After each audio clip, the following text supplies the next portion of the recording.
Miscellanies. By Ralph Waldo Emerson. 1. The Lord's Supper. Sermon delivered before the Second Church in Boston, September 9, 1832. I like a church, I like a cowl. I love a prophet of the soul. And on my heart monastic aisles fall like sweet strains, or pensive smiles. Yet not for all his faith can see would I that cowled churchman be. Why should the vest on him allure, which I could not on me endure? The word unto the prophet spoken was writ on tables yet unbroken. The word by seers or sibyls told in groves of oak, or fanes of gold. Still floats upon the morning wind, still whispers to the willing mind. The Lord's Supper. The kingdom of God is not meat and drink, but righteousness, and peace, and joy in the Holy Ghost. Romans 14:17. In the history of the Church no subject has been more fruitful of controversy than the Lord's Supper. There never has been any unanimity in the understanding of its nature, nor any uniformity in the mode of celebrating it. Without considering the frivolous questions which have been lately debated as to the posture in which men should partake of it, whether mixed or unmixed wine should be served, whether leavened or unleavened bread should be broken. The questions have been settled differently in every church, who should be admitted to the feast, and how often it should be prepared. In the Catholic Church, infants were at one time permitted and then forbidden to partake. And since the 9th century the laity receive the bread only, the cup being reserved to the priesthood. So, as to the time of the solemnity. In the Fourth Lateran Council, it was decreed that any believer should communicate at least once in a year, at Easter. Afterwards it was determined that this sacrament should be received 3 times in the year, at Easter, Whitsuntide and Christmas. But more important controversies have arisen respecting its nature. The famous question of the real presence was the main controversy between the Church of England and the Church of Rome. The doctrine of the consubstantiation taught by Luther was denied by Calvin. In the Church of England, Archbishops Laud and Wake maintained that the elements were an Eucharist, or sacrifice of thanksgiving to God. Cudworth and Warburton, that this was not a sacrifice, but a sacrificial feast, and Bishop Hoadley, that it was neither a sacrifice nor a feast after sacrifice, but a simple commemoration. And finally, it is now near 200 years since the Society of Quakers denied the authority of the rite altogether, and gave good reasons for disusing it.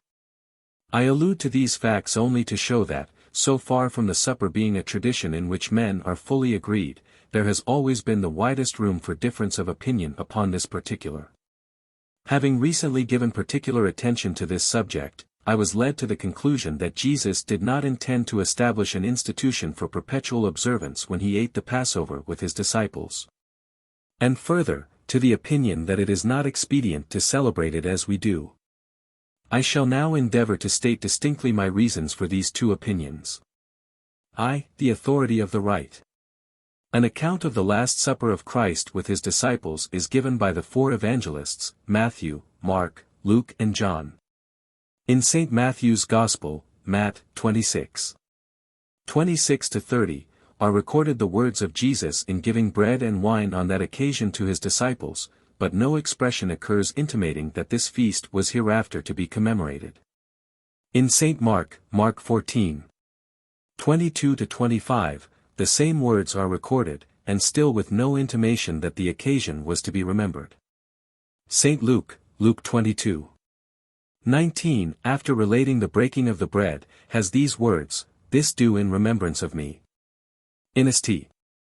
John, although other occurrences of the same evening are related, this whole transaction is passed over without notice. Now observe the facts. 2 of the evangelists, namely, Matthew and John, were of the 12 disciples, and were present on that occasion. Neither of them drops the slightest intimation of any intention on the part of Jesus to set up anything permanent. John especially, the beloved disciple, who has recorded with minuteness the conversation and the transactions of that memorable evening, has quite omitted such a notice. Neither does it appear to have come to the knowledge of Mark, who, though not an eyewitness, relates the other facts. This material fact, that the occasion was to be remembered, is found in Luke alone, who was not present. There is no reason, however, that we know, for rejecting the account of Luke. I doubt not, the expression was used by Jesus. I shall presently consider its meaning. I have only brought these accounts together, that you may judge whether it is likely that a solemn institution, to be continued to the end of time by all mankind, as they should come, nation after nation, within the influence of the Christian religion, would have been established in this slight manner, in a manner so slight, that the intention of commemorating it should not appear, from their narrative, to have caught the ear or dwelt in the mind of the only two among the 12 who wrote down what happened. Still we must suppose that the expression, "this do in remembrance of me," had come to the ear of Luke from some disciple who was present. What did it really signify? It is a prophetic and an affectionate expression. Jesus is a Jew, sitting with his countrymen, celebrating their national feast. He thinks of his own impending death, and wishes the minds of his disciples to be prepared for it. When hereafter, he says to them, "You shall keep the Passover," it will have an altered aspect to your eyes. It is now a historical covenant of God with the Jewish nation. Hereafter it will remind you of a new covenant sealed with my blood. In years to come, as long as your people shall come up to Jerusalem to keep this feast, the connection which has subsisted between us will give a new meaning in your eyes to the national festival, as the anniversary of my death. I see natural feeling and beauty in the use of such language from Jesus, a friend to his friends. I can readily imagine that he was willing and desirous, when his disciples met, his memory should hallow their intercourse. But I cannot bring myself to believe that in the use of such an expression he looked beyond the living generation, beyond the abolition of the festival he was celebrating, and the scattering of the nation, and meant to impose a memorial feast upon the whole world. Without presuming to fix precisely the purpose in the mind of Jesus, you will see that many opinions may be entertained of his intention, all consistent with the opinion that he did not design a perpetual ordinance. He may have foreseen that his disciples would meet to remember him, and that with good effect. It may have crossed his mind that this would be easily continued 100 or 1,000 years, as men more easily transmit a form than a virtue, and yet have been altogether out of his purpose to fasten it upon men in all times and all countries.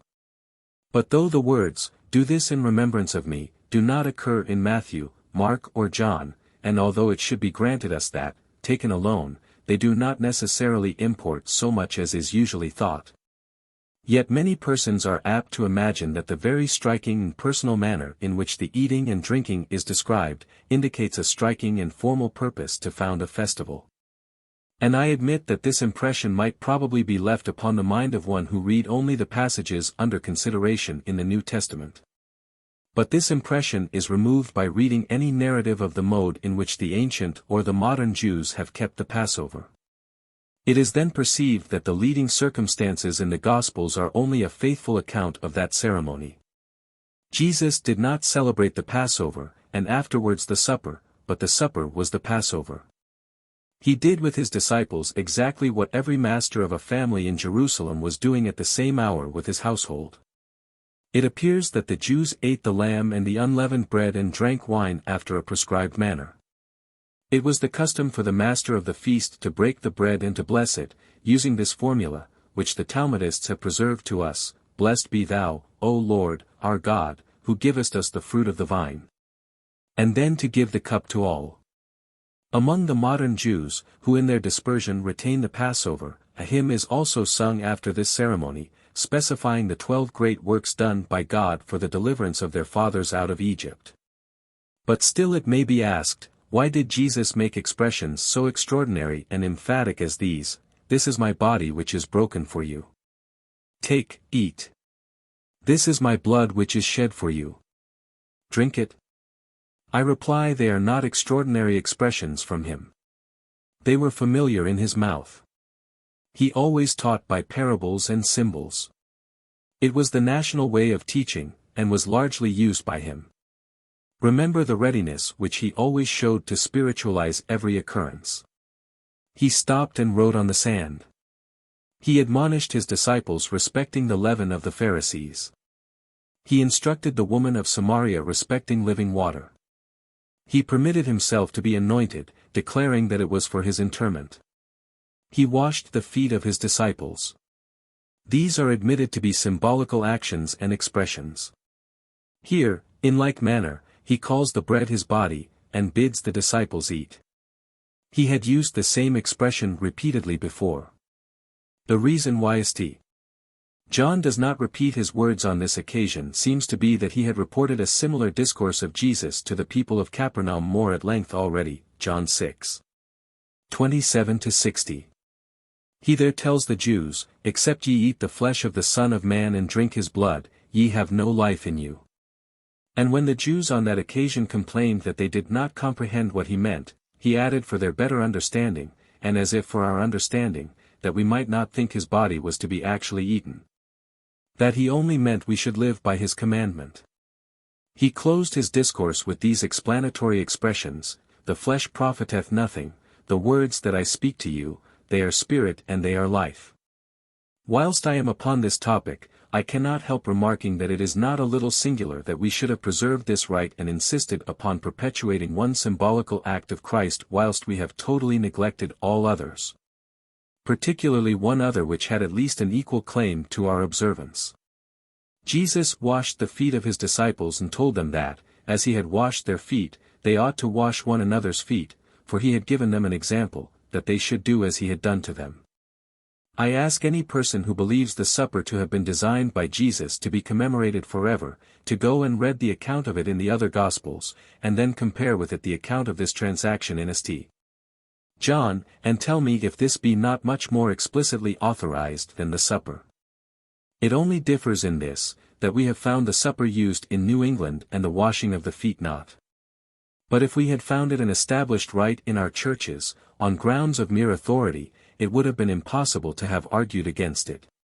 That rite is used by the Church of Rome, and by the Sandemanians. It has been very properly dropped by other Christians. Why? For two reasons: 1, because it was a local custom, and unsuitable in Western countries, and, 2, because it was typical, and all understood that humility is the thing signified. But the Passover was local too, and does not concern us, and its bread and wine were typical, and do not help us to understand the redemption which they signified.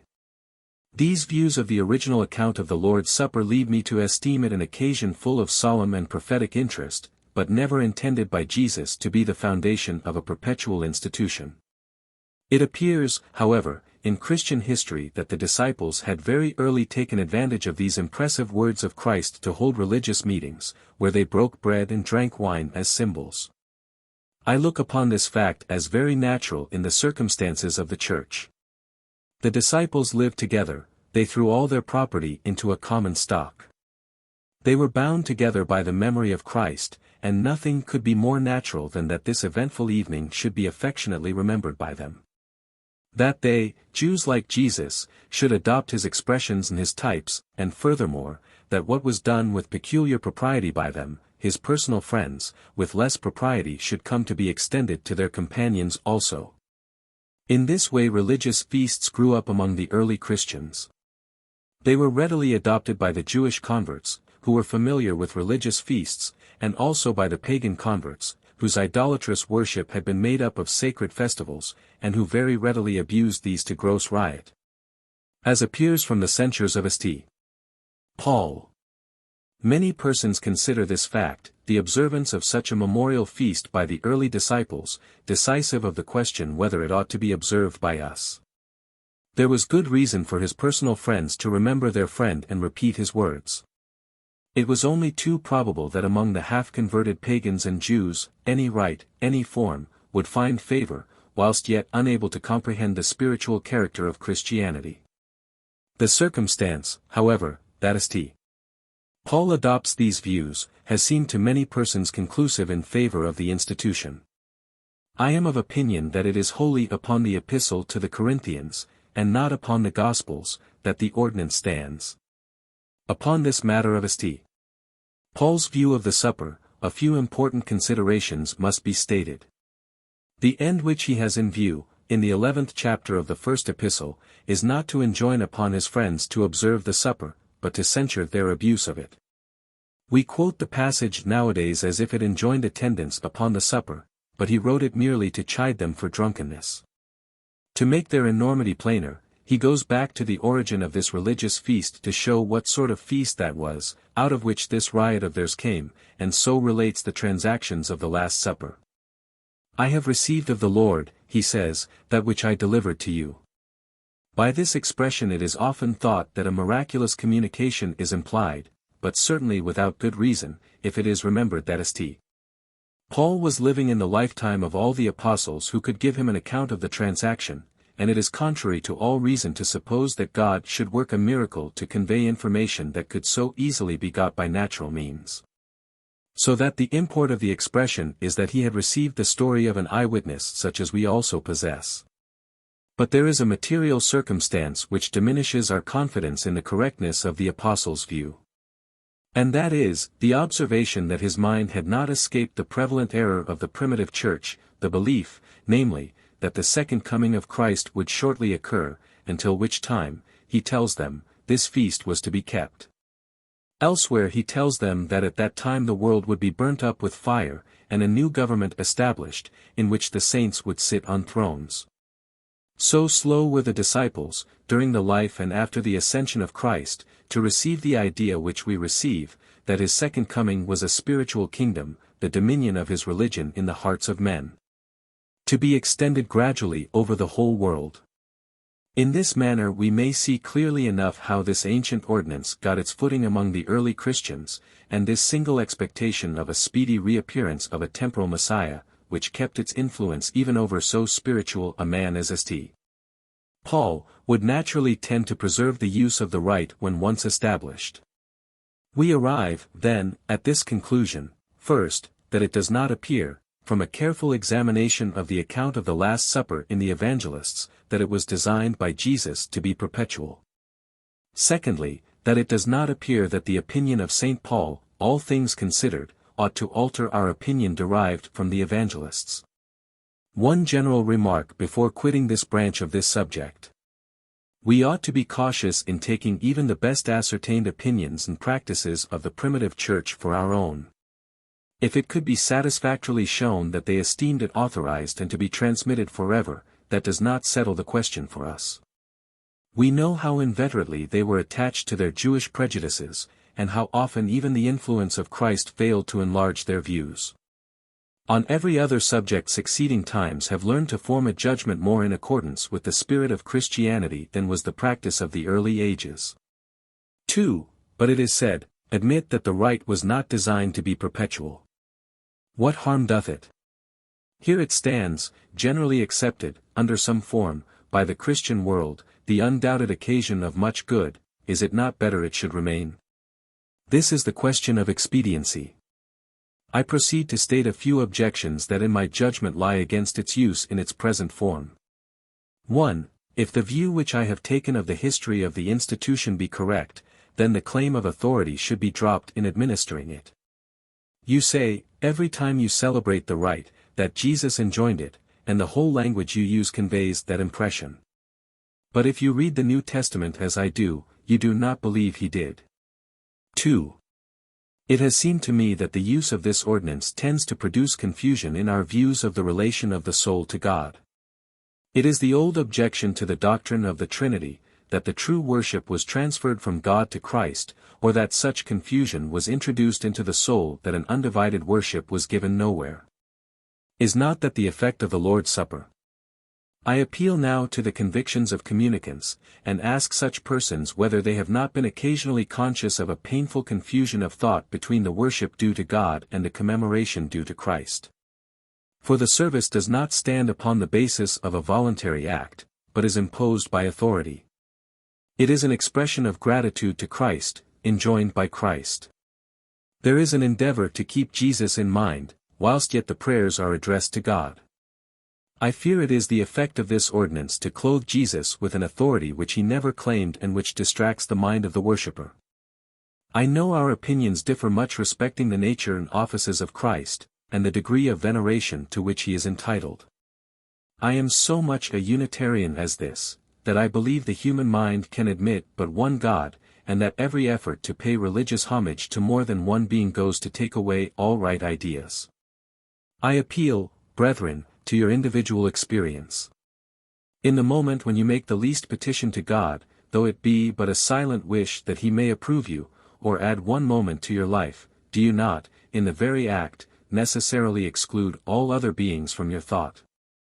In that act, the soul stands alone with God, and Jesus is no more present to your mind than your brother or your child. But is not Jesus called in Scripture the mediator? He is the mediator in that only sense in which possibly any being can mediate between God and man, that is, an instructor of man. He teaches us how to become like God. And a true disciple of Jesus will receive the light He gives most thankfully. But the thanks He offers, and which an exalted being will accept, are not compliments, commemorations, but the use of that instruction. 3. Passing other objections, I come to this, that the use of the elements, however suitable to the people and the modes of thought in the East, where it originated, is foreign and unsuited to affect us. Whatever long usage and strong association may have done in some individuals to deaden this repulsion, I apprehend that their use is rather tolerated than loved by any of us. We are not accustomed to express our thoughts or emotions by symbolical actions. Most men find the bread and wine no aid to devotion, and to some it is a painful impediment. To eat bread is one thing. To love the precepts of Christ and resolve to obey them is quite another. The statement of this objection leads me to say that I think this difficulty, wherever it is felt, to be entitled to the greatest weight. It is alone a sufficient objection to the ordinance. It is my own objection. This mode of commemorating Christ is not suitable to me. That is reason enough why I should abandon it. If I believed it was enjoined by Jesus on His disciples, and that He even contemplated making permanent this mode of commemoration, every way agreeable to an Eastern mind, and yet on trial it was disagreeable to my own feelings, I should not adopt it. I should choose other ways which, as more effectual upon me, He would approve more. For I choose that my remembrances of Him should be pleasing, affecting, religious. I will love Him as a glorified friend, after the free way of friendship, and not pay Him a stiff sign of respect, as men do those whom they fear. A passage read from His discourses, a moving provocation to works like His, any act or meeting which tends to awaken a pure thought, a flow of love, an original design of virtue, I call a worthy, a true commemoration. 4. The importance ascribed to this particular ordinance is not consistent with the spirit of Christianity. The general object and effect of the ordinance is unexceptionable. It has been, and is, I doubt not, the occasion of indefinite good. But an importance is given by Christians to it which never can belong to any form. My friends, the Apostle well assures us that the kingdom of God is not meat and drink, but righteousness, and peace, and joy in the Holy Ghost. I am not so foolish as to declaim against forms. Forms are as essential as bodies, but to exalt particular forms, to adhere to one form a moment after it is outgrown, is unreasonable, and it is alien to the Spirit of Christ. If I understand the distinction of Christianity, the reason why it is to be preferred over all other systems and is divine is this, that it is a moral system. That it presents men with truths which are their own reason, and enjoins practices that are their own justification. That if miracles may be said to have been its evidence to the first Christians, they are not its evidence to us, but the doctrines themselves. That every practice is Christian which praises itself, and every practice unchristian which condemns itself. I am not engaged to Christianity by decent forms, or saving ordinances. It is not usage, it is not what I do not understand, that binds me to it, let these be the sandy foundations of falsehoods. What I revere and obey in it is its reality, its boundless charity, its deep interior life, the rest it gives to mind, the echo it returns to my thoughts.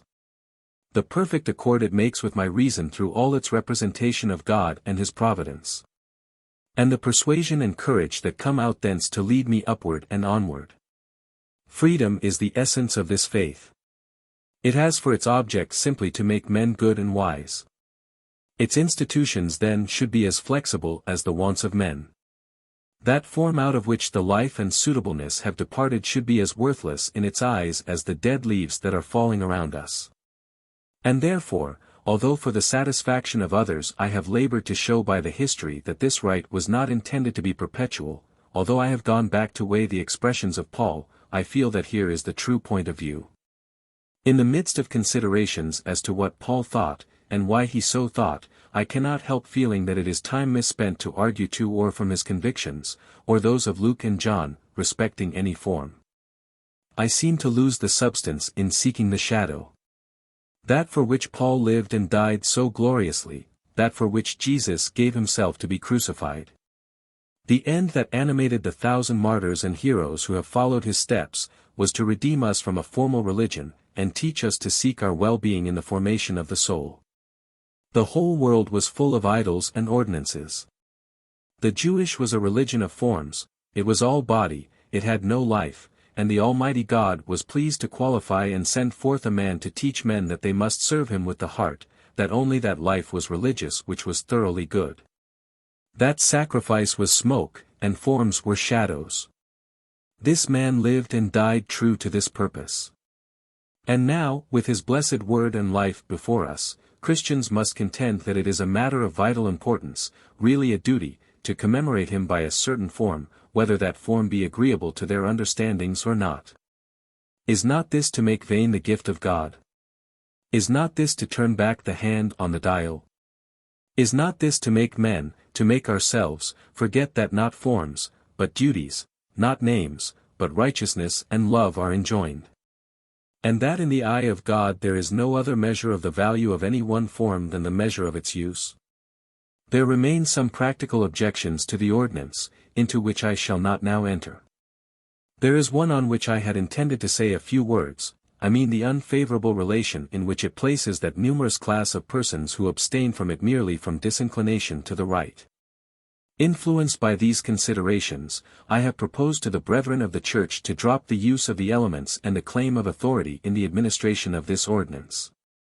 And have suggested a mode in which a meeting for the same purpose might be held, free of objection. My brethren have considered my views with patience and candor, and have recommended, unanimously, an adherence to the present form.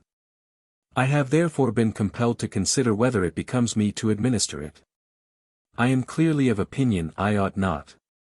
This discourse has already been so far extended that I can only say that the reason of my determination is shortly this: it is my desire, in the office of a Christian minister, to do nothing which I cannot do with my whole heart. Having said this, I have said all. I have no hostility to this institution, I am only stating my want of sympathy with it. Neither should I ever have obtruded this opinion upon other people, had I not been called by my office to administer it. That is the end of my opposition, that I am not interested in it. I am content that it stand to the end of the world, if it please men and please heaven, and I shall rejoice in all the good it produces. As it is the prevailing opinion and feeling in our religious community that it is an indispensable part of the pastoral office to administer this ordinance, I am about to resign into your hands that office which you have confided to me. It has many duties for which I am feebly qualified. It has some which it will always be my delight to discharge according to my ability, wherever I exist. And whilst the recollection of its claims oppresses me with a sense of my unworthiness, I am consoled by the hope that no time and no change can deprive me of the satisfaction of pursuing and exercising its highest functions. 2. Historical Discourse. At Concord, on the second centennial anniversary of the incorporation of the town, September 12, 1835. Bulkeley, Hunt, Willard, Hosmer, Merriam, Flint possessed the land which rendered to their toil hay, corn, roots, hemp, flax, apples, wool and wood.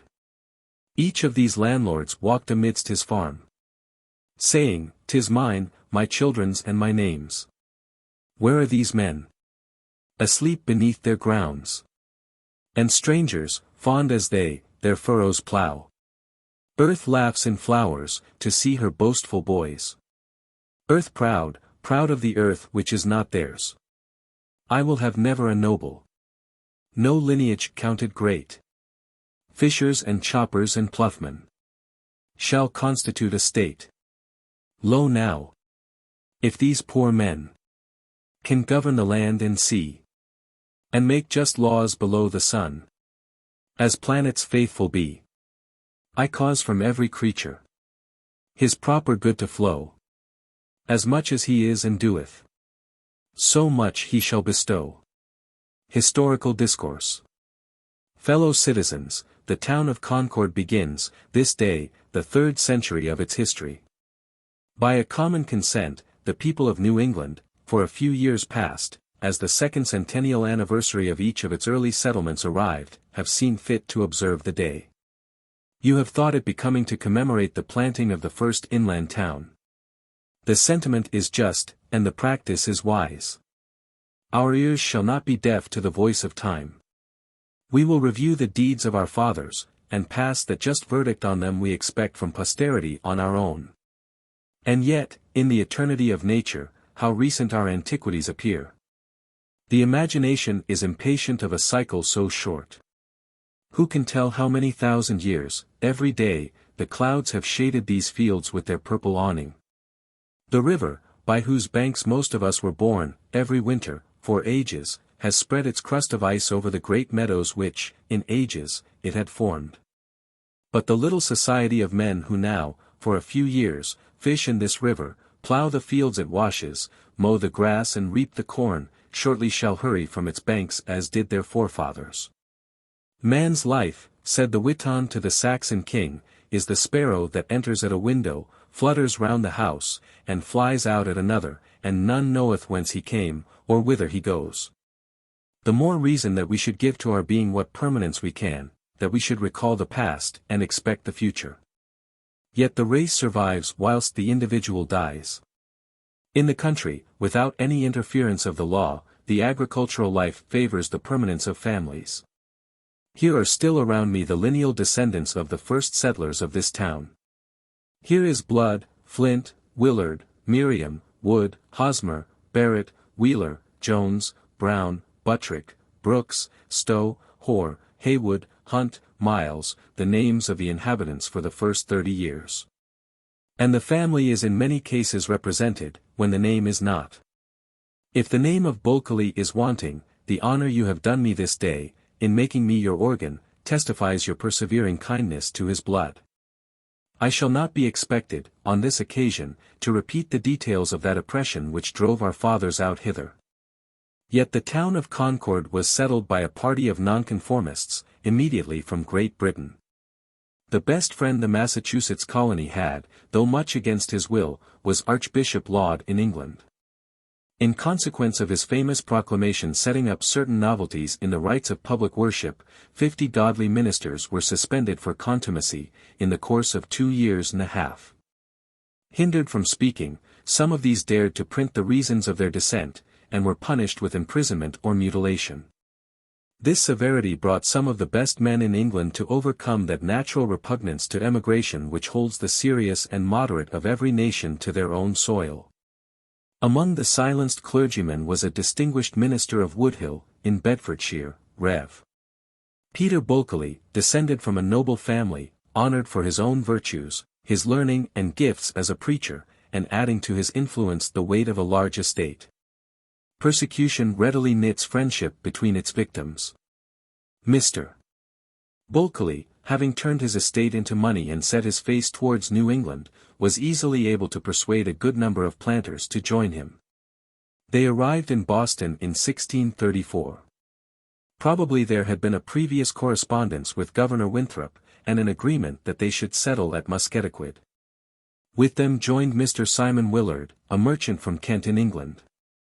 They petitioned the General Court for a grant of a township, and on the 2d of September, 1635, corresponding in new style to September 12, 200 years ago this day, leave to begin a plantation at Musketaquid was given to Peter Bulkeley, Simon Willard, and about 12 families more.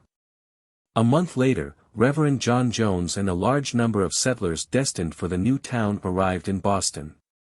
The grant of the General Court was but a preliminary step. The green meadows of Miscellanies or grassy brook were far up in the woods, not to be reached without a painful and dangerous journey through an uninterrupted wilderness. They could cross the Massachusetts or Charles River, by the ferry at Newtown. They could go up the river as far as Watertown. But the Indian paths leading up and down the country were a foot broad. They must then plunge into the thicket, and with their axes cut a road for their teams, with their women and children and their household stuff, forced to make long circuits to avoid hills and swamps. Edward Johnson of Woburn has described in an affecting narrative their labors by the way. Sometimes passing through thickets where their hands are forced to make way for their bodies' passage, and their feet clambering over the cross trees, which when they missed, they sunk into an uncertain bottom in water.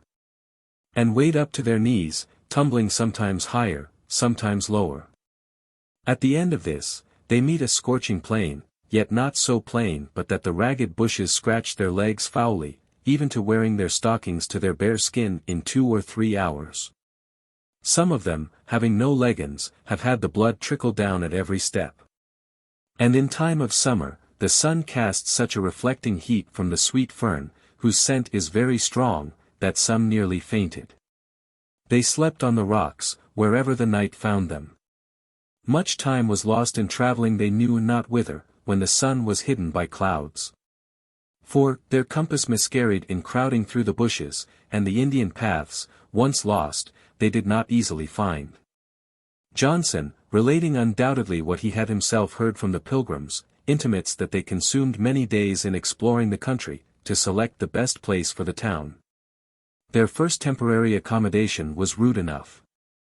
After they have found a place of abode, they burrow themselves in the earth for their first shelter, under a hillside, and casting the soil aloft upon timbers, they make a fire against the earth, at the highest side. And thus these poor servants of Christ provide shelter for themselves, their wives and little ones, keeping off the short showers from their lodgings, but the long rains penetrate through, to their great disturbance in the night season. Yet in these poor wigwams they sing psalms, pray and praise their God, till they can provide them houses, which they could not ordinarily, till the earth, by the Lord's blessing, brought forth bread to feed them. This they attain with sore travail, every one that can lift a hoe to strike into the earth standing stoutly to his labors, and tearing up the roots and bushes from the ground, which, the first year, yielded them a lean crop. Till the sod of the earth was rotten, and therefore they were forced to cut their bread very thin for a long season. But the Lord is pleased to provide for them great store of fish in the springtime, and especially, aloes, about the bigness of a herring. These served them also for manure. For flesh, they looked not for any, in those times, unless they could barter with the Indians for venison and raccoons. Indian corn, even the coarsest, made as pleasant meal as rice. All kinds of garden fruits grew well, and let no man, writes our pious chronicler, in another place, make a jest of pumpkins, for with this fruit the Lord was pleased to feed his people until their corn and cattle were increased. The great cost of cattle, and the sickening of their cattle upon such wild fodder as was never cut before, the loss of their sheep and swine by wolves, the sufferings of the people in the great snows and cold soon following, and the fear of the Pequots, are the other disasters enumerated by the historian.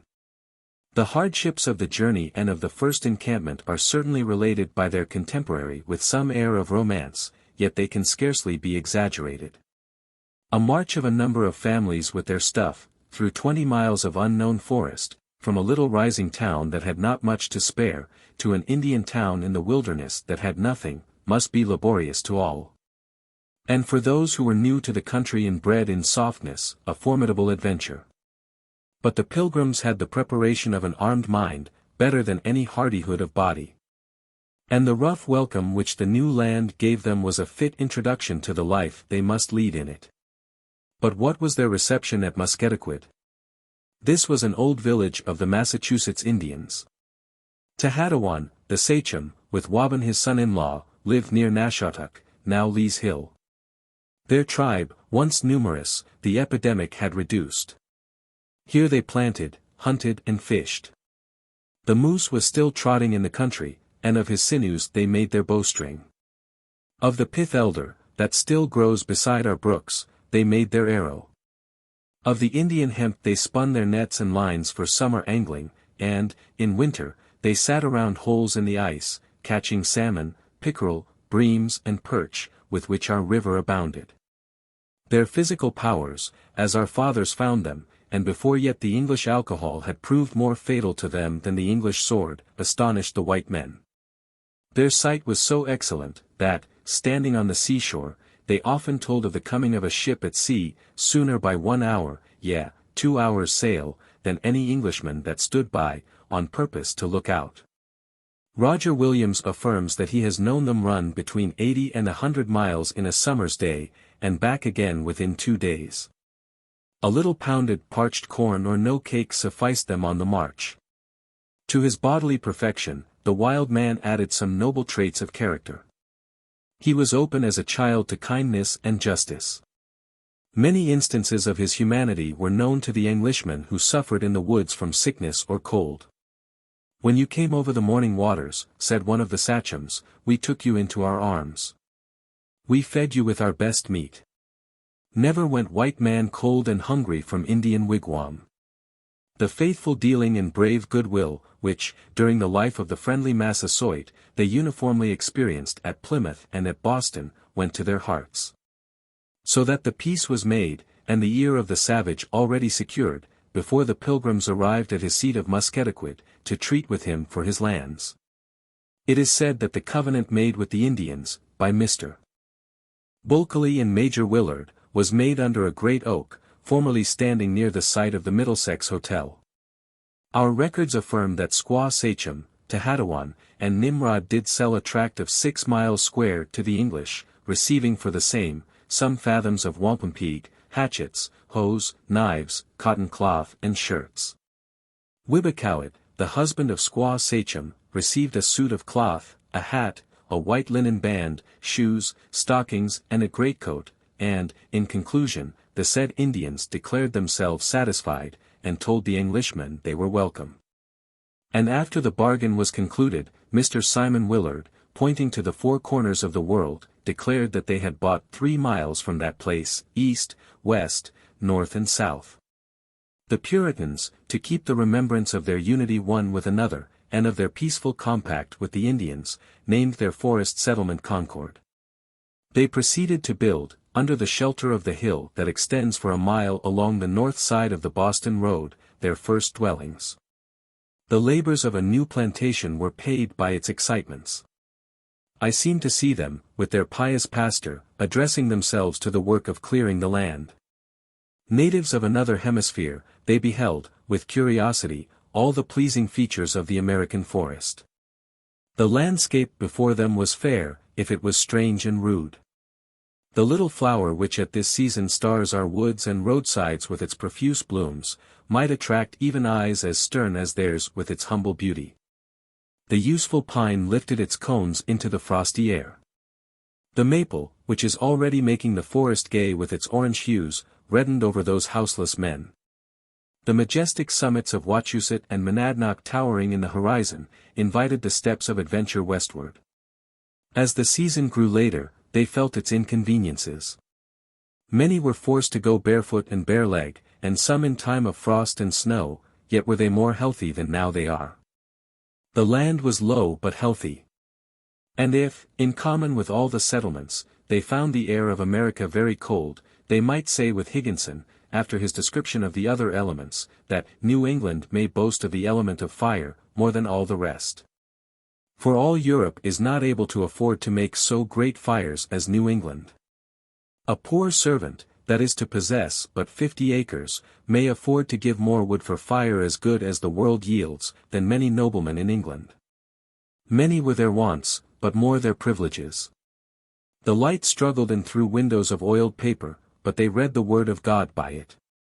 They were fain to make use of their knees for a table, but their limbs were their own. Hard labor and spare diet they had, and off wooden trenchers, but they had peace and freedom, and the wailing of the tempest in the wood sounded kindlier in their ear than the smooth voice of the prelates, at home, in England.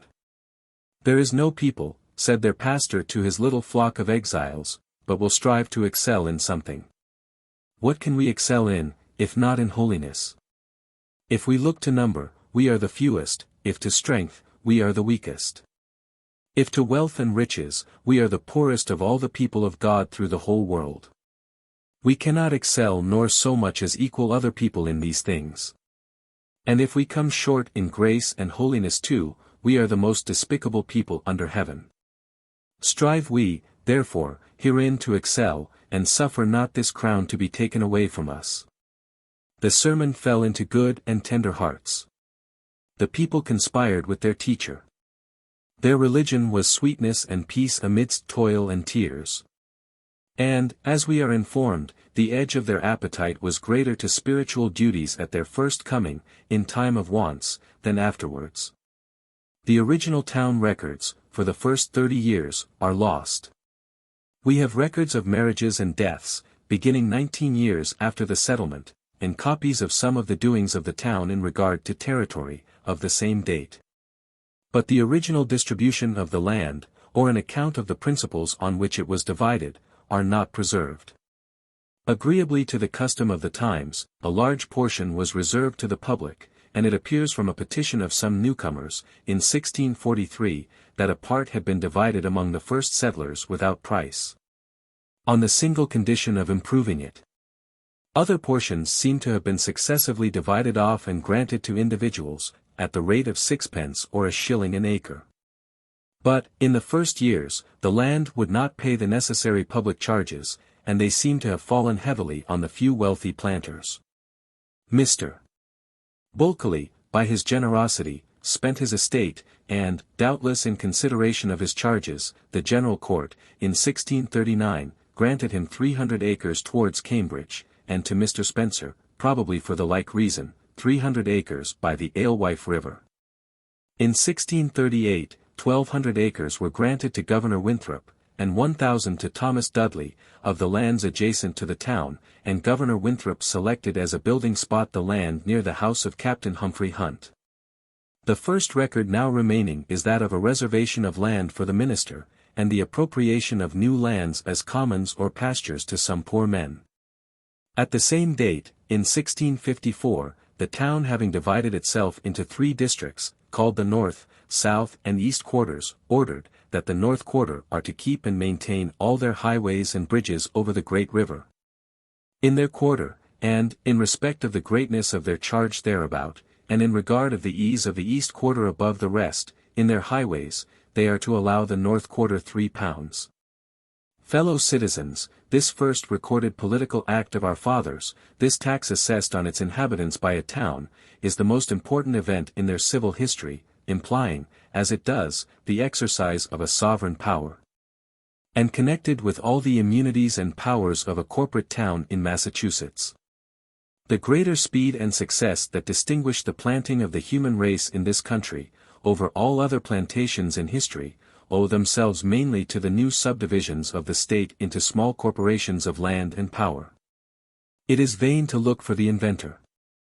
No man made them. Each of the parts of that perfect structure grew out of the necessities of an instant occasion. The germ was formed in England. The charter gave to the freemen of the Company of Massachusetts Bay the election of the governor and council of assistants. It moreover gave them the power of prescribing the manner in which freemen should be elected, and ordered that all fundamental laws should be enacted by the freemen of the colony. But the company removed to New England. More than 100 freemen were admitted the first year, and it was found inconvenient to assemble them all. And when, presently, the design of the colony began to fulfill itself, by the settlement of new plantations in the vicinity of Boston, and parties, with grants of land, straggled into the country to truck with the Indians and to clear the land for their own benefit, the governor and freemen in Boston found it neither desirable nor possible to control the trade and practices of these farmers. What could the body of freemen, meeting 4 times a year, at Boston, do for the daily wants of the planters at Musketaquid? The wolf was to be killed, the Indian to be watched and resisted, wells to be dug, the forest to be felled, pastures to be cleared, corn to be raised, roads to be cut, town and farm lines to be run. These things must be done, govern who might. The nature of man and his condition in the world, for the first time within the period of certain history, controlled the formation of the state. The necessity of the colonists wrote the law. Their wants, their poverty, their manifest convenience made them bold to ask of the governor and of the general court, immunities, and, to certain purposes, sovereign powers. The townsmen's words were heard and weighed, for all knew that it was a petitioner that could not be slighted. It was the river, or the winter, or famine, or the Pequots, that spoke through them to the governor and council of Massachusetts Bay.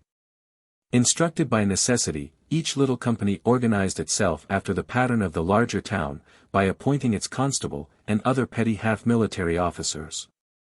As early as 1633, the office of townsman or selectman appears, who seems first to have been appointed by the general court, as here, at Concord, in 1639. In 1635, the court say, whereas particular towns have many things which concern only themselves, it is ordered, that the freemen of every town shall have power to dispose of their own lands, and woods, and choose their own particular officers. This pointed chiefly at the office of constable, but they soon chose their own selectmen, and very early assessed taxes, a power at first resisted, but speedily confirmed to them. Meantime, to this paramount necessity, a milder and more pleasing influence was joined. I esteem it the happiness of this country that its settlers, whilst they were exploring their granted and natural rights and determining the power of the magistrate, were united by personal affection. Members of a church before whose searching covenant all rank was abolished, they stood in awe of each other, as religious men. They bore to John Winthrop, the governor, a grave but hearty kindness. For the first time, men examined the powers of the chief whom they loved and revered. For the first time, the ideal social compact was real. The bands of love and reverence held fast the little state, whilst they untied the great cords of authority to examine their soundness and learn on what wheels they ran. They were to settle the internal constitution of the towns, and, at the same time, their power in the Commonwealth. The governor conspires with them in limiting his claims to their obedience, and values much more their love than his chartered authority. The disputes between that forbearing man and the deputies are like the quarrels of girls, so much do they turn upon complaints of unkindness, and end in such loving reconciliations. It was on doubts concerning their own power, that, in 1634, a committee repaired to him for counsel, and he advised, seeing the freemen were grown so numerous, to send deputies from every town once in a year to revise the laws and to assess all moneys. And the general court, thus constituted, only needed to go into separate session from the council, as they did in 1644, to become essentially the same assembly they are this day. By this course of events, Concord and the other plantations found themselves separate and independent of Boston, with certain rights of their own, which, what they were, time alone could fully determine. Enjoying, at the same time, a strict and loving fellowship with Boston, and sure of advice and aid, on every emergency. Their powers were speedily settled by obvious convenience, and the towns learned to exercise a sovereignty in the laying of taxes, in the choice of their deputy to the House of Representatives, in the disposal of the town lands, in the care of public worship, the school and the poor, and, what seemed of at least equal importance, to exercise the right of expressing an opinion on every question before the country. In a town meeting, the great secret of political science was uncovered, and the problem solved, how to give every individual his fair weight in the government, without any disorder from numbers. In a town meeting, the roots of society were reached. Here the rich gave counsel, but the poor also, and moreover, the just and the unjust. He is ill-informed who expects, on running down the town records for 200 years, to find a church of saints, a metropolis of patriots, enacting wholesome and creditable laws. The constitution of the towns forbid it. In this open democracy, every opinion had utterance, every objection, every fact, every acre of land, every bushel of rye, its entire weight. The moderator was the passive mouthpiece, and the vote of the town, like the vane on the turret overhead, free for every wind to turn, and always turned by the last and strongest breath. In these assemblies, the public weal, the call of interest, duty, religion, were heard, and every local feeling, every private grudge, every suggestion of petulance and ignorance, were not less faithfully produced. Wrath and love came up to town meeting in company. By the law of 1641, every man, freeman or not, inhabitant or not, might introduce any business into a public meeting. Not a complaint occurs in all the volumes of our records, of any inhabitant being hindered from speaking, or suffering from any violence or usurpation of any class. The negative ballot of a 10-shilling freeholder was as fatal as that of the honored owner of Blood's Farms or Willard's Purchase. A man felt himself at liberty to exhibit, at town meeting, feelings and actions that he would have been ashamed of anywhere but amongst his neighbors. Individual protests are frequent. Peter Wright desired his dissent might be recorded from the town's grant to John Shepherd. In 1795, several town meetings are called, upon the compensation to be made to a few proprietors for land taken in making a bridle road. And one of them demanding large damages. Many offers were made him in town meeting, and refused, which the town thought very unreasonable. The matters there debated are such as to invite very small considerations.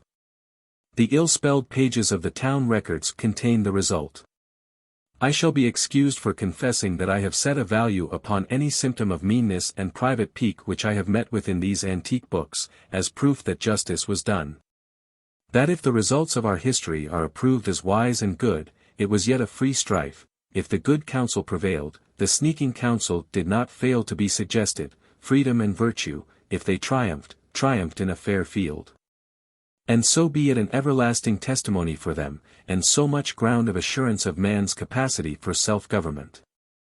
It is the consequence of this institution that not a schoolhouse, a public pew, a bridge, a pound, a mill dam, hath been set up, or pulled down, or altered, or bought, or sold, without the whole population of this town having a voice in the affair. A general contentment is the result. And the people truly feel that they are lords of the soil.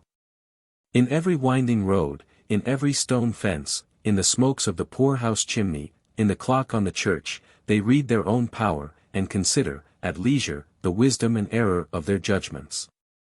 The British government has recently presented to the several public libraries of this country, copies of the splendid edition of the Domesday Book, and other ancient public records of England. I cannot but think that it would be a suitable acknowledgment of this national munificence, if the records of one of our towns, of this town, for example, should be printed, and presented to the governments of Europe. To the English nation, as a thank-offering, and as a certificate of the progress of the Saxon race, to the continental nations as a lesson of humanity and love. Tell them, the Union has 24 states, and Massachusetts is one. Tell them, Massachusetts has 300 towns, and Concord is one, that in Concord are 500 rateable polls, and every one has an equal vote. About 10 years after the planting of Concord, efforts began to be made to civilize the Indians, and to win them to the knowledge of the true God. This indeed, in so many words, is expressed in the charter of the colony as one of its ends. And this design is named first in the printed Considerations, that inclined Hampton, and determined Winthrop and his friends, to come hither. The interest of the Puritans in the natives was heightened by a suspicion at that time prevailing that these were the lost 10 tribes of Israel. The man of the woods might well draw on himself the compassion of the planters. His erect and perfect form, though disclosing some irregular virtues, was found joined to a dwindled soul. Master of all sorts of woodcraft, he seemed a part of the forest and the lake, and the secret of his amazing skill seemed to be that he partook of the nature and fierce instincts of the beasts he slew. Those who dwelled by ponds and rivers had some tincture of civility, but the hunters of the tribe were found intractable at catechism. Thomas Hooker anticipated the opinion of Humboldt, and called them the ruins of mankind. Early efforts were made to instruct them, in which Mr. Bulkeley, Mr. Flint, and Captain Willard, took an active part. In 1644, Squaw Sachem, the widow of Nanepashmet, the great sachem of Concord and Mystic, with 2 sachems of Wachusett, made a formal submission to the English government, and intimated their desire, as opportunity served. And the English lived among them, to learn to read God's word, and know God aright. And the general court acted on their request. John Eliot, in October, 1646, preached his first sermon in the Indian language at Nunantum, Waban, Tehadawan, and their sand-naps, going thither from Concord to hear him. There under the rubbish and ruins of barbarous life, the human heart heard the voice of love, and awoke as from a sleep. The questions which the Indians put betray their reason and their ignorance. Can Jesus Christ understand prayers in the Indian language? If a man be wise, and his sachem weak, must he obey him? At a meeting which Eliot gave to the squaws apart, the wife of Wampuas propounded the question, whether do I pray when my husband prays, if I speak nothing as he doth, yet if I like what he saith? Which questions were accounted of by some, as part of the whitenings of the harvest toward. Tehadawan, our Concord sachem, called his Indians together, and bid them not oppose the courses which the English were taking for their good. For, said he, all the time you have lived after the Indian fashion, under the power of the higher sachems, what did they care for you? They took away your skins, your kettles and your wampum, at their own pleasure, and this was all they regarded. But you may see the English mind no such things, but only seek your welfare, and instead of taking away, are ready to give to you. Tehadawan and his son-in-law Waban, besought Eliot to come and preach to them at Concord, and here they entered, by his assistance, into an agreement to 29 rules, all breathing a desire to conform themselves to English customs. They requested to have a town given them within the bounds of Concord, near unto the English. When this question was propounded by Tehadawan, he was asked, why he desired a town so near, when there was more room for them up in the country. The sachem replied that he knew if the Indians dwelt far from the English, they would not so much care to pray, nor could they be so ready to hear the word of God, but would be, all one, Indians still. But dwelling near the English, he hoped it might be otherwise with them then.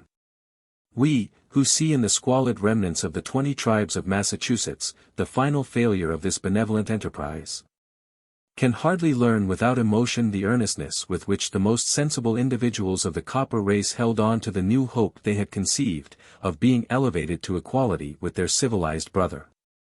It is piteous to see their self-distrust in their request to remain near the English, and their unanimous entreaty to Captain Willard, to be their recorder.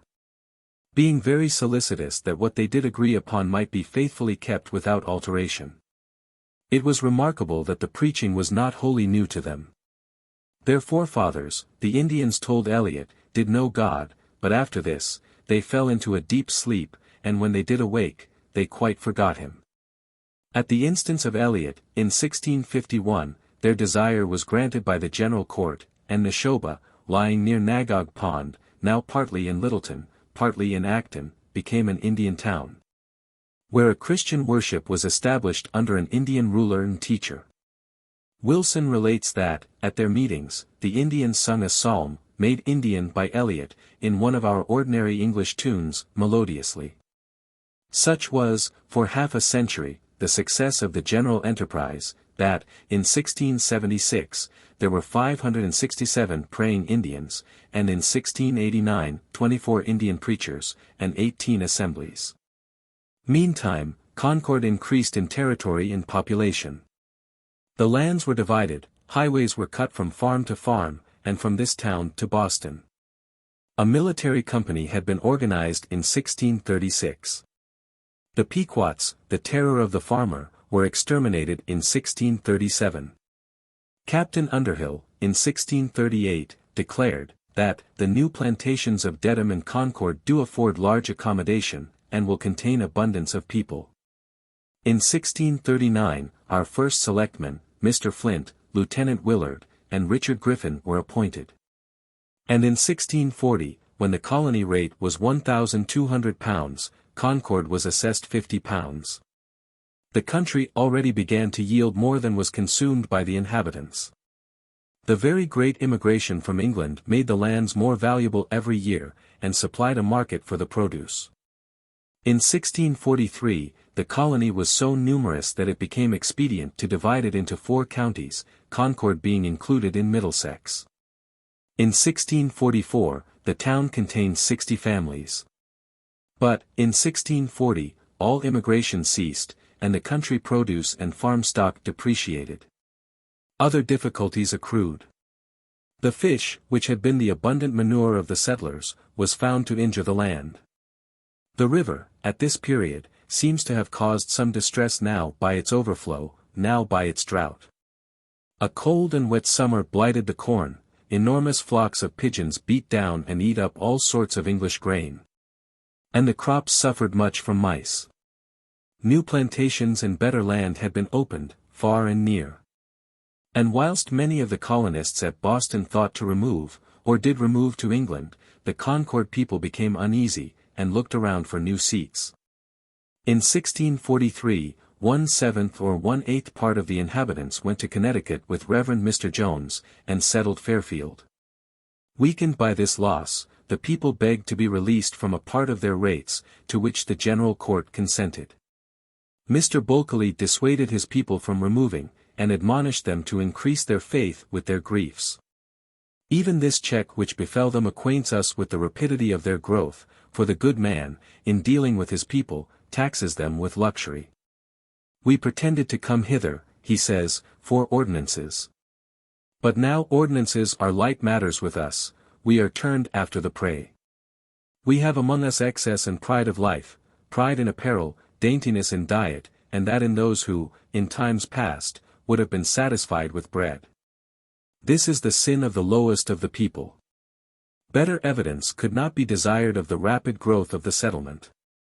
The check was but momentary. The earth teemed with fruits. The people on the bay built ships, and found the way to the West Indies, with pipe staves, lumber and fish, and the country people speedily learned to supply themselves with sugar, tea and molasses. The college had been already gathered in 1638. Now the schoolhouse went up.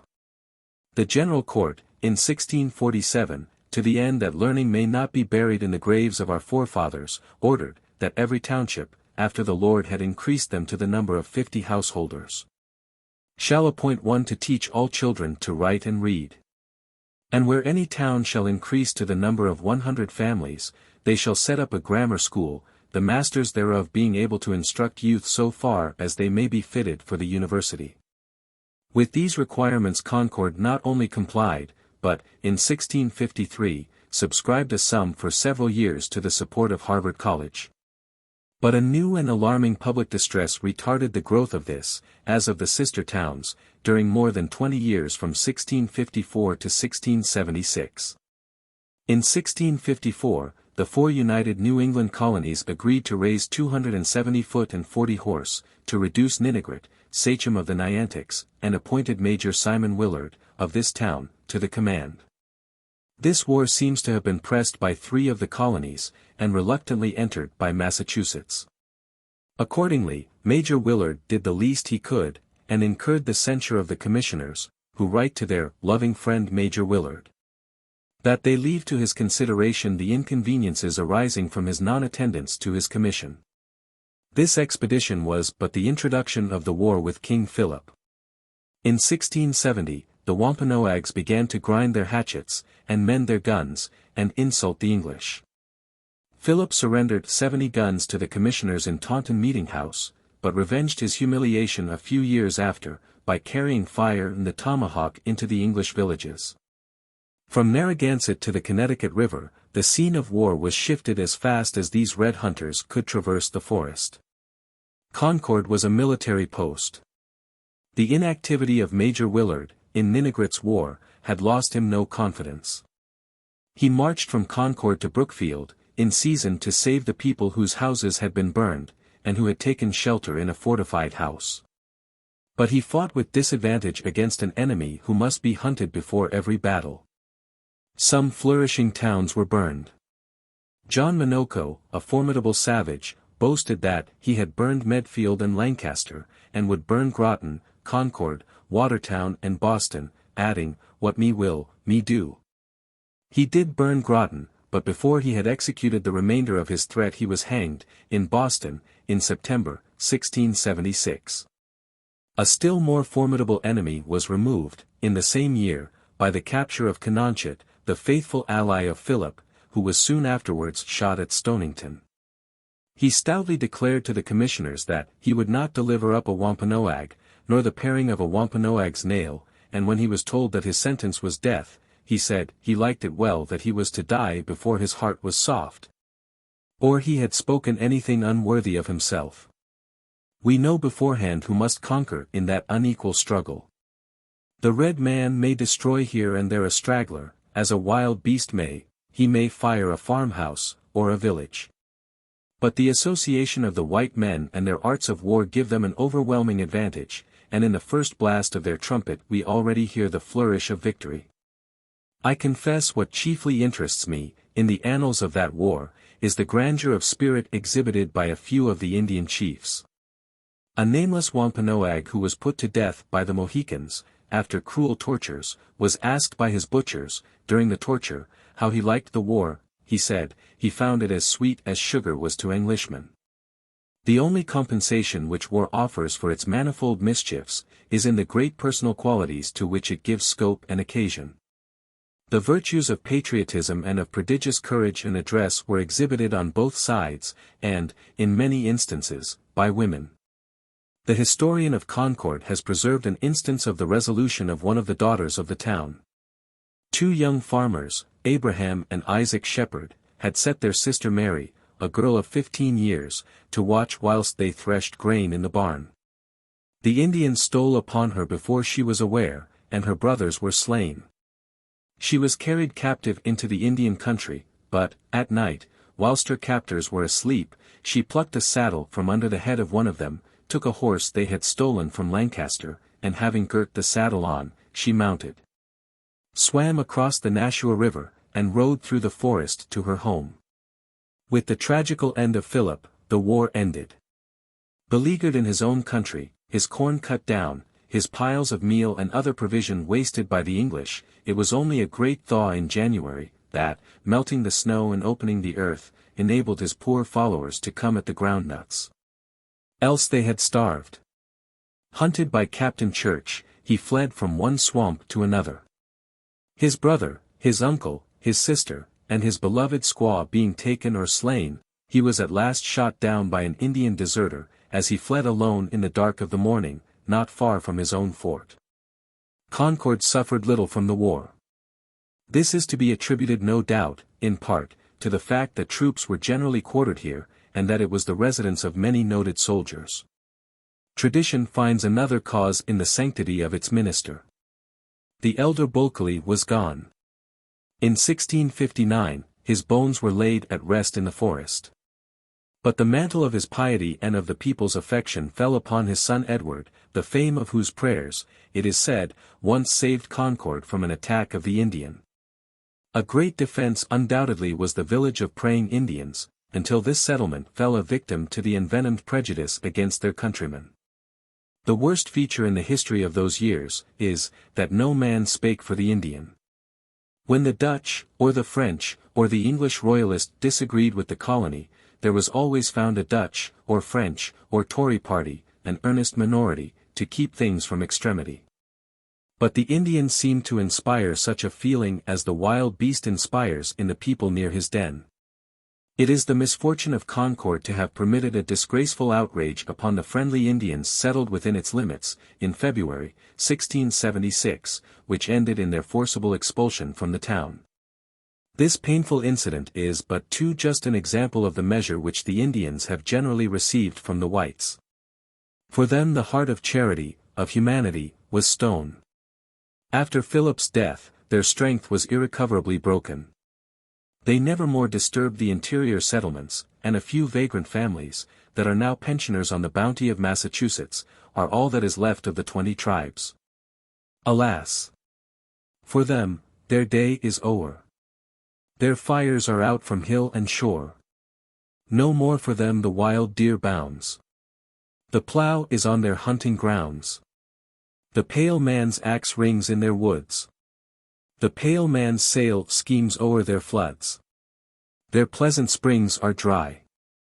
I turn gladly to the progress of our civil history.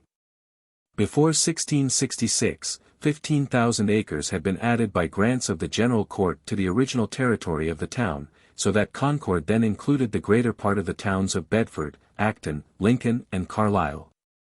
In the great growth of the country, Concord participated, as is manifest from its increasing polls and increased rates. Randolph at this period writes to the English government, concerning the country towns. The farmers are numerous and wealthy, live in good houses, are given to hospitality, and make good advantage by their corn, cattle, poultry, butter and cheese. Edward Bulkeley was the pastor, until his death, in 1696. His youngest brother, Peter, was deputy from Concord, and was chosen Speaker of the House of Deputies in 1676. The following year, he was sent to England, with Mr. Stoughton, as agent for the colony. And on his return, in 1685, was a royal councillor. But I am sorry to find that the servile Randolph speaks of him with marked respect. It would seem that his visit to England had made him a courtier. In 1689, Concord partook of the general indignation of the province against Andros. A company marched to the capital under Lieutenant Heald, forming a part of that body concerning which we are informed. The country people came armed into Boston, on the afternoon of Thursday, April 18, in such rage and heat as made us all tremble to think what would follow. For nothing would satisfy them but that the governor must be bound in chains or cords, and put in a more secure place, and that they would see done before they went away, and to satisfy them he was guarded by them to the fort. But the town records of that day confine themselves to descriptions of lands, and to conferences with the neighboring towns to run boundary lines. In 1699, so broad was their territory, I find the selectmen running the lines with Chelmsford, Cambridge and Watertown. Some interesting peculiarities in the manners and customs of the time appear in the town's books. Proposals of marriage were made by the parents of the parties, and minutes of such private agreements sometimes entered on the clerk's records. The public charity seems to have been bestowed in a manner now obsolete. The town lends its commons as pastures, to poor men, and, being informed of the great present want of Thomas Pellet, gave order to Stephen Hosmer to deliver a town cow, of a black color, with a white face, unto said Pellet, for his present supply. From the beginning to the middle of the 18th century, our records indicate no interruption of the tranquility of the inhabitants, either in church or in civil affairs. After the death of Reverend Mr. Estabrook, in 1711, it was propounded at the town meeting, whether one of the three gentlemen lately improved here in preaching, namely, Mr. John Whiting, Mr. Holyoke and Mr. Prescott, shall be now chosen in the work of the ministry. Voted affirmatively. Mr. Whiting, who was chosen, was, we are told in his epitaph, a universal lover of mankind. The charges of education and of legislation, at this period, seem to have afflicted the town. For they vote to petition the General Court to be eased of the law relating to providing a schoolmaster. Happily, the court refused. And in 1712, the selectmen agreed with Captain James Minot, for his son Timothy to keep the school at the schoolhouse for the town of Concord, for half a year beginning 2d June. And if any scholar shall come, within the said time, for learning exceeding his son's ability, the said captain doth agree to instruct them himself in the tongues, till the above said time be fulfilled. For which service, the town is to pay Captain Minot £10. Captain Minot seems to have served our prudent fathers in the double capacity of teacher and representative. It is an article in the selectmen's warrant for the town meeting, to see if the town will lay in for a representative not exceeding £4. Captain Minot was chosen, and after the General Court was adjourned received of the town for his services, an allowance of 3 shillings per day. The country was not yet so thickly settled but that the inhabitants suffered from wolves and wild cats, which infested the woods. Since bounties of 20 shillings are given as late as 1735, to Indians and whites, for the heads of these animals, after the constable has cut off the ears. Mr. Whiting was succeeded in the pastoral office by Reverend Daniel Bliss, in 1738. Soon after his ordination, the town seems to have been divided by ecclesiastical discords. In 1741, the celebrated Whitfield preached here, in the open air, to a great congregation. Mr. Bliss heard that great orator with delight, and by his earnest sympathy with him, in opinion and practice, gave offense to a part of his people. Party and mutual councils were called, but no grave charge was made good against him. I find, in the church records, the charges preferred against him, his answer thereto, and the result of the council. The charges seem to have been made by the lovers of order and moderation against Mr. Bliss, as a favourer of religious excitements. His answer to one of the counts breathes such true piety that I cannot forbear to quote it. The 9th allegation is, that in praying for himself, in a church meeting, in December last, he said, he was a poor vile worm of the dust, that was allowed as mediator between God and this people. To this Mr. Bliss replied, in the prayer you speak of, Jesus Christ was acknowledged as the only mediator between God and man. At which time, I was filled with wonder, that such a sinful and worthless worm as I am, was allowed to represent Christ, in any manner, even so far as to be bringing the petitions and thank-offerings of the people unto God, and God's will and truths to the people. And used the word mediator in some differing light from that you have given it, but I confess I was soon uneasy that I had used the word, lest some would put a wrong meaning thereupon. The council admonished Mr. Bliss of some improprieties of expression, but bore witness to his purity and fidelity in his office. In 1764, Whitefield preached again at Concord, on Sunday afternoon. Mr. Bliss preached in the morning, and the Concord people thought their minister gave them the better sermon of the two. It was also his last. The planting of the colony was the effect of religious principle. The revolution was the fruit of another principle, the devouring thirst for justice. From the appearance of the article in the Selectman's Warrant, in 1765, to see if the town will give the representative any instructions about any important affair to be transacted by the General Court, concerning the Stamp Act. To the peace of 1783, the town records breathe a resolute and warlike spirit, so bold from the first as hardly to admit of increase. It would be impossible on this occasion to recite all these patriotic papers. I must content myself with a few brief extracts. On the January 24, 1774, in answer to letters received from the United Committees of Correspondence, in the vicinity of Boston, the town say, we cannot possibly view with indifference the past and present obstinate endeavors of the enemies of this, as well as the mother country, to rob us of those rights, that are the distinguishing glory and felicity of this land. Rights, that we are obliged to no power, under heaven, for the enjoyment of, as they are the fruit of the heroic enterprises of the first settlers of these American colonies. And though we cannot but be alarmed at the great majority, in the British Parliament, for the imposition of unconstitutional taxes on the colonies, yet, it gives life and strength to every attempt to oppose them, that not only the people of this, but the neighboring provinces are remarkably united in the important and interesting opposition, which, as it succeeded before, in some measure, by the blessing of heaven, so, we cannot but hope it will be attended with still greater success in future. Resolved, that these colonies have been and still are illegally taxed by the British Parliament, as they are not virtually represented therein.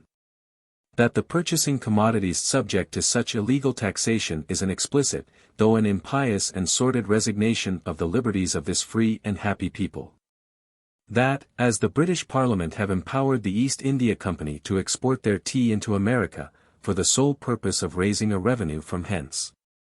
To render the design abortive, we will not, in this town, either by ourselves, or any from or under us, buy, sell, or use any of the East India Company's tea, or any other tea, whilst there is a duty for raising a revenue thereon in America. Neither will we suffer any such tea to be used in our families. That all such persons as shall purchase, sell, or use any such tea, shall, for the future, be deemed unfriendly to the happy constitution of this country. That, in conjunction with our brethren in America, we will risk our fortunes, and even our lives, in defense of His Majesty, King George III, his person, crown and dignity. And will, also, with the same resolution, as his freeborn subjects in this country, to the utmost of our power, defend all our rights inviolate to the latest posterity. That, if any person or persons, inhabitants of this province, so long as there is a duty on tea, shall import any tea from the India House, in England, or be factors for the East India Company, we will treat them, in an eminent degree, as enemies to their country, and with contempt and detestation. That we think it our duty, at this critical time of our public affairs, to return our hearty thanks to the town of Boston. For every rational measure they have taken for the preservation or recovery of our invaluable rights and liberties infringed upon. And we hope, should the state of our public affairs require it, that they will still remain watchful and persevering, with a steady zeal to espy out everything that shall have a tendency to subvert our happy constitution.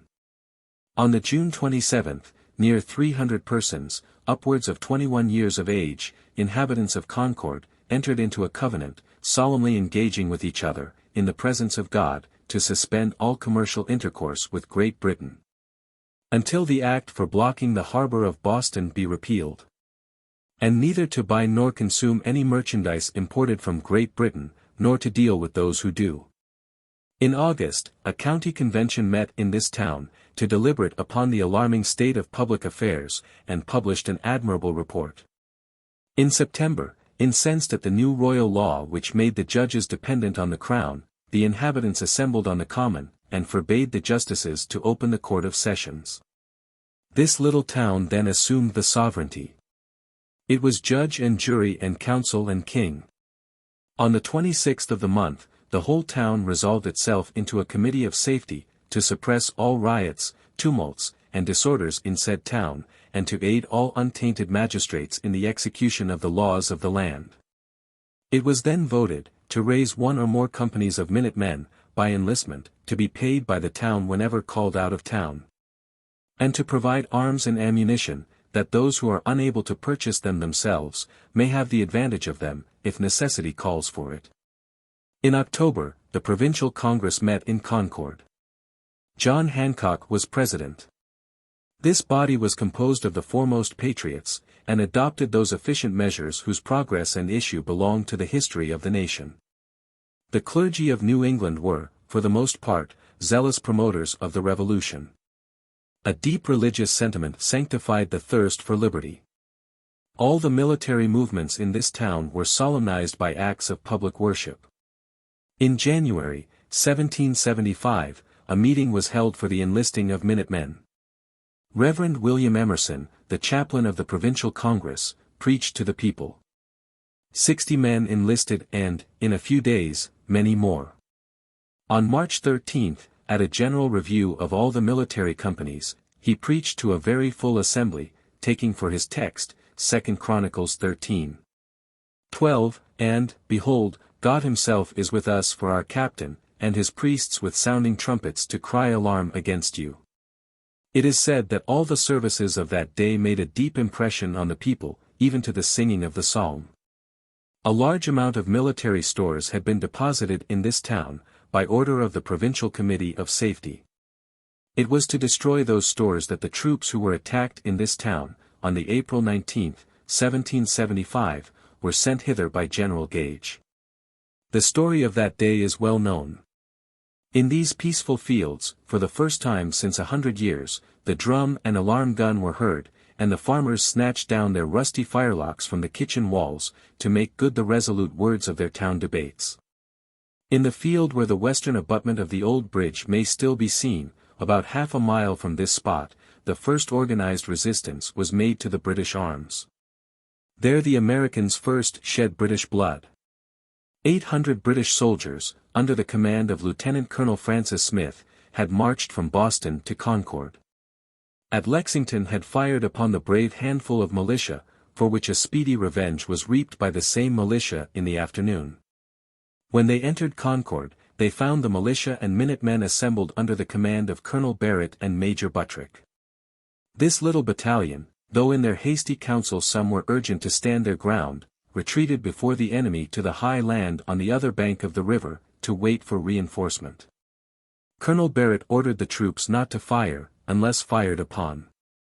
The British following them across the bridge, posted 2 companies, amounting to about 100 men, to guard the bridge, and secure the return of the plundering party.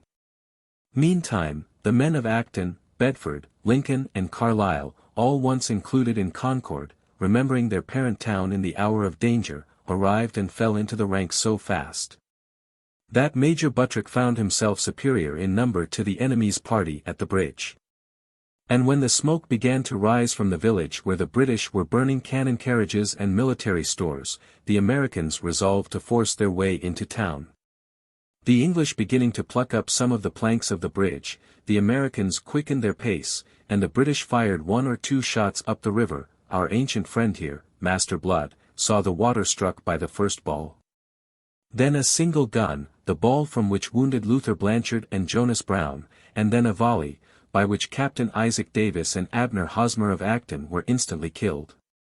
Major Buttrick leaped from the ground, and gave the command to fire, which was repeated in a simultaneous cry by all his men.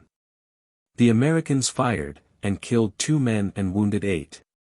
A headstone and a footstone, on this bank of the river, mark the place where these first victims lie.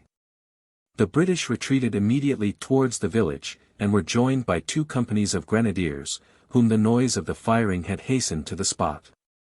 The militia and minutemen, every one from that moment being his own commander, ran over the hills opposite the battlefield, and across the great fields, into the east quarter of the town, to waylay the enemy, and annoy his retreat. The British, as soon as they were rejoined by the plundering detachment, began that disastrous retreat to Boston, which was an omen to both parties of the event of the war. In all the anecdotes of that day's events we may discern the natural action of the people. It was not an extravagant ebullition of feeling, but might have been calculated on by any one acquainted with the spirits and habits of our community. Those poor farmers who came up, that day, to defend their native soil, acted from the simplest instincts. They did not know it was a deed of fame they were doing. These men did not babble of glory. They never dreamed their children would contend who had done the most. They supposed they had a right to their corn and their cattle, without paying tribute to any but their own governors. And as they had no fear of man, they yet did have a fear of God. Captain Charles Miles, who was wounded in the pursuit of the enemy, told my venerable friend who sits by me, that he went to the services of that day, with the same seriousness and acknowledgment of God, which he carried to church. The presence of these aged men who were in arms on that day seems to bring us nearer to it. The benignant providence which has prolonged their lives to this hour gratifies the strong curiosity of the new generation. The pilgrims are gone. But we see what manner of persons they were who stood in the worst perils of the Revolution. We hold by the hand the last of the invincible men of old, and confirm from living lips the sealed records of time. And you, my fathers, whom God and the history of your country have ennobled, may well bear a chief part in keeping this peaceful birthday of our town. You are indeed extraordinary heroes. If ever men in arms had a spotless cause, you had. You have fought a good fight. And having quit you like men in the battle, you have quit yourselves like men in your virtuous families, in your cornfields, and in society. We will not hide your honorable gray hairs under perishing laurel leaves, but the eye of affection and veneration follows you. You are set apart, and forever, for the esteem and gratitude of the human race. To you belongs a better badge than stars and ribbons. This prospering country is your ornament, and this expanding nation is multiplying your praise with millions of tongues. The agitating events of those days were duly remembered in the church. On the second day after the affray, divine service was attended, in this house, by 700 soldiers. William Emerson, the pastor, had a hereditary claim to the affection of the people, being descended in the 4th generation from Edward Bulkeley, son of Peter. But he had merits of his own. The cause of the colonies was so much in his heart that he did not cease to make it the subject of his preaching and his prayers, and is said to have deeply inspired many of his people with his own enthusiasm. He, at least, saw clearly the pregnant consequences of the April 19th. I have found within a few days, among some family papers, his almanac of 1775, in a blank leaf of which he has written a narrative of the fight. And at the close of the month, he writes, this month remarkable for the greatest events of the present age. To promote the same cause, he asked, and obtained of the town, leave to accept the commission of chaplain to the Northern Army, at Ticonderoga, and died, after a few months, of the distemper that prevailed in the camp. In the whole course of the war the town did not depart from this pledge it had given. Its little population of 1,300 souls behaved like a party to the contest. The number of its troops constantly in service is very great. Its pecuniary burdens are out of all proportion to its capital.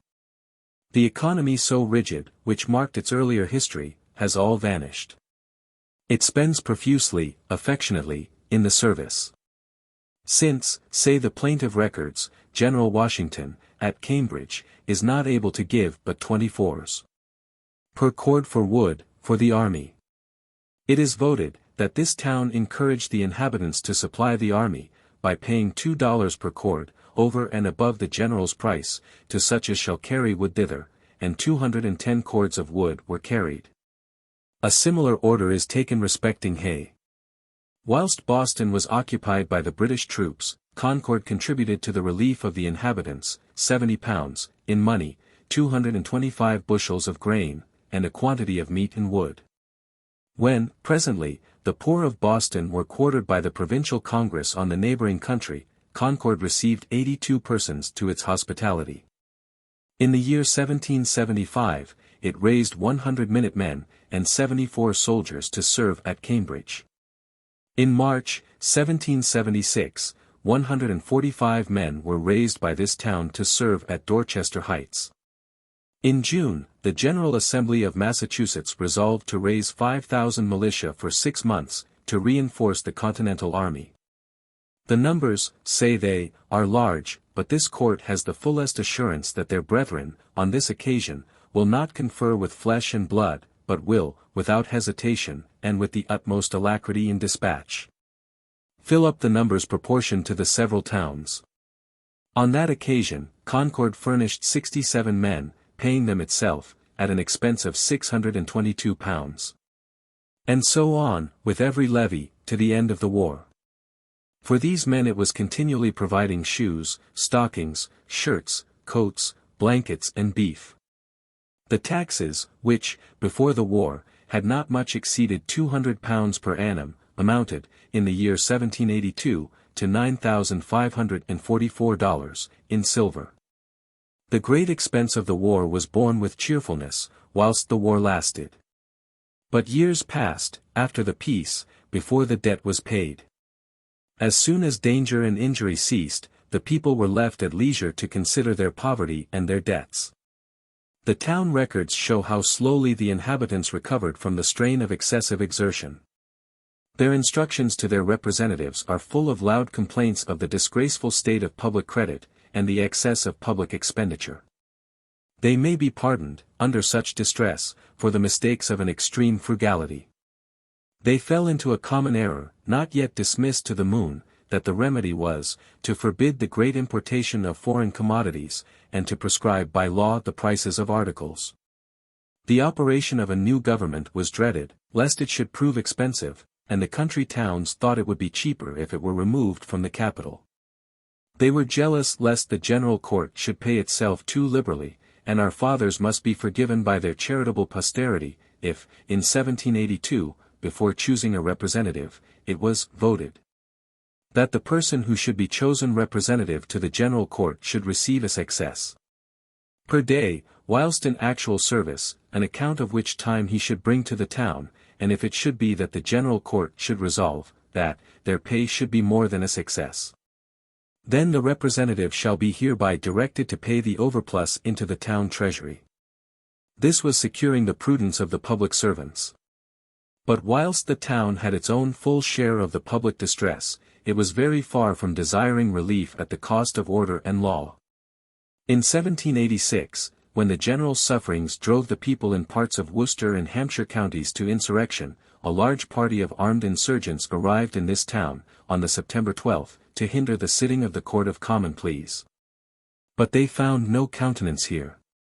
The same people who had been active in a county convention to consider grievances, condemned the rebellion, and joined the authorities in putting it down.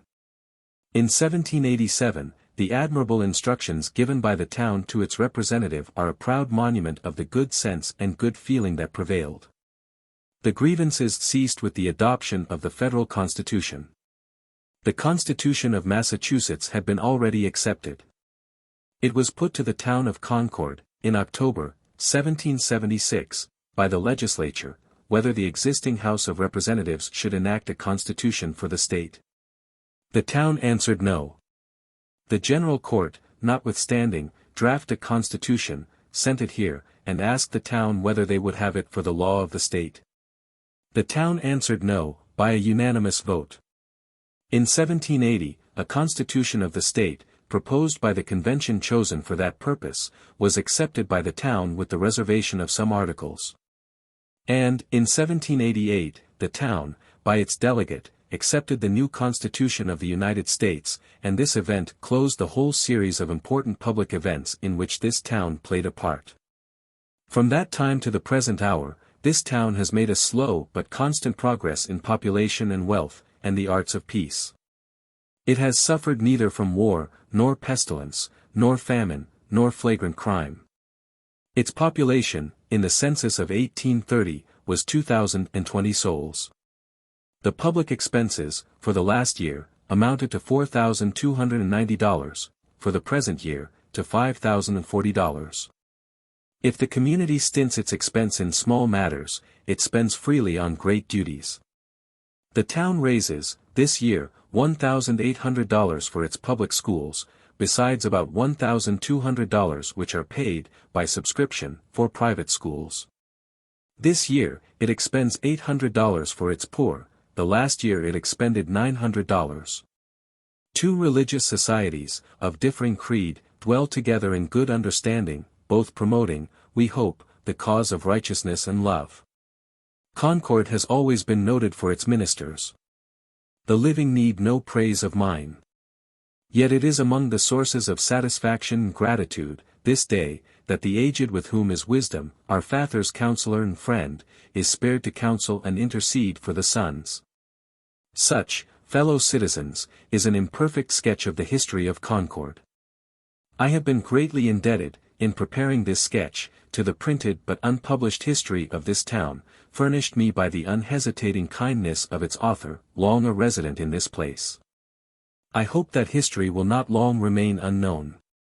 The author has done us and posterity a kindness, by the zeal and patience of his research, and has wisely enriched his pages with the resolutions, addresses and instructions to its agents, which from time to time, at critical periods, the town has voted.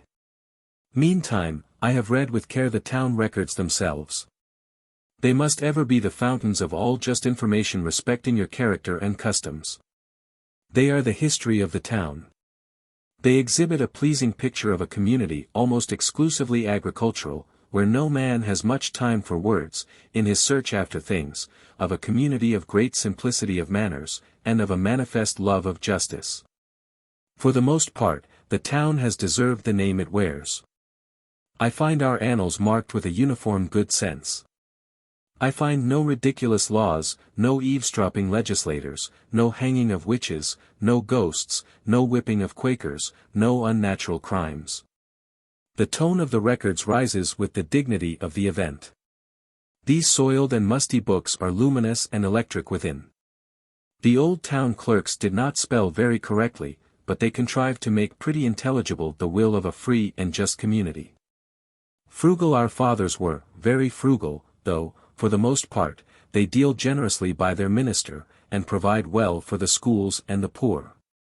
If, at any time, in common with most of our towns, they have carried this economy to the verge of a vice, it is to be remembered that a town is, in many respects, a financial corporation. They economize, that they may sacrifice. They stint and higgle on the price of a pew, that they may send 200 soldiers to General Washington to keep Great Britain at bay. For splendor, there must somewhere be rigid economy. That the head of the house may go brave, the members must be plainly clad, and the town must save that the state may spend. Of late years, the growth of Concord has been slow.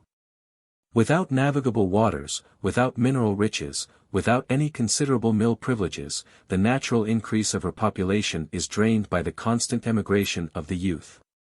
Her sons have settled the region around us, and far from us. Their wagons have rattled down the remote western hills. And in every part of this country, and in many foreign parts, they plough the earth, they traverse the sea, they engage in trade and in all the professions. Fellow citizens, let not the solemn shadows of 200 years, this day, fall over us in vain. I feel some unwillingness to quit the remembrance of the past. With all the hope of the new I feel that we are leaving the old. Every moment carries us farther from the two great epochs of public principle, the planting, and the revolution of the colony. Fortunate and favored this town has been, in having received so large an infusion of the spirit of both of those periods. Humble as is our village in the circle of later and prouder towns that whiten the land, it has been consecrated by the presence and activity of the purest men. Why need I remind you of our own Hosmers, Minotts, Cummings, Barretts, Beatons, the departed benefactors of the town? On the village green have been the steps of Winthrop and Dudley. Of John Eliot, the Indian apostle, who had a courage that intimidated those savages whom his love could not melt, of Whitfield, whose silver voice melted his great congregation into tears, of Hancock, and his compatriots of the Provincial Congress. Of Langdon, and the college over which he presided. But even more sacred influences than these have mingled here with the stream of human life. The merit of those who fill a space in the world's history, who are borne forward, as it were, by the weight of thousands whom they lead, sheds a perfume less sweet than do the sacrifices of private virtue. I have had much opportunity of access to anecdotes of families, and I believe this town to have been the dwelling place, in all times since its planting, of pious and excellent persons, who walked meekly through the paths of common life. Who served God, and loved man, and never let go the hope of immortality. The benediction of their prayers and of their principles lingers around us. The acknowledgement of the Supreme Being exalts the history of this people. It brought the fathers hither. In a war of principle, it delivered their sons. And so long as a spark of this faith survives among the children's children, so long shall the name of Concord be honest and venerable. 3. Letter to Martin Van Buren, President of the United States. A protest against the removal of the Cherokee Indians from the state of Georgia. Say, what is honor? 'Tis the finest sense of justice which the human mind can frame. Intent each lurking frailty to disclaim. And guard the way of life from all offense, suffered or done. Wordsworth. Letter to Martin Van Buren, President of the United States. Concord, Massachusetts, April 23, 1838. Sir, the seat you fill places you in a relation of credit and nearness to every citizen. By right and natural position, every citizen is your friend. Before any acts contrary to his own judgment or interest have repelled the affections of any man, each may look with trust and living anticipation to your government. Each has the highest right to call your attention to such subjects as are of a public nature, and properly belong to the chief magistrate, and the good magistrate will feel a joy in meeting such confidence. In this belief and at the instance of a few of my friends and neighbors, I crave of your patience a short hearing for their sentiments and my own, and the circumstance that my name will be utterly unknown to you will only give the fairer chance to your equitable construction of what I have to say. Sir, my communication respects the sinister rumors that fill this part of the country concerning the Cherokee people. The interest always felt in the aboriginal population, an interest naturally growing as that decays, has been heightened in regard to this tribe. Even in our distant state some good rumor of their worth and civility has arrived. We have learned with joy their improvement in the social arts. We have read their newspapers. We have seen some of them in our schools and colleges. In common with the great body of the American people, we have witnessed with sympathy the painful labors of these red men to redeem their own race from the doom of eternal inferiority, and to borrow and domesticate in the tribe the arts and customs of the Caucasian race. And notwithstanding the unaccountable apathy with which of late years the Indians have been sometimes abandoned to their enemies, it is not to be doubted that it is the good pleasure and the understanding of all humane persons in the Republic, of the men and the matrons sitting in the thriving independent families all over the land, that they shall be duly cared for, that they shall taste justice and love from all to whom we have delegated the office of dealing with them, The newspapers now inform us that, in December, 1835, a treaty contracting for the exchange of all the Cherokee territory was pretended to be made by an agent on the part of the United States with some persons appearing on the part of the Cherokees. That the fact afterwards transpired that these deputies did by no means represent the will of the nation. And that, out of 18,000 souls composing the nation, 15,668 have protested against the so-called treaty. It now appears that the government of the United States choose to hold the Cherokees to this sham treaty, and are proceeding to execute the same. Almost the entire Cherokee nation stand up and say, "This is not our act. Behold us. Here are we. Do not mistake that handful of deserters for us." And the American President and the Cabinet, the Senate and the House of Representatives, neither hear these men nor see them, and are contracting to put this active nation into carts and boats, and to drag them over mountains and rivers to a wilderness at a vast distance beyond the Mississippi. And a paper purporting to be an army order fixes a month from this day as the hour for this doleful removal. In the name of God, sir, we ask you if this be so. Do the newspapers rightly inform us?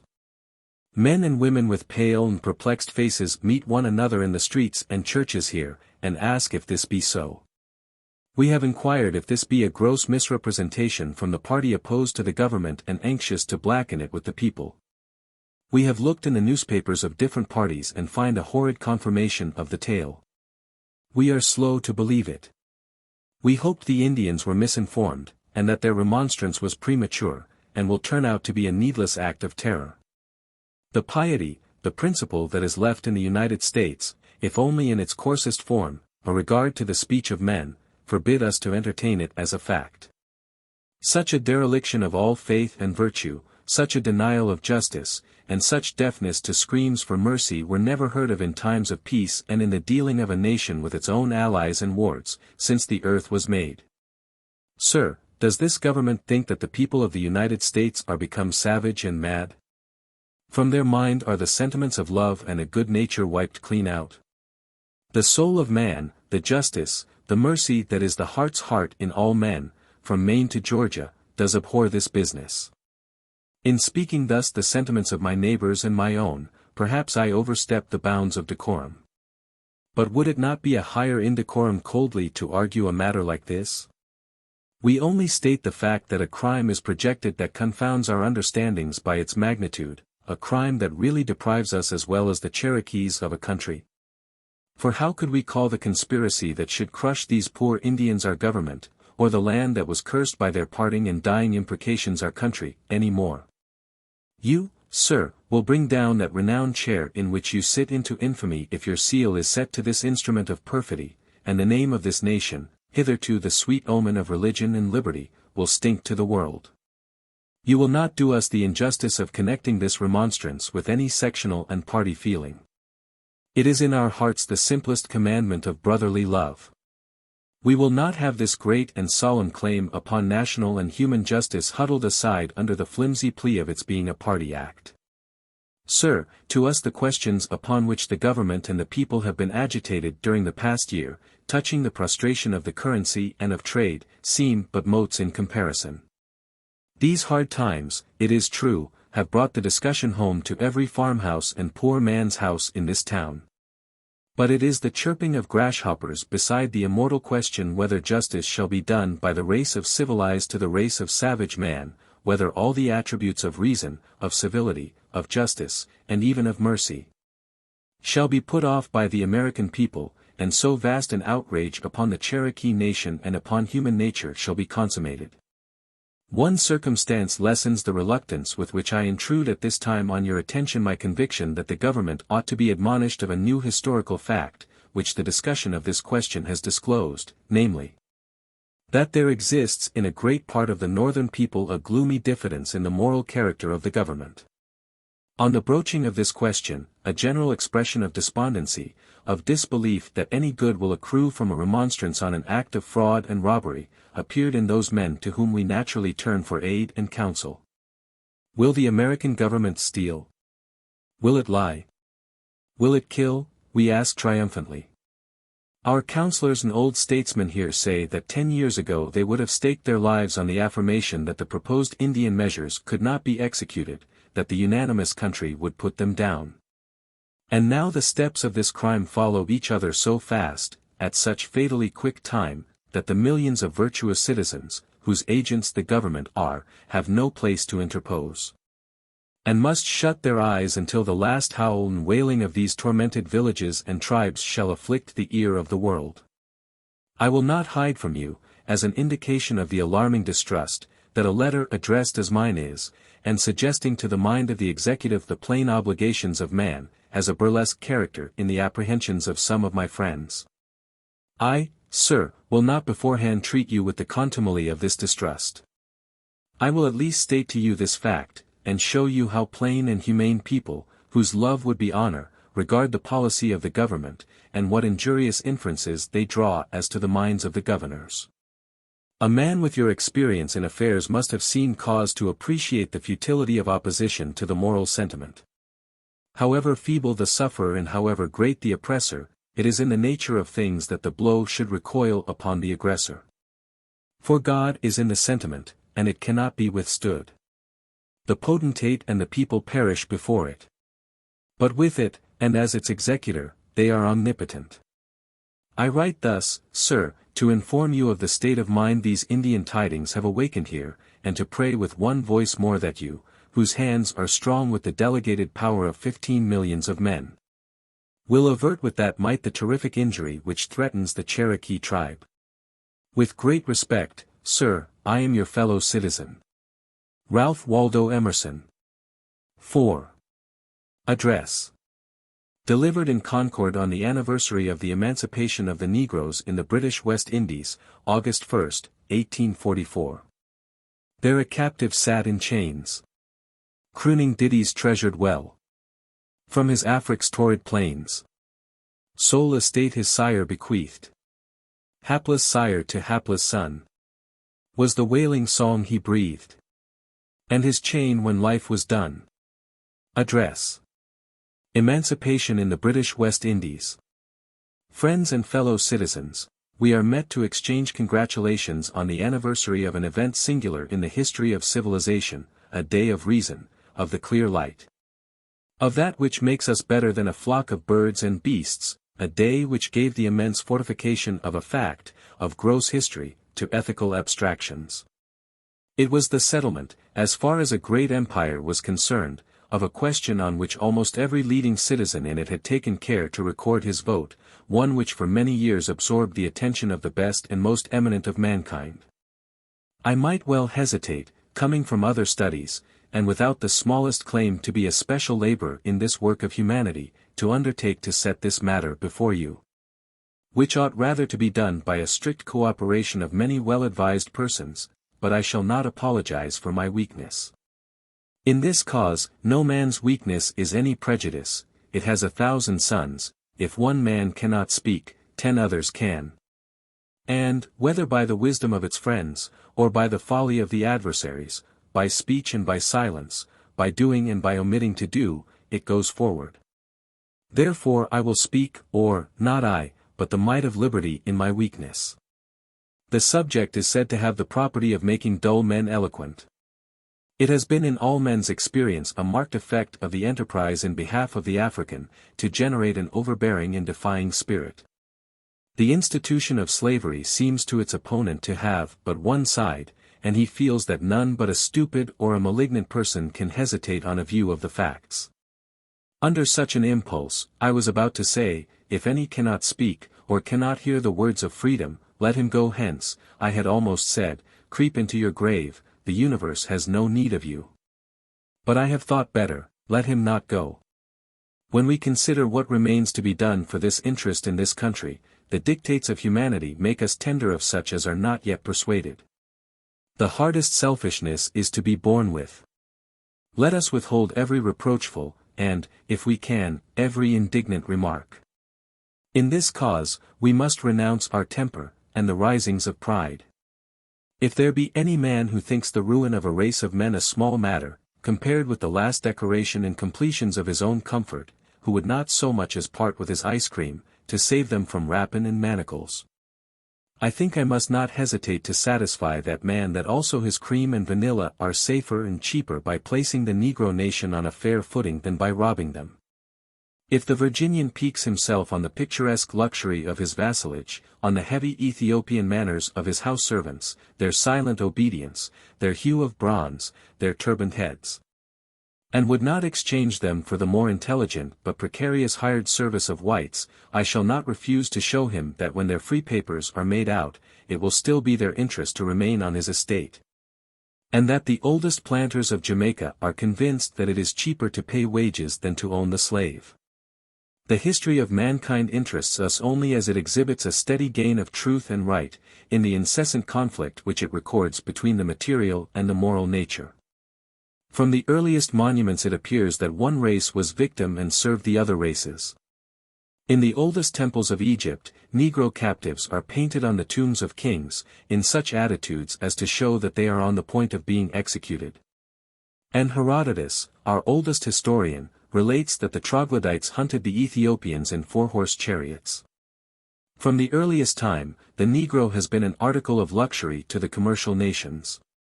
So has it been, down to the day that has just dawned on the world.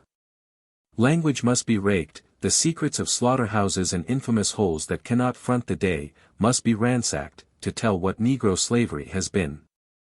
These men, are benefactors, as they are producers of corn and wine, of coffee, of tobacco, of cotton, of sugar, of rum and brandy.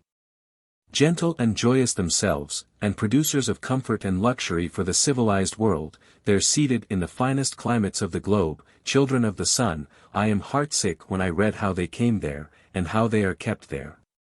Their case was left out of the mind and out of the heart of their brothers.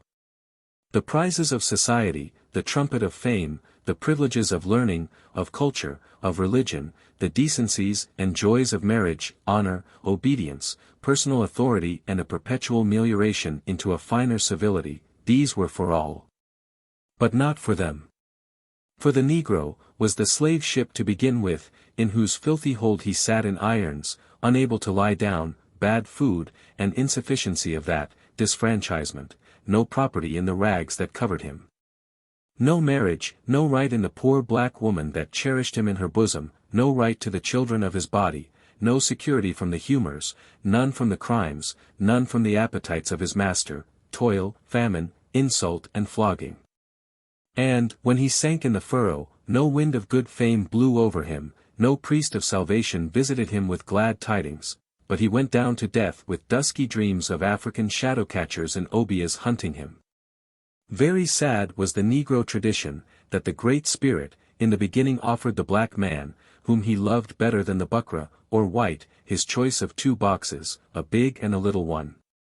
The black man was greedy, and chose the largest. The buckra box was full up with pen, paper and whip, and the Negro box with hoe and bill for Negro to this day. But the crude element of good in human affairs must work and ripen, spite of whips and plantation laws and West Indian interest. Conscience rolled on its pillow, and could not sleep.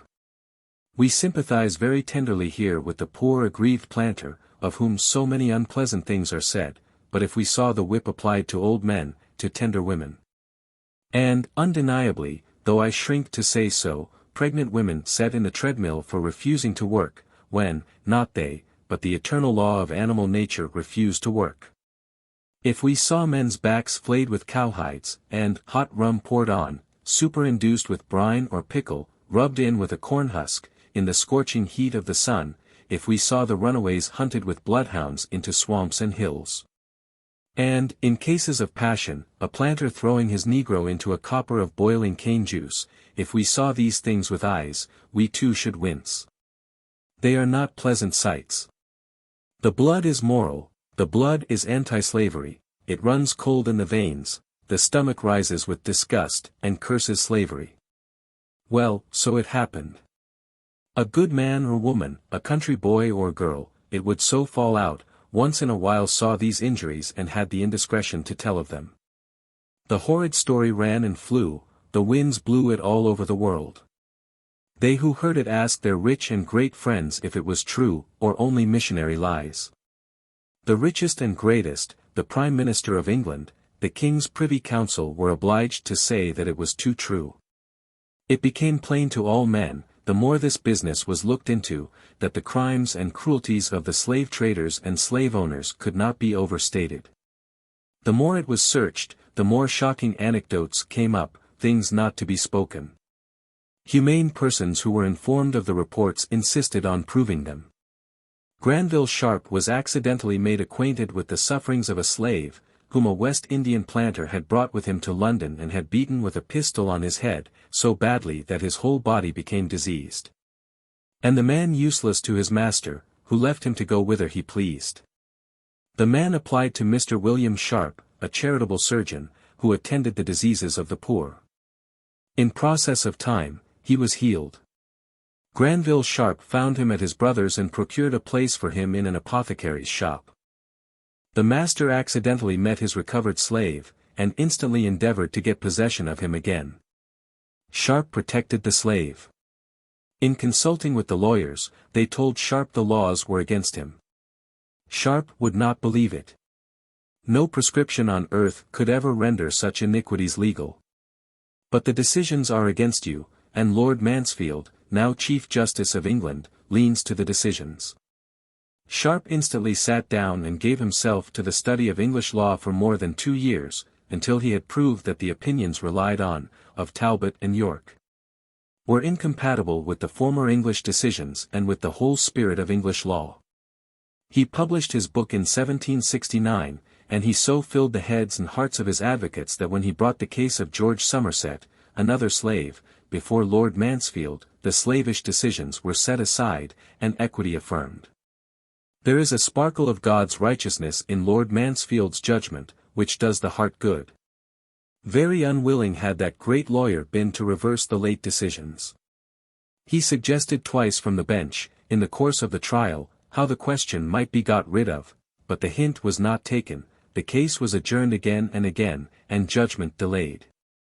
At last judgment was demanded, and on the 22 June, 1772, Lord Mansfield is reported to have decided in these words: "Immemorial usage preserves the memory of positive law, long after all traces of the occasion, reason, authority in time of its introduction, are lost.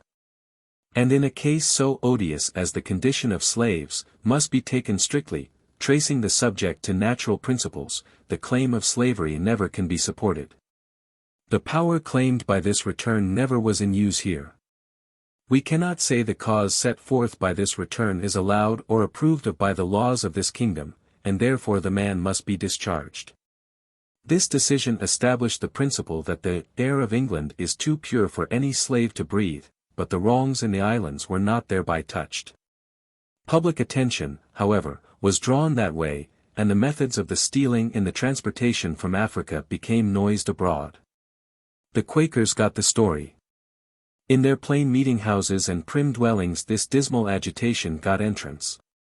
They were rich, they owned, for debt or by inheritance, island property, they were religious, tender-hearted men and women, and they had to hear the news and digest it as they could.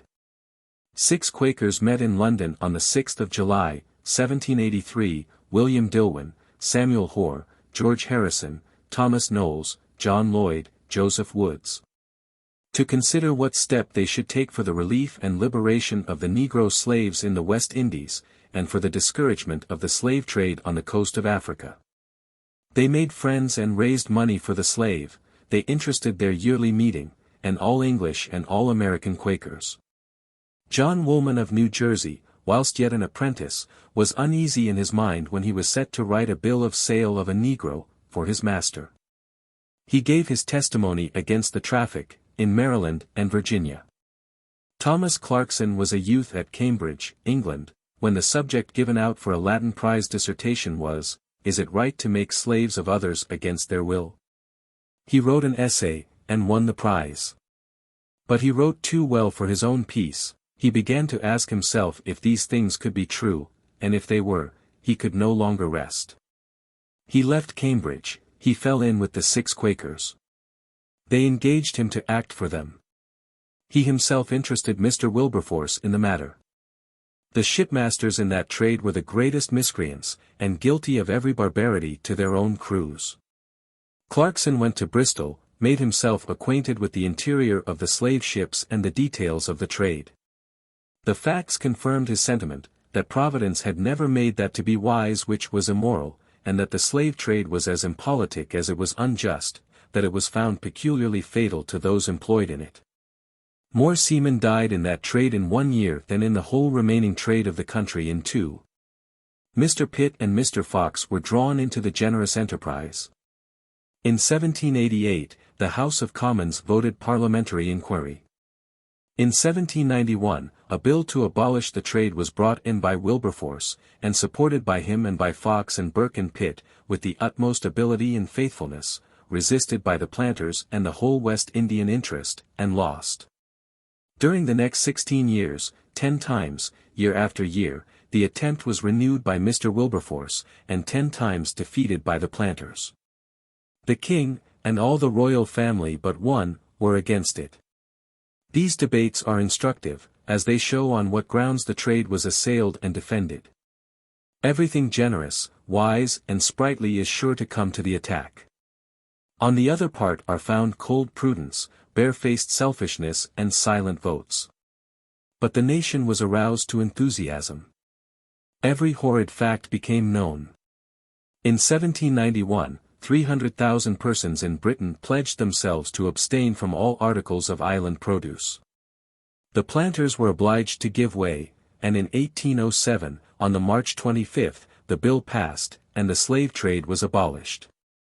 The assailants of slavery had early agreed to limit their political action on this subject to the abolition of the trade, but Granville Sharp, as a matter of conscience, whilst he acted as chairman of the London Committee, felt constrained to record his protest against the limitation, declaring that slavery was as much a crime against the divine law as the slave trade. The trade, under false flags, went on as before. In 1821, according to official documents presented to the American government by the Colonization Society, 200,000 slaves were deported from Africa. Nearly 30,000 were landed in the port of Havana alone. In consequence of the dangers of the trade growing out of the act of abolition, ships were built sharp for swiftness, and with a frightful disregard of the comfort of the victims they were destined to transport. They carried 5, 6, even 700 stowed in a ship built so narrow as to be unsafe, being made just broad enough on the beam to keep the sea. In attempting to make its escape from the pursuit of a man-of-war, one ship flung 500 slaves alive into the sea. These facts went into Parliament. In the islands was an ominous state of cruel and licentious society. Every house had a dungeon attached to it, every slave was worked by the whip. There is no end to the tragic anecdotes in the municipal records of the colonies. The boy was set to strip and flog his own mother to blood, for a small offense. Looking in the face of his master by the Negro was held to be violence by the island courts. He was worked 16 hours, and his ration by law, in some islands, was a pint of flour and 1 salt herring a day. He suffered insult, stripes, mutilation at the humor of the master. Iron collars were riveted on their necks with iron prongs 10 inches long, capsicum pepper was rubbed in the eyes of the females. And they were done to death with the most shocking levity between the master and manager, without fine or inquiry. And when, at last, some Quakers, Moravians, and Wesleyan and Baptist missionaries, following in the steps of Carey and Ward in the East Indies, had been moved to come and cheer the poor victim with the hope of some reparation, in a future world, of the wrongs he suffered in this, these missionaries were persecuted by the planters, their lives threatened, their chapels burned, and the Negroes furiously forbidden to go near them. These outrages rekindled the flame of British indignation. Petitions poured into Parliament, 1 million persons signed their names to these. And in 1833, on the May 14, Lord Stanley, Minister of the Colonies, introduced into the House of Commons his bill for the emancipation. The scheme of the minister, with such modification as it received in the legislature, proposed gradual emancipation. That on August 1, 1834, all persons now slaves should be entitled to be registered as apprenticed laborers, and to acquire thereby all the rights and privileges of freemen, subject to the restriction of laboring under certain conditions. These conditions were, that the praedials should owe 3/4 of the profits of their labor to their masters for 6 years, and the non-praedials for 4 years. The other fourth of the apprentice's time was to be his own, which he might sell to his master, or to other persons, and at the end of the term of years fixed, he should be free. With these provisions and conditions, the bill proceeds, in the 12th section, in the following terms: be it enacted, that all and every person who, on the 1st August, 1834, shall be holden in slavery within any such British colony as aforesaid, shall upon and from and after the said 1st August, become and be to all intents and purposes free, and discharged of and from all manner of slavery, and shall be absolutely and forever manumitted. And that the children thereafter born to any such persons, and the offspring of such children, shall, in like manner, be free, from their birth.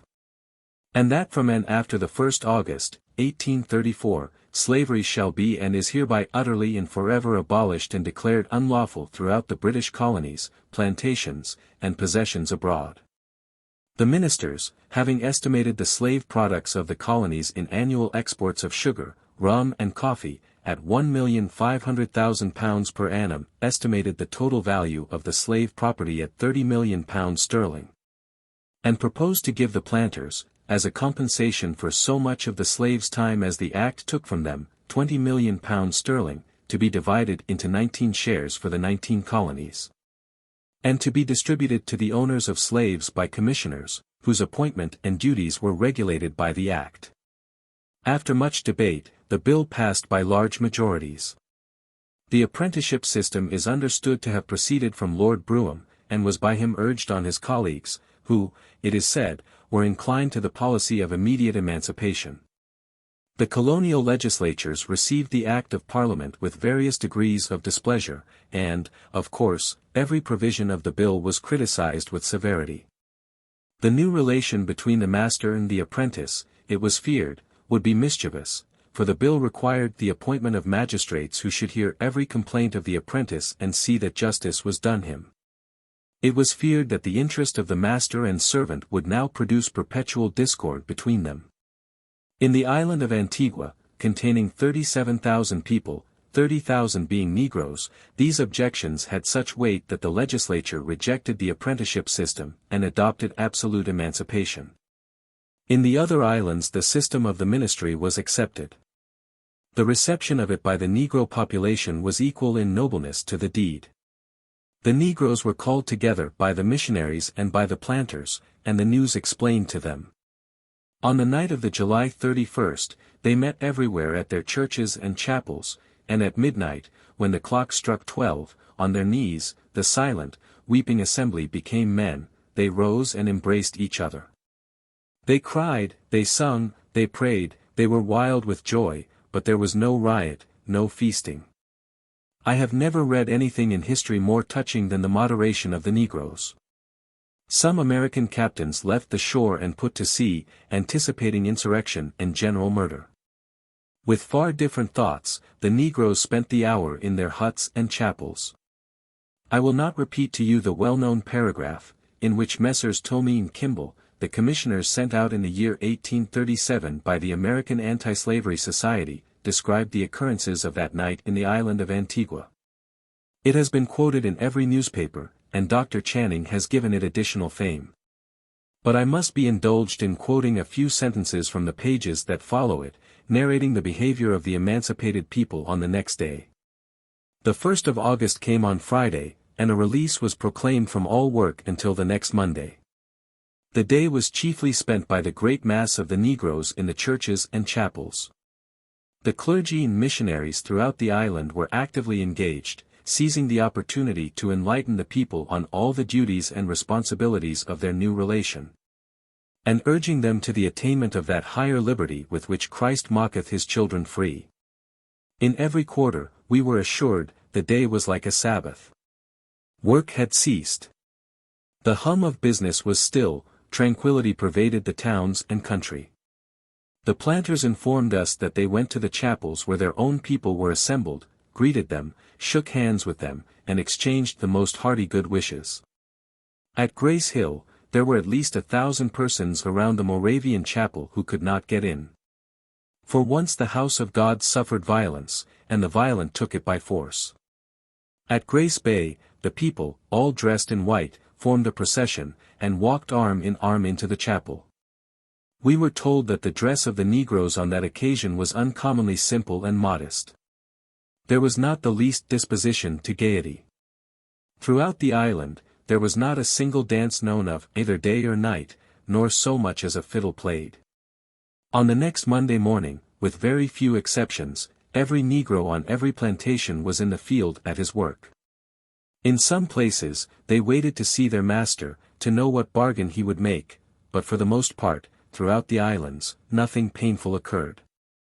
In June, 1835, the ministers, Lord Aberdeen and Sir George Grey, declared to the Parliament that the system worked well. That now for 10 months, from August 1, 1834, no injury or violence had been offered to any white, and only one black had been hurt in 800,000 Negroes, and, contrary to many sinister predictions, that the new crop of island produce would not fall short of that of the last year. But the habit of oppression was not destroyed by a law and a day of jubilee. It soon appeared in all the islands that the planters were disposed to use their old privileges, and overwork the apprentices. To take from them, under various pretenses, their fourth part of their time, and to exert the same licentious despotism as before. The Negroes complained to the magistrates and to the governor. In the island of Jamaica, this ill blood continually grew worse. The governors, Lord Belmore, the Earl of Sligo, and afterwards Sir Lionel Smith, a governor of their own class, who had been sent out to gratify the planters, threw themselves on the side of the oppressed, and were at constant quarrel with the angry and bilious island legislature. Nothing can exceed the ill humor and sulkiness of the addresses of this assembly. I may here express a general remark, which the history of slavery seems to justify, that it is not founded solely on the avarice of the planter. We sometimes say, the planter does not want slaves, he only wants the immunities and the luxuries which the slaves yield him. Give him money, give him a machine that will yield him as much money as the slaves, and he will thankfully let them go. He has no love of slavery, he wants luxury, and he will pay even this price of crime and danger for it. But I think experience does not warrant this favorable distinction, but shows the existence, beside the covetousness, of a bitterer element, the love of power, the voluptuousness of holding a human being in his absolute control. We sometimes observe that spoiled children contract a habit of annoying quite wantonly those who have charge of them, and seem to measure their own sense of well-being, not by what they do, but by the degree of reaction they can cause.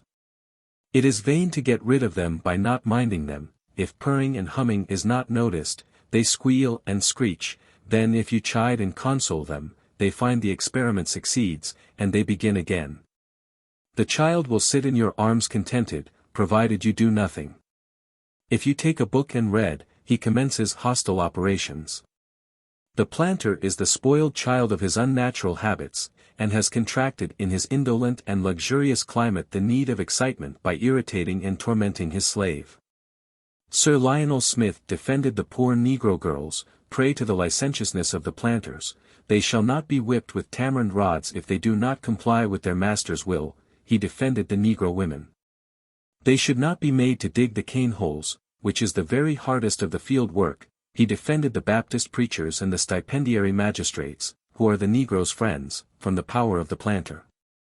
The power of the planters, however, to oppress, was greater than the power of the apprentice and of his guardians to withstand. Lord Brougham and Mr. Buxton declared that the planter had not fulfilled his part in the contract, whilst the apprentices had fulfilled theirs, and demanded that the emancipation should be hastened, and the apprenticeship abolished. Parliament was compelled to pass additional laws for the defense and security of the Negro, and in ill humor at these acts, the great island of Jamaica, with a population of 500,000, and 300,000 Negroes, early in 1838, resolved to throw up the 2 remaining years of apprenticeship, and to emancipate absolutely on the August 1, 1838. In British Guiana, in Dominica, the same resolution had been earlier taken with more goodwill, and the other islands fell into the measure, so that on the August 1, 1838, the shackles dropped from every British slave. The accounts which we have from all parties, both from the planters, and those too who were originally most opposed to the measure, and from the new freemen, are of the most satisfactory kind. The manner in which the new festival was celebrated, brings tears to the eyes. The 1st of August, 1838, was observed in Jamaica as a day of thanksgiving and prayer. Sir Lionel Smith, the governor, writes to the British ministry, "It is impossible for me to do justice to the good order, decorum and gratitude which the whole labouring population manifested on that happy occasion. Though joy beamed on every countenance, it was throughout tempered with solemn thankfulness to God, and the churches and chapels were everywhere filled with these happy people in humble offering of praise." The Queen, in her speech to the Lords and Commons, praised the conduct of the emancipated population, and in 1840 Sir Charles Metcalfe, the new governor of Jamaica, in his address to the Assembly expressed himself to that late exasperated body in these terms: "All those who are acquainted with the state of the island know that our emancipated population are as free, as independent in their conduct, as well conditioned, as much in the enjoyment of abundance, and as strongly sensible of the blessings of liberty, as any that we know of in any country. All disqualifications and distinctions of color have ceased. Men of all colors have equal rights in law, and an equal footing in society, and every man's position is settled by the same circumstances which regulate that point in other free countries, where no difference of color exists.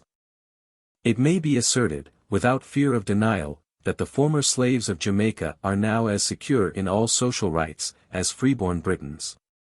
He further describes the erection of numerous churches, chapels and schools which the new population required, and adds that more are still demanded. The legislature, in their reply, echo the governor's statement, and say, "The peaceful demeanor of the emancipated population redounds to their own credit, and affords a proof of their continued comfort and prosperity." I said, this event is signal in the history of civilization. There are many styles of civilization, and not one only. Ours is full of barbarities. There are many faculties in man, each of which takes its turn of activity, and that faculty which is paramount in any period and exerts itself through the strongest nation, determines the civility of that age, and each age thinks its own the perfection of reason. Our culture is very cheap and intelligible. Unroof any house, and you shall find it. The well-being consists in having a sufficiency of coffee and toast, with a daily newspaper, a well-glazed parlor, with marbles, mirrors and center table, and the excitement of a few parties and a few rides in a year. Such as one house, such are all. The owner of a New York manor imitates the mansion and equipage of the London nobleman, the Boston merchant rivals his brother of New York, and the villages copy Boston. There have been nations elevated by great sentiments. Such was the civility of Sparta and the Dorian race, whilst it was defective in some of the chief elements of ours. That of Athens, again, lay in an intellect dedicated to beauty. That of Asia Minor in poetry, music and arts, that of Palestine in piety, that of Rome in military arts and virtues, exalted by a prodigious magnanimity. That of China and Japan in the last exaggeration of decorum and etiquette. Our civility, England determines the style of, inasmuch as England is the strongest of the family of existing nations, and as we are the expansion of that people. It is that of a trading nation, it is a shopkeeping civility. The English lord is a retired shopkeeper, and has the prejudices and timidities of that profession. And we are shopkeepers, and have acquired the vices and virtues that belong to trade. We peddle, we truck, we sail, we row, we ride in cars, we creep in teams, we go in canals, to market, and for the sale of goods. The national aim and employment streams into our ways of thinking, our laws, our habits and our manners. The customer is the immediate jewel of our souls. Him we flatter, him we feast, compliment, vote for, and will not contradict. It was, or it seemed the dictate of trade, to keep the Negro down. We had found a race who were less warlike, and less energetic shopkeepers than we, who had very little skill in trade. We found it very convenient to keep them at work, since, by the aid of a little whipping, we could get their work for nothing but their board and the cost of whips. What if it cost a few unpleasant scenes on the coast of Africa? That was a great way off, and the scenes could be endured by some sturdy, unscrupulous fellows, who could go, for high wages, and bring us the men, and need not trouble our ears with the disagreeable particulars. If any mention was made of homicide, madness, adultery, and intolerable tortures, we would let the church bells ring louder, the church organ swell its peal and drown the hideous sound. The sugar they raised was excellent, nobody tasted blood in it. The coffee was fragrant, the tobacco was incense, the brandy made nations happy, the cotton clothed the world. What? All raised by these men, and no wages. Excellent. What a convenience. They seemed created by Providence to bear the heat and the whipping, and make these fine articles. But unhappily, most unhappily, gentlemen, man is born with intellect, as well as with a love of sugar. And with a sense of justice, as well as a taste for strong drink. These ripened, as well as those. You could not educate him, you could not get any poetry, any wisdom, any beauty in woman, any strong and commanding character in man, but these absurdities would still come flashing out, these absurdities of a demand for justice. A generosity for the weak and oppressed.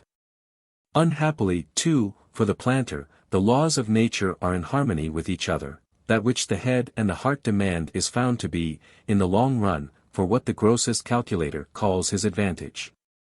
The moral sense is always supported by the permanent interest of the parties. Else, I know not how, in our world, any good would ever get done. It was shown to the planters that they, as well as the Negroes, were slaves. That though they paid no wages, they got very poor work, that their estates were ruining them, under the finest climate, and that they needed the severest monopoly laws at home to keep them from bankruptcy. The oppression of the slave recoiled on them. They were full of vices, their children were lumps of pride, sloth, sensuality, and rottenness. The position of woman was nearly as bad as it could be. And, like other robbers, they could not sleep in security. Many planters have said, since the emancipation, that, before that day, they were the greatest slaves on the estates. Slavery is no scholar, no improver.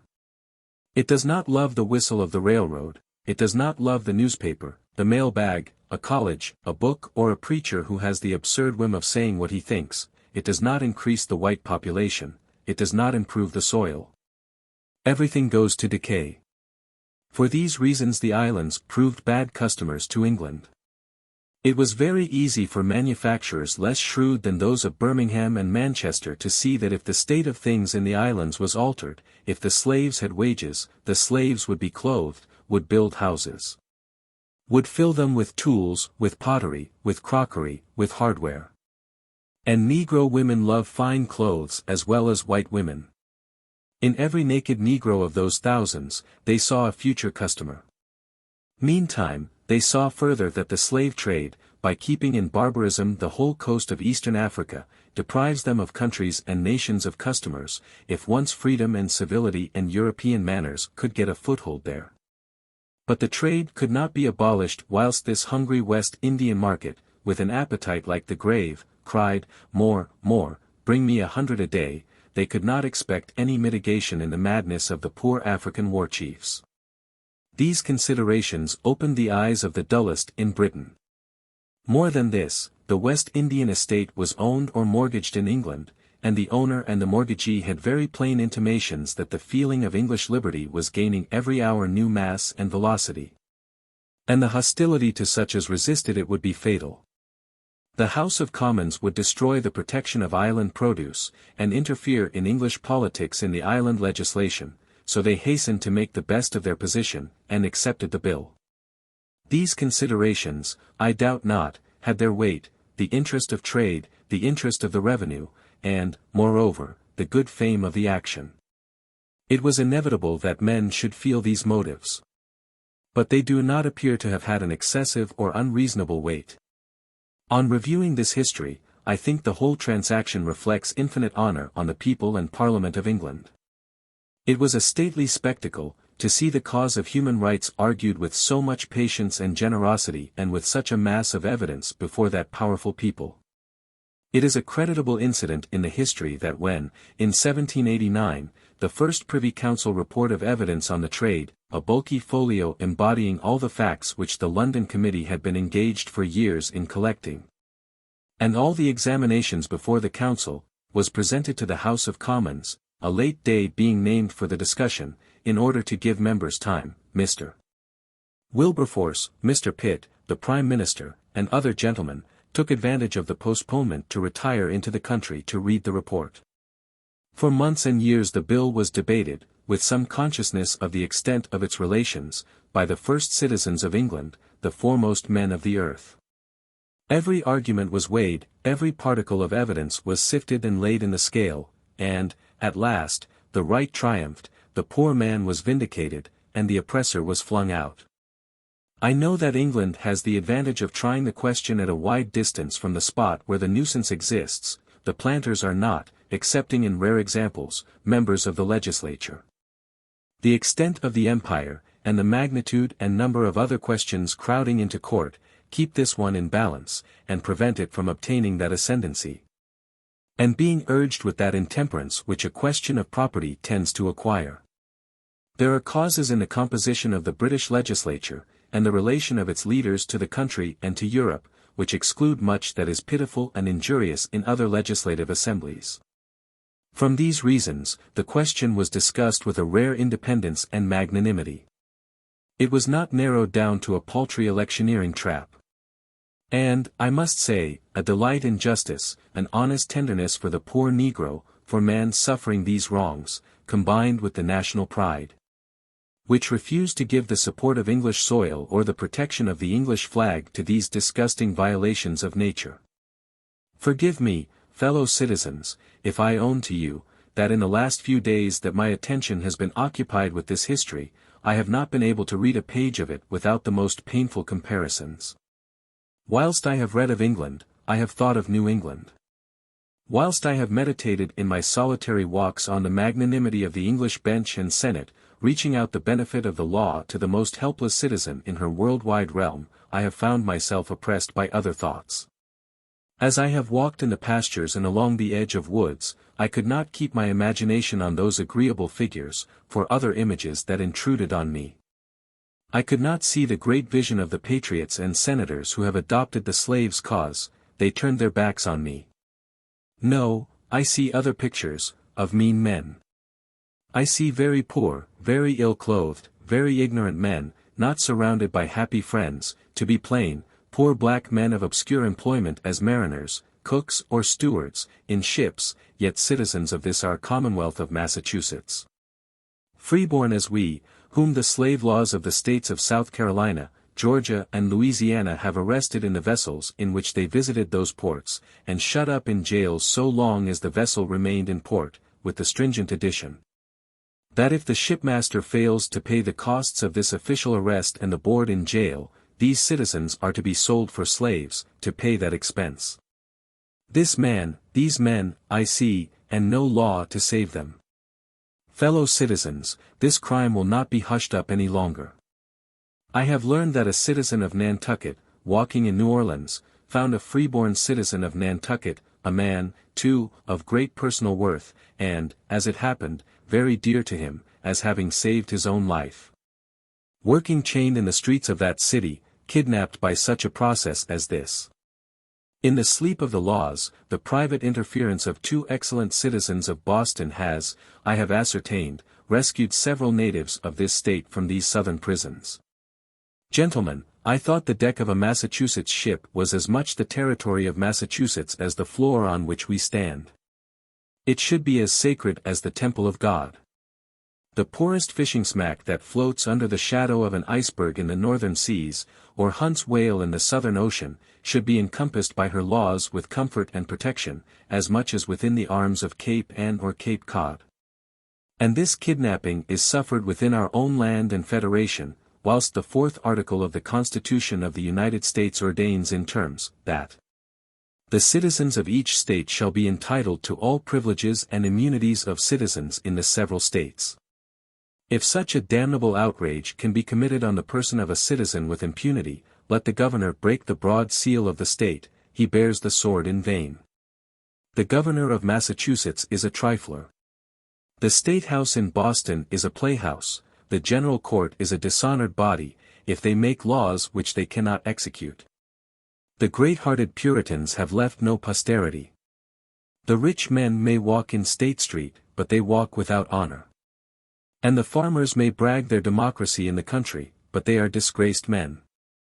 If the state has no power to defend its own people in its own shipping, because it has delegated that power to the federal government, has it no representation in the federal government? Are those men dumb? I am no lawyer, and cannot indicate the forms applicable to the case, but here is something which transcends all forms. Let the senators and representatives of the state, containing a population of 1,000,000 freemen, go in a body before the Congress and say that they have a demand to make on them, so imperative that all functions of government must stop until it is satisfied. If ordinary legislation cannot reach it, then extraordinary must be applied. The Congress should instruct the President to send to those ports of Charleston, Savannah and New Orleans such orders and such force as should release, forthwith, all such citizens of Massachusetts as were holden in prison without the allegation of any crime, and should set on foot the strictest inquisition to discover where such persons, brought into slavery by these local laws at any time heretofore, may now be. That first, and then, let order be taken to indemnify all such as have been incarcerated. As for dangers to the Union, from such demands, the Union already is at an end when the first citizen of Massachusetts is thus outraged. Is it an union and covenant in which the state of Massachusetts agrees to be imprisoned, and the state of Carolina to imprison? Gentlemen, I am loath to say harsh things, and perhaps I know too little of politics for the smallest weight to attach to any censure of mine. But I am at a loss how to characterize the tameness and silence of the 2 senators and the 10 representatives of the state at Washington. To what purpose have we clothed each of those representatives with the power of 70,000 persons, and each senator with near 500,000, if they are to sit dumb at their desks and see their constituents captured and sold? Perhaps to gentlemen sitting by them in the hall. There is a scandalous rumor that has been swelling louder of late years, perhaps wholly false, that members are bullied into silence by Southern gentlemen. It is so easy to omit to speak, or even to be absent when delicate things are to be handled. I may as well say, what all men feel, that whilst our very amiable and very innocent representatives and senators at Washington are accomplished lawyers and merchants, and very eloquent at dinners and at caucuses, there is a disastrous want of men from New England. I would gladly make exceptions, and you will not suffer me to forget one eloquent old man, in whose veins the blood of Massachusetts rolls, and who singly has defended the freedom of speech, and the rights of the free, against the usurpation of the slaveholder.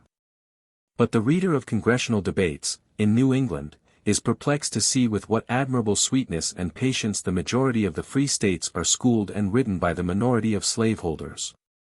What if we should send thither representatives who were a particle less amiable and less innocent? I entreat you, sirs, let not this stain attach, let not this misery accumulate any longer. If the managers of our political parties are too prudent and too cold, if, most unhappily, the ambitious class of young men and political men have found out that these neglected victims are poor and without weight, that they have no graceful hospitalities to offer, no valuable business to throw into any man's hands, no strong vote to cast at the elections, and therefore may with impunity be left in their chains or to the chance of chains, then let the citizens in their primary capacity take up their cause on this very ground, and say to the government of the state, and of the Union, that government exists to defend the weak and the poor and the injured party. The rich and the strong can better take care of themselves. And as an omen and assurance of success, I point you to the bright example which England set you, on this day, 10 years ago. There are other comparisons and other imperative duties which come sadly to mind, but I do not wish to darken the hours of this day by crimination. I turn gladly to the rightful theme, to the bright aspects of the occasion. This event was a moral revolution. The history of it is before you. Here was no prodigy, no fabulous hero, no Trojan horse, no bloody war, but all was achieved by plain means of plain men, working not under a leader, but under a sentiment. Other revolutions have been the insurrection of the oppressed, this was the repentance of the tyrant. It was the masters revolting from their mastery. The slaveholder said, I will not hold slaves. The end was noble and the means were pure. Hence the elevation and pathos of this chapter of history. The lives of the advocates are pages of greatness, and the connection of the eminent senators with this question constitutes the immortalizing moments of those men's lives. The bare enunciation of the theses at which the lawyers and legislators arrived, gives a glow to the heart of the reader. Lord Chancellor Northington is the author of the famous sentence, as soon as any man puts his foot on English ground, he becomes free. I was a slave, said the Council of Somerset, speaking for his client, for I was in America, I am now in a country where the common rights of mankind are known and regarded. Granville Sharp filled the ear of the judges with the sound principles that had from time to time been affirmed by the legal authorities. Derived power cannot be superior to the power from which it is derived. The reasonableness of the law is the soul of the law. It is better to suffer every evil than to consent to any. Out it would come, the God's truth, out it came, like a bolt from a cloud, for all the mumbling of the lawyers. One feels very sensibly in all this history that a great heart and soul are behind there, superior to any man, and making use of each, in turn, and infinitely attractive to every person according to the degree of reason in his own mind. So that this cause has had the power to draw to it every particle of talent and of worth in England, from the beginning. All the great geniuses of the British Senate, Fox, Pitt, Burke, Grenville, Sheridan, Grey, Canning, ranged themselves on its side. The poet Cooper wrote for it, Franklin, Jefferson, Washington, in this country, all recorded their votes. All men remember the subtlety in the fire of indignation which the Edinburgh Review contributed to the cause, and every liberal mind, poet, preacher, moralist, statesman, has had the fortune to appear somewhere for this cause. On the other part, appeared the reign of pounds and shillings, and all manner of rage and stupidity. A resistance which drew from Mr. Huddlestone in Parliament the observation, that a curse attended this trade even in the mode of defending it. By a certain fatality, none but the vilest arguments were brought forward, which corrupted the very persons who used them. Every one of these was built on the narrow ground of interest, of pecuniary profit, of sordid gain, in opposition to every motive that had reference to humanity, justice, and religion, or to that great principle which comprehended them all.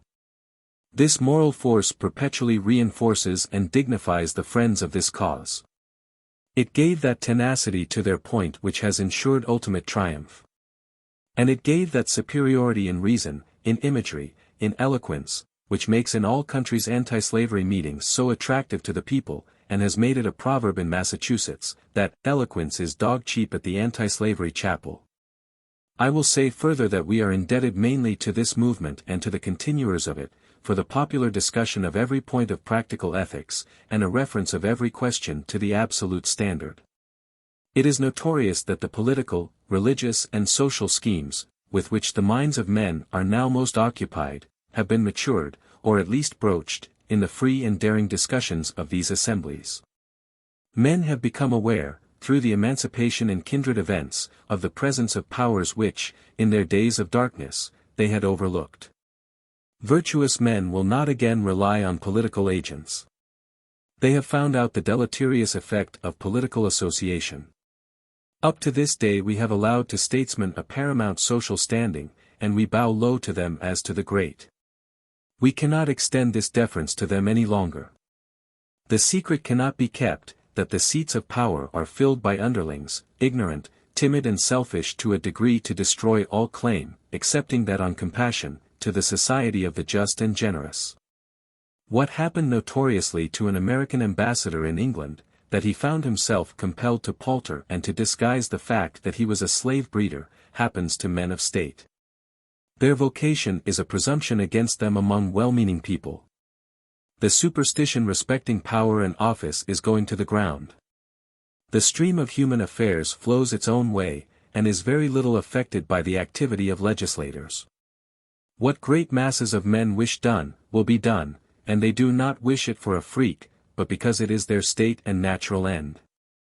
There are now other energies than force, other than political, which no man in future can allow himself to disregard. There is direct conversation and influence. A man is to make himself felt by his proper force. The tendency of things runs steadily to this point, namely, to put every man on his merits, and to give him so much power as he naturally exerts, no more, no less. Of course, the timid and base persons, all who are conscious of no worth in themselves, and who owe all their place to the opportunities which the older order of things allowed them, to deceive and defraud men, shudder at the change. And would fain silence every honest voice, and lock up every house where liberty and innovation can be pleaded for. They would raise mobs, for fear is very cruel. But the strong and healthy yeomen and husbands of the land, the self-sustaining class of inventive and industrious men, fear no competition or superiority. Come what will, their faculty cannot be spared. The 1st of August marks the entrance of a new element into modern politics, namely, the civilization of the Negro. A man is added to the human family. Not the least affecting part of this history of abolition is the annihilation of the old indecent nonsense about the nature of the Negro. In the case of the ship Zone, in 1781, whose master had thrown 132 slaves alive into the sea, to cheat the underwriters. The first jury gave a verdict in favor of the master and owners. They had a right to do what they had done. Lord Mansfield is reported to have said on the bench, the matter left to the jury is, was it from necessity? For they had no doubt, though it shocks one very much, that the case of slaves was the same as if horses had been thrown overboard. It is a very shocking case. But a more enlightened and humane opinion began to prevail. Mr. Clarkson, early in his career, made a collection of African productions and manufactures, as specimens of the arts and culture of the Negro. Comprising cloths and loom, weapons, polished stones and woods, leather, glass, dyes, ornaments, soap, pipe bowls and trinkets. These he showed to Mr. Pitt, who saw and handled them with extreme interest. On sight of these, says Clarkson, many sublime thoughts seemed to rush at once into his mind, some of which he expressed. And hence appeared to arise a project which was always dear to him, of the civilization of Africa, a dream which forever elevates his fame. In 1791, Mr. Wilberforce announced to the House of Commons, "We have already gained one victory, we have obtained for these poor creatures the recognition of their human nature, which for a time was most shamefully denied them." It was the sarcasm of Montesquieu, it would not do to suppose that Negroes were men, lest it should turn out that whites were not, for the white has, for ages, done what he could to keep the Negro in that hoggish state. His laws have been furies. It now appears that the Negro race is, more than any other, susceptible of rapid civilization. The emancipation is observed, in the islands, to have wrought for the Negro a benefit as sudden as when a thermometer is brought out of the shade into the sun. It has given him eyes and ears. If, before, he was taxed with such stupidity, or such defective vision, that he could not set a table square to the walls of an apartment, he is now the principal if not the only mechanic in the West Indies. And is, besides, an architect, a physician, a lawyer, a magistrate, an editor, and a valued and increasing political power. The recent testimonies of Sturge, of Tomey and Kimball, of Gurney, of Filippo, are very explicit on this point, the capacity and the success of the colored and the black population in employments of skill, of profit and of trust. And best of all is the testimony to their moderation. They receive hints and advances from the whites that they will be gladly received as subscribers to the exchange, as members of this or that committee of trust. They hold back, and say to each other that social position is not to be gained by pushing. I have said that this event interests us because it came mainly from the concession of the whites. I add, that in part it is the earning of the blacks. They won the pity and respect which they have received, by their powers and native endowments. I think this a circumstance of the highest import. Their whole future is in it.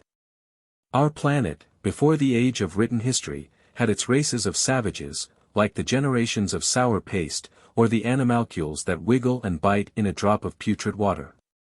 Who cares for these or for their wars? We do not wish a world of bugs or of birds, neither afterward of Scythians, Caribs or Fijis. The grand style of nature, her great periods, is all we observe in them. Who cares for oppressing whites, or oppressed blacks, 20 centuries ago, more than for bad dreams? Eaters and food are in the harmony of nature. And there too is the germ forever protected, unfolding gigantic leaf after leaf, a newer flower, a richer fruit, in every period, yet its next product is never to be guessed. It will only save what is worth saving. And it saves not by compassion, but by power. It appoints no police to guard the lion but his teeth and claws, no fort or city for the bird but his wings, no rescue for flies and mites but their spawning numbers, which no ravages can overcome. It deals with men after the same manner. If they are rude and foolish, down they must go. When at last in a race a new principle appears, an idea, that conserves it, ideas only save races.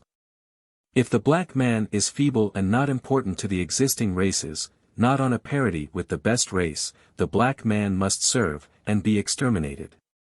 But if the black man carries in his bosom an indispensable element of a new and coming civilization, for the sake of that element, no wrong nor strength nor circumstance can hurt him, he will survive and play his part. So now, the arrival in the world of such men as Toussaint, and the Haitian heroes, or of the leaders of their race in Barbados and Jamaica, outweighs in good omen all the English and American humanity. The anti-slavery of the whole world is dust in the balance before this, is a poor squeamishness and nervousness. The might and the right are here is the anti-slave, here is man, and if you have man, black or white is an insignificance. The intellect, that is miraculous. Who has it, has the talisman, his skin and bones, though they were of the color of night, are transparent, and the everlasting stars shine through, with attractive beams. But a compassion for that which is not and cannot be useful or lovely, is degrading and futile. All the songs and newspapers and money subscriptions and vituperation of such as do not think with us, will avail nothing against a fact. I say to you, you must save yourself, black or white, man or woman, other help is none. I esteem the occasion of this jubilee to be the proud discovery that the black race can contend with the white, that in the great anthem which we call history, a piece of many parts and vast compass.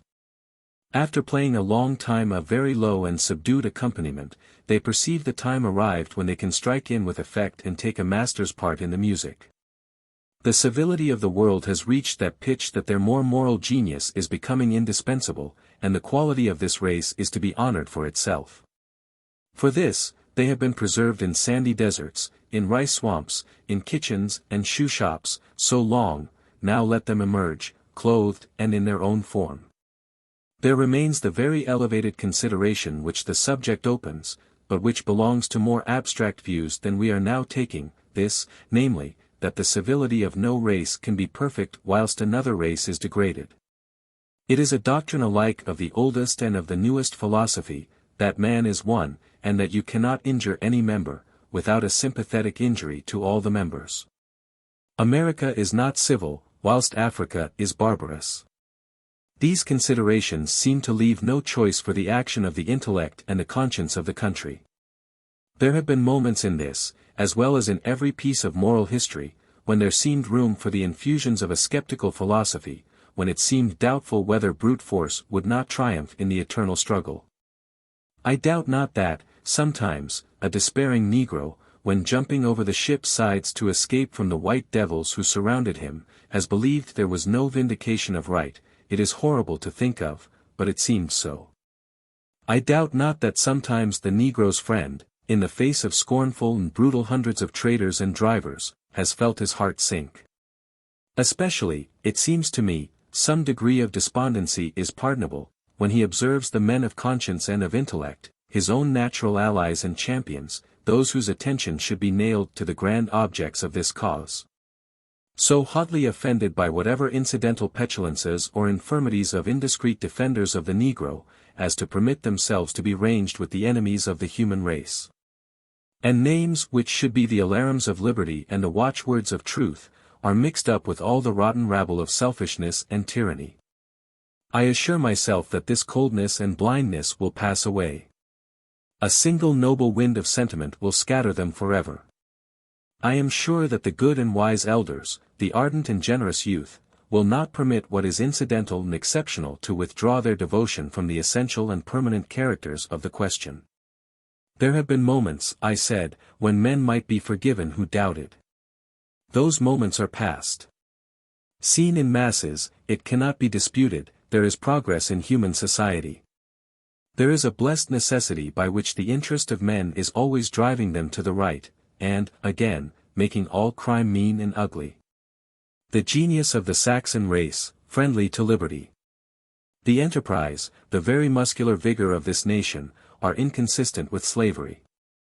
The intellect, with blazing eye, looking through history from the beginning onward, gazes on this blot and it disappears.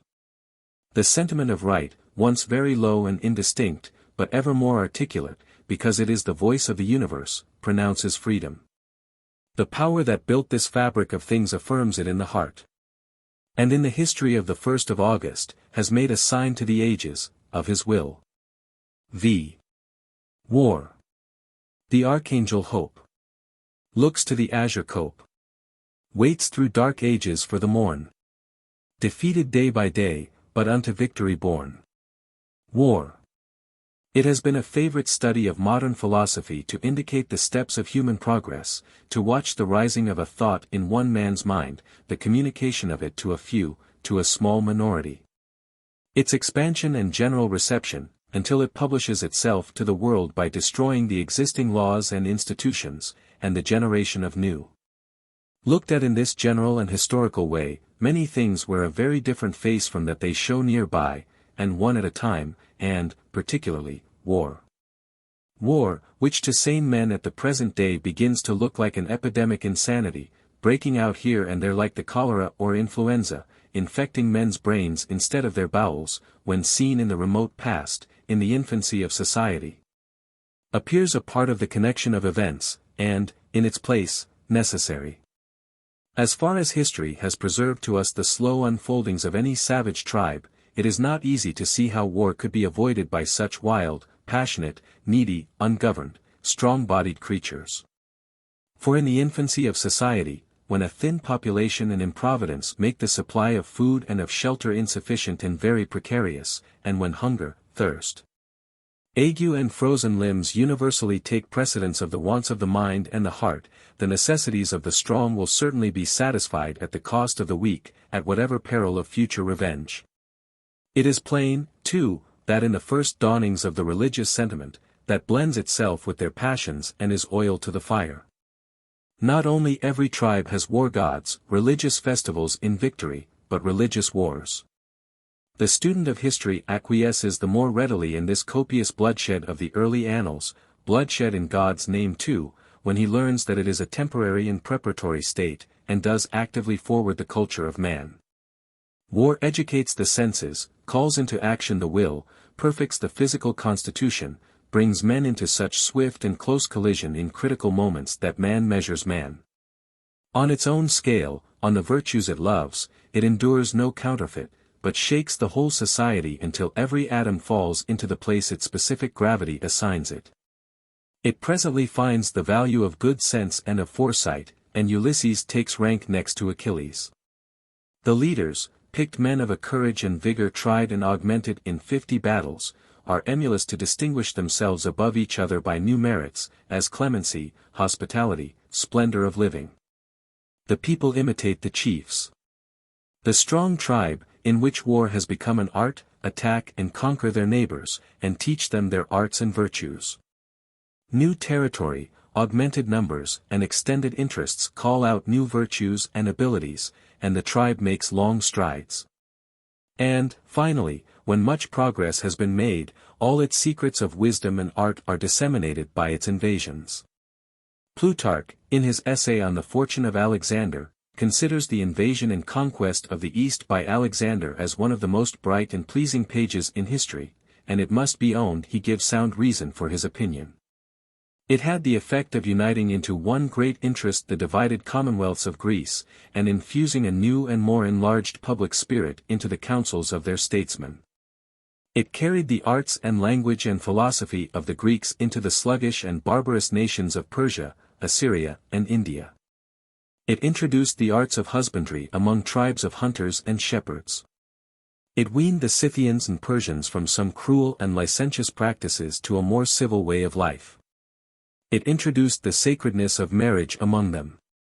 It built 70 cities, and sowed the Greek customs and humane laws over Asia, and united hostile nations under one code. It brought different families of the human race together, to blows at first, but afterwards to truce, to trade and to intermarriage. It would be very easy to show analogous benefits that have resulted from military movements of later ages. Considerations of this kind lead us to a true view of the nature and office of war.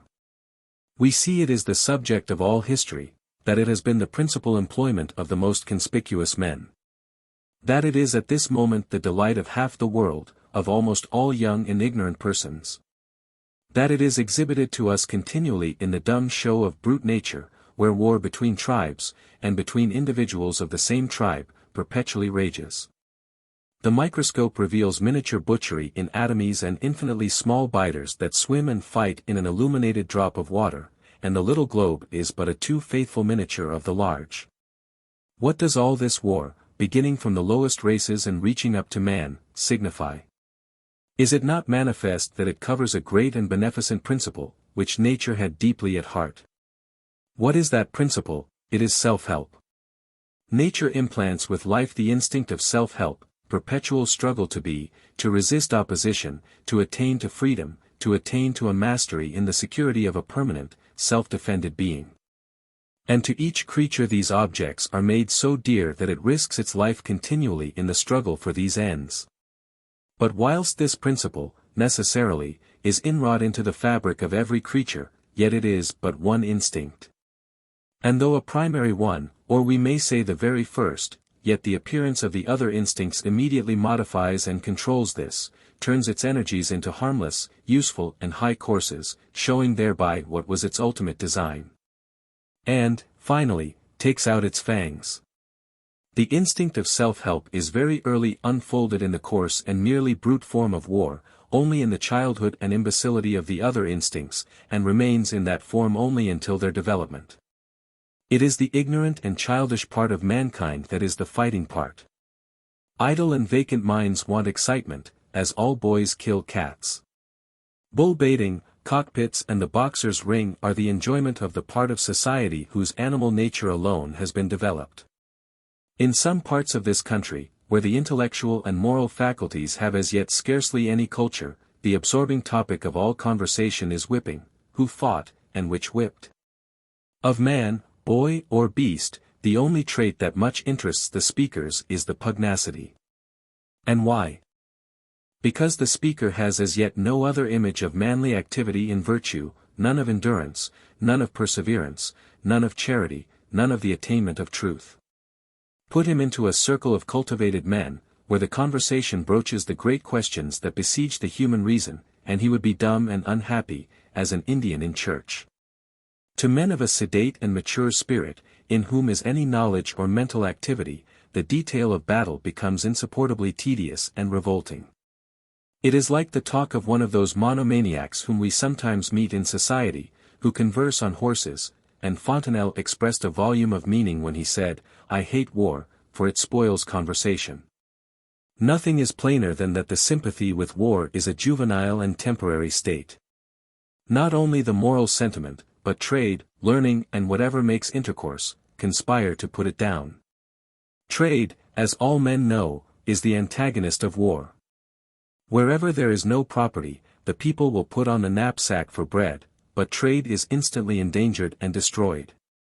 And, moreover, trade brings men to look each other in the face, and gives the parties the knowledge that these enemies over sea or over the mountain are such men as we, who laugh and grieve, who love and fear, as we do. And learning and art, and especially religion, weave ties that make war look like fratricide, as it is. And as all history is the picture of war, as we have said, so it is no less true that it is the record of the mitigation and decline of war. Early in the 11th and 12th centuries, the Italian cities had grown so populous and strong that they forced the rural nobility to dismantle their castles, which were dens of cruelty, and come and reside in the towns. The popes, to their eternal honor, declared religious jubilees, during which all hostilities were suspended throughout Christendom, and man had a breathing space. The increase of civility has abolished the use of poison and of torture, once supposed as necessary as navies now. And, finally, the art of war, what with gunpowder and tactics, has made, as all men know, battles less frequent and less murderous.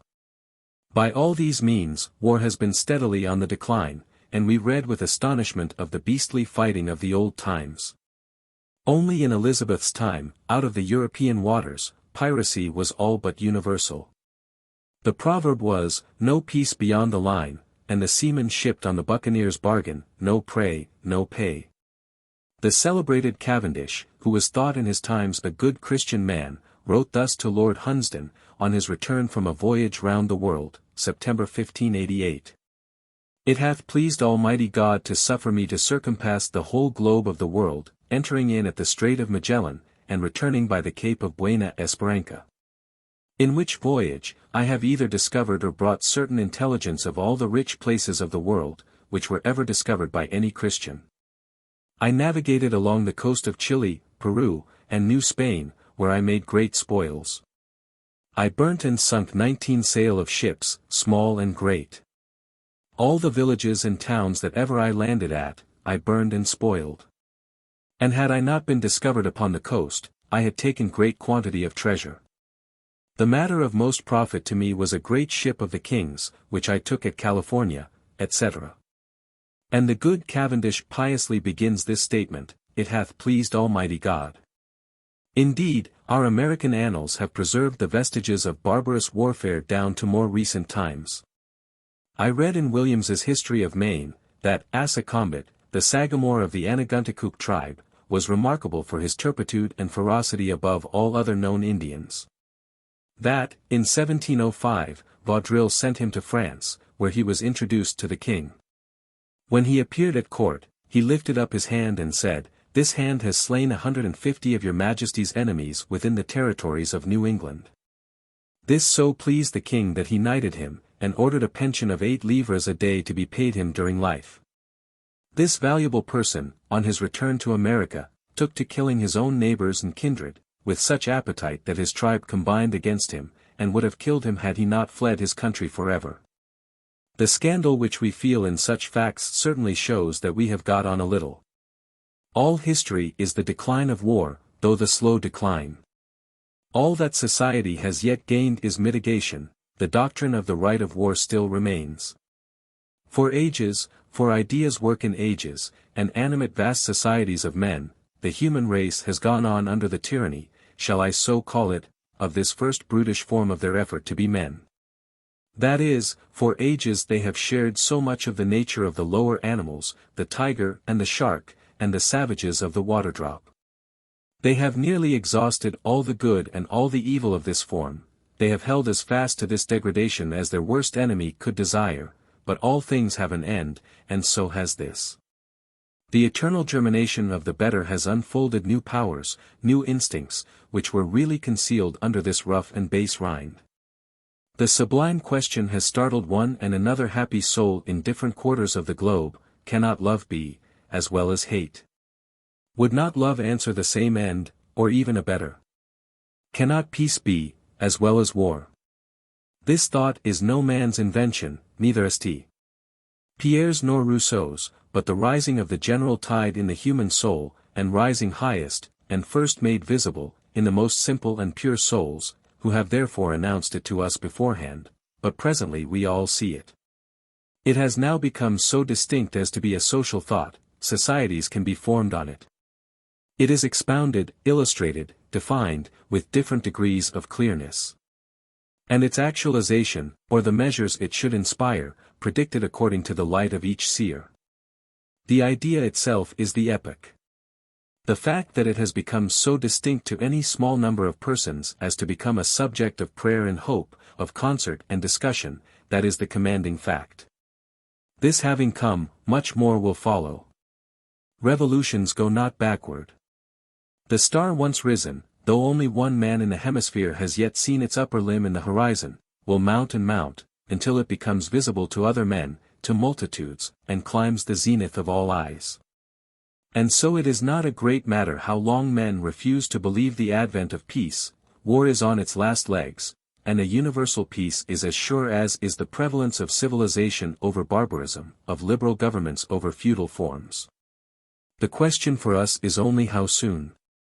That the project of peace should appear visionary to great numbers of sensible men, should appear laughable even, to numbers. Should appear to the grave and good-natured to be embarrassed with extreme practical difficulties, is very natural. This is a poor, tedious society of yours, they say, we do not see what good can come of it. Peace. Why, we are all at peace now.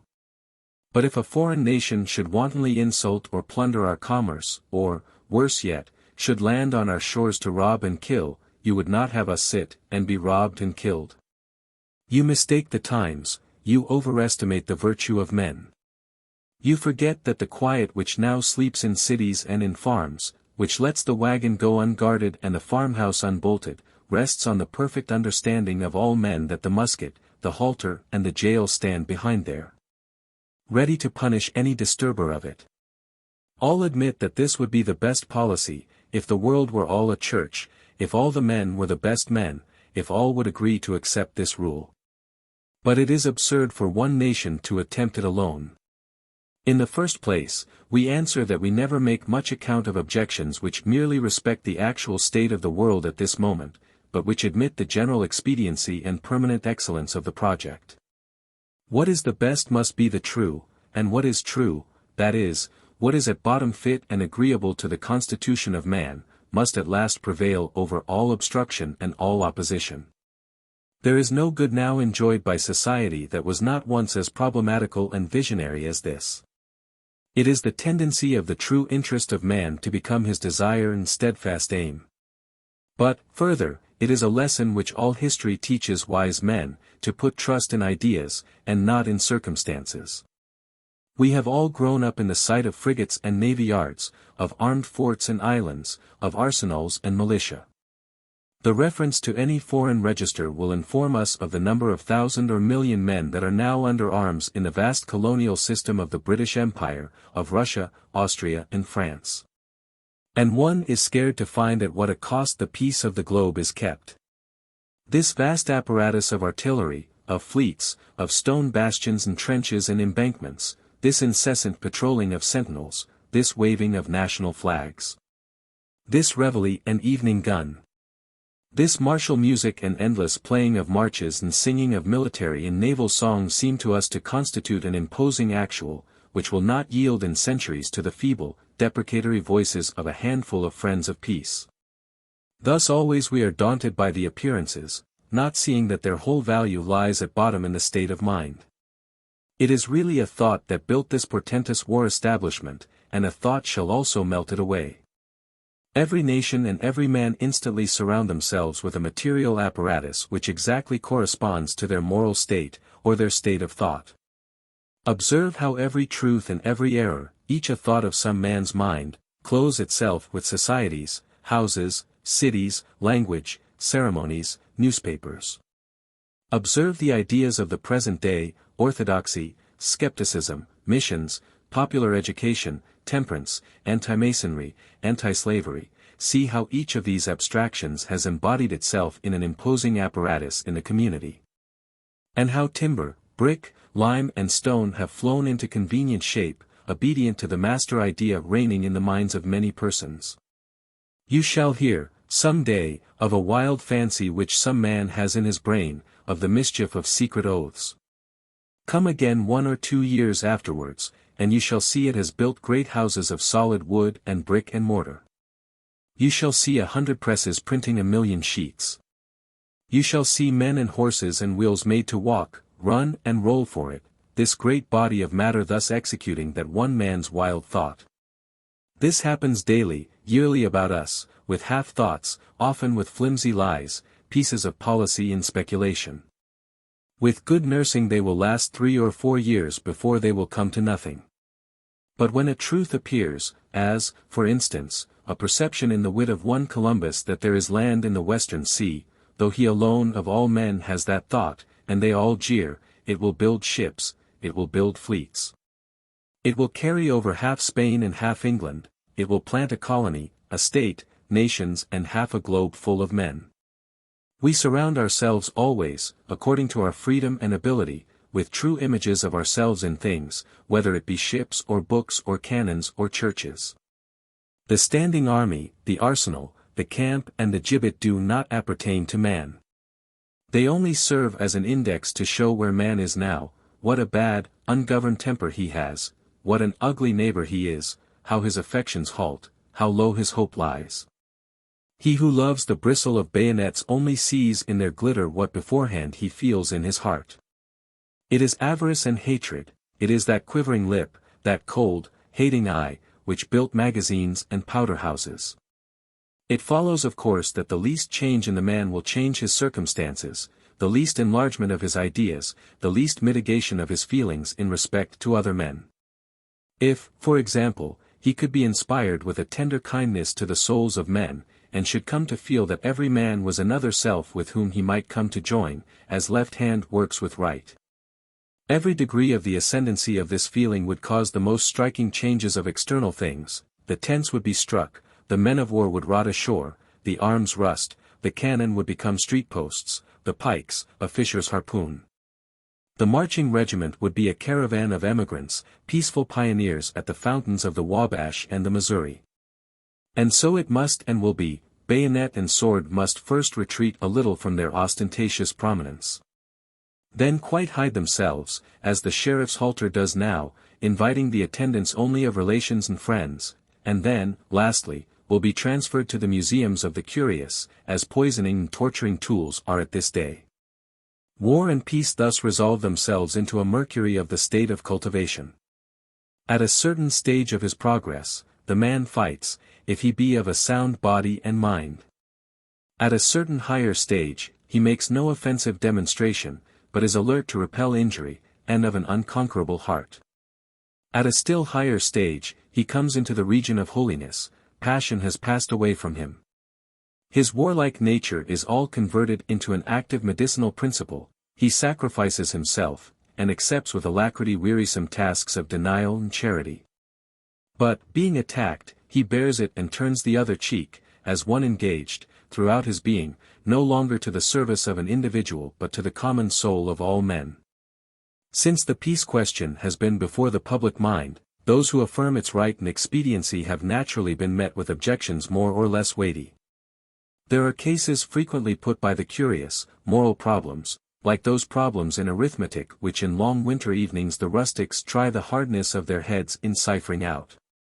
And chiefly it is said, either accept this principle for better, for worse, carry it out to the end, and meet its absurd consequences. Or else, if you pretend to set an arbitrary limit, thus far, no farther, then give up the principle, and take that limit which the common sense of all mankind has set, and which distinguishes offensive war as criminal, defensive war as just. Otherwise, if you go for no war, then be consistent, and give up self-defense in the highway, in your own house. Will you push it thus far?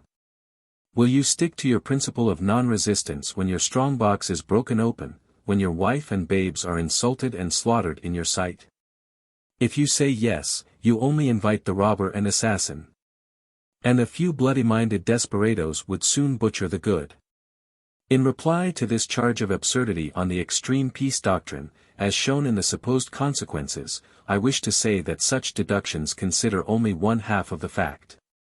They look only at the passive side of the friend of peace, only at his passivity, they quite omit to consider his activity.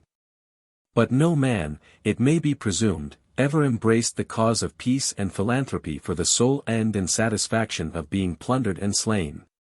A man does not come the length of the spirit of martyrdom without some active purpose, some equal motive, some flaming love. If you have a nation of men who have risen to that height of moral cultivation that they will not declare war or carry arms, for they have not so much madness left in their brains, you have a nation of lovers, of benefactors, of true, great and able men. Let me know more of that nation, I shall not find them defenseless, with idle hands swinging at their sides. I shall find them men of love, honor and truth, men of an immense industry, men whose influence is felt to the end of the earth.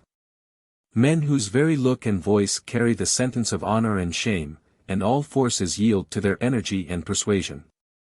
Whenever we see the doctrine of peace embraced by a nation, we may be assured it will not be one that invites injury, but one, on the contrary, which has a friend in the bottom of the heart of every man, even of the violent and the base, one against which no weapon can prosper.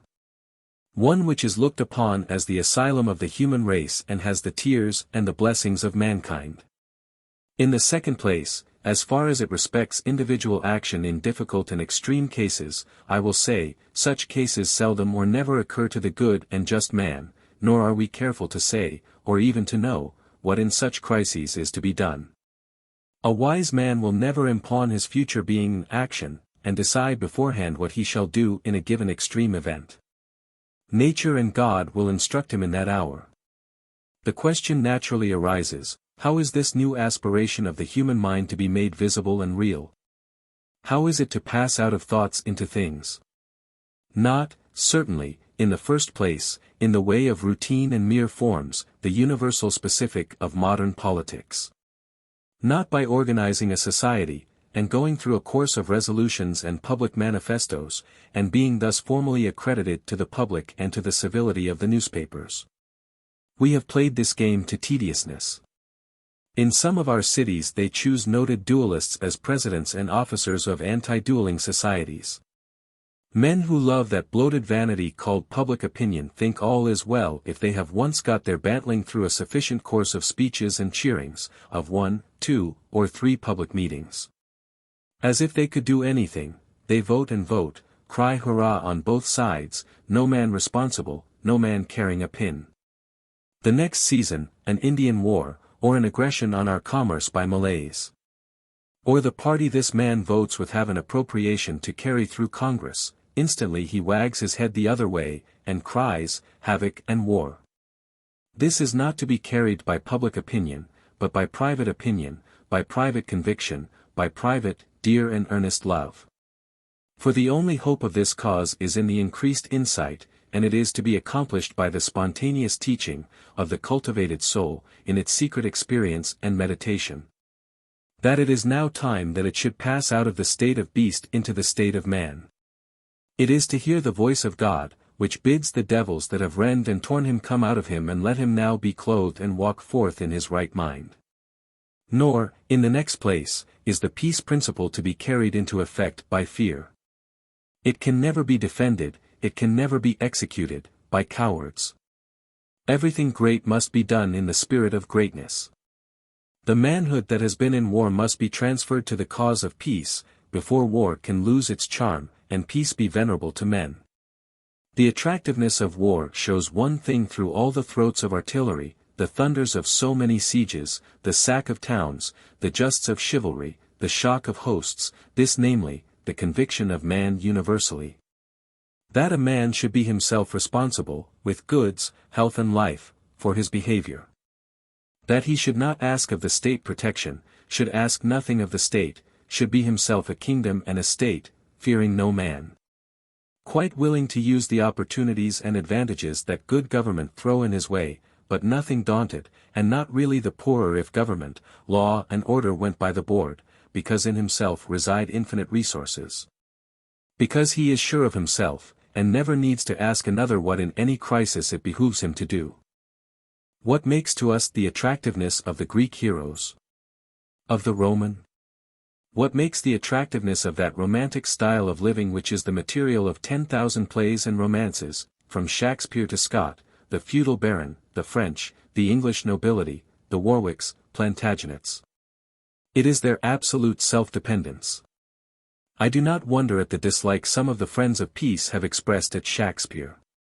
The veriest churl and Jacobin cannot resist the influence of the style and manners of these haughty lords. We are affected, as boys and barbarians are, by the appearance of a few rich and wilful gentlemen who take their honor into their own keeping, defy the world, so confident are they of their courage and strength. And whose appearance is the arrival of so much life and virtue. In dangerous times they are presently tried, and therefore their name is a flourish of trumpets. They, at least, affect us as a reality. They are not shams, but the substance of which that age and world is made. They are true heroes for their time. They make what is in their minds the greatest sacrifice. They will, for an injurious word, peril all their state and wealth, and go to the field. Take away that principle of responsibleness, and they become pirates and ruffians. This self-subsistency is the charm of war, for this self-subsistency is essential to our idea of man.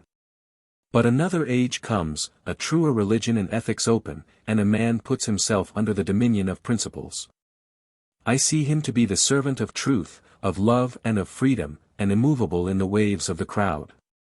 The man of principle, that is, the man who, without any flourish of trumpets, titles of lordship or train of guards, without any notice of his action abroad, expecting none, takes in solitude the right step uniformly. On his private choice and disdaining consequences, does not yield, in my imagination, to any man. He is willing to be hanged at his own gate, rather than consent to any compromise of his freedom or the suppression of his conviction. I regard no longer those names that so tingled in my ear. This is a baron of a better nobility and a stouter stomach. The cause of peace is not the cause of cowardice.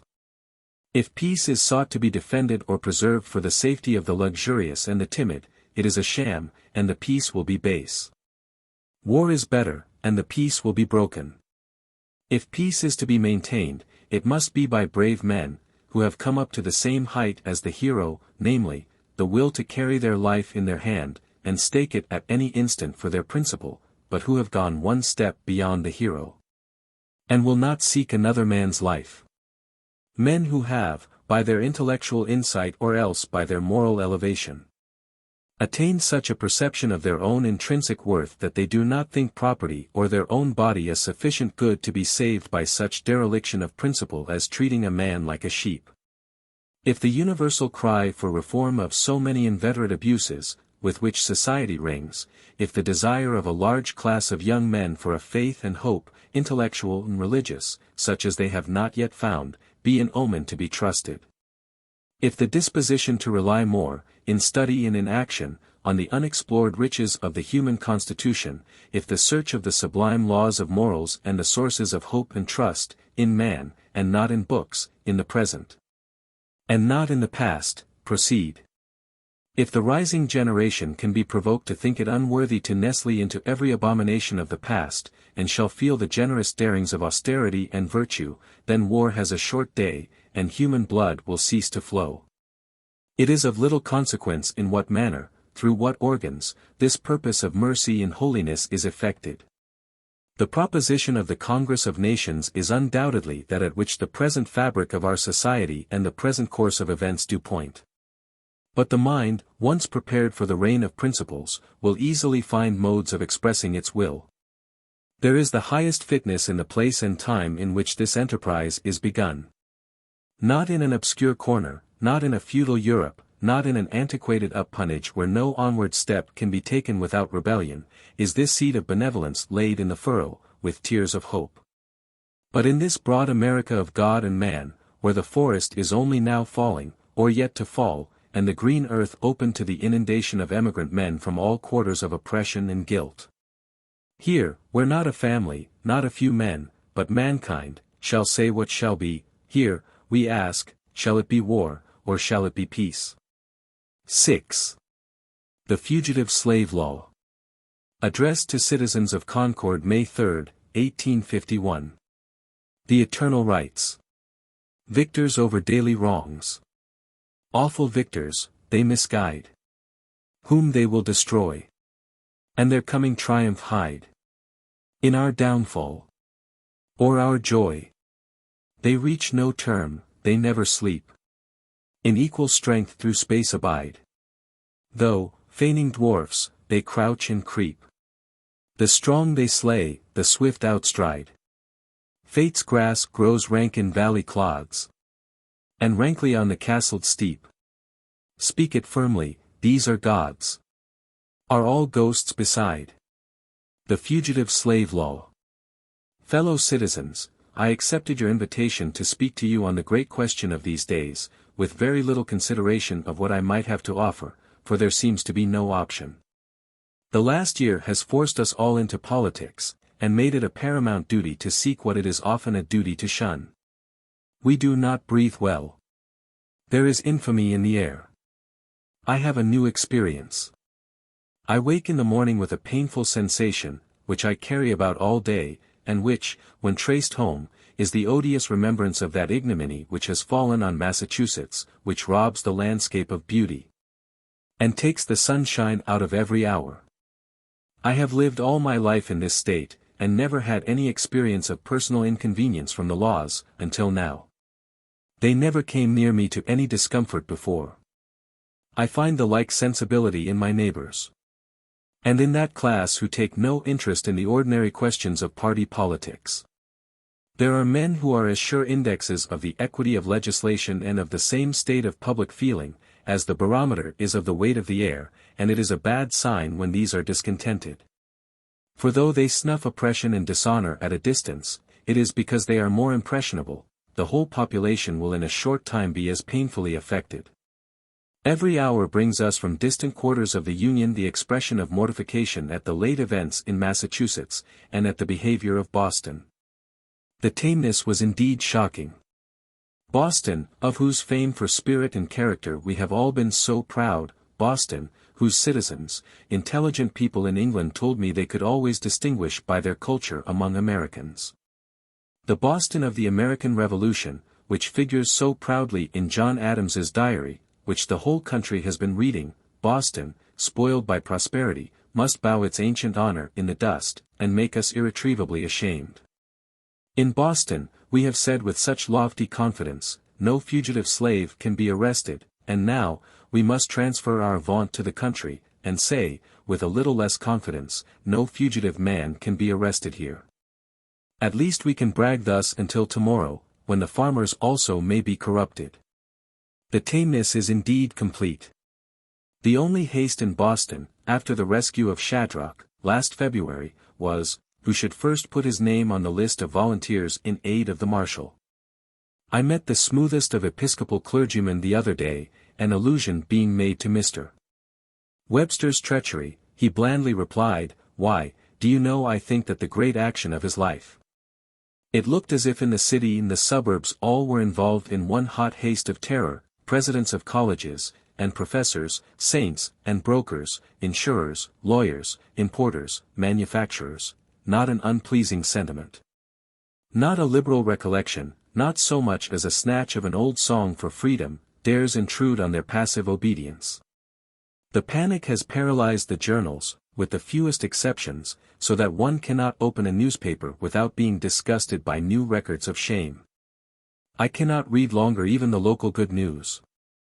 When I look down the columns at the titles of paragraphs, Education in Massachusetts, Board of Trade, Art Union, Revival of Religion, what bitter mockeries. The very convenience of property, the house and land we occupy, have lost their best value, and a man looks gloomily at his children, and thinks, what have I done that you should begin life in dishonor?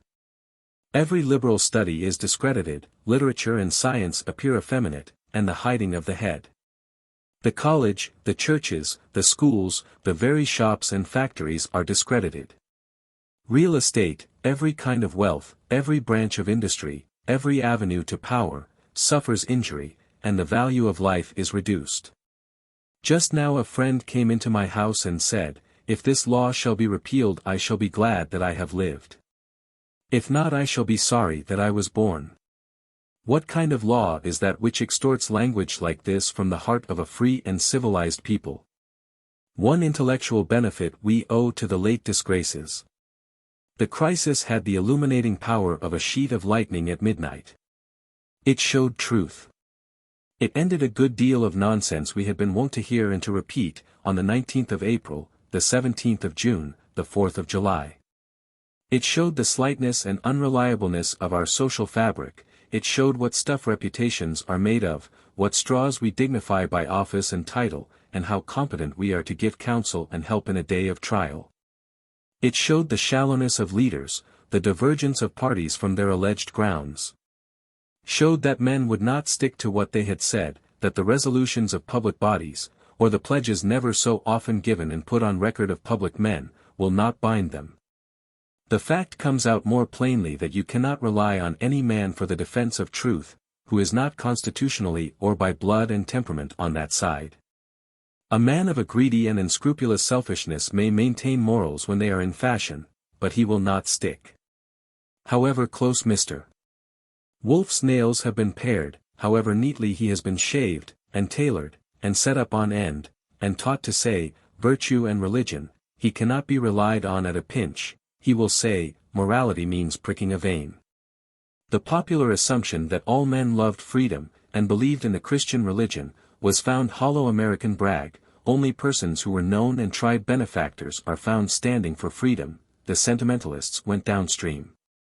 I question the value of our civilization, when I see that the public mind had never less hold of the strongest of all truths. The sense of injustice is blunted, a sure sign of the shallowness of our intellect. I cannot accept the railroad and telegraph in exchange for reason and charity. It is not skill in iron locomotives that makes so fine civility, as the jealousy of liberty. I cannot think the most judicious tubing a compensation for metaphysical debility. What is the use of admirable law forms, and political forms, if a hurricane of party feeling and a combination of moneyed interests can beat them to the ground? What is the use of courts, if judges only quote authorities, and no judge exerts original jurisdiction, or recurs to first principles? What is the use of a federal bench, if its opinions are the political breath of the hour? And what is the use of constitutions, if all the guarantees provided by the jealousy of ages for the protection of liberty are made of no effect, when a bad act of Congress finds a willing commissioner?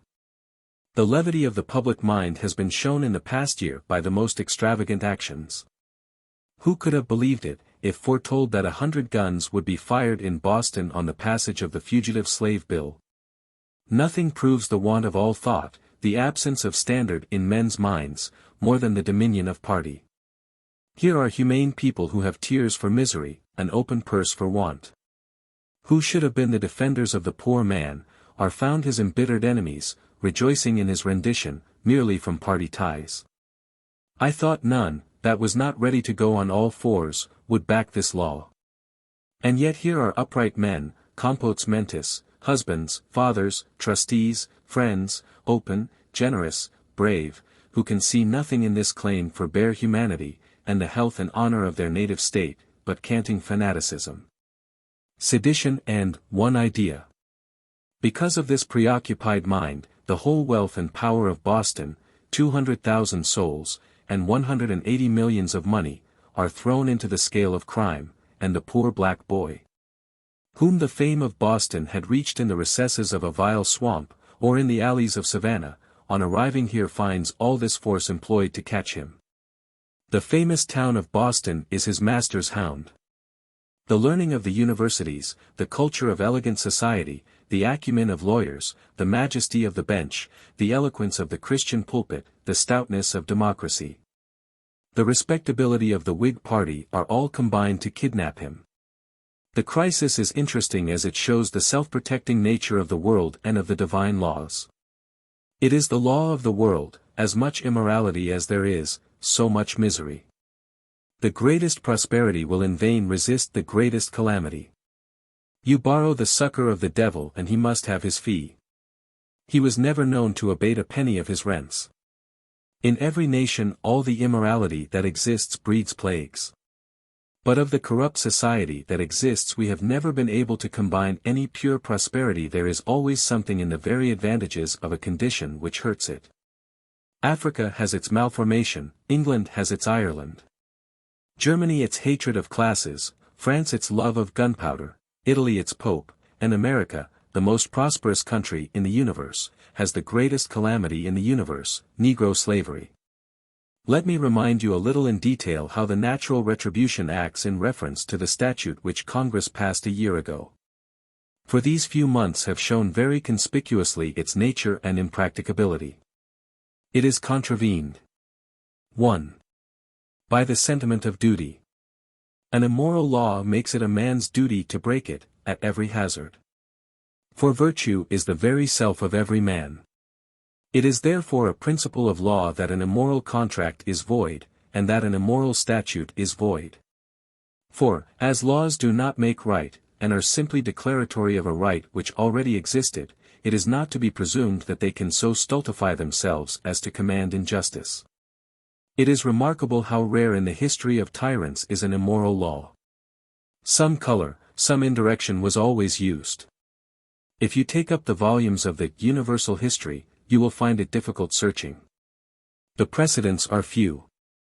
It is not easy to parallel the wickedness of this American law. And that is the head and body of this discontent, that the law is immoral. Here is a statute which enacts the crime of kidnapping, a crime on one footing with arson and murder. A man's right to liberty is as inalienable as his right to life. Pains seem to have been taken to give us in this statute a wrong pure from any mixture of right. If our resistance to this law is not right, there is no right. This is not meddling with other people's affairs, this is hindering other people from meddling with us. This is not going crusading into Virginia and Georgia after slaves, who, it is alleged, are very comfortable where they are. That amiable argument falls to the ground, but this is befriending in our own state, on our own farms. A man who has taken the risk of being shot, or burned alive, or cast into the sea, or starved to death, or suffocated in a wooden box, to get away from his driver, and this man who has run the gauntlet of 1,000 miles for his freedom. The statute says, "You men of Massachusetts shall hunt, and catch, and send back again to the dog hutch he fled from." It is contrary to the primal sentiment of duty, and therefore all men that are born are, in proportion to their power of thought and their moral sensibility, found to be the natural enemies of this law. The resistance of all moral beings is secured to it. I had thought, I confess, what must come at last would come at first, a banding of all men against the authority of this statute. I thought it a point on which all sane men were agreed, that the law must respect the public morality. I thought that all men of all conditions had been made sharers of a certain experience, that in certain rare and retired moments they had been made to see how man is man, or what makes the essence of rational beings, namely, that whilst animals have to do with eating the fruits of the ground, men have to do with rectitude, with benefit, with truth, with something which is, independent of appearances, and that this tie makes the substantiality of life, this. And not their ploughing, or sailing, their trade or the breeding of families. I thought that every time a man goes back to his own thoughts, these angels receive him, talk with him, and that, in the best hours, he is uplifted in virtue of this essence into a peace and into a power which the material world cannot give, that these moments counterbalance the years of drudgery, and that this owning of a law, be it called morals, religion, or Godhead, or what you will, constituted the explanation of life, the excuse and indemnity for the errors and calamities which sadden it. In long years consumed in trifles, they remember these moments, and are consoled. I thought it was this fair mystery, whose foundations are hidden in eternity, which made the basis of human society, and of law. And that to pretend anything else, as that the acquisition of property was the end of living, was to confound all distinctions, to make the world a greasy hotel, and, instead of noble motives and inspirations, and a heaven of companions and angels around and before us, to leave us in a grimacing menagerie of monkeys and idiots. All arts, customs, societies, books, and laws, are good as they foster and concur with this spiritual element, all men are beloved as they raise us to it, hateful as they deny or resist it. The laws especially draw their obligation only from their concurrence with it. I am surprised that lawyers can be so blind as to suffer the principles of law to be discredited. A few months ago, in my dismay at hearing that the higher law was reckoned a good joke in the courts, I took pains to look into a few law books. I had often heard that the Bible constituted a part of every technical law library, and that it was a principle in law that immoral laws are void. I found, accordingly, that the great jurists, Cicero, Grotius, Coke, Blackstone, Burlamaqui, Montesquieu, Vattel, Burke, Mackintosh, Jefferson, do all affirm this. I have no intention to recite these passages I had marked. Such citation indeed seems to be something cowardly, for no reasonable person needs a quotation from Blackstone to convince him that white cannot be legislated to be black. And shall content myself with reading a single passage. Blackstone admits the sovereignty antecedent to any positive precept, of the law of nature, among whose principles are, that we should live on, should hurt nobody, and should render unto every one his due, etc. No human laws are of any validity, if contrary to this.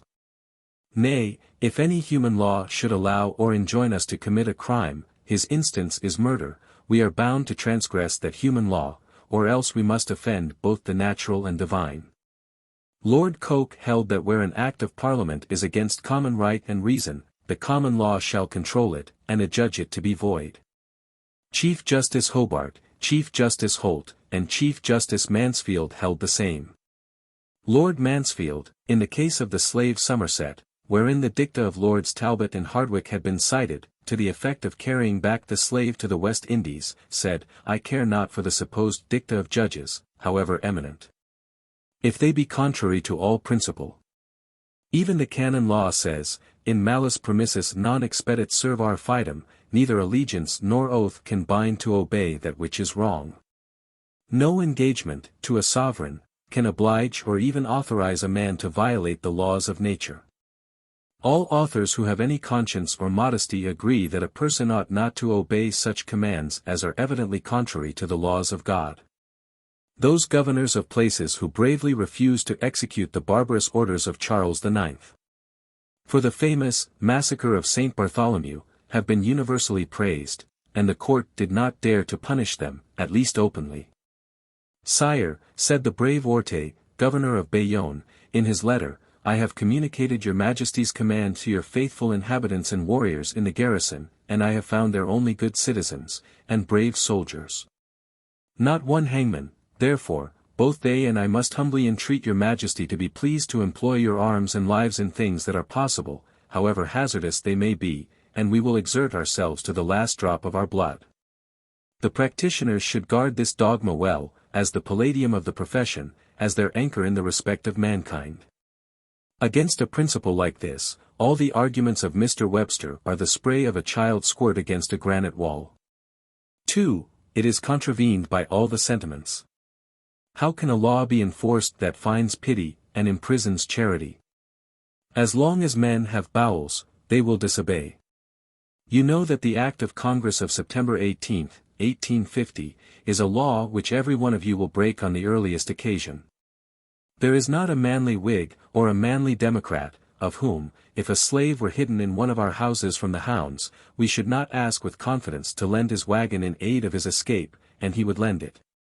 The man would be too strong for the partisan. And here I may say that it is absurd, what I often hear, to accuse the friends of freedom in the North with being the occasion of the new stringency of the Southern slave laws.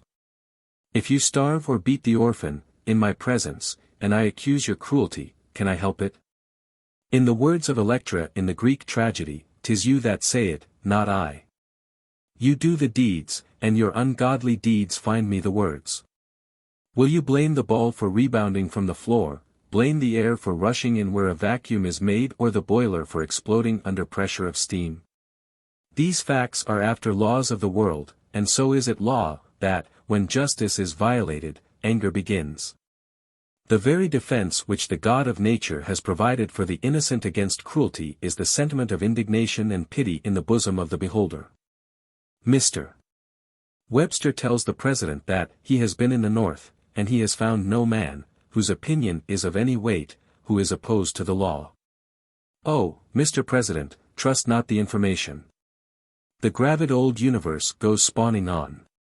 The womb conceives and the breasts give suck to thousands and millions of hairy babes formed not in the image of your statute, but in the image of the universe, too many to be bought off, too many than they can be rich, and therefore peaceable.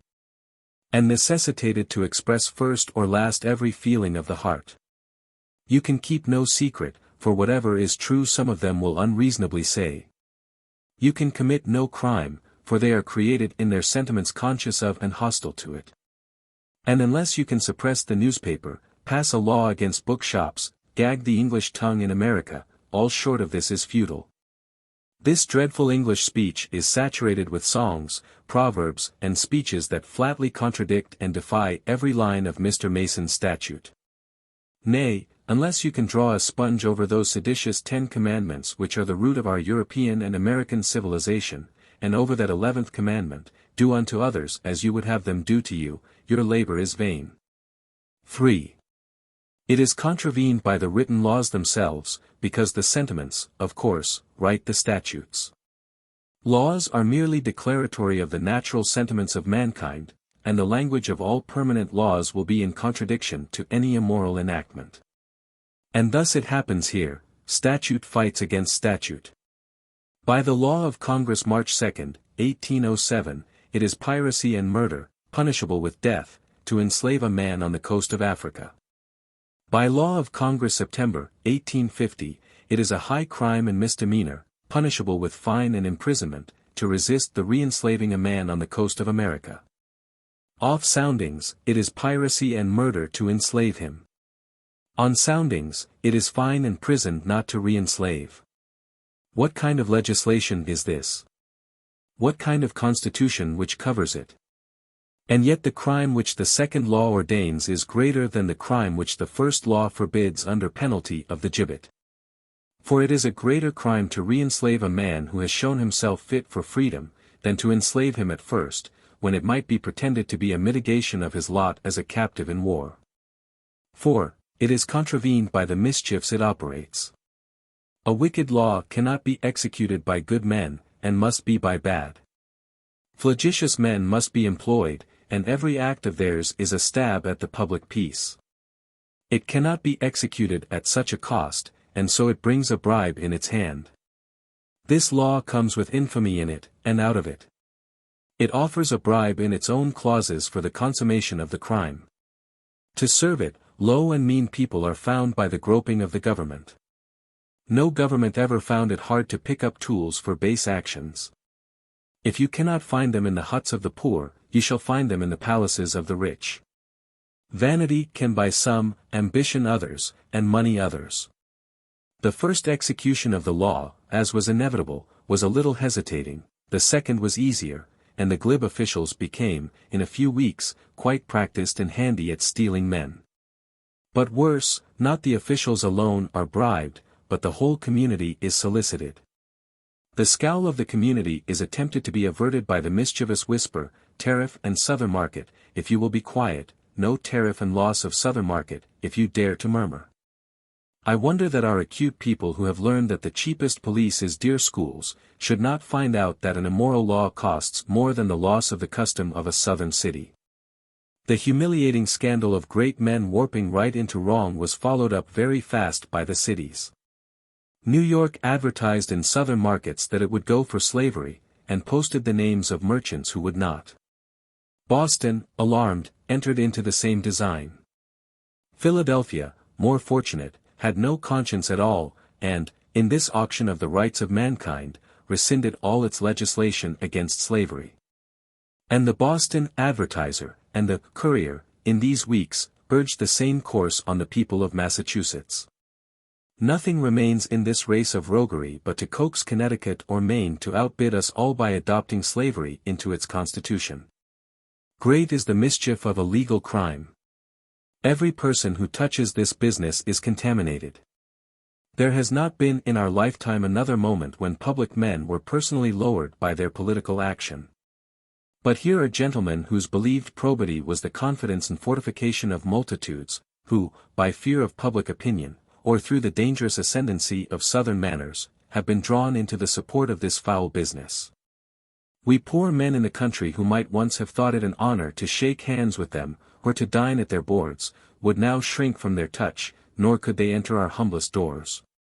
You have a law which no man can obey, or abet the obeying, without loss of self-respect and forfeiture of the name of gentleman. What shall we say of the functionary by whom the recent rendition was made? If he has rightly defined his powers, and has no authority to try the case, but only to prove the prisoner's identity, and remand him, what office is this for a reputable citizen to hold? No man of honor can sit on that bench. It is the extension of the planter's whipping post. And its incumbents must rank with a class from which the turnkey, the hangman and the informer are taken, necessary functionaries, it may be, in a state, but to whom the dislike and the ban of society universally attaches. 5. These resistances appear in the history of the statute, in the retributions which speak so loud in every part of this business, that I think a tragic poet will know how to make it a lesson for all ages. Mr. Webster's measure was, he told us, final. It was a pacification, it was a suppression, a measure of conciliation and adjustment. These were his words at different times, there was to be no parleying more, it was irrepealable. Does it look final now? His final settlement has dislocated the foundations. The State House shakes like a tent. His pacification has brought all the honesty in every house, all scrupulous and good-hearted men, all women, and all children, to accuse the law. It has brought United States swords into the streets, and chains round the courthouse.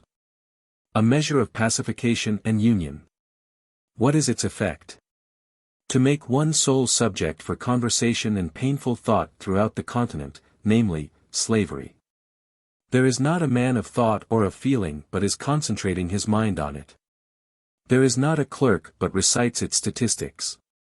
Not a politician but is watching its incalculable energy in the elections, not a jurist but is hunting up precedents, not a moralist but is prying into its quality, not an economist but is computing its profit and loss. Mr.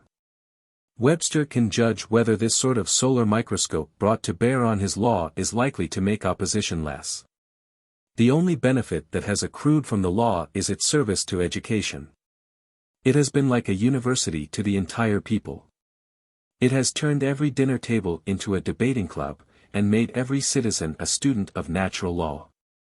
When a moral quality comes into politics, when a right is invaded, the discussion draws on deeper sources, general principles are laid bare, which cast light on the whole frame of society.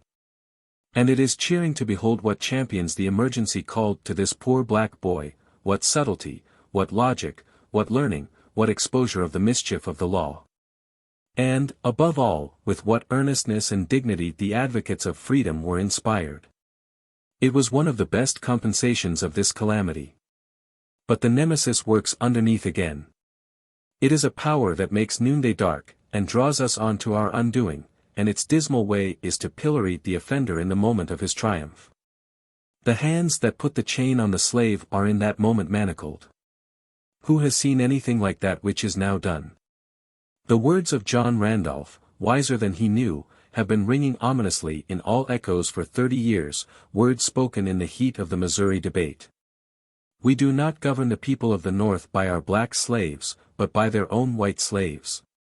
We know what we are doing. We have conquered you once, and we can and will conquer you again. Aye, we will drive you to the wall, and when we have you there once more, we will keep you there and nail you down like base money. These words resounding ever since from California to Oregon, from Cape Florida to Cape Cod, come down now like the cry of fate, in the moment when they are fulfilled. By white slaves, by a white slave, are we beaten. Who looked for such ghastly fulfillment, or to see what we see? Hills and Halletts, servile editors by the hundred, we could have spared. But him, our best and proudest, the first man of the North, in the very moment of mounting the throne, irresistibly taking the bit in his mouth and the collar on his neck, and harnessing himself to the chariot of the planters. The fairest American fame ends in this filthy law. Mr. Webster cannot choose but regret his law. He must learn that those who make fame accuse him with one voice. That those who have no points to carry that are not identical with public morals and generous civilization, that the obscure and private who have no voice and care for none, so long as things go well, but who feel the disgrace of the new legislation creeping like miasma into their homes, and blotting the daylight, those to whom his name was once dear and honored, as the manly statesman to whom the choicest gifts of nature had been accorded. Disown him, that he who was their pride in the woods and mountains of New England is now their mortification. They have torn down his picture from the wall, they have thrust his speeches into the chimney. No roars of New York mobs can drown this voice in Mr. Webster's ear. It will outwhisper all the salvos of the Union Committee's cannon. But I have said too much on this painful topic. I will not pursue that bitter history. But passing from the ethical to the political view, I wish to place this statute, and we must use the introducer and substantial author of the bill as an illustration of the history. I have as much charity for Mr. Webster, I think, as anyone has. I need not say how much I have enjoyed his fame. Who has not helped to praise him? Simply he was the one eminent American of our time, whom we could produce as a finished work of nature. We delighted in his form and face, in his voice, in his eloquence, in his power of labor, in his concentration, in his large understanding, in his daylight statement, simple force. The facts lay like the strata of a cloud, or like the layers of the crust of the globe. He saw things as they were, and he stated them so. He has been by his clear perceptions and statements in all these years the best head in Congress, and the champion of the interests of the northern seaboard, but as the activity and growth of slavery began to be offensively felt by his constituents, the senator became less sensitive to these evils. They were not for him to deal with, he was the commercial representative. He indulged occasionally in excellent expression of the known feeling of the New England people, but, when expected and when pledged, he omitted to speak. And he omitted to throw himself into the movement in those critical moments when his leadership would have turned the scale. At last, at a fatal hour, this sluggishness accumulated to downright counteraction, and, very unexpectedly to the whole Union, on the March 7, 1850, in opposition to his Education Association. And to all his own most explicit language for 30 years, he crossed the line, and became the head of the slavery party in this country. Mr. Webster perhaps is only following the laws of his blood and constitution. I suppose his pledges were not quite natural to him. Mr. Webster is a man who lives by his memory, a man of the past, not a man of faith or of hope. He obeys his powerful animal nature, and his finely developed understanding only works truly and with all its force, when it stands for animal good, that is, for property. He believes, in so many words, that government exists for the protection of property. He looks at the Union as an estate, a large farm, and is excellent in the completeness of his defense of it so far. He adheres to the letter.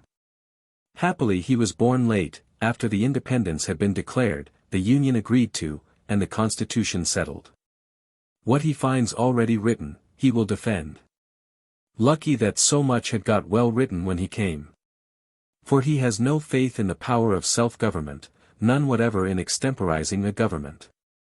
Not the smallest municipal provision, if it were new, would receive his sanction.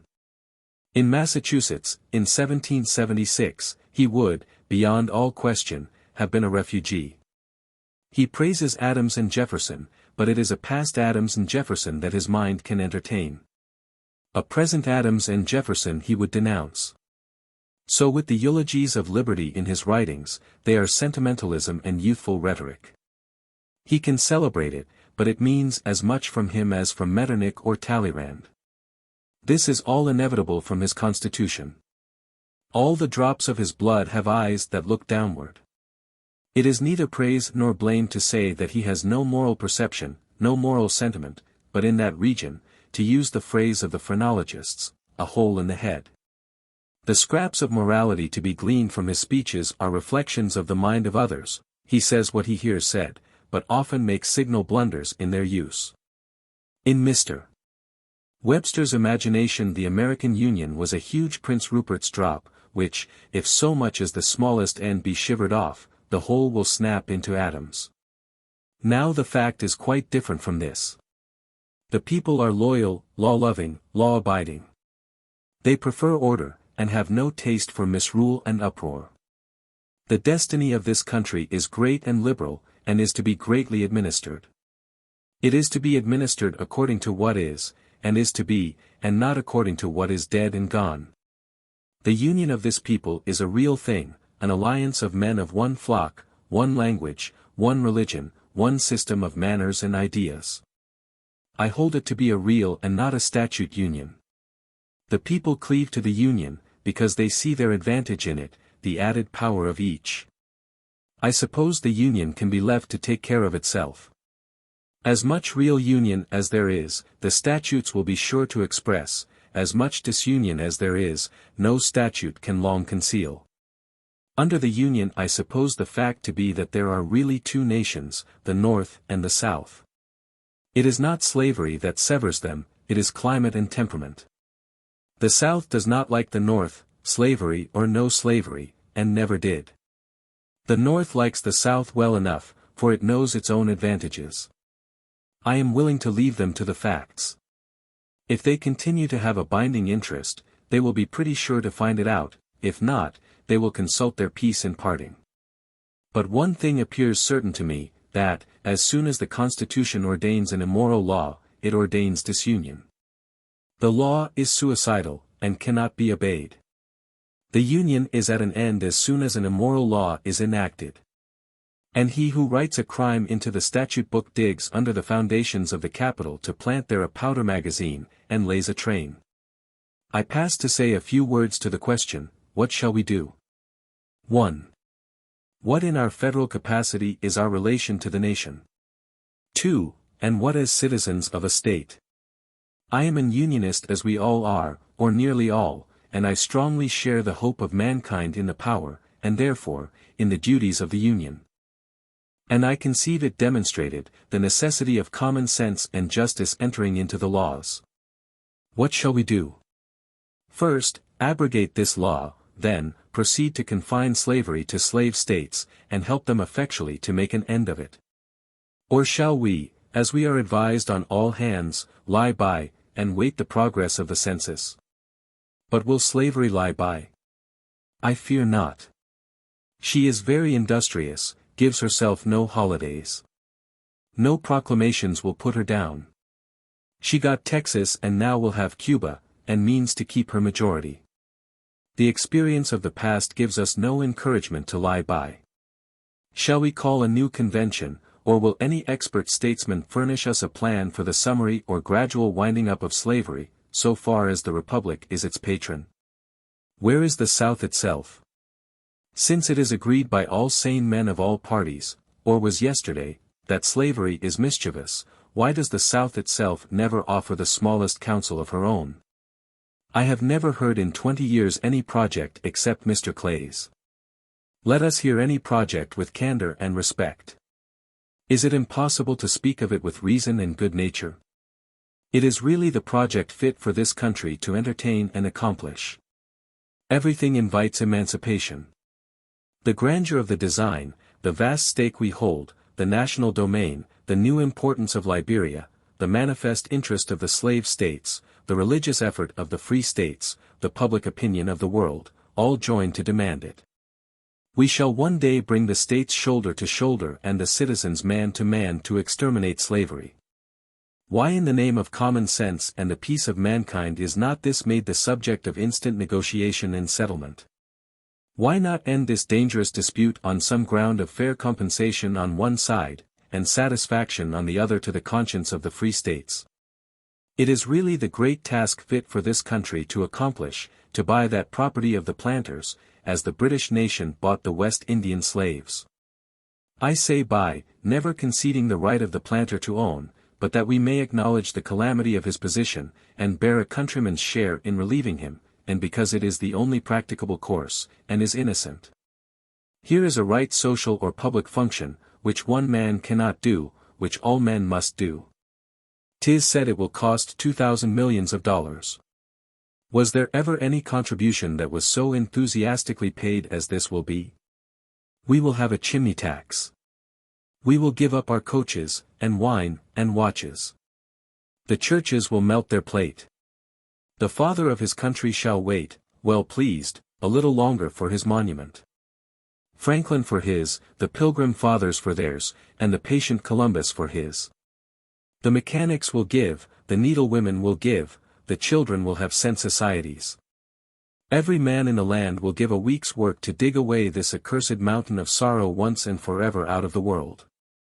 Nothing is impracticable to this nation, which it shall set itself to do. Wherever men so endowed, so placed, so weaponed. Their power of territory seconded by a genius equal to every work. By new arts the earth is subdued, road, tunneled, telegraphed, gas-lighted, vast amounts of old labor disused.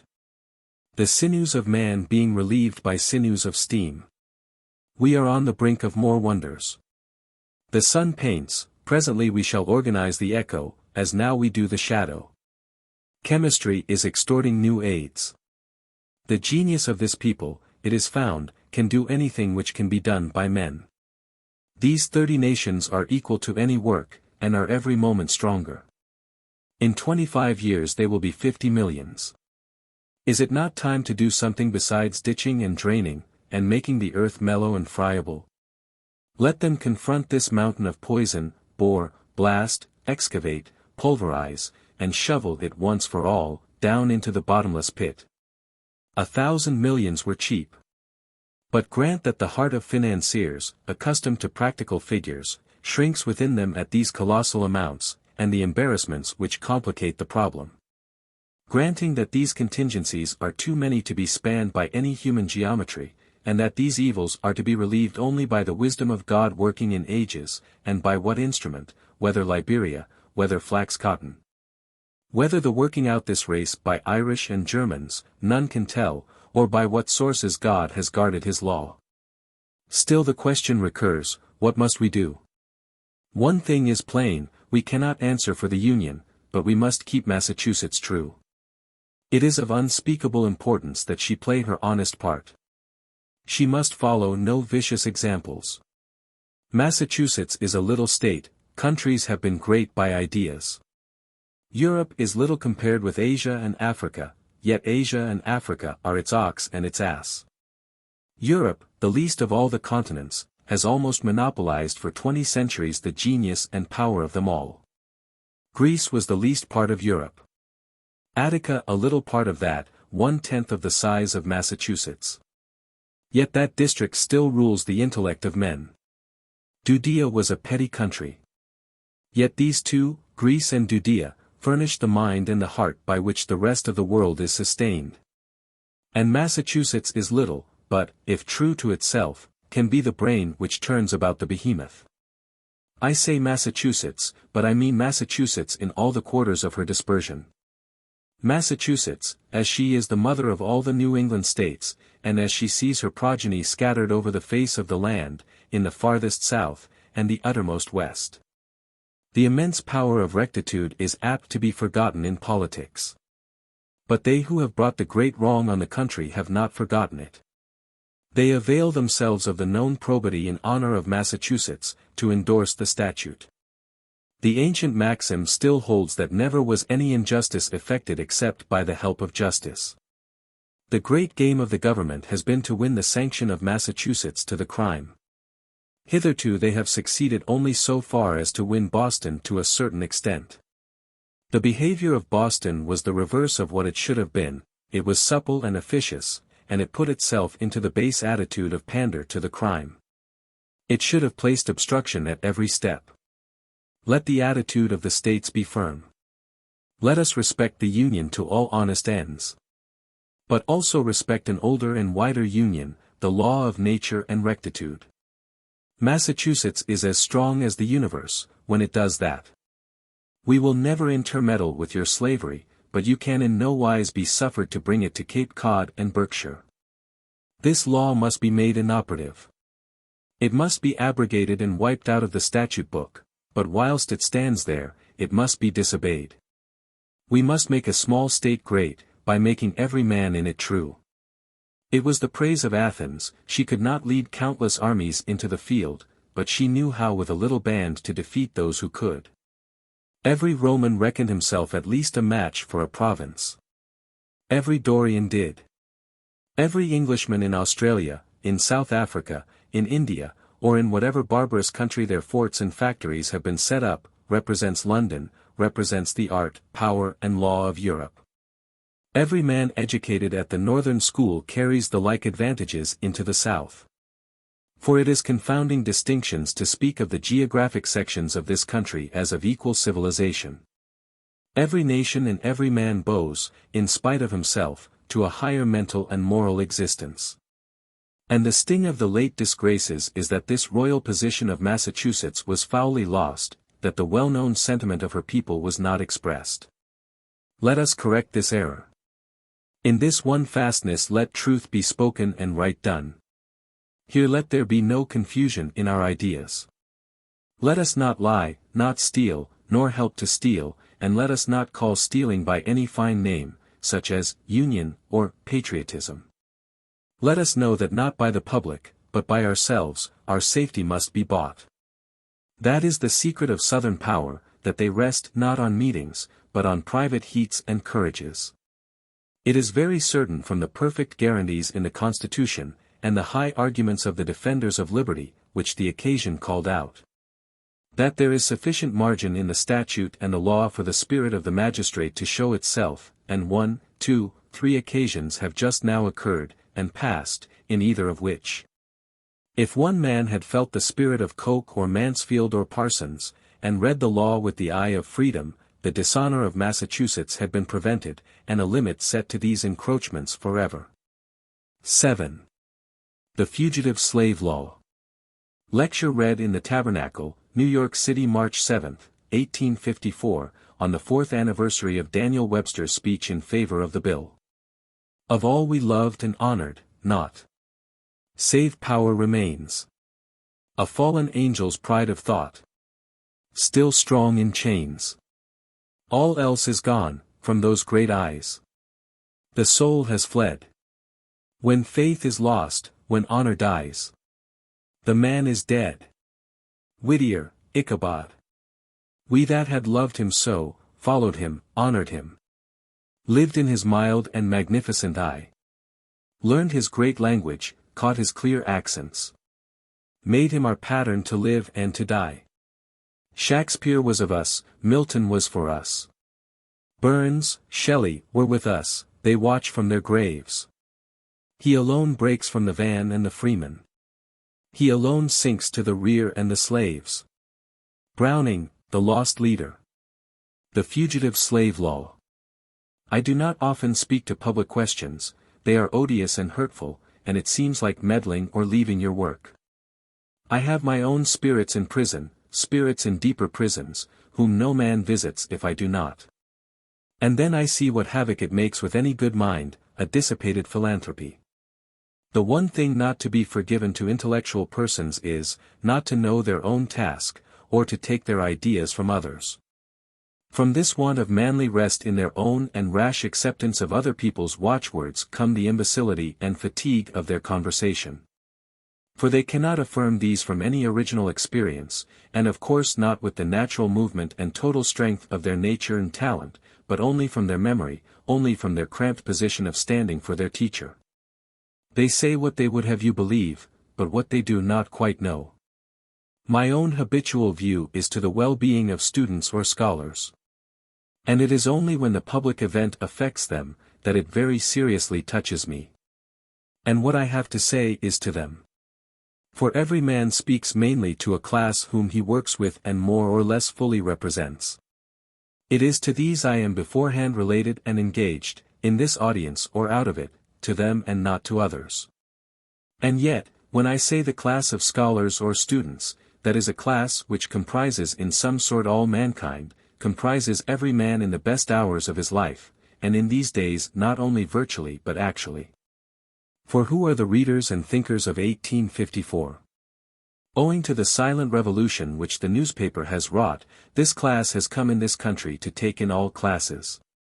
Look into the morning trains which, from every suburb, carry the business men into the city to their shops, counting rooms, workyards and warehouses. With them enters the car, the newsboy, that humble priest of politics, finance, philosophy, and religion. He unfolds his magical sheets, twopence a head his bread of knowledge costs, and instantly the entire rectangular assembly, fresh from their breakfast, are bending as one man to their second breakfast. There is, no doubt, chaff enough in what he brings, but there is fact, thought, and wisdom in the crude mass, from all regions of the world. I have lived all my life without suffering any known inconvenience from American slavery.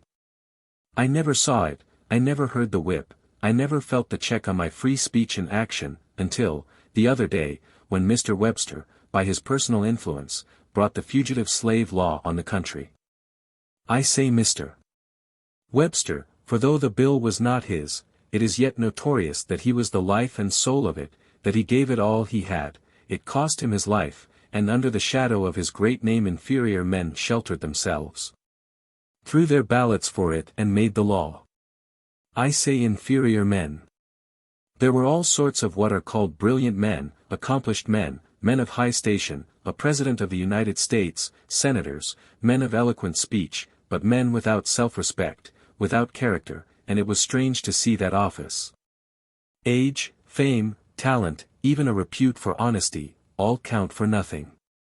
They had no opinions, they had no memory for what they had been saying like the Lord's Prayer all their lifetime, they were only looking to what their great captain did. If he jumped, they jumped, if he stood on his head, they did. In ordinary, the supposed sense of their district and state is their guide, and that holds them to the part of liberty and justice. But it is always a little difficult to decipher what this public sense is. And when a great man comes who knots up into himself the opinions and wishes of the people, it is so much easier to follow him as an exponent of this. He too is responsible, they will not be. It will always suffice to say, I followed him. I saw plainly that the great show their legitimate power in nothing more than in their power to misguide us. I saw that a great man, deservedly admired for his powers and their general right direction, was able, fault of the total want of stamina in public men, when he failed, to break them all with him, to carry parties with him.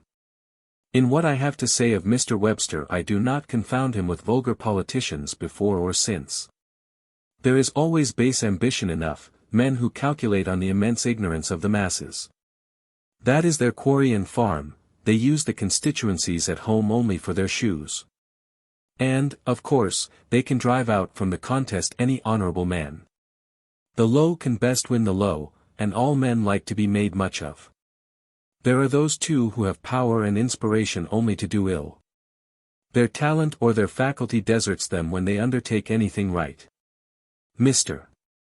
Webster had a natural ascendancy of aspect and carriage which distinguished him over all his contemporaries. His countenance, his figure, and his manners were all in so grand a style, that he was, without effort, as superior to his most eminent rivals as they were to the humblest. So that his arrival in any place was an event which drew crowds of people, who went to satisfy their eyes, and could not see him enough. I think they looked at him as the representative of the American continent. He was there in his atomic capacity, as if he alone of all men did not disappoint the eye and the ear, but was a fit figure in the landscape. I remember his appearance at Bunker's Hill. There was the monument, and here was Webster. He knew well that a little more or less of rhetoric signified nothing, he was only to say plain and equal things, grand things if he had them, and, if he had them not, only to abstain from saying unfit things. And the whole occasion was answered by his presence. It was a place for behavior more than for speech, and Mr. Webster walked through his part with entire success. His excellent organization, the perfection of his elocution and all that thereto belongs, voice, accent, intonation, attitude, manner, we shall not soon find again. Then he was so thoroughly simple and wise in his rhetoric. He saw through his matter, hugged his facts so close, went to the principal or essential, and never indulged in a weak flourish, though he knew perfectly well how to make such exordiums. Episodes and perorations as might give perspective to his harangues without in the least embarrassing his march or confounding his transitions. In his statement things lay in daylight, we saw them in order as they were. Though he knew very well how to present his own personal claims, yet in his argument he was intellectual, stated his fact pure of all personality, so that his splendid wrath, when his eyes became lamps. Was the wrath of the fact and the cause he stood for. His power, like that of all great masters, was not in excellent parts, but was total. He had a great and everywhere equal propriety. He worked with that closeness of adhesion to the matter in hand which a joiner or a chemist uses, and the same quiet and sure feeling of right to his place that an oak or a mountain have to theirs. After all his talents have been described, there remains that perfect propriety which animated all the details of the action or speech with the character of the whole, so that his beauties of detail are endless. He seemed born for the bar, born for the Senate, and took very naturally a leading part in large private and in public affairs, for his head distributed things in their right places, and what he saw so well he compelled other people to see also. Great is the privilege of eloquence. What gratitude does every man feel to him who speaks well for the right, who translates truth into language entirely plain and clear. The history of this country has given a disastrous importance to the defects of this great man's mind. Whether evil influences and the corruption of politics, or whether original infirmity, it was the misfortune of his country that with this large understanding he had not what is better than intellect, and the source of its health. It is a law of our nature that great thoughts come from the heart. If his moral sensibility had been proportioned to the force of his understanding, what limits could have been set to his genius and beneficent power? But he wanted that deep source of inspiration. Hence a sterility of thought, the want of generalization in his speeches, and the curious fact that, with a general ability which impresses all the world, there is not a single general remark, not an observation on life and manners. Not an aphorism that can pass into literature from his writings. For years ago tonight, on one of those high critical moments in history when great issues are determined, when the powers of right and wrong are mustered for conflict, and it lies with one man to give a casting vote, Mr. Webster, most unexpectedly, threw his whole weight on the side of slavery, and caused by his personal and official authority the passage of the Fugitive Slave Bill. It is remarked of the Americans that they value dexterity too much, and honor too little, that they think they praise a man more by saying that he is smart than by saying that he is right. Whether the defect be national or not, it is the defect and calamity of Mr. Webster, and it is so far true of his countrymen, namely, that the appeal is sure to be made to his physical and mental ability when his character is assailed. His speeches on the 7th of March, and at Albany, at Buffalo, at Syracuse and Boston are cited in justification. And Mr. Webster's literary editor believes that it was his wish to rest his fame on the speech of the 7th of March. Now, though I have my own opinions on this 7th of March discourse and those others, and think them very transparent and very open to criticism, yet the secondary merits of a speech, namely, its logic, its illustrations, its points, etc., are not here in question. Nobody doubts that Daniel Webster could make a good speech. Nobody doubts that there were good and plausible things to be said on the part of the South. But this is not a question of ingenuity, not a question of syllogisms, but of sides. How came he there? There are always texts and thoughts and arguments. But it is the genius and temper of the man which decides whether he will stand for right or for might. Who doubts the power of any fluent debater to defend either of our political parties, or any client in our courts? There was the same law in England for Jeffreys and Talbot and York to read slavery out of, and for Lord Mansfield to read freedom.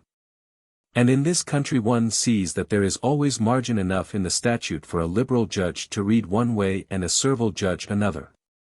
But the question which history will ask is broader. In the final hour, when he was forced by the peremptory necessity of the closing armies to take a side, did he take the part of great principles, the side of humanity and justice, or the side of abuse and oppression and chaos? Mr. Webster decided for slavery, and that, when the aspect of the institution was no longer doubtful, no longer feeble and apologetic and proposing soon to end itself, but when it was strong, aggressive, and threatening an illimitable increase. He listened to state reasons and hopes, and left, with much complacency we are told, the testament of his speech to the astonished state of Massachusetts, vera pro gratis. A ghastly result of all those years of experience in affairs, this. That there was nothing better for the foremost American man to tell his countrymen than that slavery was now at that strength that they must beat down their conscience and become kidnappers for it. This was like the doleful speech falsely ascribed to the patriot Brutus: "Virtue, I have followed thee through life, and I find thee but a shadow." Here was a question of an immoral law. A question agitated for ages, and settled always in the same way by every great jurist, that an immoral law cannot be valid.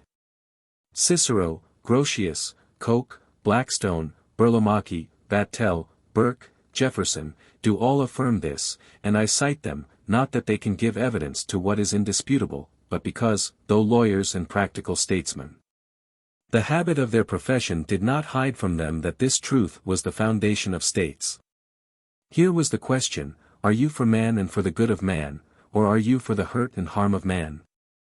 It was the question whether man shall be treated as leather, whether the Negro shall be, as the Indians were in Spanish America, a piece of money, whether this system, which is a kind of mill or factory for converting men into monkeys, shall be upheld and enlarged. And Mr. Webster and the country went for the application to these poor men of quadruped law. People were expecting a totally different course from Mr. Webster. If any man had in that hour possessed the weight with the country which he had acquired, he could have brought the whole country to its senses.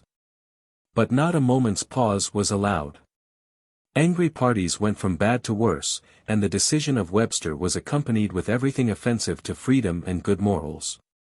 There was something like an attempt to debauch the moral sentiment of the clergy and of the youth. Burke said he would pardon something to the spirit of liberty. But by Mr. Webster the opposition to the law was sharply called treason, and prosecuted so. He told the people at Boston they must conquer their prejudices. That agitation of the subject of slavery must be suppressed. He did as immoral men usually do, made very low bows to the Christian church, and went through all the Sunday decorums. But when allusion was made to the question of duty in the sanctions of morality, he very frankly said, "At Albany, some higher law, something existing somewhere between here and the third heaven, I do not know where." And if the reporters say true, this wretched atheism found some laughter in the company. I said I had never in my life up to this time suffered from the slave institution. Slavery in Virginia or Carolina was like slavery in Africa or the Fijis, for me. There was an old fugitive law, but it had become, or was fast becoming, a dead letter, and, by the genius and laws of Massachusetts, inoperative. The new bill made it operative, required me to hunt slaves, and it found citizens in Massachusetts willing to act as judges and captors. Moreover, it discloses the secret of the new times, that slavery was no longer mendicant, but was become aggressive and dangerous. The way in which the country was dragged to consent to this, and the disastrous defection, on the miserable cry of union, of the men of letters, of the colleges, of educated men, nay, of some preachers of religion, was the darkest passage in the history. It showed that our prosperity had hurt us, and that we could not be shocked by crime. It showed that the old religion and the sense of the right had faded and gone out. That while we reckoned ourselves a highly cultivated nation, our bellies had run away with our brains, and the principles of culture and progress did not exist. For I suppose that liberty is an accurate index, in men and nations, of general progress. The theory of personal liberty must always appeal to the most refined communities and to the men of the rarest perception and of delicate moral sense. For there are rights which rest on the finest sense of justice, and, with every degree of civility, it will be more truly felt and defined. A barbarous tribe of good stock will, by means of their best heads, secure substantial liberty. But where there is any weakness in a race, and it becomes in a degree matter of concession and protection from their stronger neighbors, the incompatibility and offensiveness of the wrong will of course be most evident to the most cultivated. For it is it not, the essence of courtesy, of politeness, of religion, of love, to prefer another, to postpone oneself, to protect another from oneself.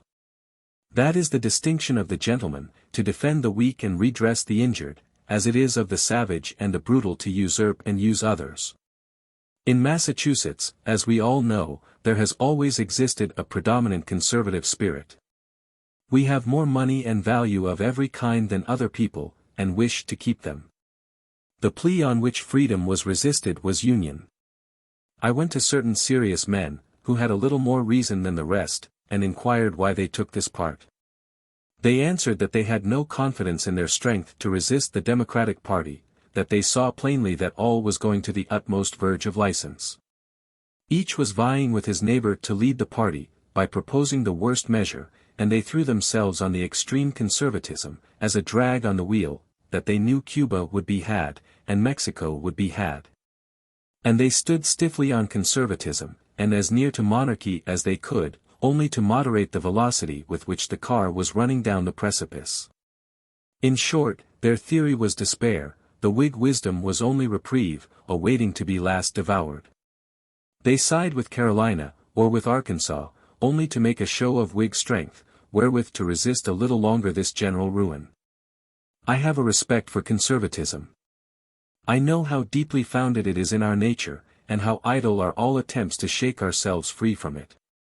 We are all conservatives, half Whig, half Democrat, in our essences, and might as well try to jump out of our skins as to escape from our Whiggery. There are two forces in nature, by whose antagonism we exist.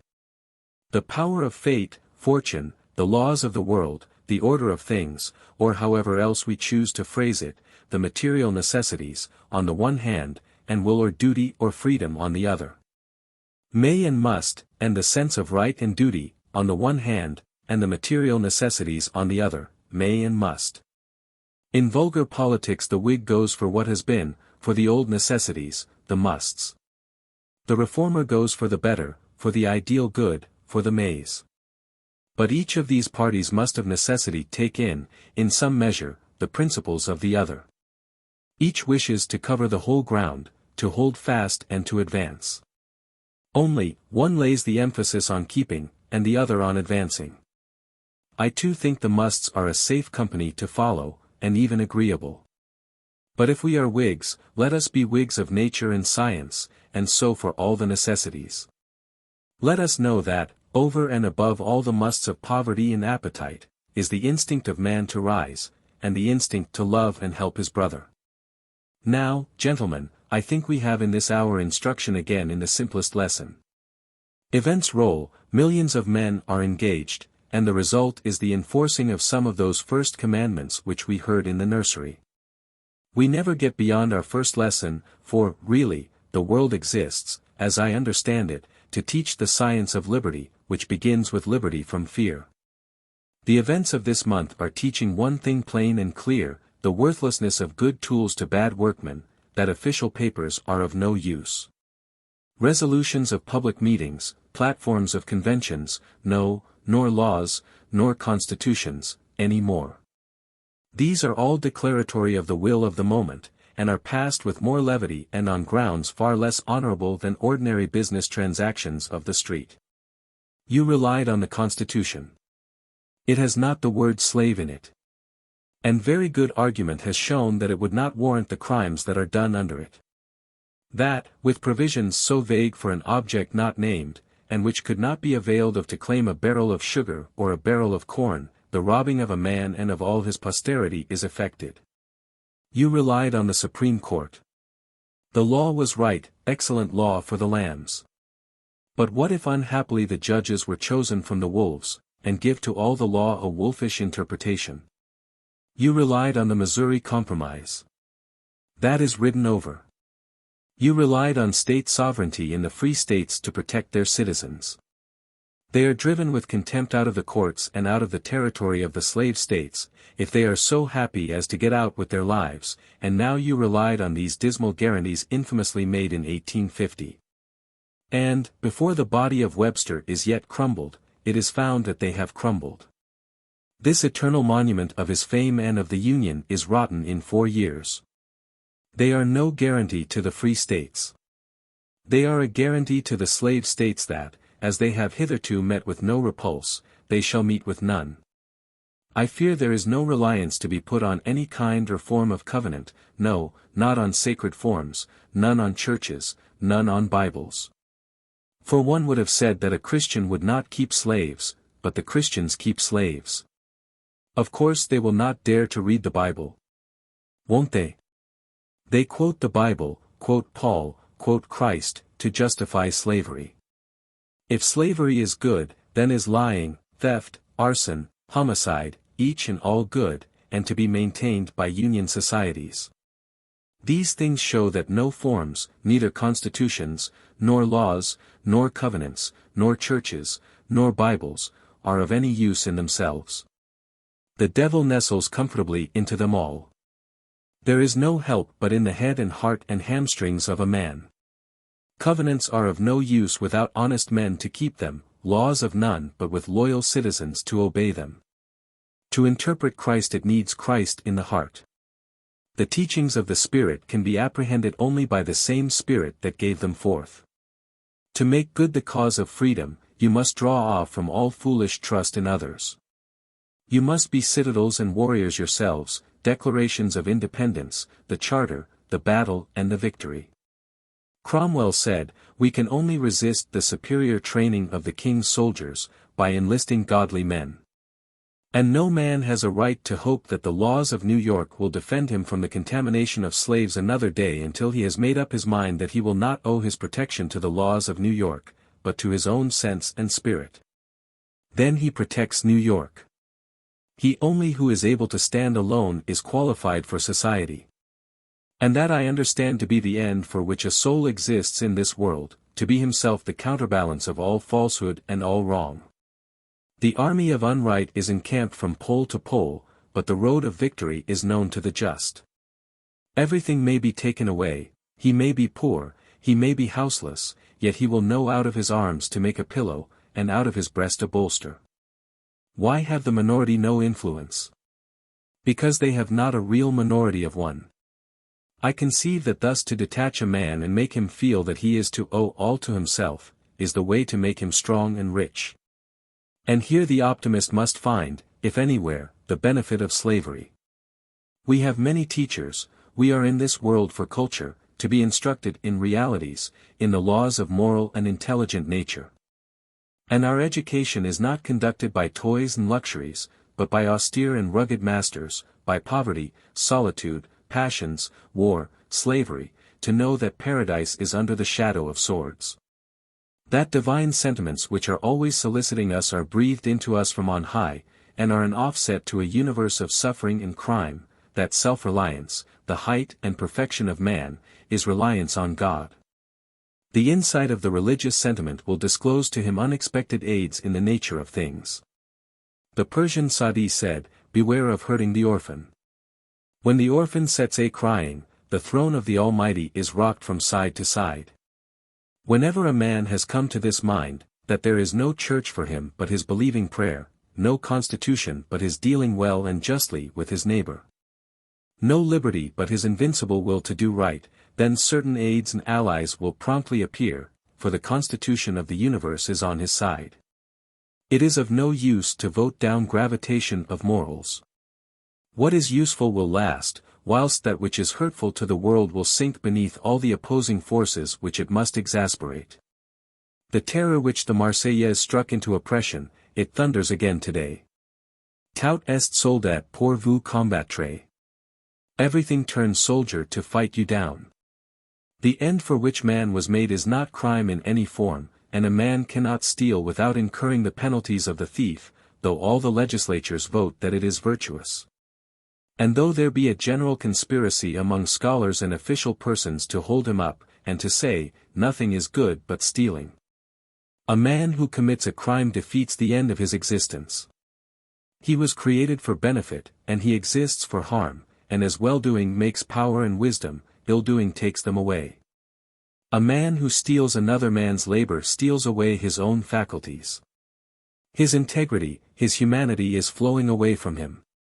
The habit of oppression cuts out the moral eyes, and, though the intellect goes on simulating the moral as before, its sanity is gradually destroyed. It takes away the presentiments. I suppose in general this is allowed, that if you have a nice question of right and wrong, you would not go with it to Louis Napoleon, or to a political hack, or to a slave driver. The habit of mind of traders in power would not be esteemed favorable to delicate moral perception. American slavery affords no exception to this rule. No excess of good nature or of tenderness in individuals has been able to give a new character to the system, to tear down the whipping house. The plea in the mouth of a slaveholder that the Negro is an inferior race sounds very oddly in my ear. The masters of slaves seem generally anxious to prove that they are not of a race superior in any noble quality to the meanest of their bondmen.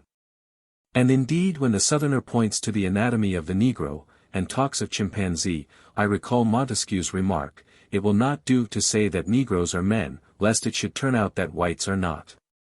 Slavery is disheartening. But nature is not so helpless but it can rid itself at last of every wrong. But the spasms of nature are centuries and ages, and will tax the faith of short-lived men. Slowly, slowly the avenger comes, but comes surely. The proverbs of the nations affirm these delays, but affirm the arrival. They say, God may consent, but not forever. The delay of the divine justice, this was the meaning and soul of the Greek tragedy, this the soul of their religion. There has come, too, one to whom lurking warfare is dear, retribution, with a soul full of wiles, a violator of hospitality, guileful without the guilt of guile, limping, late in her arrival.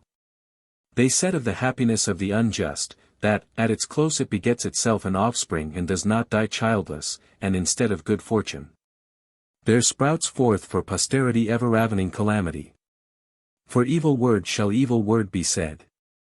For murder stroke a murder stroke be paid. Who smites must smart. These delays, you see them now in the temper of the times. The national spirit in this country is so drowsy, preoccupied with interest, deaf to principle.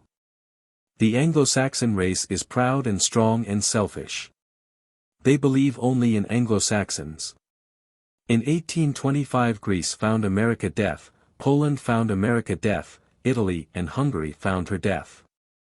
England maintains trade, not liberty, stands against Greece, against Hungary, against Schleswig-Holstein, against the French Republic whilst it was a republic. To faint hearts the times offer no invitation, and torpor exists here throughout the active classes on the subject of domestic slavery and its appalling aggressions. Yes, that is the stern edict of Providence, that liberty shall be no hasty fruit, but that event on event, population on population, age on age, shall cast itself into the opposite scale. And not until liberty has slowly accumulated weight enough to countervail and preponderate against all this, can the sufficient recoil come. All the great cities, all the refined circles, all the statesmen, Guizot, Palmerston, Webster, Calhoun, are sure to be found befriending liberty with their words, and crushing it with their votes. Liberty is never cheap. It is made difficult, because freedom is the accomplishment and perfectness of man. He is a finished man, earning and bestowing good, equal to the world, at home in nature and dignifying that. The sun does not see anything nobler, and has nothing to teach him. Therefore mountains of difficulty must be surmounted, stern trials met, wiles of seduction, dangers, healed by a quarantine of calamities to measure his strength before he dare say, I am free.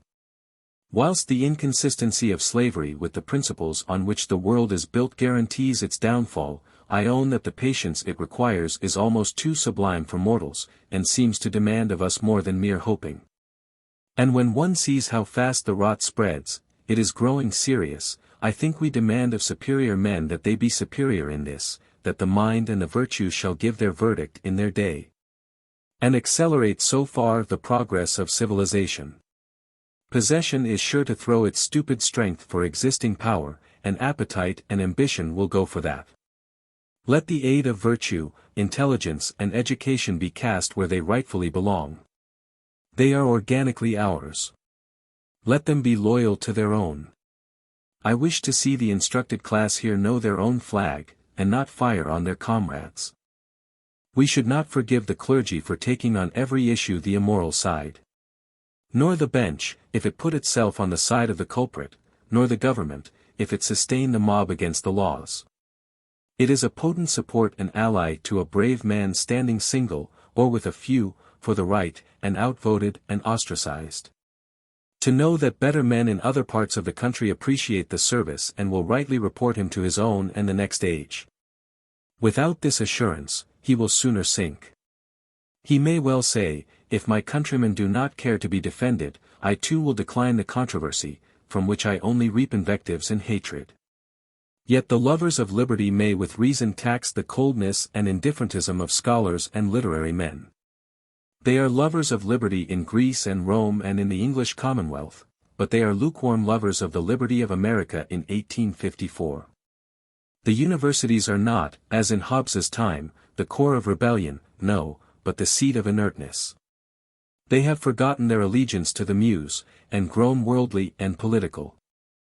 I listened, lately, on one of those occasions when the university chooses one of its distinguished sons returning from the political arena. Believing that senators and statesmen would be glad to throw off the harness and to dip again in the Castalian pools. But if audiences forget themselves, statesmen do not. The low bows to all the crockery gods of the day were duly made, only in one part of the discourse the orator allowed to transpire, rather against his will, a little sober sense. It was this: I am, as you see, a man virtuously inclined, and only corrupted by my profession of politics. I should prefer the right side. You, gentlemen of these literary and scientific schools, and the important class you represent, have the power to make your verdict clear and prevailing. Had you done so, you would have found me its glad organ and champion. Abstractly, I should have preferred that side. But you have not done it. You have not spoken out. You have failed to arm me. I can only deal with masses as I find them. Abstractions are not for me. I go then for such parties and opinions as have provided me with a working apparatus. I give you my word, not without regret, that I was first for you, and though I am now to deny and condemn you, you see it is not my will but the party necessity.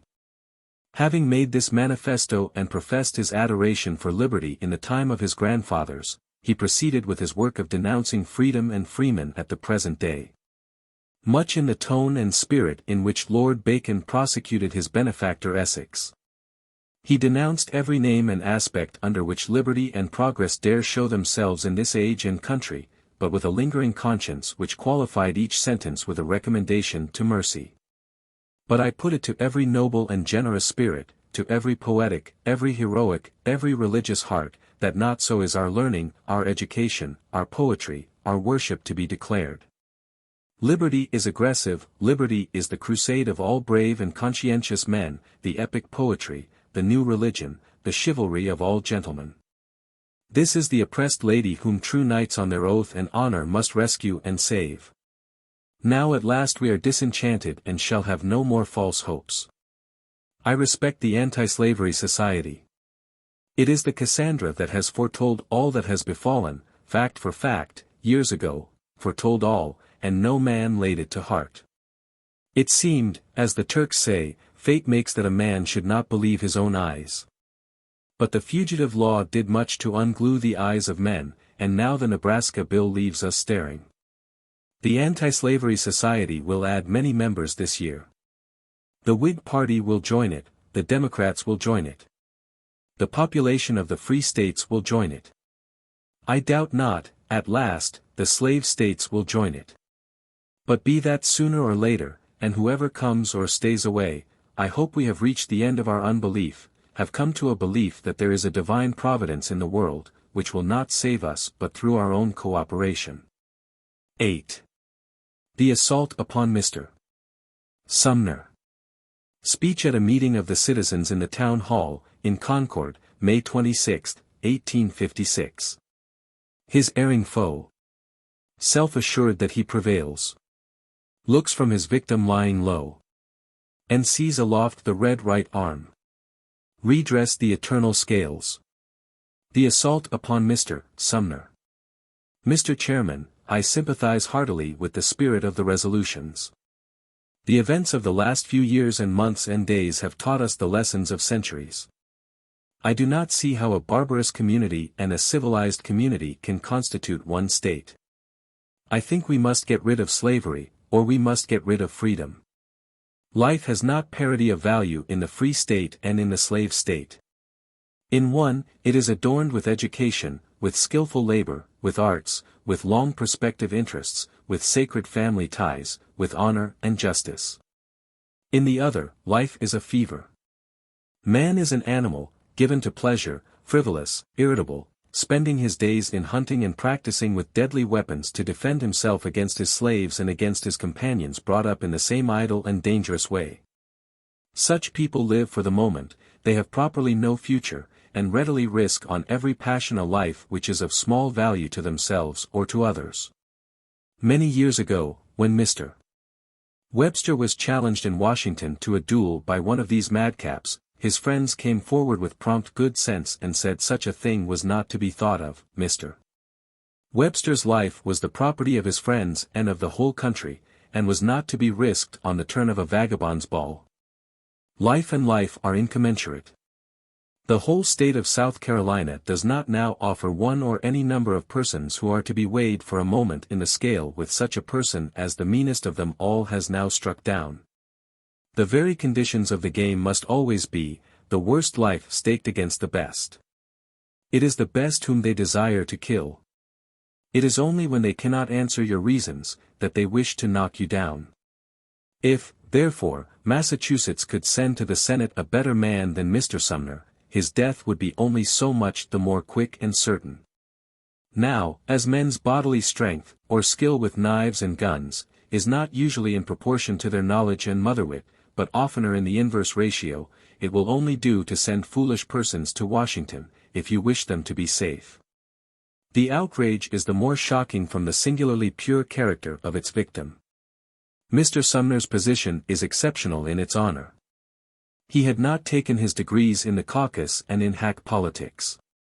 It is notorious that, in the long time when his election was pending, he refused to take a single step to secure it. He would not so much as go up to the State House to shake hands with this or that person whose goodwill was reckoned important by his friends. He was elected. It was a homage to character and talent. In Congress, he did not rush into party position. He sat long silent and studious. His friends, I remember, were told that they would find Sumner a man of the world like the rest. 'Tis quite impossible to be at Washington and not bend. He will bend as the rest have done. Well, he did not bend.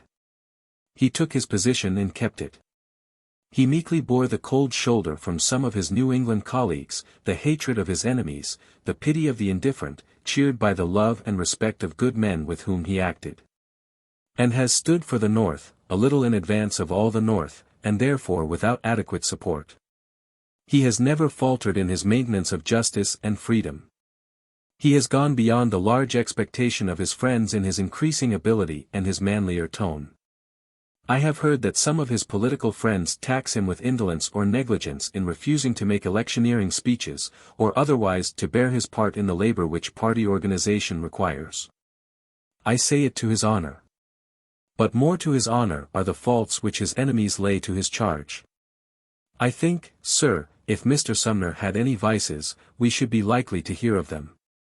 They have fastened their eyes like microscopes for 5 years on every act, word, manner and movement, to find a flaw, and with what result? His opponents accuse him neither of drunkenness nor debauchery, nor job, nor speculation, nor rapacity, nor personal aims of any kind. No, but with what? Why, beyond this charge, which it is impossible was ever sincerely made, that he broke over the proprieties of debate, I find him accused of publishing his opinion of the Nebraska conspiracy in a letter to the people of the United States. With discourtesy. Then, that he is an abolitionist, as if every sane human being were not an abolitionist, or a believer that all men should be free.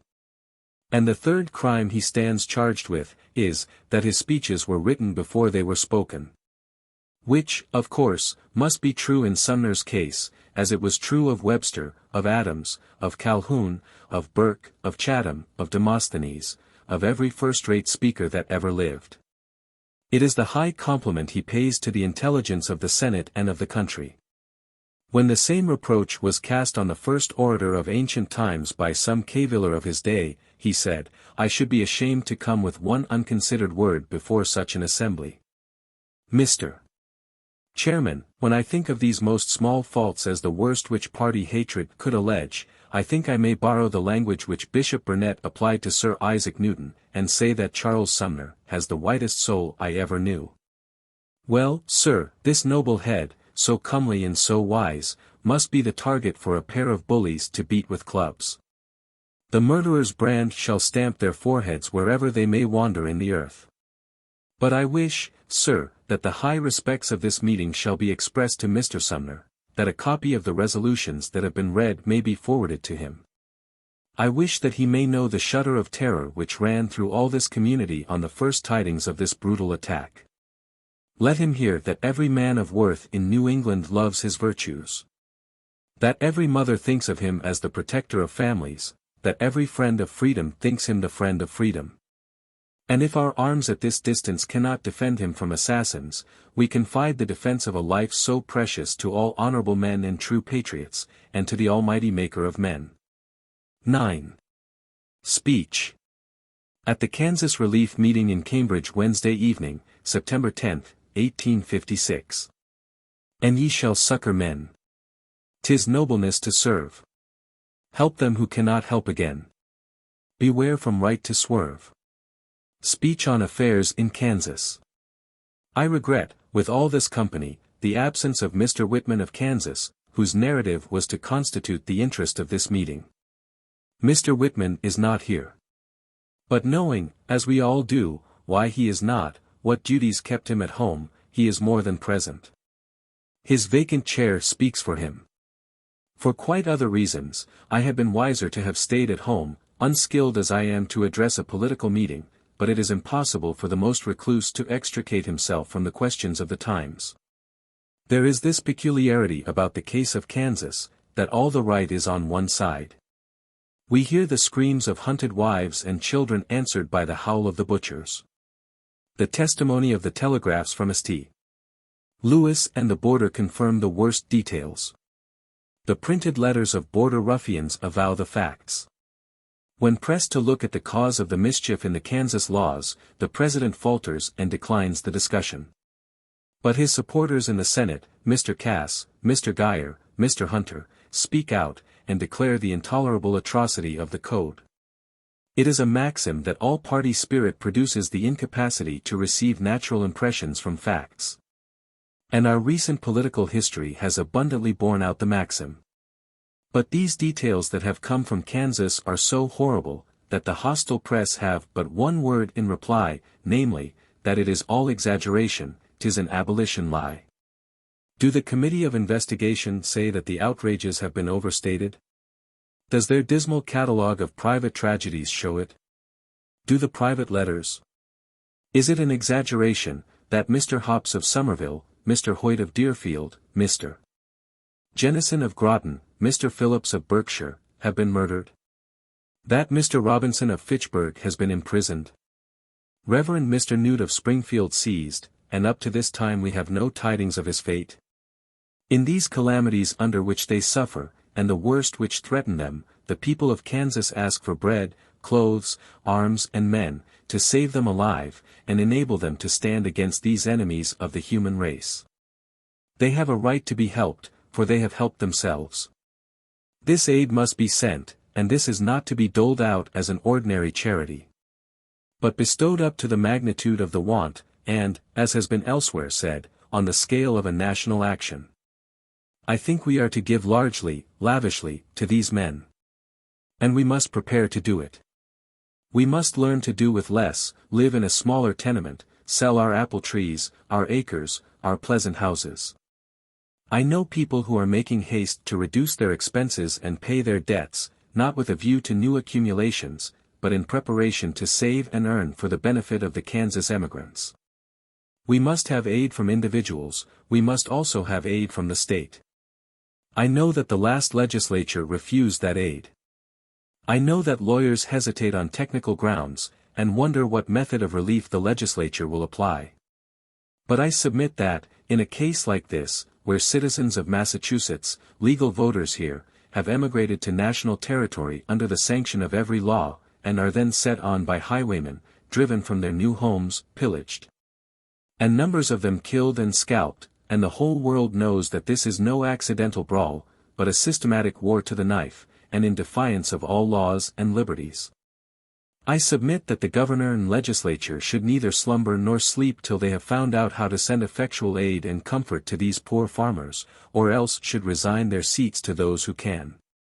But first let them hang the halls of the State House with black crape, and order funeral service to be said for the citizens whom they were unable to defend. We stick at the technical difficulties. I think there never was a people so choked and stultified by forms.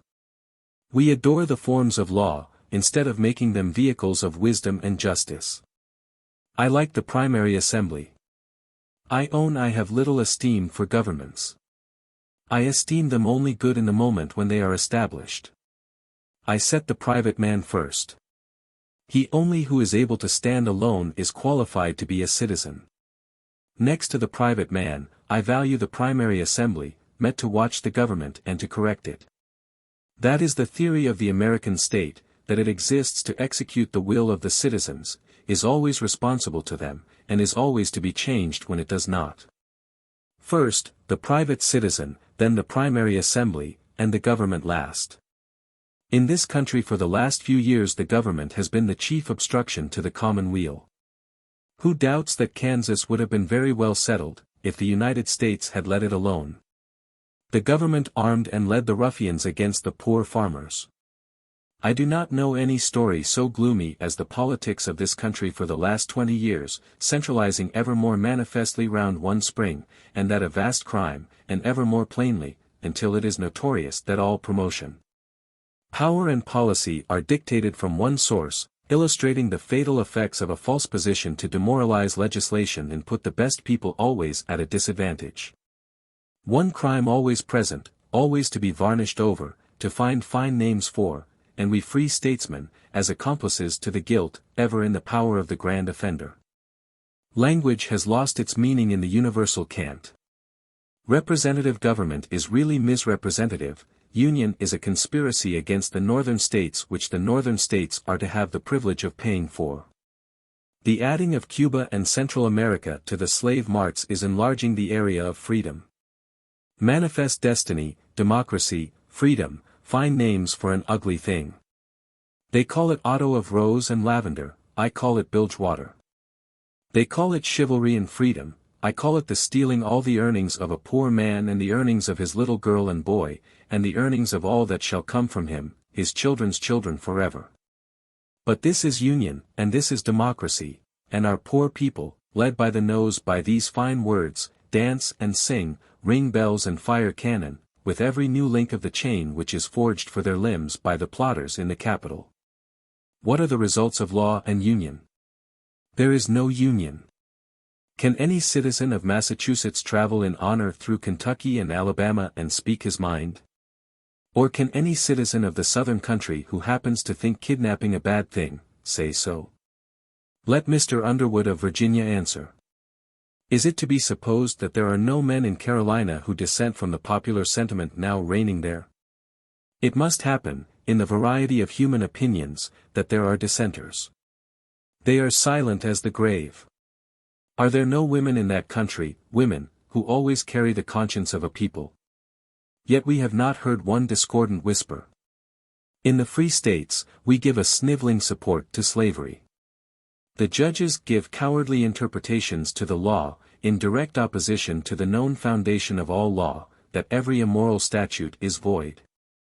And here of Kansas, the President says, let the complainants go to the courts. Though he knows that when the poor plundered farmer comes to the court, he finds the ringleader who has robbed him dismounting from his own horse, and unbuckling his knife to sit as his judge. The President told the Kansas committee that the whole difficulty grew from the factious spirit of the Kansas people respecting institutions which they need not have concerned themselves about. A very remarkable speech from a Democratic president to his fellow citizens, that they are not to concern themselves with institutions which they alone are to create and determine. The President is a lawyer, and should know the statutes of the land. But I borrow the language of an eminent man, used long since, with far less occasion, if that be law, let the plowshare be run under the foundations of the Capitol, and if that be government, extirpation is the only cure. I am glad to see that the terror at disunion and anarchy is disappearing. Massachusetts, in its heroic day, had no government, was an anarchy. Every man stood on his own feet, was his own governor. And there was no breach of peace from Cape Cod to Mount Hoosick. California, a few years ago, by the testimony of all people at that time in the country, had the best government that ever existed. Pans of gold lay drying outside of every man's tent, in perfect security. The land was measured into little strips of a few feet wide, all side by side. A bit of ground that your hand could cover was worth $100 or $200, on the edge of your strip, and there was no dispute. Every man throughout the country was armed with knife and revolver, and it was known that instant justice would be administered to each offense, and perfect peace reigned. For the Saxon man, when he is well awake, is not a pirate but a citizen, all made of hooks and eyes, and links himself naturally to his brothers, as bees hook themselves to one another and to their queen in a loyal swarm. But the hour is coming when the strongest will not be strong enough. A harder task will the new revolution of the 19th century be than was the revolution of the 18th century. I think the American Revolution bought its glory cheap. If the problem was new, it was simple. If there were few people, they were united, and the enemy 3,000 miles off. But now, vast property, gigantic interests, family connections, webs of party, cover the land with a network that immensely multiplies the dangers of war. Fellow citizens, in these times full of the fate of the Republic, I think the towns should hold town meetings, and resolve themselves into committees of safety, go into permanent sessions, adjourning from week to week, from month to month. I wish we could send the sergeant-at-arms to stop every American who is about to leave the country. Send home everyone who is abroad, lest they should find no country to return to. Come home and stay at home, while there is a country to save. When it is lost it will be time enough then for any who are luckless enough to remain alive to gather up their clothes and depart to some land where freedom exists. X. Remarks. At a meeting for the relief of the family of John Brown, at Tremont Temple, Boston, November 18, 1859. John Brown in Kansas settled, like a steadfast Yankee farmer. Brave and godly. With 4 sons, all stalwart men of might. There he spoke aloud for freedom, and the border strife grew warmer. Till the Rangers fired his dwelling, in his absence, in the night. And old Brown, Osawatomie Brown, came homeward in the morning to find his house burned down. Then he grasped his trusty rifle, and boldly fought for freedom. Smote from border unto border the fierce invading band. And he and his brave boys vowed, so might heaven help and speed them. They would save those grand old prairies from the curse that blights the land. And old Brown, Osawatomie Brown, said, "Boys, the Lord will aid us," and he shoved his ramrod down. Edmund Clarence Stedman, John Brown. John Brown. Mr. Chairman, and fellow citizens, I share the sympathy and sorrow which have brought us together. Gentlemen who have preceded me have well said that no wall of separation could here exist. This commanding event which has brought us together, eclipses all others which have occurred for a long time in our history. And I am very glad to see that this sudden interest in the hero of Harper's Ferry has provoked an extreme curiosity in all parts of the Republic, in regard to the details of his history. Every anecdote is eagerly sought, and I do not wonder that gentlemen find traits of relation readily between him and themselves. One finds a relation in the church, another in the profession, another in the place of his birth. He was happily a representative of the American Republic. Captain John Brown is a farmer, the 5th in descent from Peter Brown, who came to Plymouth in the Mayflower, in 1620.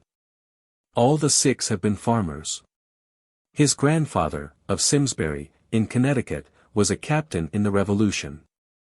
His father, largely interested as a raiser of stock, became a contractor to supply the army with beef, in the War of 1812, and our Captain John Brown, then a boy, with his father was present and witnessed the surrender of General Hull. He cherishes a great respect for his father, as a man of strong character, and his respect is probably just. For himself, he is so transparent that all men see him through.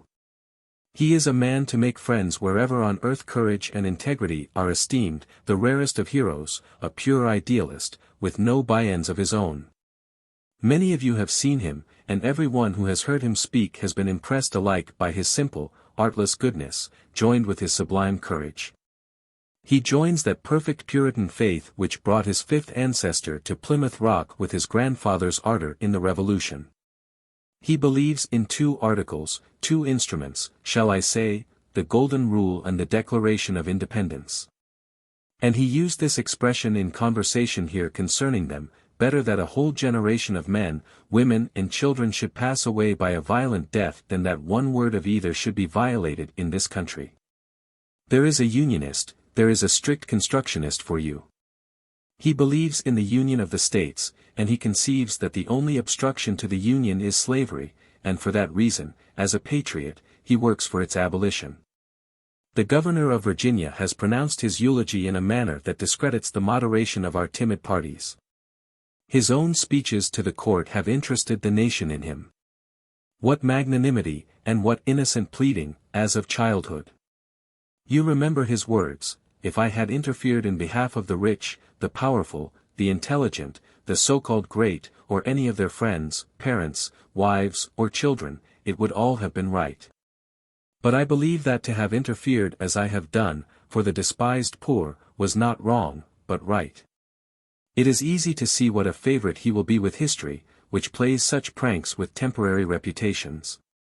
Nothing can resist the sympathy which all elevated minds must feel with Brown, and through them the whole civilized world. And if he must suffer, he must drag official gentlemen into an immortality most undesirable, of which they have already some disagreeable forebodings. Indeed, it is the reductio ad absurdum of slavery, when the governor of Virginia is forced to hang a man whom he declares to be a man of the most integrity, truthfulness and courage he has ever met. Is that the kind of man the gallows is built for? It were bold to affirm that there is within that broad commonwealth, at this moment, another citizen as worthy to live, and as deserving of all public and private honor, as this poor prisoner. But we are here to think of relief for the family of John Brown. To my eyes, that family looks very large and very needy of relief. It comprises his brave fellow sufferers in the Charlestown jail, the fugitives still hunted in the mountains of Virginia and Pennsylvania, the sympathizers with him in all the states.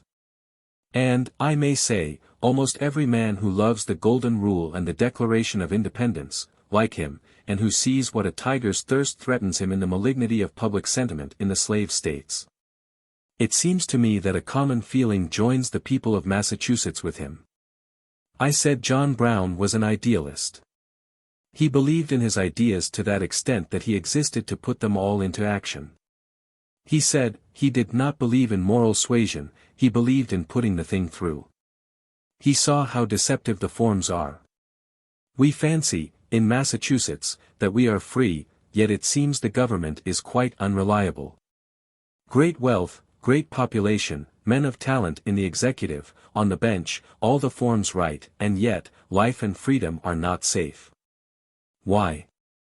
Because the judges rely on the forms, and do not, like John Brown, use their eyes to see the fact behind the forms. They assume that the United States can protect its witness or its prisoner.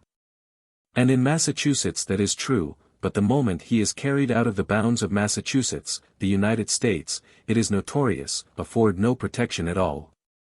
The government, the judges, are an envenomed party, and give such protection as they give in Utah to honest citizens, or in Kansas. Such protection as they gave to their own Commodore Paulding, when he was simple enough to mistake the formal instructions of his government for their real meaning. The state judges fear collision between their two allegiances. But there are worse evils than collision, namely, the doing substantial injustice. A good man will see that the use of a judge is to secure good government, and where the citizen's weal is imperiled by abuse of the federal power, to use that arm which can secure it, viz., the local government. Had that been done on certain calamitous occasions, we should not have seen the honor of Massachusetts trailed in the dust, stained to all ages, once and again, by the ill-timed formalism of a venerable bench. If judges cannot find law enough to maintain the sovereignty of the state, and to protect the life and freedom of every inhabitant not a criminal, it is idle to compliment them as learned and venerable. What avails their learning or veneration? At a pinch, they are no more used than idiots. After the mischance they wring their hands, but they had better never have been born. A Vermont judge, Hutchinson, who has the Declaration of Independence in his heart. A Wisconsin judge, who knows that laws are for the protection of citizens against kidnappers, is worth a courthouse full of lawyers so idolatrous of forms as to let go the substance. Is any man in Massachusetts so simple as to believe that when a United States court in Virginia, now, in its present reign of terror, sends to Connecticut, or New York, or Massachusetts, for a witness, it wants him for a witness? No. It wants him for a party, it wants him for meat to slaughter and eat. And your habeas corpus is, in any way in which it has been, or, I fear, is likely to be used, a nuisance, and not a protection. For it takes away his right reliance on himself, and the natural assistance of his friends and fellow citizens, by offering him a form which is a piece of paper. But I am detaining the meeting on matters which others understand better. I hope, then, that, in administering relief to John Brown's family, we shall remember all those whom his fate concerns, all who are in sympathy with him, and not forget to aid him in the best way. By securing freedom and independence in Massachusetts. 11. John Brown. Speech at Salem, January 6, 1860. A man there came, whence none could tell, bearing a touchstone in his hand, and tested all things in the land. By its unerring spell, 1,000 transformations rose. From fair to foul, from foul to fair. The golden crown he did not spare, nor scorn the beggar's clothes. Then angrily the people cried, the loss outweighs the profit far. Our goods suffice us as they are. We will not have them tried. And since they could not so avail to check his unrelenting quest, they seized him, saying, let him test how real is our jail. But though they slew him with the sword, and in the fire his touchstone burned, its doings could not be o'erturned, its undoings restored. And when, to stop all future harm, they strewed its ashes to the breeze, they little guessed each grain of these conveyed the perfect charm. William Allingham. John Brown. Mr. Chairman, I have been struck with one fact, that the best orators who have added their praise to his fame, and I need not go out of this house to find the purest eloquence in the country, have one rival who comes off a little better. And that is John Brown. Everything that is said of him leaves people a little dissatisfied, but as soon as they read his own speeches and letters they are heartily contented, such is the singleness of purpose which justifies him to the head and the heart of all. Taught by this experience, I mean, in the few remarks I have to make, to cling to his history, or let him speak for himself. John Brown, the founder of liberty in Kansas, was born in Torrington, Litchfield County, Connecticut, in 1800. When he was 5 years old his father emigrated to Ohio, and the boy was there set to keep sheep and to look after cattle and dress skins. He went bareheaded and barefooted, and clothed in buckskin. He said that he loved rough play, could never have rough play enough, could not see a seedy hat without wishing to pull it off. But for this it needed that the playmates should be equal, not one in fine clothes and the other in buckskin. Not one his own master, hale and hearty, and the other watched and whipped. But it chanced that in Pennsylvania, where he was sent by his father to collect cattle, he fell in with a boy whom he heartily liked and whom he looked upon as his superior. This boy was a slave. He saw him beaten with an iron shovel, and otherwise maltreated. He saw that this boy had nothing better to look forward to in life, whilst he himself was petted and made much of. For he was much considered in the family where he then stayed, from the circumstance that this boy of 12 years had conducted alone a drove of cattle 100 miles. But the colored boy had no friend, and no future. This worked such indignation in him that he swore an oath of resistance to slavery as long as he lived. And thus his enterprise to go into Virginia and run off 500 or 1,000 slaves was not a piece of spite or revenge, a plot of 2 years or of 20 years, but the keeping of an oath made to heaven and earth 47 years before. 47 years at least, though I incline to accept his own account of the matter at Charlestown, which makes the date a little older, when he said, this was all settled millions of years before the world was made. He grew up a religious and manly person, in severe poverty, a fair specimen of the best stock of New England, having that force of thought and that sense of right which are the warp and woof of greatness. Our farmers were orthodox Calvinists, mighty in the Scriptures, had learned that life was a preparation, a probation, to use their word, for a higher world, and was to be spent in loving and serving mankind. Thus was formed a romantic character absolutely without any vulgar trait, living to ideal ends, without any mixture of self-indulgence or compromise, such as lowers the value of benevolent and thoughtful men we know. Abstemious, refusing luxuries, not sourly and reproachfully, but simply as unfit for his habit, quiet and gentle as a child in the house. And, as happens usually to men of romantic character, his fortunes were romantic. Walter Scott would have delighted to draw his picture and trace his adventurous career. A shepherd and herdsman, he learned the manners of animals, and knew the secret signals by which animals communicate. He made his hard bed on the mountains with them, he learned to drive his flock through thickets all but impassable, he had all the skill of a shepherd by choice of breed and by wise husbandry to obtain the best wool, and that for a course of years. And the anecdotes preserved show a far-seeing skill and conduct which, in spite of adverse accidents, should secure, 1 year with another, an honest reward, first to the farmer, and afterwards to the dealer. If he kept sheep, it was with a royal mind, and if he traded in wool, he was a merchant prince, not in the amount of wealth, but in the protection of the interests confided to him. I am not a little surprised at the easy effrontery with which political gentlemen, in and out of Congress, take it upon them to say that there are not 1,000 men in the North who sympathize with John Brown. It would be far safer and nearer the truth to say that all people, in proportion to their sensibility and self-respect, sympathize with him. For it is impossible to see courage and disinterestedness, and the love that casts out fear, without sympathy. All women are drawn to him by their predominance of sentiment. All gentlemen, of course, are on his side. I do not mean by gentlemen, people of scented hair and perfumed handkerchiefs, but men of gentle blood and generosity, fulfilled with all nobleness, who, like the Cid, give the outcast leper a share of their bed. Like the dying Sidney, pass the cup of cold water to the dying soldier who needs it more. For what is the oath of gentle blood and knighthood? What but to protect the weak and lowly against the strong oppressor?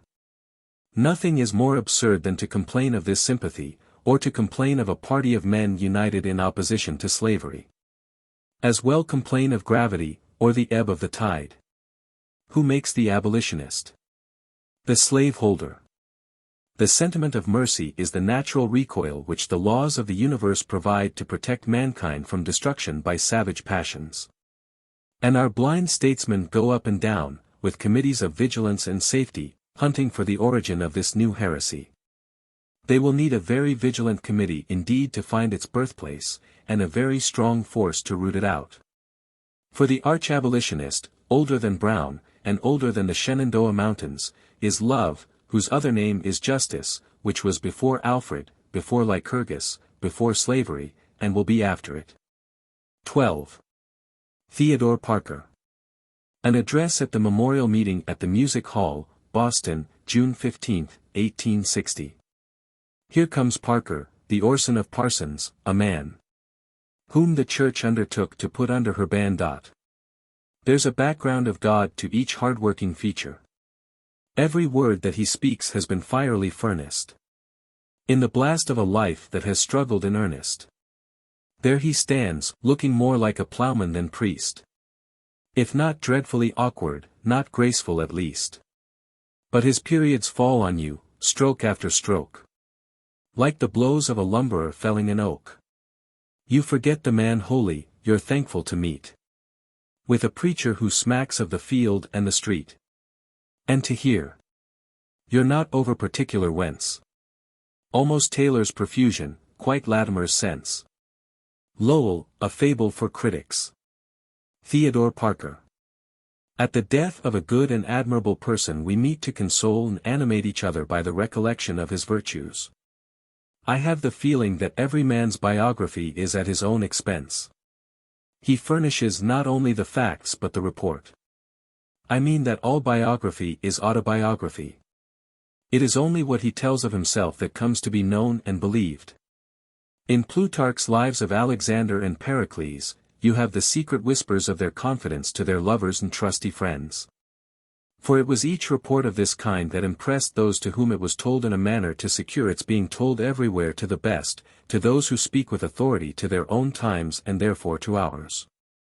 For the political rule is a cosmical rule, that if a man is not strong in his own district, he is not a good candidate elsewhere. He whose voice will not be heard here again could well afford to tell his experiences. They were all honorable to him, and were part of the history of the civil and religious liberty of his times. Theodore Parker was a son of the soil, charged with the energy of New England, strong, eager, inquisitive of knowledge, of a diligence that never tired, upright, of a haughty independence, yet the gentlest of companions. A man of study, fit for a man of the world, with decided opinions and plenty of power to state them, rapidly pushing his studies so far as to leave few men qualified to sit as his critics. He elected his part of duty, or accepted nobly that assigned him in his rare constitution. Wonderful acquisition of knowledge, a rapid wit that heard all, and welcomed all that came, by seeing its bearing. Such was the largeness of his reception of facts and his skill to employ them that it looked as if he were some president of council to whom a score of telegraphs were ever bringing in reports. And his information would have been excessive, but for the noble use he made of it ever in the interest of humanity. He had a strong understanding, a logical method, a love for facts, a rapid eye for their historic relations, and a skill in stripping them of traditional lustres. He had a sprightly fancy, and often amused himself with throwing his meaning into pretty apologues, yet we can hardly ascribe to his mind the poetic element, though his scholarship had made him a reader and quoter of verses. A little more feeling of the poetic significance of his facts would have disqualified him for some of his severer offices to his generation. The old religions have a charm for most minds which it is a little uncanny to disturb. 'Tis sometimes a question, shall we not leave them to decay without rude shocks? I remember that I found some harshness in his treatment both of Greek and of Hebrew antiquity, and sympathized with the pain of many good people in his auditory, whilst I acquitted him, of course, of any wish to be flippant. He came at a time when, to the irresistible march of opinion, the forms still retained by the most advanced sex showed loose and lifeless, and he, with something less of affectionate attachment to the old, or with more vigorous logic, rejected them. 'Tis objected to him that he scattered too many illusions. Perhaps more tenderness would have been graceful, but it is vain to charge him with perverting the opinions of the new generation. The opinions of men are organic. Simply, those came to him who found themselves expressed by him. And had they not met this enlightened mind, in which they beheld their own opinions combined with zeal in every cause of love and humanity, they would have suspected their opinions and suppressed them. And so sunk into melancholy or malignity, a feeling of loneliness and hostility to what was reckoned respectable. 'Tis plain to me that he has achieved a historic immortality here, that he has so woven himself in these few years into the history of Boston, that he can never be left out of your annals.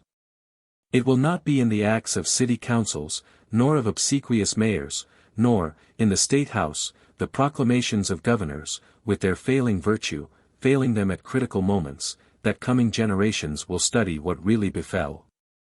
But in the plain lessons of Theodore Parker in this music hall, in Faneuil Hall, or in legislative committee rooms, that the true temper and authentic record of these days will be read. The next generation will care little for the chances of elections that govern governors now, it will care little for fine gentlemen who behaved shabbily. But it will read very intelligently in his rough story, fortified with exact anecdotes, precise with names and dates, what part was taken by each actor. who threw himself into the cause of humanity and came to the rescue of civilization at a hard pinch, and who blocked its course. The vice charged against America is the want of sincerity in leading men. It does not lie at his door. He never kept back the truth for fear to make an enemy. But, on the other hand, it was complained that he was bitter and harsh, that his zeal burned with too hot a flame.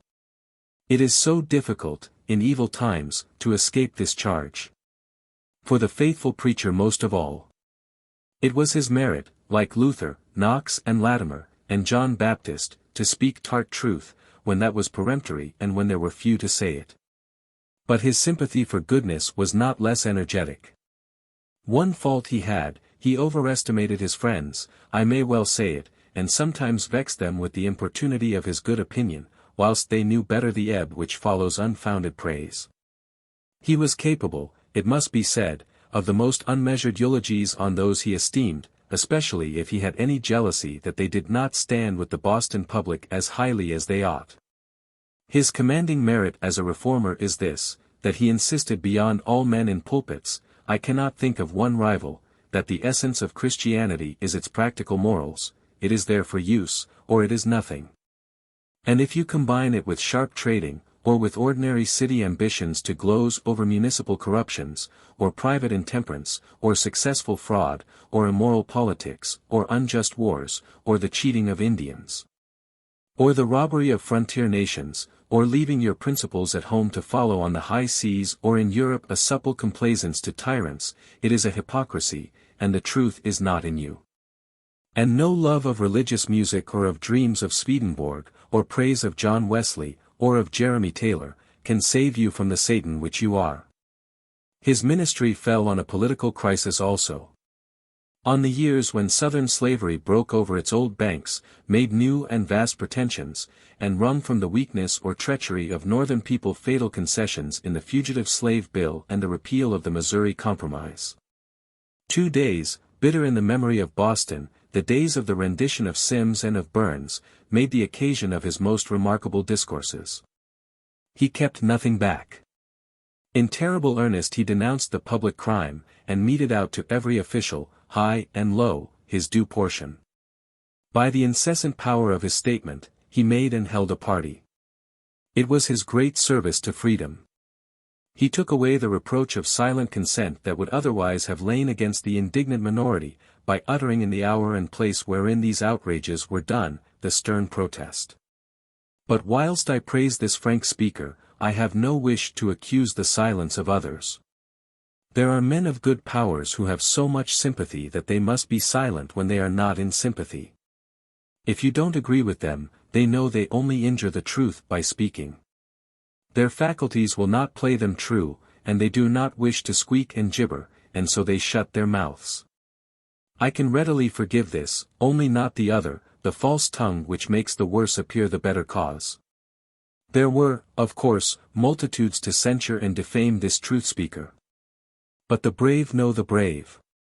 Fops, whether in hotels or churches, will utter the fop's opinion, and faintly hope for the salvation of his soul, but his manly enemies, who despised the fops, honored him.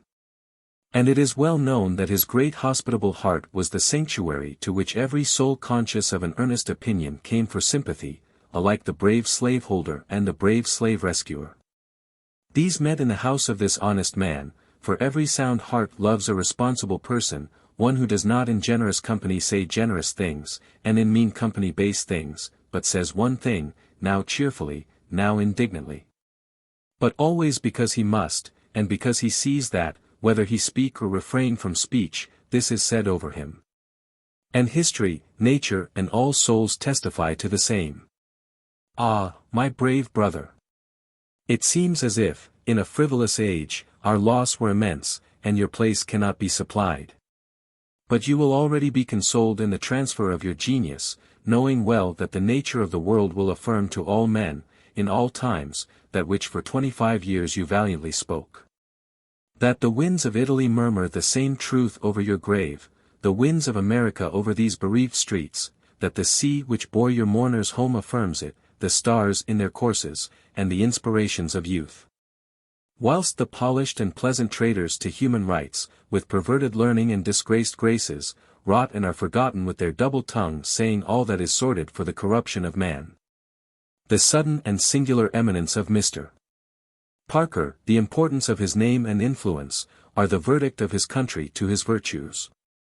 We have few such men to lose. Amiable and blameless at home, feared abroad as the standard-bearer of liberty, taking all the duties he could grasp, and more, refusing to spare himself, he has gone down in early glory to his grave, to be a living and enlarging power. Wherever learning, wit, honest valor and independence are honored. 13. American civilization. To the mizzen, the main, and the fore.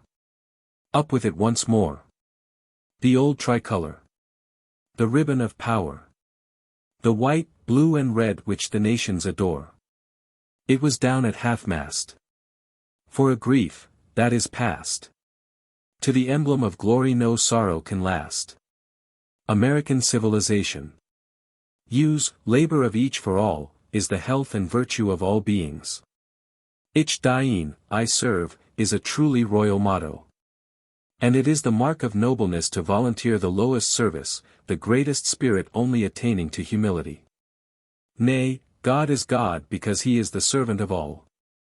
Well, now here comes this conspiracy of slavery, they call it an institution, I call it a destitution, this stealing of men and setting them to work, stealing their labor, and the thief sitting idle himself.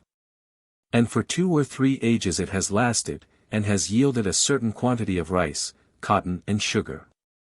And, standing on this doleful experience, these people have endeavored to reverse the natural sentiments of mankind, and to pronounce labor disgraceful, and the well-being of a man to consist in eating the fruit of other men's labor.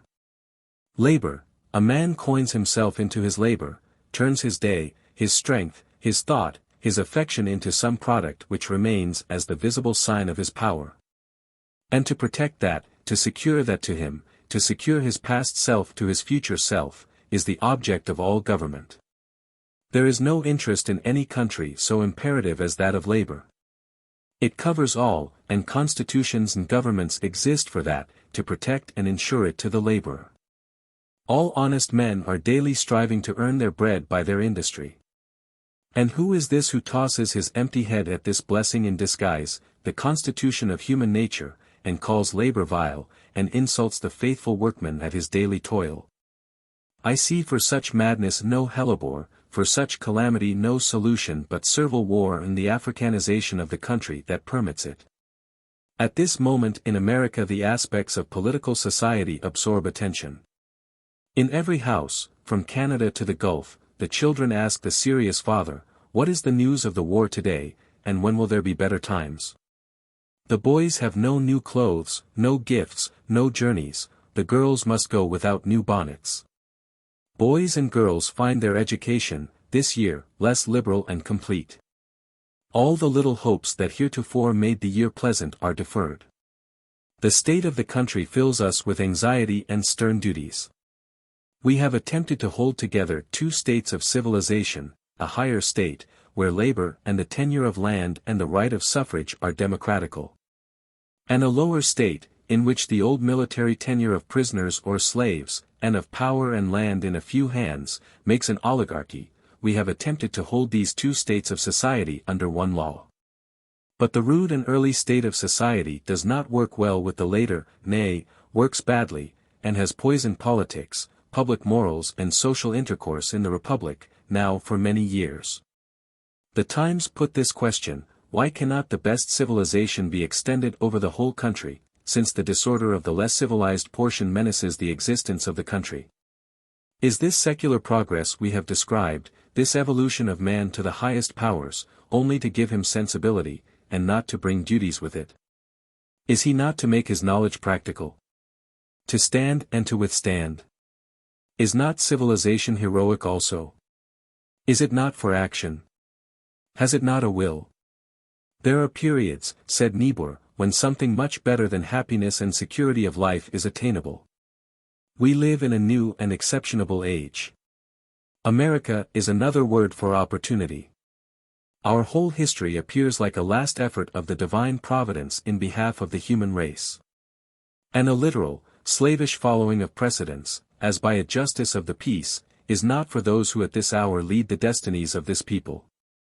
The evil you contend with has taken alarming proportions, and you still content yourself with parrying the blows it aims, but, as if enchanted, abstain from striking at the cause. If the American people hesitate, it is not for want of warning or advices. The telegraph has been swift enough to announce our disasters. The journals have not suppressed the extent of the calamity. Neither was there any want of argument or of experience. If the war brought any surprise to the North, it was not the fault of sentinels on the watchtower, who had furnished full details of the designs, the muster and the means of the enemy. Neither was anything concealed of the theory or practice of slavery. To what purpose make more big books of these statistics? There are already mountains of facts, if anyone wants them. But people do not want them. They bring their opinion into the world. If they have a comatose tendency in the brain, they are pro-slavery while they live. If of a nervous sanguineous temperament, they are abolitionists. Then interests were never persuaded. Can you convince the shoe interest, or the iron interest, or the cotton interest, by reading passages from Milton or Montesquieu? You wish to satisfy people that slavery is bad economy. Why, the Edinburgh Review pounded on that string, and made out its case, 40 years ago. A Democratic statesman said to me, long since, that, if he owned the state of Kentucky, he would manumit all the slaves, and be a gainer by the transaction. Is this new? No, everybody knows it. As a general economy it is admitted. But there is no one owner of the state, but a good many small owners. One man owns land and slaves, another owns slaves only.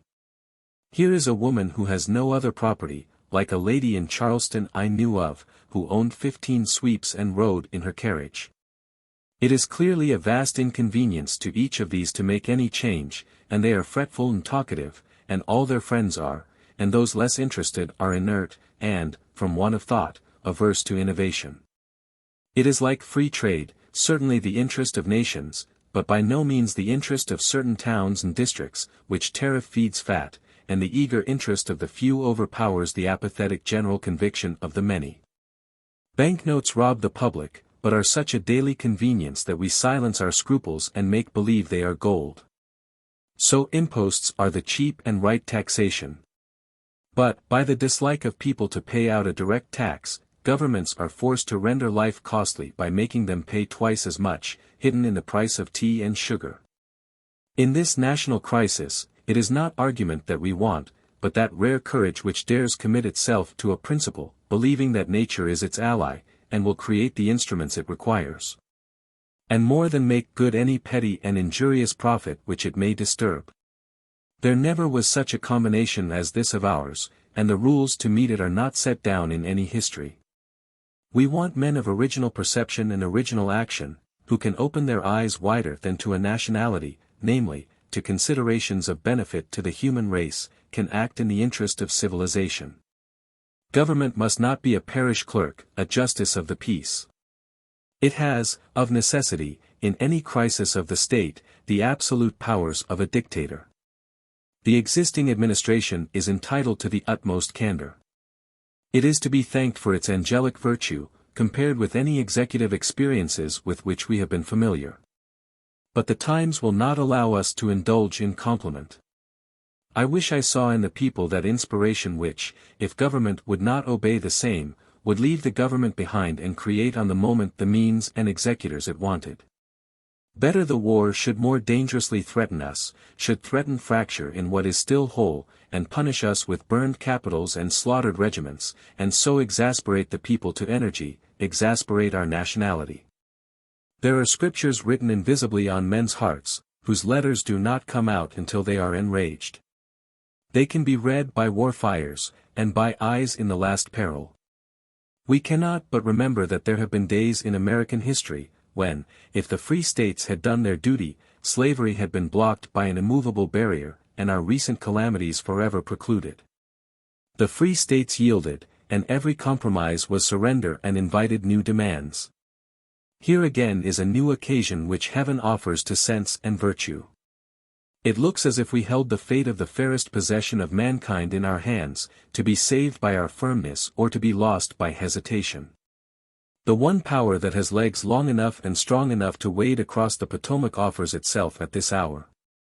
The one strong enough to bring all the civility up to the height of that which is best, prays now at the door of Congress for leave to move. Emancipation is the demand of civilization. That is a principle, everything else is an intrigue. This is a progressive policy, puts the whole people in healthy, productive, amiable position, puts every man in the South in just and natural relations with every man in the North, labor with labor. I shall not attempt to unfold the details of the project of emancipation. It has been stated with great ability by several of its leading advocates. I will only advert to some leading points of the argument, at the risk of repeating the reasons of others. The war is welcome to the Southerner, a chivalrous sport to him, like hunting, and suits his semi-civilized condition. On the climbing scale of progress, he is just up to war, and has never appeared to such advantage as in the last 12-month. It does not suit us. We are advanced some ages on the war state, to trade, art and general cultivation. His labor works for him at home, so that he loses no labor by the war. All our soldiers are laborers, so that the South, with its inferior numbers, is almost on a footing in effective war population with the North. Again, as long as we fight without any affirmative step taken by the government, any word intimating forfeiture in the rebel states of their old privileges under the law, they and we fight on the same side, for slavery. Again, if we conquer the enemy, what then? We shall still have to keep him under, and it will cost as much to hold him down as it did to get him down. Then comes the summer, and the fever will drive the soldiers home. Next winter we must begin at the beginning, and conquer him over again.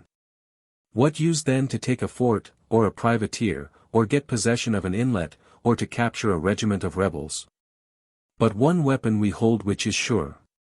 Congress can, by edict, as a part of the military defense which it is the duty of Congress to provide, abolish slavery, and pay for such slaves as we ought to pay for. Then the slaves near our armies will come to us. Those in the interior will know in a week what their rights are, and will, where opportunity offers, prepare to take them.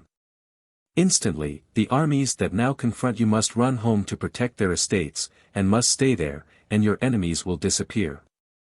There can be no safety until this step is taken. We fancy that the endless debate, emphasized by the crime and by the cannons of this war, has brought the free states to some conviction that it can never go well with us whilst this mischief of slavery remains in our politics. And that by concert or by might we must put an end to it.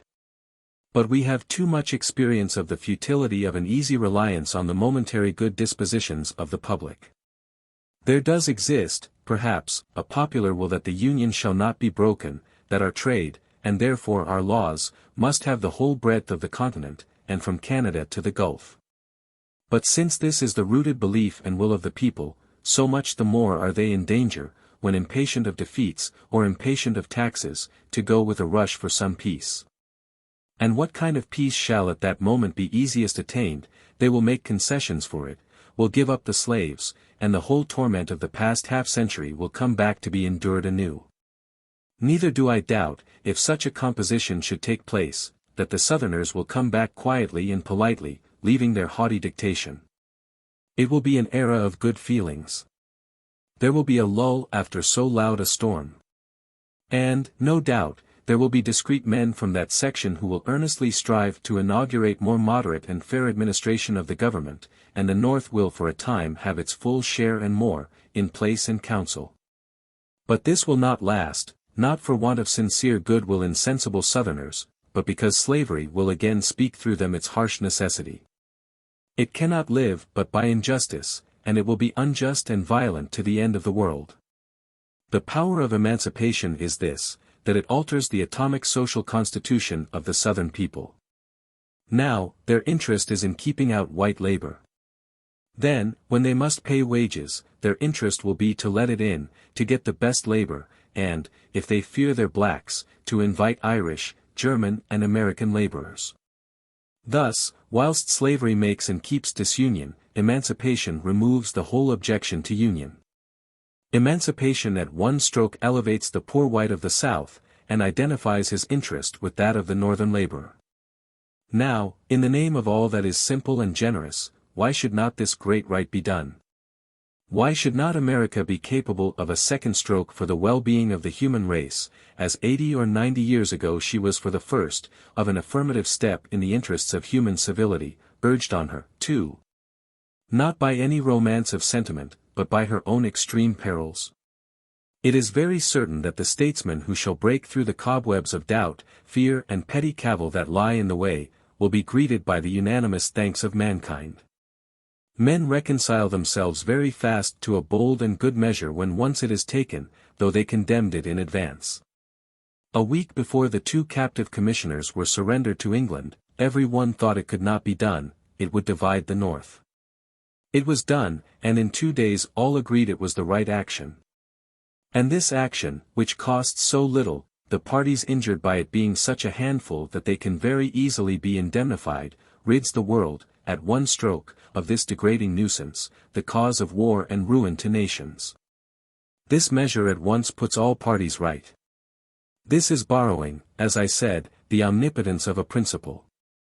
What is so foolish as the terror lest the blacks should be made furious by freedom and wages?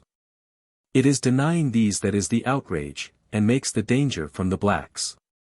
But justice satisfies everybody, white man, red man, yellow man and black man. All like wages, and the appetite grows by feeding. But this measure, to be effectual, must come speedily. The weapon is slipping out of our hands. Time, say the Indian scriptures, drinketh up the essence of every great and noble action which ought to be performed, and which is delayed in the execution. I hope it is not a fatal objection to this policy that it is simple and beneficent thoroughly, which is the tribute of a moral action. An unprecedented material prosperity has not tended to make us Stoics or Christians. But the laws by which the universe is organized reappear at every point, and will rule it. The end of all political struggle is to establish morality as the basis of all legislation. It is not free institutions, it is not a republic, it is not a democracy, that is the end, no, but only the means. Morality is the object of government. We want a state of things in which crime shall not pay. This is the consolation on which we rest in the darkness of the future and the afflictions of today, that the government of the world is moral, and does forever destroy what is not. It is the maxim of natural philosophers that the natural forces wear out in time all obstacles, and take place, and it is the maxim of history that victory always falls at last where it ought to fall. Or, there is perpetual march and progress to ideas. But in either case, no link of the chain can drop out. Nature works through her appointed elements. And ideas must work through the brains and the arms of good and brave men, or they are no better than dreams. Since the above pages were written, President Lincoln has proposed to Congress that the government shall cooperate with any state that shall enact a gradual abolishment of slavery. In the recent series of national successes, this message is the best. It marks the happiest day in the political year. The American executive ranges itself for the first time on the side of freedom. If Congress has been backward, the President has advanced. This state paper is the more interesting that it appears to be the President's individual act, done under a strong sense of duty. He speaks his own thought in his own style. All thanks and honor to the head of the state. The message has been received throughout the country with praise, and, we doubt not, with more pleasure than has been spoken.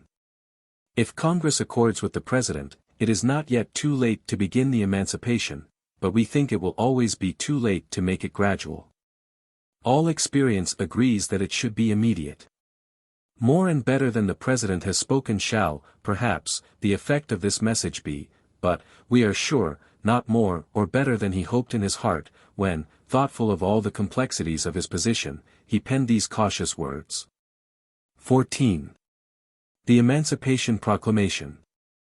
An address delivered in Boston, Indiana, September, 1862.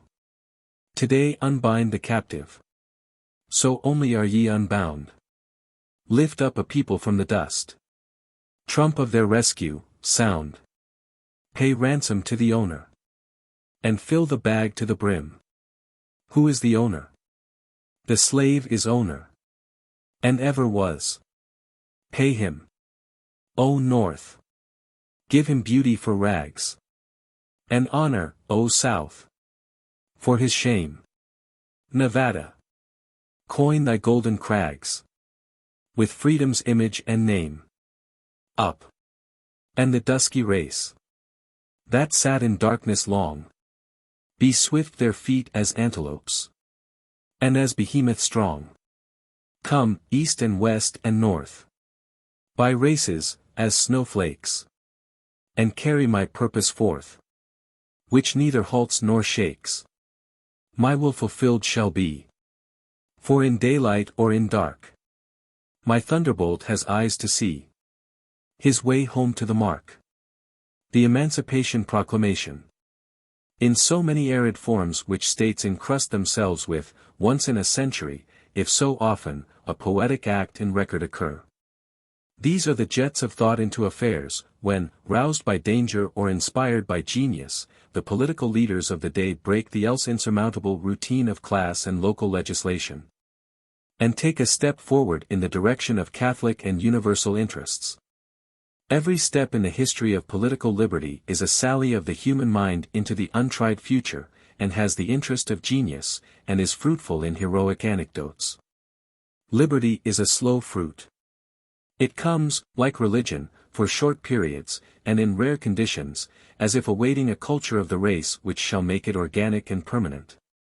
Such moments of expansion in modern history were the Confession of Augsburg, the Plantation of America, the English Commonwealth of 1648, the Declaration of American Independence in 1776, the British emancipation of slaves in the West Indies. The passage of the Reform Bill, the repeal of the Corn Laws, the Magnetic Ocean Telegraph, though yet imperfect, the passage of the Homestead Bill in the last Congress, and now, eminently, President Lincoln's proclamation on the 22nd of September. These are acts of great scope, working on a long future and on permanent interests, and honoring alike those who initiate and those who receive them. These measures provoke no noisy joy, but are received into a sympathy so deep as to apprise us that mankind are greater and better than we know. At such times it appears as if a new public were created to greet the new event. It is as when an orator, having ended the compliments and pleasantries with which he conciliated attention, and having run over the superficial fitness and commodities of the measure he urges, suddenly, lending himself to some happy inspiration, announces with vibrating voice the grand human principles involved. The bravos and wits who greeted him loudly thus far are surprised and overawed. A new audience is found in the heart of the assembly, an audience hitherto passive and unconcerned, now at last so searched and kindled that they come forward, every one a representative of mankind, standing for all nationalities. The extreme moderation with which the President advanced to his design, his long avowed expectant policy, as if he chose to be strictly the executive of the best public sentiment of the country, waiting only till it should be unmistakably pronounced, so fair a mind that none ever listened so patiently to such extreme varieties of opinion, so reticent that his decision has taken all parties by surprise.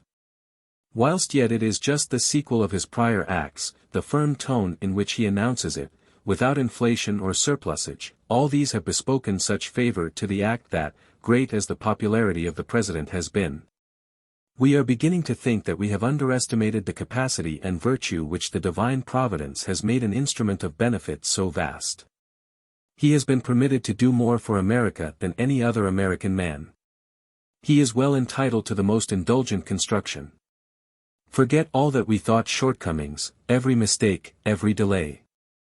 In the extreme embarrassments of his part, call these endurance, wisdom, magnanimity, illuminated, as they now are, by this dazzling success. When we consider the immense opposition that has been neutralized or converted by the progress of the war, for it is not long since the President anticipated the resignation of a large number of officers in the army, and the secession of 3 states, on the promulgation of this policy, and we see how the great stake which foreign nations hold in our affairs has recently brought every European power as a client into this court.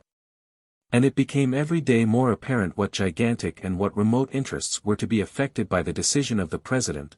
One can hardly say the deliberation was too long. Against all timorous counsels he had the courage to seize the moment, and such was his position, and such the felicity attending the action, that he has replaced government in the good graces of mankind. Better is virtue in the sovereign than plenty in the season, say the Chinese. 'Tis wonderful what power is, and how ill it is used, and how its ill use makes life mean, and the sunshine dark. Life in America had lost much of its attraction in the later years. The virtues of a good magistrate undo a world of mischief, and, because nature works with rectitude, seem vastly more potent than the acts of bad governors, which are ever tempered by the good nature in the people, and the incessant resistance which fraud and violence encounter. The acts of good governors work a geometrical ratio, as one midsummer day seems to repair the damage of a year of war. A day which most of us dared not hope to see, an event worth the dreadful war, worth its costs and uncertainties, seems now to be close before us. October, November, December will have passed over beating hearts and plotting brains, then the hour will strike, and all men of African descent who have faculty enough to find their way to our lines are assured of the protection of American law.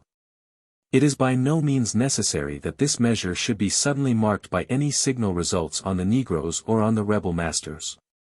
The force of the act is that it commits the country to this justice, that it compels the innumerable officers, civil, military, naval, of the Republic to range themselves on the line of this equity.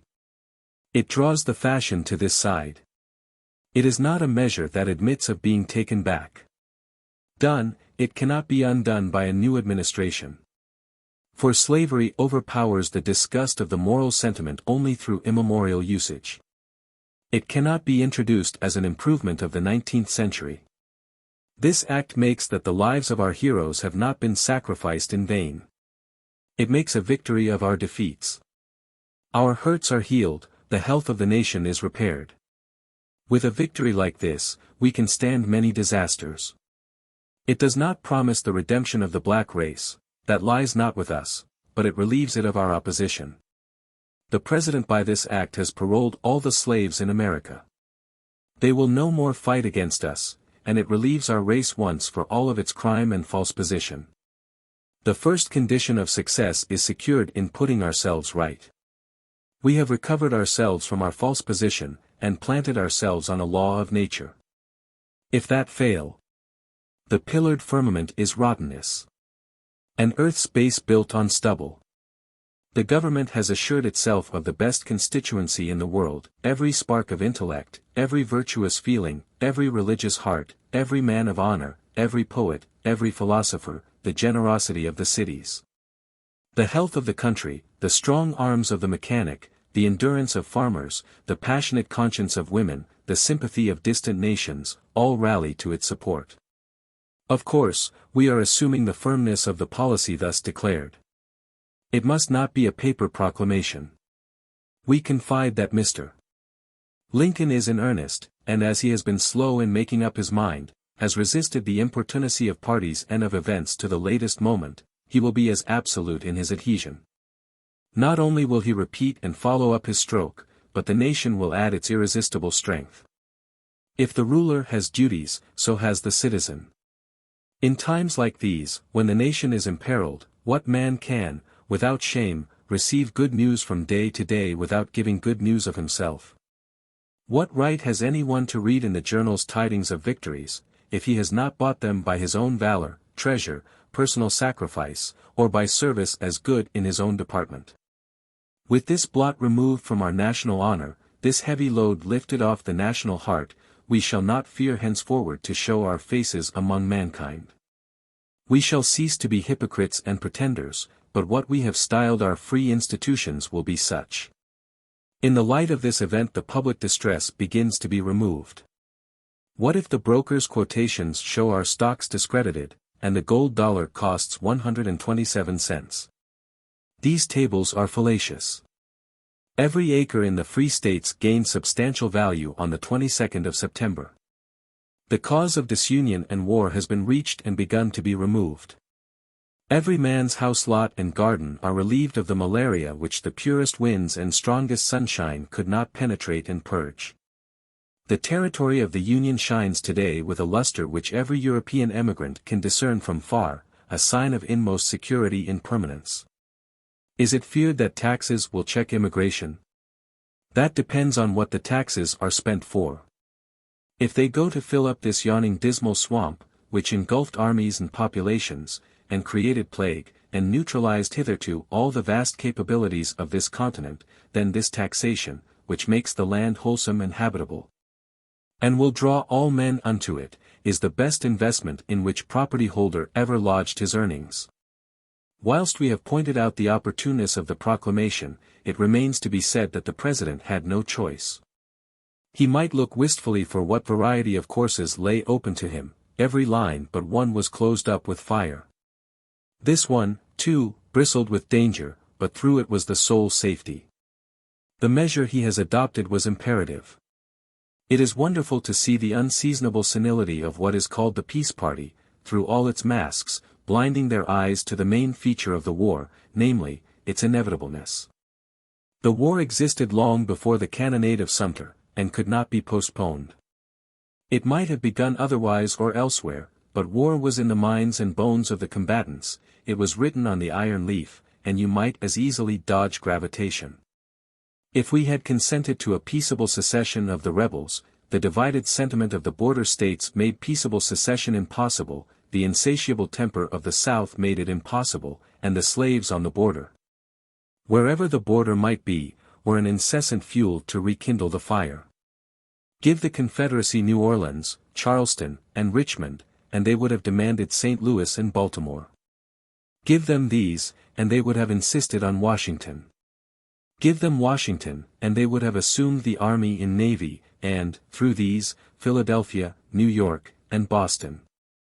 It looks as if the battlefield would have been at least as large in that event as it is now. The war was formidable, but could not be avoided.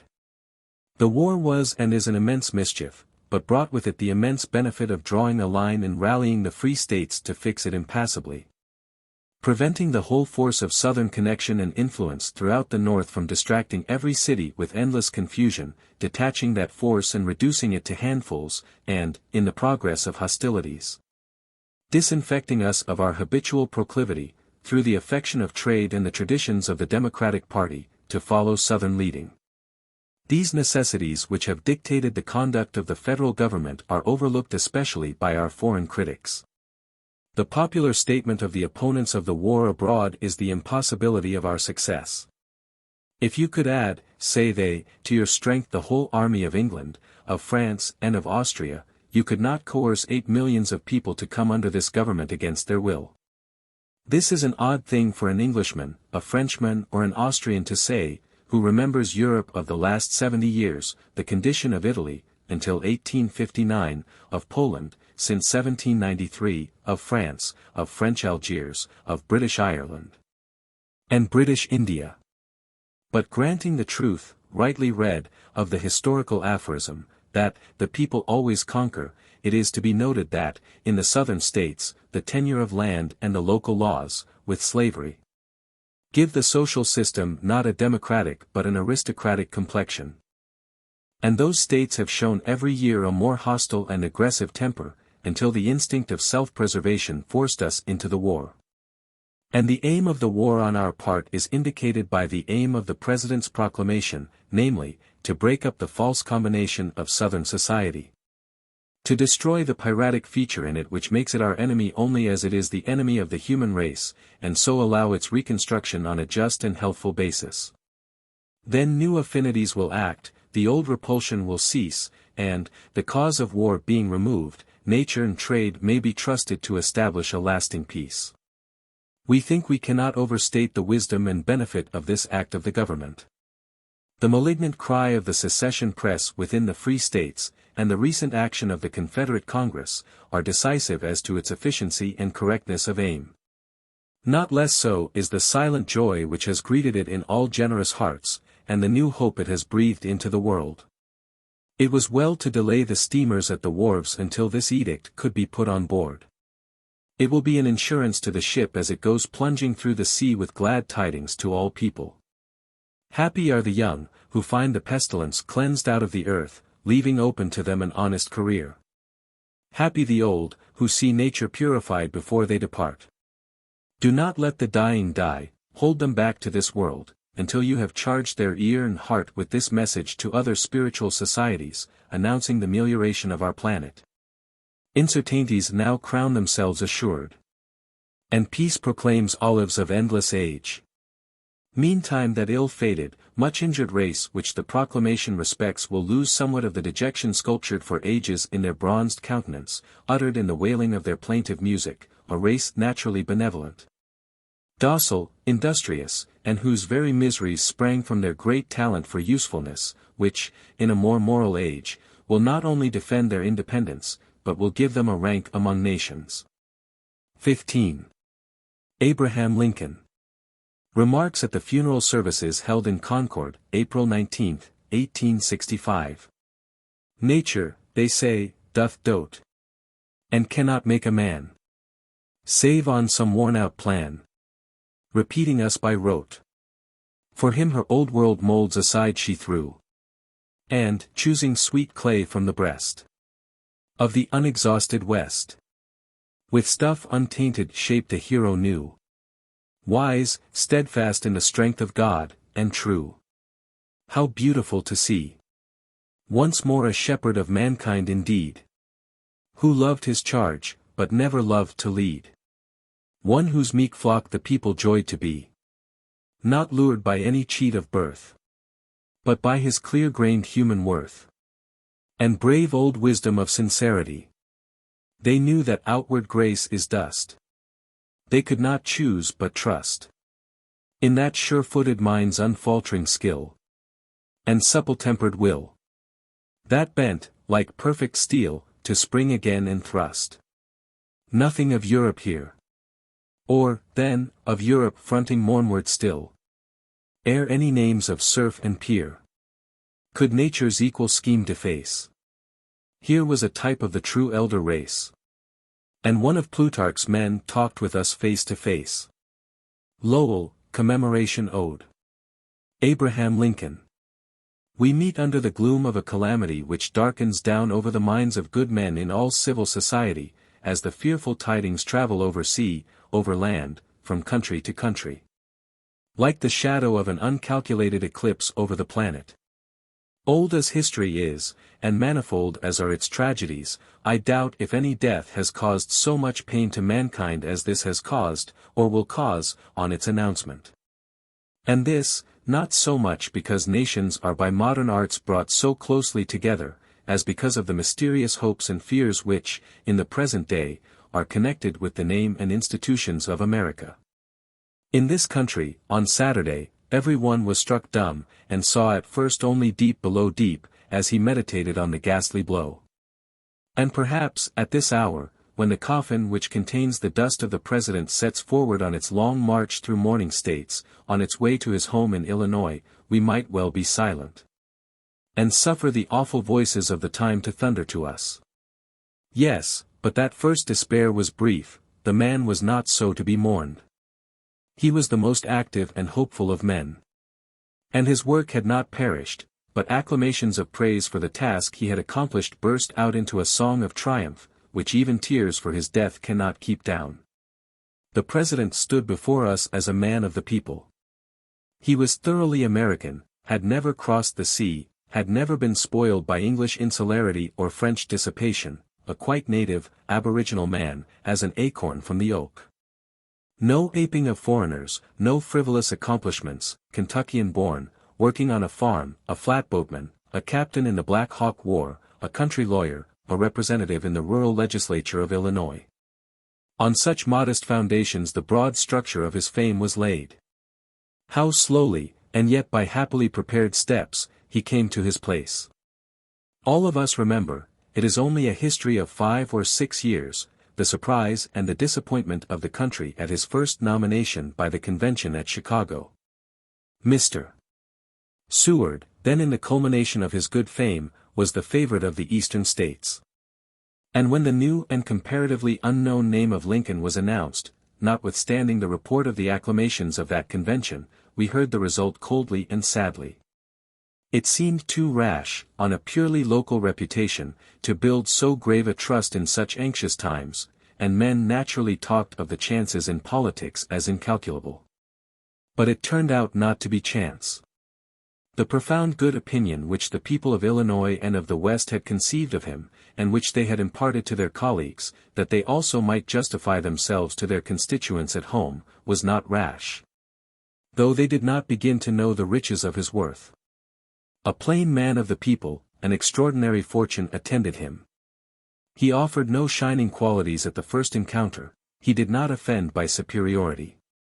He had a face and manner which disarmed suspicion, which inspired confidence, which confirmed goodwill.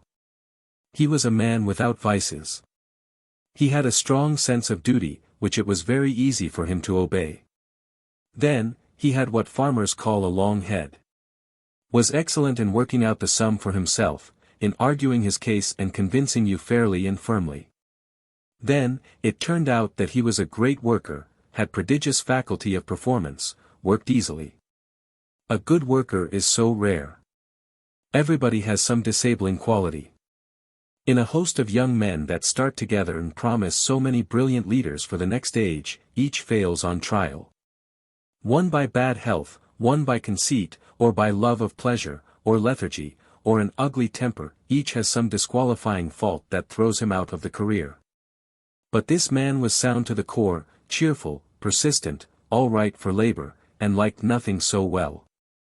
Then, he had a vast good nature, which made him tolerant and accessible to all, fair-minded, leaning to the claim of the petitioner. Affable, and not sensible to the affliction which the innumerable visits paid to him when president would have brought to any one else.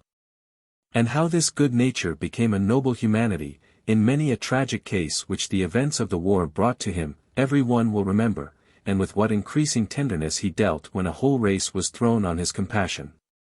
The poor Negro said of him, on an impressive occasion, Massa Linkum everywhere. Then his broad good humor, running easily into jocular talk, in which he delighted and in which he excelled, was a rich gift to this wise man. It enabled him to keep his secret, to meet every kind of man and every rank in society, to take off the edge of the severest decisions, to mask his own purpose and sound his companion. And to catch with true instinct the temper of every company he addressed. And, more than all, it is to a man of severe labor, in anxious and exhausting crises, the natural restorative, good as sleep, and is the protection of the overdriven brain against rancor and insanity. He is the author of a multitude of good sayings, so disguised as pleasantries that it is certain they had no reputation at first but as jests. And only later, by the very acceptance and adoption they find in the mouths of millions, turn out to be the wisdom of the hour. I am sure if this man had ruled in a period of less facility of printing, he would have become mythological in a very few years, like Aesop or Pilpay, or one of the 7 wise masters, by his fables and proverbs. But the weight and penetration of many passages in his letters, messages and speeches, hidden now by the very closeness of their application to the moment, are destined hereafter to wide fame. What pregnant definitions, what unerring common sense! What foresight, and, on great occasion, what lofty, and more than national, what humane tone! His brief speech at Gettysburg will not easily be surpassed by words on any recorded occasion. This, and one other American speech, that of John Brown to the court that tried him, and a part of Kossuth's speech at Birmingham, can only be compared with each other, and with no fourth. His occupying the chair of state was a triumph of the good sense of mankind, and of the public conscience. This middle-class country had got a middle-class president, at last. Yes, in manners and sympathies, but not in powers, for his powers were superior. This man grew according to the need. His mind mastered the problem of the day, and as the problem grew, so did his comprehension of it.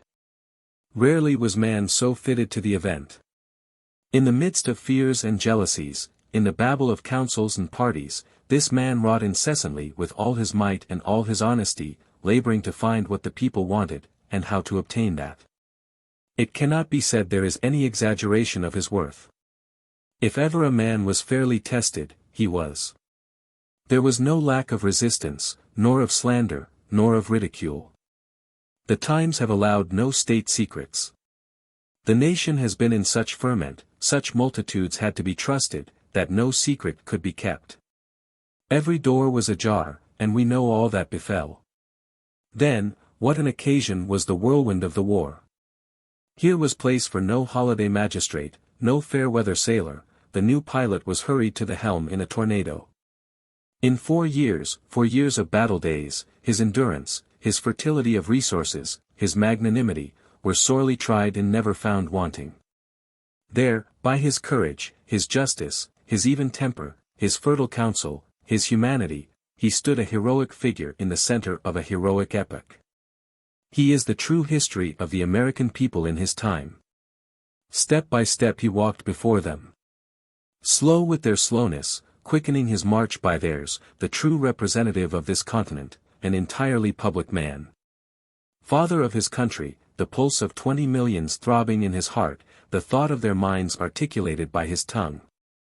Adam Smith remarks that the axe, which in Houbraken's portraits of British kings and worthies is engraved under those who have suffered at the block, adds a certain lofty charm to the picture.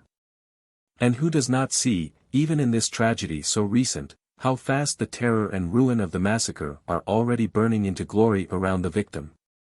Far happier this fate than to have lived to be wished away. To have watched the decay of his own faculties, to have seen, perhaps even he, the proverbial ingratitude of statesmen, to have seen mean men preferred. Had he not lived long enough to keep the greatest promise that ever man made to his fellow men, the practical abolition of slavery? He had seen Tennessee, Missouri, and Maryland emancipate their slaves. He had seen Savannah, Charleston, and Richmond surrendered, had seen the main army of the rebellion lay down its arms. He had conquered the public opinion of Canada, England, and France. Only Washington can compare with him in fortune. And what if it should turn out, in the unfolding of the web, that he had reached the term, that this heroic deliverer could no longer serve us? That the rebellion had touched its natural conclusion, and what remained to be done required new and uncommitted hands, a new spirit born out of the ashes of the war. And that heaven, wishing to show the world a completed benefactor, shall make him serve his country even more by his death than by his life. Nations, like kings, are not good by facility and complaisance. The kindness of kings consists in justice and strength. Easy good nature has been the dangerous foible of the Republic, and it was necessary that its enemies should outrage it, and drive us to unwonted firmness, to secure the salvation of this country in the next ages. The ancients believed in a serene and beautiful genius which ruled in the affairs of nations. Which, with a slow but stern justice, carried forward the fortunes of certain chosen houses, weeding out single offenders or offending families, and securing at last the firm prosperity of the favorites of heaven. It was too narrow a view of the eternal nemesis. There is a serene providence which rules the fate of nations, which makes little account of time, little of one generation or race, makes no account of disasters, conquers alike by what is called defeat or by what is called victory. Thrusts aside enemy and obstruction, crushes everything immoral as inhuman, and obtains the ultimate triumph of the best race by the sacrifice of everything which resists the moral laws of the world.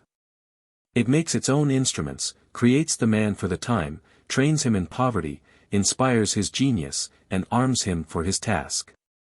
It has given every race its own talent, and ordains that only that race which combines perfectly with the virtues of all shall endure. XVIII. Harvard Commemoration Speech. July 21, 1865. Old classmate, say. Do you remember our commencement day? Were we such boys as these at 20? Nay. God called them to a nobler task than ours, and gave them holier thoughts and manlier powers. This is the day of fruits and not of flowers. These boys, we talk about like ancient sages, are the same men we read of in old pages. The bronze recast of dead heroic ages. We grudge them not, our dearest, bravest, best. Let but the quarrel's issue stand confiest. 'Tis earth's old slave god battling for his crown. And freedom fighting with her visor down. Holmes. Many loved truth, and lavished life's best oil. Amid the dust of books to find her. Content at last, for guerdon of their toil. With the cast mantle she hath left behind her. Many in sad faith sought for her. Many with crossed hands sighed for her. But these, our brothers, fought for her. At life's dear peril wrought for her. So loved her that they died for her. Tasting the raptured fleetness of her divine completeness. Their higher instinct knew. Those love her best who to themselves are true. And what they dare to dream of, dare to do. They followed her and found her. Where all may hope to find. Not in the ashes of the burnt-out mind. But beautiful, with danger's sweetness round her. Where faith made whole with deed breathes its awakening breath into the lifeless creed. They saw her plumed and mailed, with sweet, stern face unveiled. And all-repaying eyes, look proud on them in death. Lowell, Commemoration Ode. Harvard Commemoration Speech. Mr. Chairman, and Gentlemen, with whatever opinion we come here, I think it is not in man to see, without a feeling of pride and pleasure, a tried soldier, the armed defender of the right. I think that in these last years all opinions have been affected by the magnificent and stupendous spectacle which divine providence has offered us of the energies that slept in the children of this country, that slept and have awakened. I see thankfully those that are here, but dim eyes in vain explore for some who are not. The old Greek Heraclitus said, "War is the father of all things." He said it, no doubt, as science, but we of this day can repeat it as political and social truth. War passes the power of all chemical solvents, breaking up the old adhesions, and allowing the atoms of society to take a new order. It is not the government, but the war, that has appointed the good generals, sifted out the pedants, put in the new and vigorous blood. The war has lifted many other people besides Grant and Sherman into their true places. Even divine providence, we may say, always seems to work after a certain military necessity. Every nation punishes the general who is not victorious. It is a rule in games of chance that the cards beat all the players, and revolutions disconcert and outwit all the insurgents. The revolutions carry their own points, sometimes to the ruin of those who set them on foot. The proof that war also is within the highest right, is a marked benefactor in the hands of the divine providence, is its morale. The war gave back integrity to this erring and immoral nation. It charged with power, peaceful, amiable men, to whose life war and discord were abhorrent. What an infusion of character went out from this and other colleges! What an infusion of character down to the ranks! The experience has been uniform that it is the gentle soul that makes the firm hero after all. It is easy to recall the mood in which our young men, snatched from every peaceful pursuit, went to the war. Many of them had never handled a gun. They said, "It is not in me to resist. I go because I must. It is a duty which I shall never forgive myself if I decline. I do not know that I can make a soldier. I may be very clumsy. Perhaps I shall be timid, but you can rely on me. Only one thing is certain, I can well die, but I cannot afford to misbehave." In fact, the infusion of culture and tender humanity from these scholars and idealists who went to the war in their own despite, God knows they had no fury for killing their old friends and countrymen, had its signal and lasting effect. It was found that enthusiasm was a more potent ally than science and munitions of war without it. "It is a principle of war," said Napoleon, "that when you can use the thunderbolt you must prefer it to the cannon." Enthusiasm was the thunderbolt. Here in this little Massachusetts, in smaller Rhode Island, in this little nest of New England republics it flamed out when the guilty gun was aimed at Sumter. Mr. Chairman, standing here in Harvard College, the parent of all the colleges. In Massachusetts, the parent of all the North. When I consider her influence on the country as a principal planter of the Western states, and now, by her teachers, preachers, journalists and books, as well as by traffic and production, the diffuser of religious, literary and political opinion. And when I see how irresistible the convictions of Massachusetts are in these swarming populations, I think the little state bigger than I knew. When her blood is up, she has a fist big enough to knock down an empire. And her blood was roused. Scholars changed the black coat for the blue. A single company in the 44th Massachusetts Regiment contained 35 sons of Harvard. You all know as well as I the story of these dedicated men, who knew well on what duty they went, whose fathers and mothers said of each slaughtered son, "We gave him up when he enlisted." One mother said, when her son was offered the command of the 1st Negro Regiment, "If he accepts it, I shall be as proud as if I had heard that he was shot." These men, thus tender, thus high-bred, thus peaceable, were always in the front and always employed. They might say, with their forefathers the old Norse Vikings, "We sung the mass of lances from morning until evening."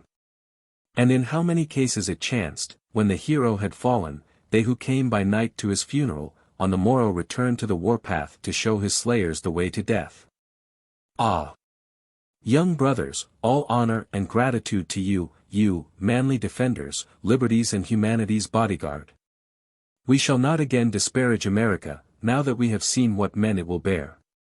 We thank you for it, a new era, worth to mankind all the treasure and all the lives it has cost, yes, worth to the world the lives of all this generation of American men, if they had been demanded. 17. Address. At the dedication of the Soldiers' Monument in Concord, April 19, 1867. They have shown what men may do. They have proved how men may die. Count, who can, the fields they have pressed.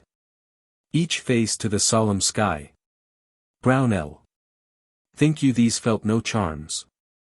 In their grey homesteads and embowered farms. In household faces waiting at the door. Their evening step should lighten up no more. In fields their boyish feet had known. In trees their fathers' hands had set. And which with them had grown. Widening each year their leafy coronet. Felt they no pang of passionate regret. For those unsolid goods that seem so much our own. These things are dear to every man that lives. And life prized more for what it lends than gives. Yea, many a tie, through iteration sweet, strove to detain their fatal feet.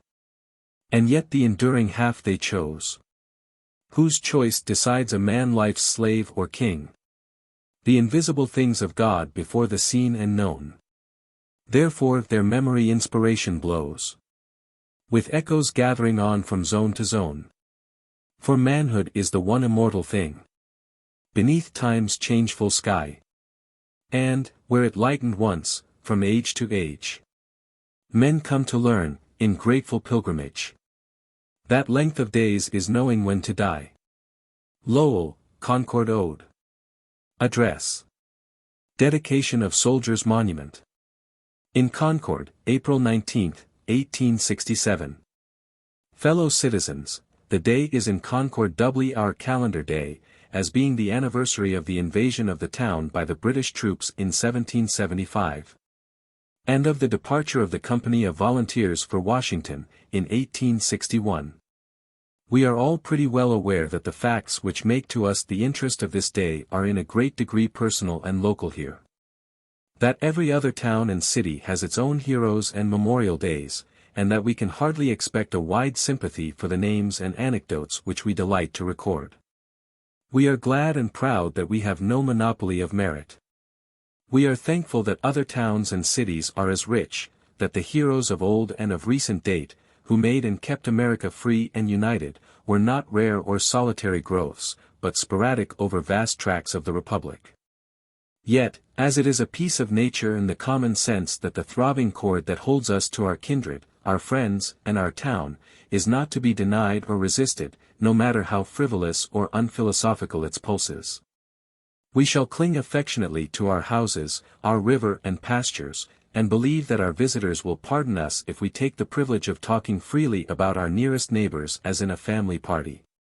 Well assured, meantime, that the virtues we are met to honor were directed on aims which command the sympathy of every loyal American citizen, were exerted for the protection of our common country, and aided its triumph. The town has thought fit to signify its honor for a few of its sons by raising an obelisk in the square. It is a simple pile enough, a few slabs of granite, dug just below the surface of the soil, and laid upon the top of it. But as we have learned that the upheaved mountain, from which these discs or flakes were broken, was once a glowing mass at white heat, slowly crystallized, then uplifted by the central fires of the globe, so the roots of the events it appropriately marks are in the heart of the universe.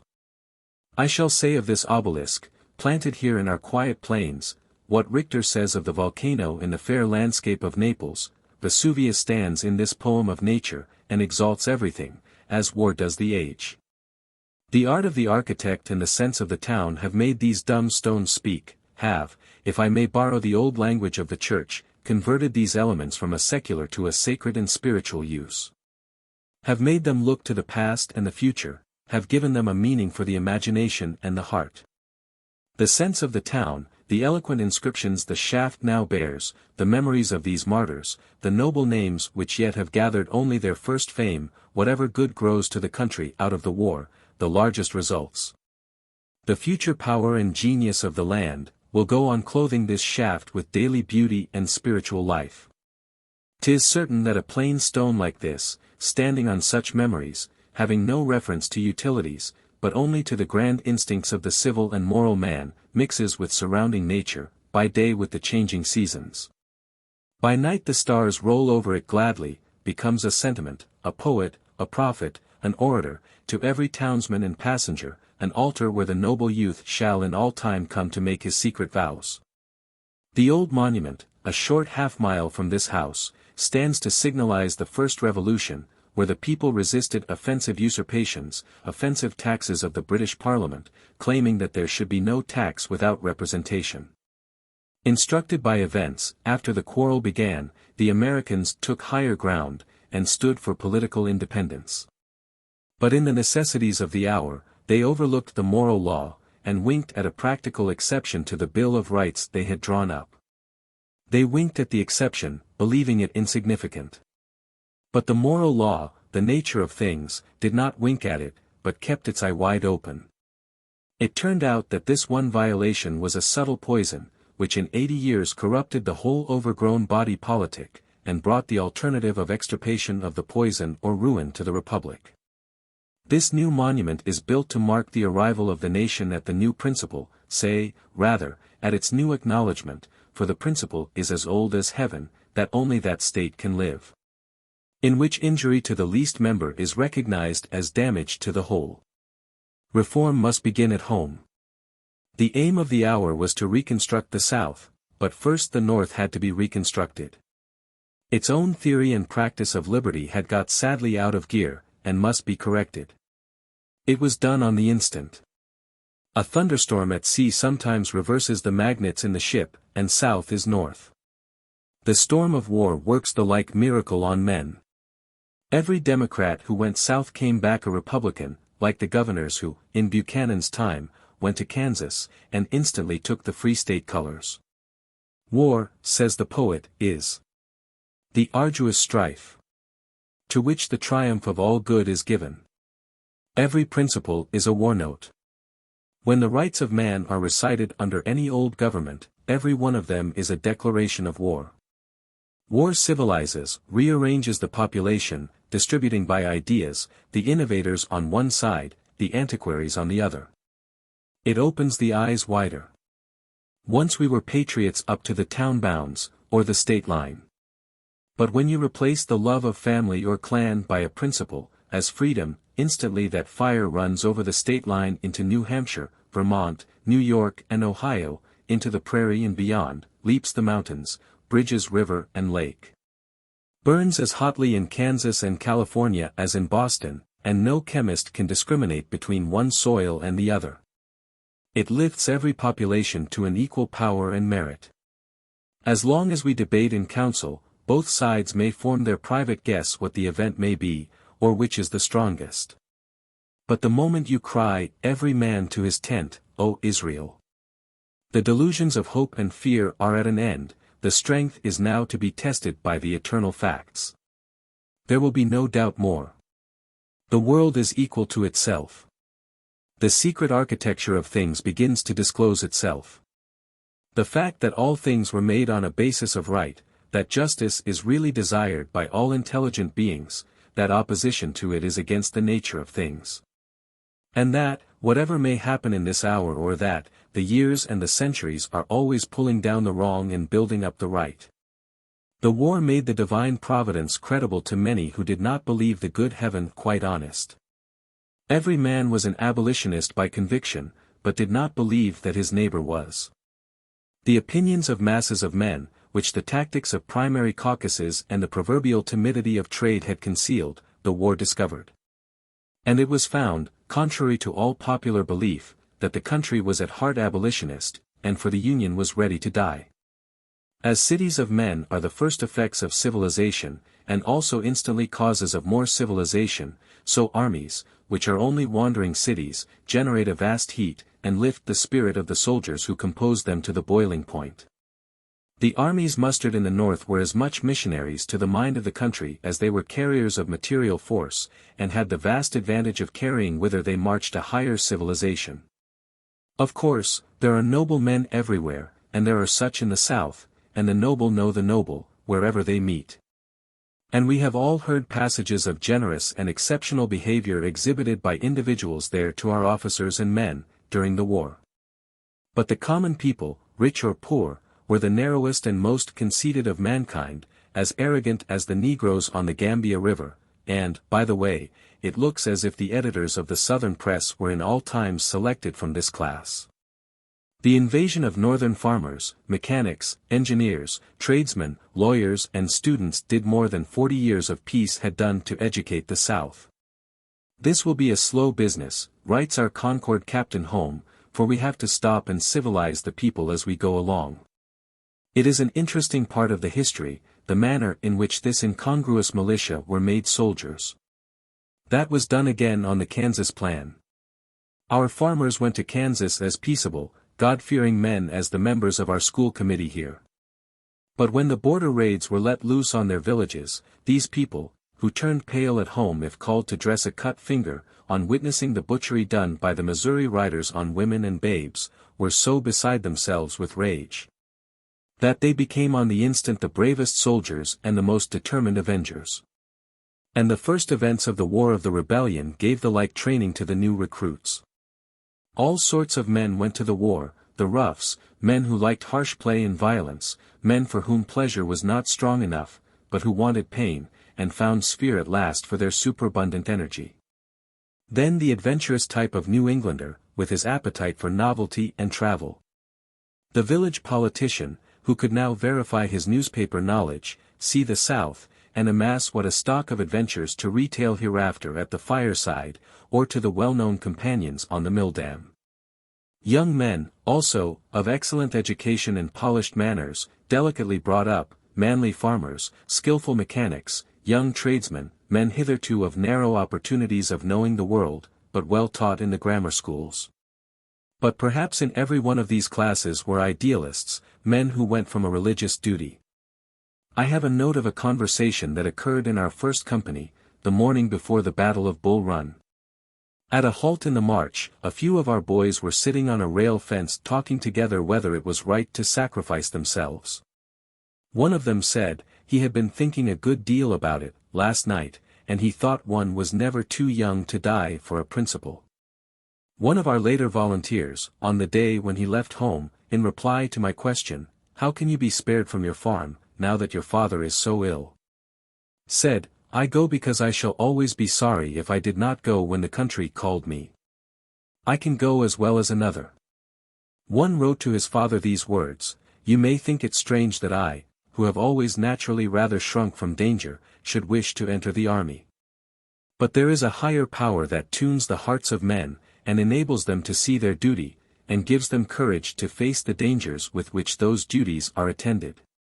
And the captain writes home of another of his men, "B comes from a sense of duty and love of country, and these are the soldiers you can depend upon."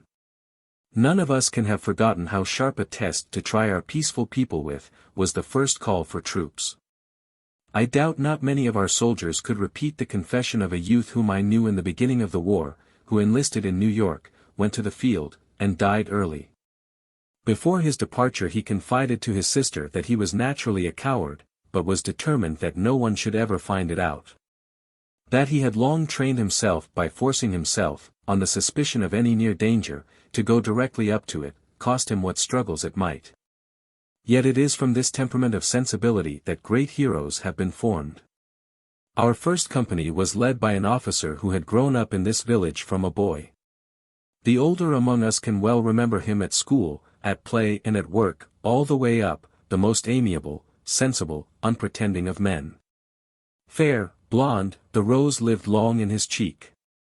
Grave, but social, and one of the last men in this town you would have picked out for the rough dealing of war, not a trace of fierceness, much less of recklessness, or of the devouring thirst for excitement.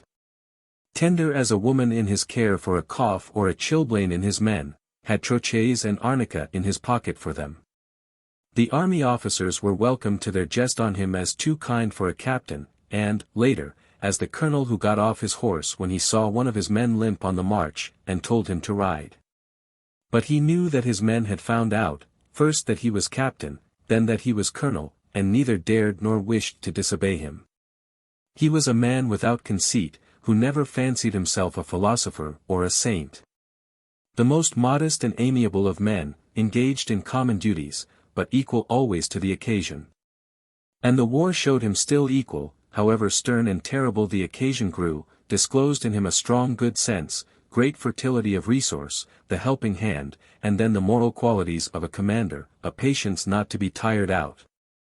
A serious devotion to the cause of the country that never swerved, a hope that never failed. He was a Puritan in the army, with traits that remind one of John Brown, an integrity incorruptible, and an ability that always rose to the need. You will remember that these colonels, captains and lieutenants, and the privates too, are domestic men, just wrenched away from their families and their business by this rally of all the manhood in the land. They have notes to pay at home.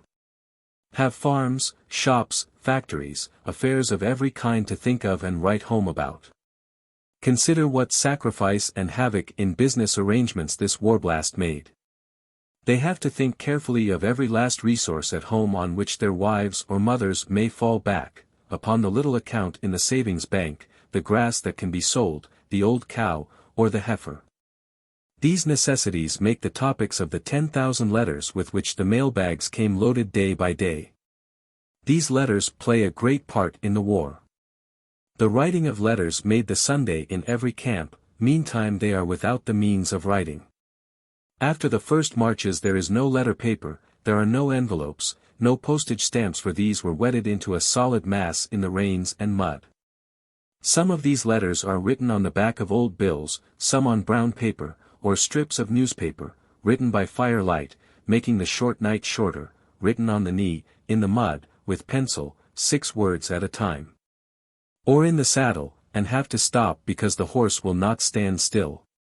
But the words are proud and tender: tell mother I will not disgrace her. Tell her not to worry about me, for I know she would not have had me stay at home if she could as well as not. The letters of the captain are the dearest treasures of this town. Always devoted, sometimes anxious, sometimes full of joy at the deportment of his comrades, they contain the sincere praise of men whom I now see in this assembly. If Marshal Montluc's memoirs are the Bible of soldiers, as Henry IV of France said, Colonel Prescott might furnish the book of epistles. He writes, "You don't know how one gets attached to a company by living with them and sleeping with them all the time. I know every man by heart. I know every man's weak spot, who is shaky, and who is true blue.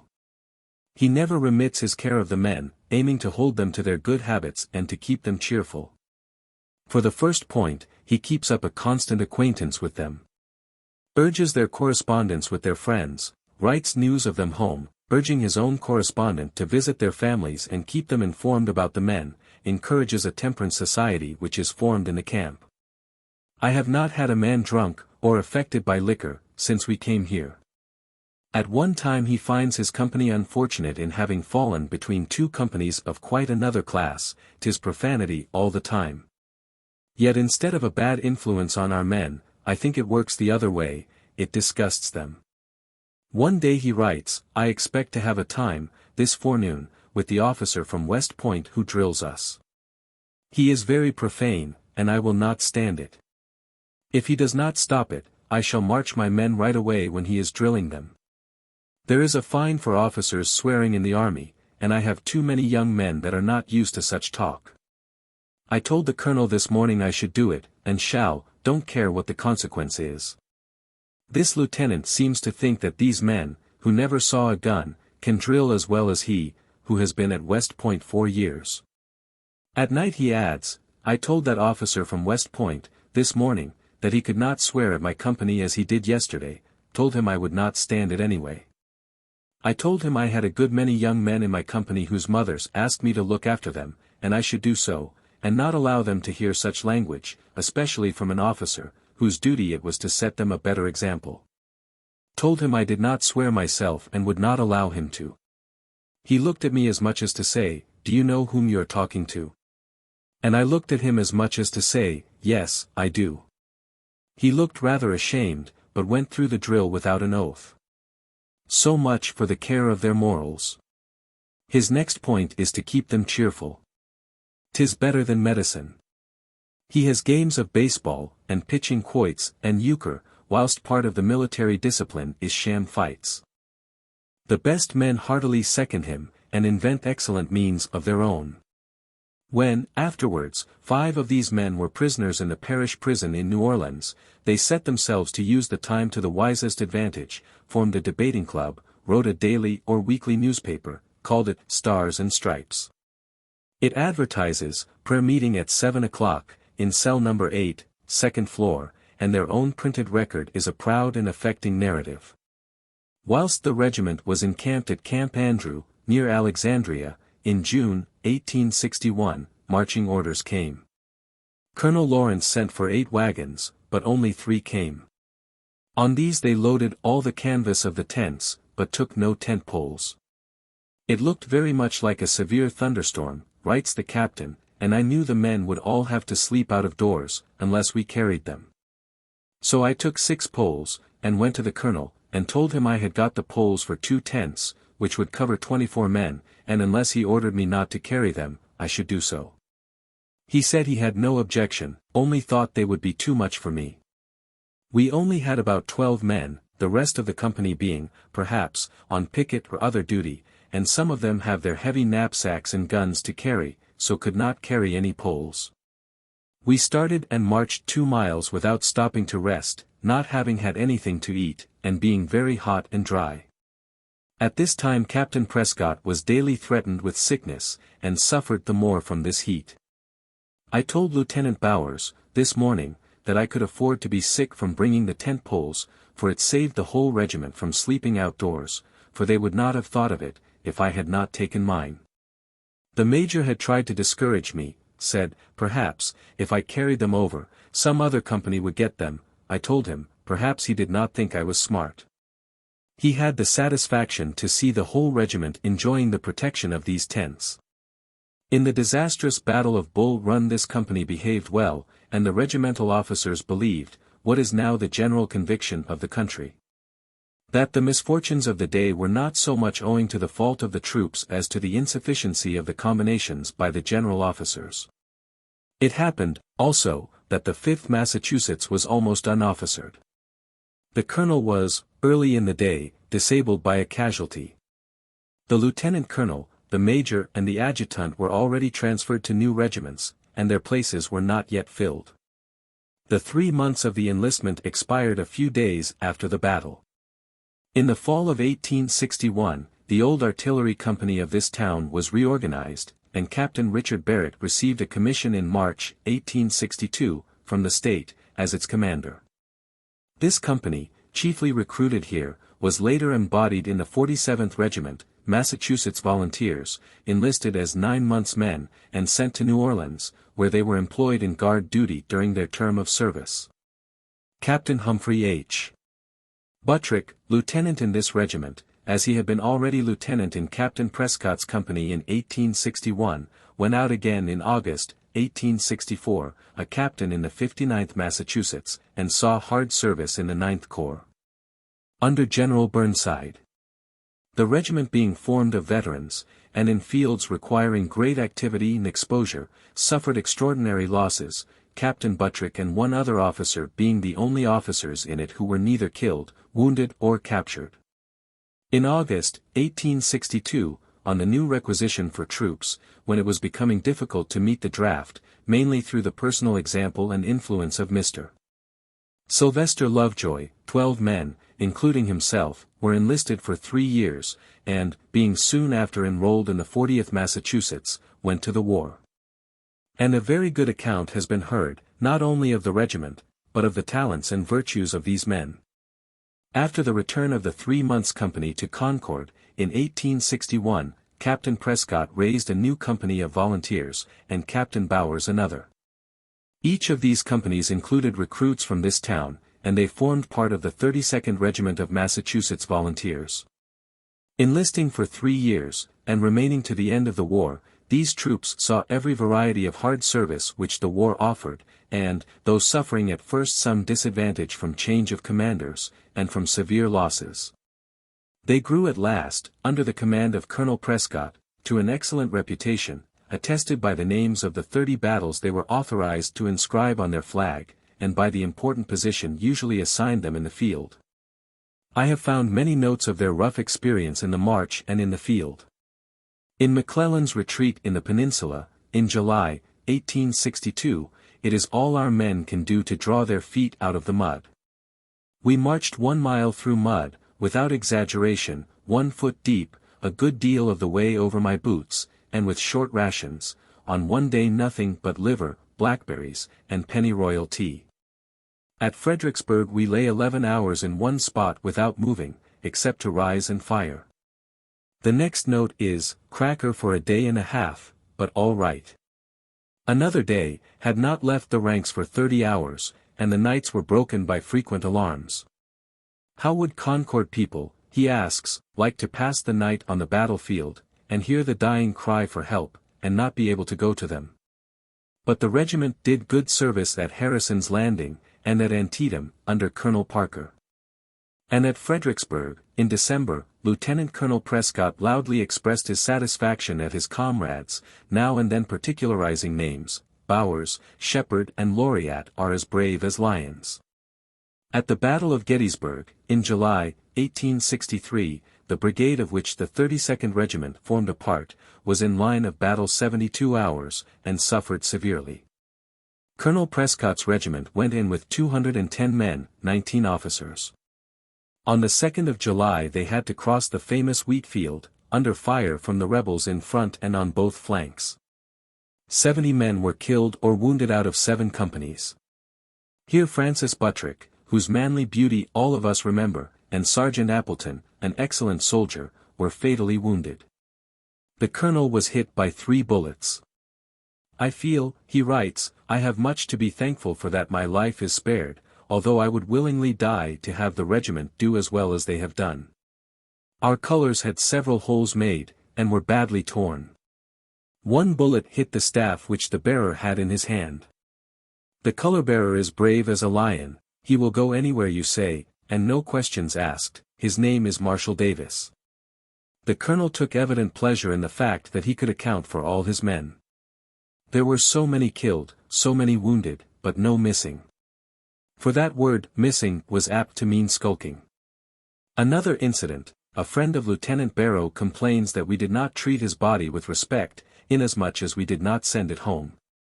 I think we were very fortunate to save it at all, for in 10 minutes after he was killed the rebels occupied the ground, and we had to carry him and all our wounded nearly 2 miles in blankets. There was no place nearer than Baltimore where we could have got a coffin, and I suppose it was 80 miles there. We laid him in 2 double blankets, and then sent off a long distance and got boards off a barn to make the best coffin we could, and gave him burial. After Gettysburg, Colonel Prescott remarks that our regiment is highly complimented. When Colonel Gurney, of the 9th, came to him the next day to tell him that folks are just beginning to appreciate the 32nd Regiment, it always was a good regiment, and people are just beginning to find it out. Colonel Prescott notes in his journal, "Pity they have not found it out before it was all gone. We have 177 guns this morning." Let me add an extract from the official report of the brigade commander. Word was sent by General Barnes, that, when we retired, we should fall back under cover of the woods. This order was communicated to Colonel Prescott, whose regiment was then under the hottest fire. Understanding it to be a peremptory order to retire then, he replied, "I don't want to retire, I am not ready to retire, I can hold this place." And he made good his assertion. Being informed that he misunderstood the order, which was only to inform him how to retire when it became necessary, he was satisfied, and he and his command held their ground manfully. It was said that Colonel Prescott's reply, when reported, pleased the acting Brigadier General Schweitzer mightily. After Gettysburg, the 32nd Regiment saw hard service at Rappahannock Station. And at Baltimore, in Virginia, where they were drawn up in battle order for 10 days successively, crossing the Rapidan, and suffering from such extreme cold, a few days later, at Mine Run, that the men were compelled to break rank and run in circles to keep themselves from being frozen.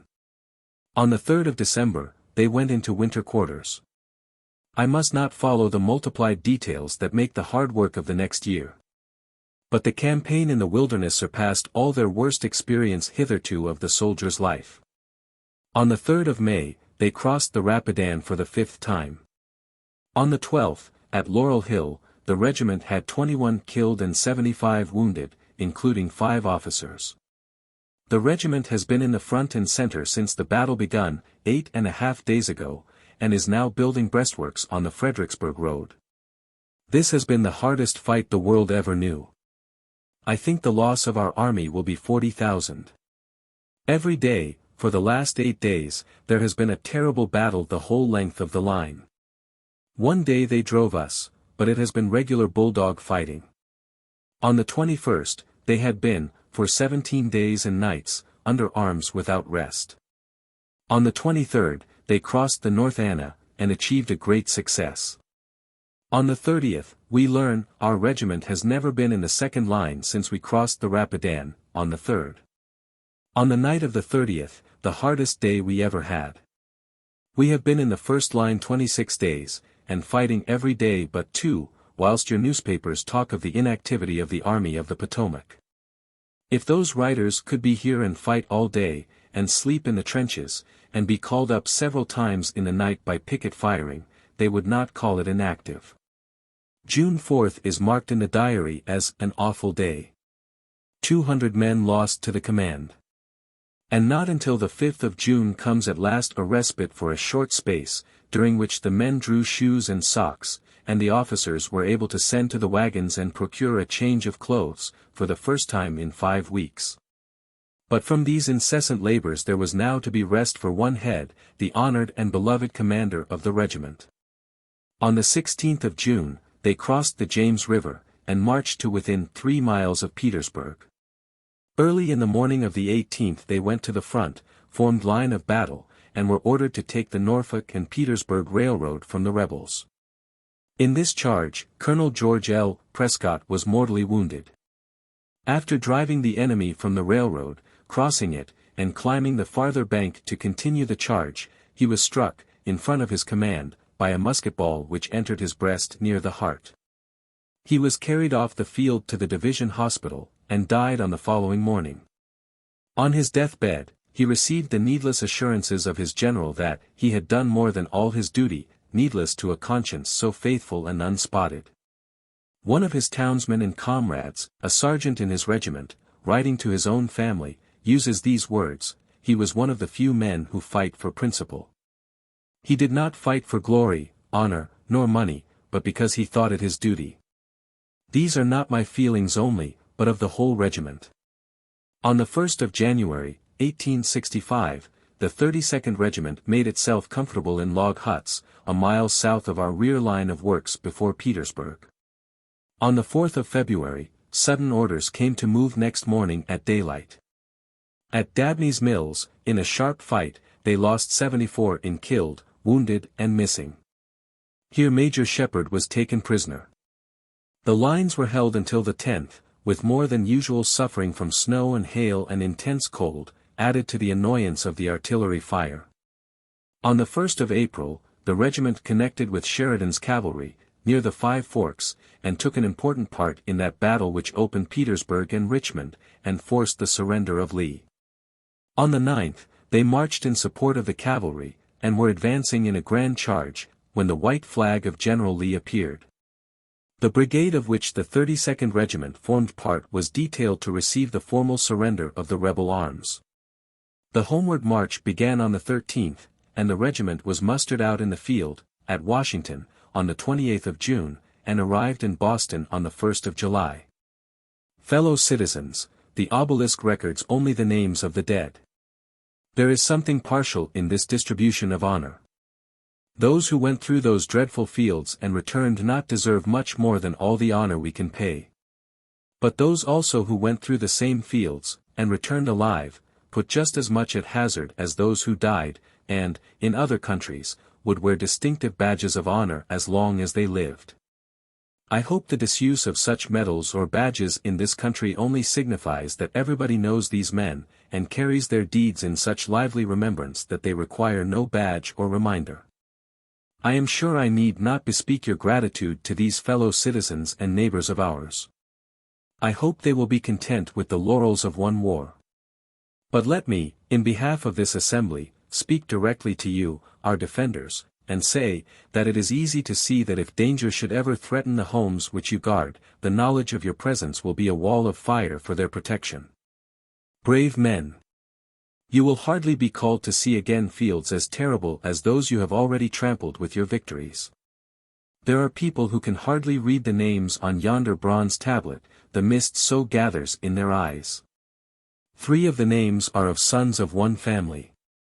A gloom gathers on this assembly, composed as it is of kindred men and women, for, in many houses, the dearest and noblest is gone from their hearthstone. Yet it is tinged with light from heaven. A duty so severe has been discharged, and with such immense results of good, lifting private sacrifice to the sublime, that, though the cannon volleys have a sound of funeral echoes, they can yet hear through them the benedictions of their country and mankind. Appendix. In the above address I have been compelled to suppress more details of personal interest than I have used. But I do not like to omit the testimony to the character of the commander of the 32nd Massachusetts Regiment, given in the following letter by one of his soldiers. Near Petersburg, Virginia, June 20, 1864. Dear Father, with feelings of deep regret, I inform you that Colonel Prescott, our brave and lamented leader, is no more. He was shot through the body, near the heart, on the 18th day of June, and died the following morning. On the morning of the 18th, our division was not in line. Reveille was at an early hour, and before long we were moving to the front. Soon we passed the ground where the 9th Corps drove the enemy from their fortified lines, and came upon and formed our line in rear of Crawford's division. In front of us, and 1 mile distant, the rebels' lines of works could be seen. Between us and them, and in a deep gully, was the Norfolk and Petersburg Railroad. Soon the order came for us to take the railroad from the enemy, whose advance then held it. 4 regiments of our brigade were to head the charge. So the 32d Massachusetts, 62d, 91st and 155th Pennsylvania regiments, under command of Colonel Gregory, moved forward in good order, the enemy keeping up a steady fire all the time. All went well till we reached the road. The rebels left when they saw us advance, and, when we reached the road, they were running away. But here our troubles began. The banks, on each side of the road, were about 30 feet high, and, being stiff clay, were nearly perpendicular. We got down well enough, because we got started, and were rolled to the bottom, a confused pile of Yanks. Now to climb the other side. It was impossible to get up by climbing, for the side of it was like the side of a house. By dint of getting on each other's shoulders and making holes for our feet with bayonets, a few of us got up, reaching our guns down to the others, we all finally got over. Meanwhile, a storm of bullets was rained upon us. Through it all, Colonel Prescott was cool and collected, encouraging the men to do their best. After we were almost all across, he moved out in front of the line, and called the men out to him, saying, "Come on, men, form our line here." The color-bearer stepped towards him, when a bullet struck the colonel, passed through him, and wounded the color-bearer. Sergeant Giles of Company G. Calmly the colonel turned, and said, "I am wounded, someone help me off." A sergeant of Company B, and one of the 21st Pennsylvania, helped him off. This man told me, last night, all that the colonel said, while going off. He was afraid we would be driven back, and wanted these men to stick by him. He said, "I die for my country." He seemed to be conscious that death was near to him, and said the wound was near his heart, wanted the sergeant of Company B to write to his family, and tell them all about him. He will write to Mrs. Prescott, probably, but if they do not hear from someone an account of his death, I wish you would show this to Mrs. Prescott. He died in the Division Hospital, night before last, and his remains will probably be sent to Concord. We lament his loss in the regiment very much. He was like a father to us, always counseling us to be firm in the path of duty, and setting the example himself. I think a more moral man, or one more likely to enter the kingdom of heaven, cannot be found in the Army of the Potomac. No man ever heard him swear, or saw him use liquor, since we were in the service. I wish there was some way for the regiment to pay some tribute to his memory. But the folks at home must do this for the present. The 32nd Regiment has lost its leader, and calls on the people of Concord to console the afflicted family of the brave departed, by showing their esteem for him in some manner. He was one of the few men who fight for principle, pure principle. He did not fight for glory, honor or money but because he thought it his duty. These are not my feelings only, but of the whole regiment. I want you to show this to every one, so they can see what we thought of the colonel, and how he died in front of his regiment. God bless and comfort his poor family. Perhaps people think soldiers have no feeling, but it is not so. We feel deep anxiety for the families of all our dear comrades. Charles Bartlett. Sergeant Company G, 32D Massachusetts Volumes. 18. Editor's Address. Massachusetts Quarterly Review, December, 1847. The old men studied magic in the flowers, and human fortunes in astronomy, and an omnipotence in chemistry, preferring things to names. For these were men, were Unitarians of the united world. And, wheresoever their clear eye-beams fell, they caught the footsteps of the same. Our eyes are armed, but we are strangers to the stars, and strangers to the mystic beast and bird, and strangers to the plant and to the mine. The injured elements say, "Not in us." And night and day, ocean and continent, fire, plant and mineral say, "Not in us." And haughtily return us stare for stare. For we invade them impiously for gain. We devastate them unreligiously, and coldly ask their pottage, not their love. Therefore they shove us from them, yield to us only what to our griping toil is due. But the sweet affluence of love and song, the rich results of the divine consents, of man and earth, of world beloved and loved, the nectar and ambrosia are withheld. Editor's Address. The American people are fast opening their own destiny. The material basis is of such extent that no folly of man can quite subvert it. For the territory is a considerable fraction of the planet, and the population neither loath nor inexpert to use their advantages. Add, that this energetic race derive an unprecedented material power from the new arts, from the expansions effected by public schools, cheap postage and a cheap press, from the telescope, the telegraph, the railroad, steamship, steam ferry, steam mill. From domestic architecture, chemical agriculture, from ventilation, from ice, ether, caoutchouc, and innumerable inventions and manufactures. A scholar who has been reading of the fabulous magnificence of Assyria and Persia, of Rome and Constantinople, leaves his library and takes his seat in a railroad car, where he is importuned by newsboys with journals still wet from Liverpool and Havre, with telegraphic dispatches not yet 50 minutes old from Buffalo and Cincinnati. At the screams of the steam whistle, the train quits city and suburbs, darts away into the interior, drops every man at his estate as it whirls along, and shows our traveler what tens of thousands of powerful and weaponed men, science armed and society armed, sit at large in this ample region, obscure from their numbers and the extent of the domain. He reflects on the power which each of these plain republicans can employ, how far these chains of intercourse and travel reach, interlock and ramify. What levers, what pumps, what exhaustive analyses are applied to nature for the benefit of masses of men. Then he exclaims, what a Negrophine royalty is that of Jamskid and Solomon. What a substantial sovereignty does my townsman possess. A man who has $100 to dispose of, $100 over his bread, is rich beyond the dreams of the Caesars. Keep our eyes as long as we can on this picture, we cannot stave off the ulterior question, the famous question of sine est to Pyrrhus, the whereto of all this power and population, these surveys and inventions, this taxing and tabulating. Mill privilege, roads, and mines. The aspect this country presents is a certain maniacal activity, an immense apparatus of cunning machinery which turns out, at last, some Nuremberg toys. Has it generated, as great interests do, any intellectual power? Where are the works of the imagination, the surest test of a national genius?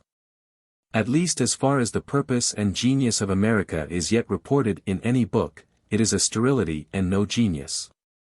One would say there is nothing colossal in the country but its geography and its material activities, that the moral and intellectual effects are not on the same scale with the trade and production. There is no speech heard but that of auctioneers, newsboys, and the caucus. Where is the great breath of the New World, the voice of aboriginal nations opening new eras with hymns of lofty cheer? Our books and fine arts are imitations.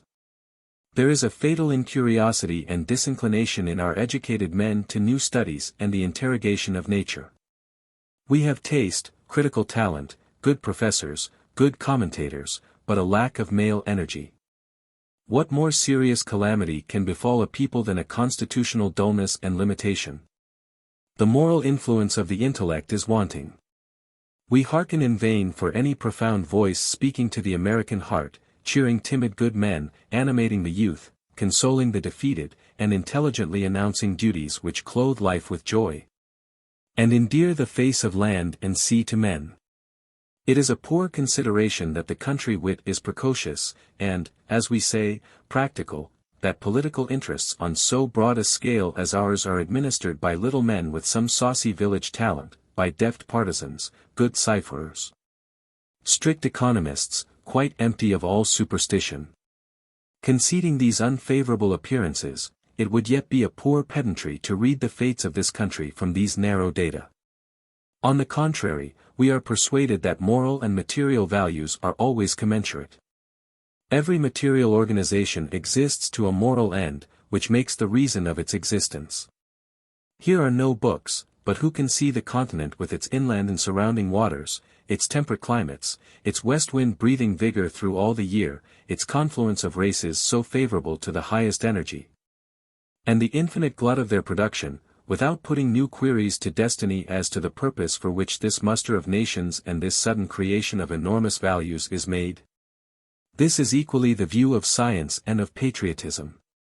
We hesitate to employ a word so much abused as patriotism, whose true sense is almost the reverse of its popular sense.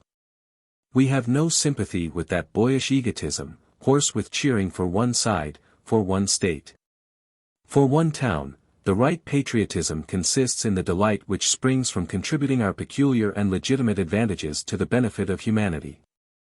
Every foot of soil has its proper quality, the grape on two sides of the same fence has new flavors, and so every acre on the globe, every family of men, every point of climate, has its distinguishing virtues. Certainly then this country does not lie here in the sun causeless. And though it may not be easy to define its influence, men feel already its emancipating quality in the careless self-reliance of the manners, in the freedom of thought, in the direct roads by which grievances are reached and redressed.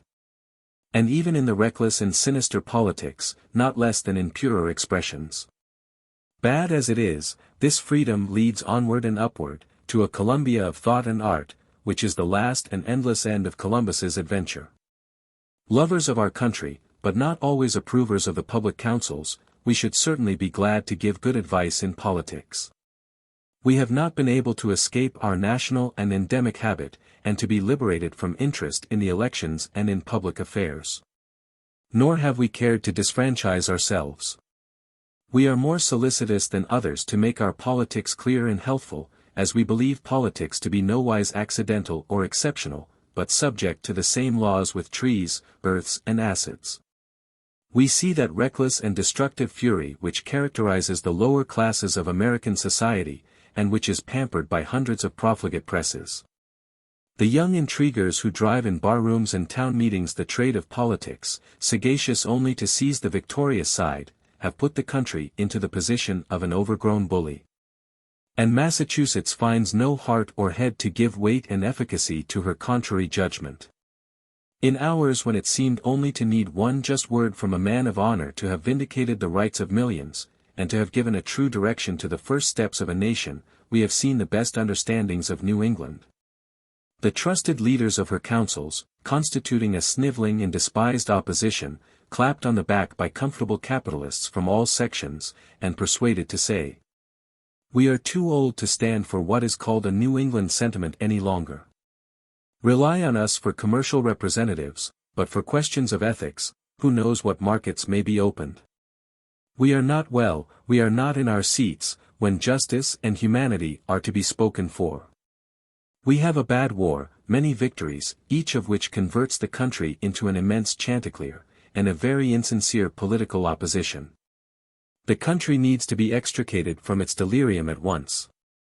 Public affairs are chained in the same law with private, the retributions of armed states are not less sure and signal than those which come to private felons.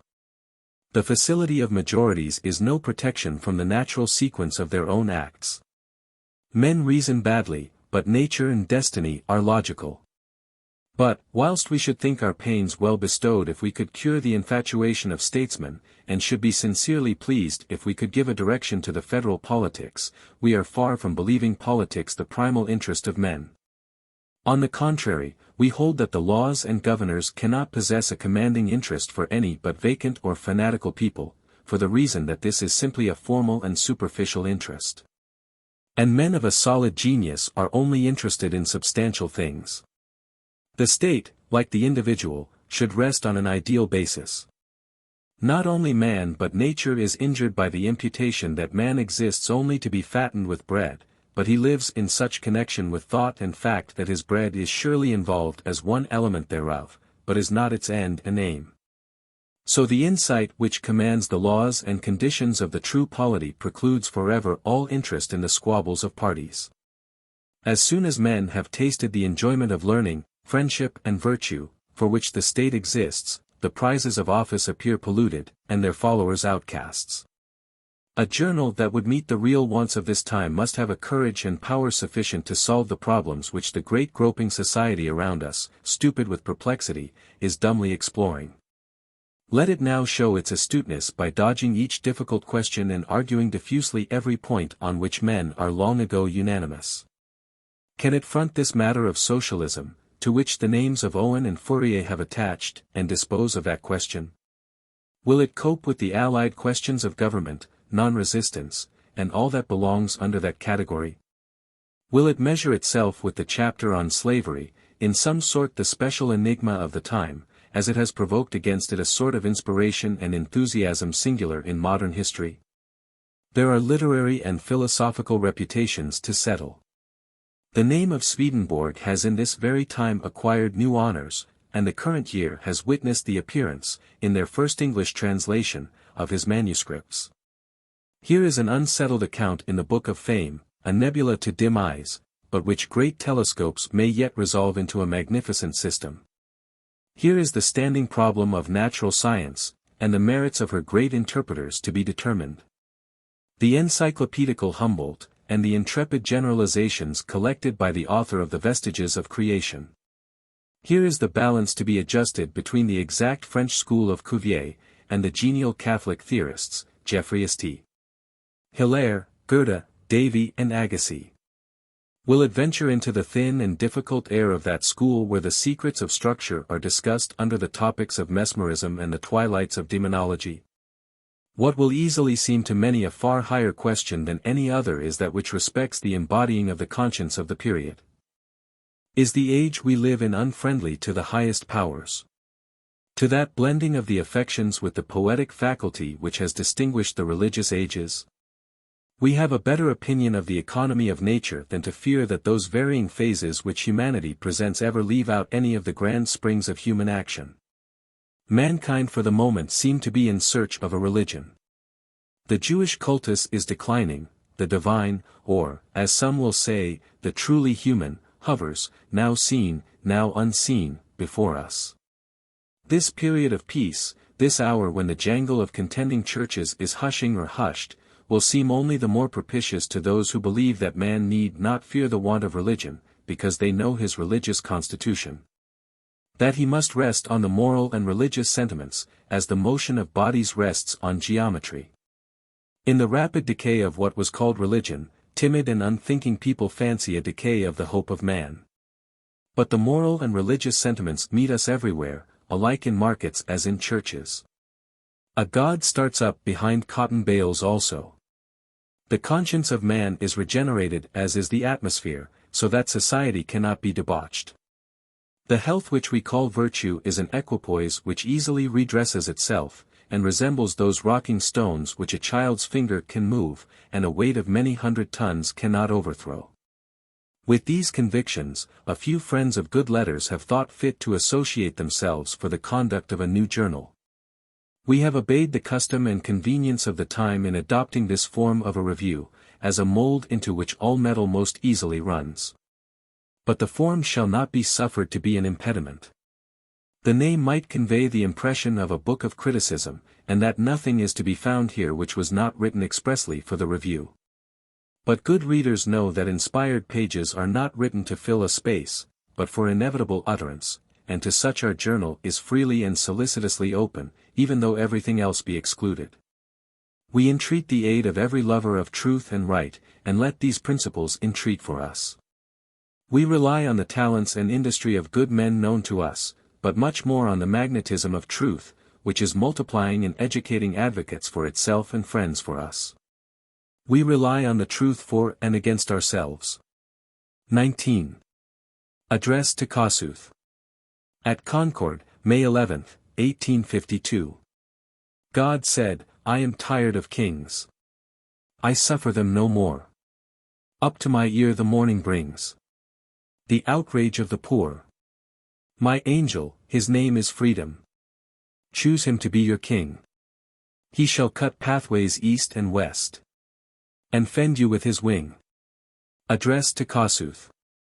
Sir, the fatigue of your many public visits, in such unbroken succession as may compare with the toils of a campaign, forbid us to detain you long. The people of this town share with their countrymen the admiration of valor and perseverance. They, like their compatriots, have been hungry to see the man whose extraordinary eloquence is seconded by the splendor and the solidity of his actions. But, as it is the privilege of the people of this town to keep a hallowed mound which has a place in the story of the country, as Concord is one of the monuments of freedom, we knew beforehand that you could not go by us. You could not take all your steps in the pilgrimage of American liberty, until you had seen with your eyes the ruins of the bridge where a handful of brave farmers opened our revolution. Therefore, we sat and waited for you. And now, sir, we are heartily glad to see you, at last, in these fields. We set no more value than you do on cheers and huzzas. But we think that the graves of our heroes around us throb today to a footstep that sounded like their own. The mighty tread brings from the dust the sound of liberty. Sir, we have watched with attention your progress through the land, and the varying feeling with which you have been received, and the unvarying tone and countenance which you have maintained. We wish to discriminate in our regard. We wish to reserve our honor for actions of the noblest strain. We please ourselves that in you we meet one whose temper was long since tried in the fire, and made equal to all events. A man so truly in love with the greatest future, that he cannot be diverted to any less. It is our Republican doctrine, too, that the wide variety of opinions is an advantage. I believe I may say of the people of this country at large, that their sympathy is more worth, because it stands the test of party. It is not a blind wave, it is a living soul contending with living souls. It is, in every expression, antagonized. No opinion will pass but must stand the tug of war. As you see, the love you win is worth something, for it has been argued through, its foundation searched, it has proved sound and whole, it may be avowed. It will last, and it will draw all opinion to itself. We have seen, with great pleasure, that there is nothing accidental in your attitude. We have seen that you are organically in that cause you plead. The man of freedom, you are also the man of fate. You do not elect, but you are elected by God and your genius to the task. We do not, therefore, affect to thank you. We only see in you the angel of freedom, crossing sea and land. Crossing parties, nationalities, private interests and self-esteems, dividing populations where you go, and drawing to your part only the good. We are afraid that you are growing popular, sir, you may be called to the dangers of prosperity. But, hitherto, you have had in all centuries and in all parties only the men of heart. I do not know but you will have the million yet. Then, may your strength be equal to your day. But remember, sir, that everything great and excellent in the world is in minorities. Far be from us, sir, any tone of patronage, we ought rather to ask yours. We know the austere condition of liberty, that it must be reconquered over and over again, yea, day by day, that it is a state of war. That it is always slipping from those who boast it to those who fight for it, and you, the foremost soldier of freedom in this age, it is for us to crave your judgment. Who are we that we should dictate to you? You have won your own. We only affirm it. This country of workingmen greets in you a worker. This republic greets in you a republican. We only say, well done, good and faithful. You have earned your own nobility at home. We admit you ad undem, as they say at college. We admit you to the same degree, without new trial. We suspend all rules before so paramount a merit. You may well sit a doctor in the College of Liberty. You have achieved your right to interpret our Washington.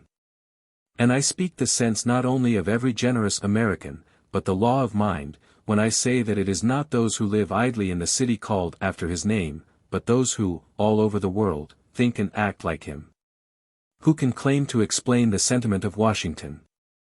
Sir, whatever obstruction from selfishness, indifference, or from property, which always sympathizes with possession, you may encounter, we congratulate you that you have known how to convert calamities into powers, exile into a campaign, present defeat into lasting victory. For this new crusade which you preach to willing and to unwilling ears in America is a seed of armed men. You have got your story told in every palace and log hut and prairie camp, throughout this continent. And, as the shores of Europe and America approach every month, and their politics will one day mingle, when the crisis arrives it will find us all instructed beforehand in the rights and wrongs of Hungary, and parties all ready to her freedom. XX. Woman. A lecture read before the Woman's Rights Convention, Boston, September 20, 1855. The politics are base. The letters do not cheer. And 'tis far in the deeps of history. The voice that speaketh clear. Yet there in the parlor sits some figure in noble guise. Our angel in a stranger's form.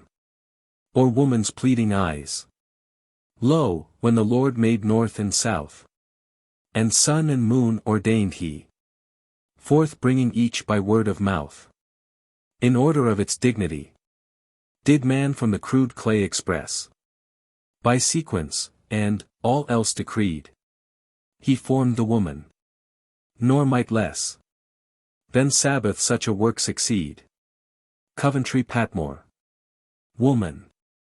Among those movements which seem to be, now and then, endemic in the public mind, perhaps we should say, sporadic, rather than the single inspiration of one mind, is that which has urged on society the benefits of action having for its object a benefit to the position of woman.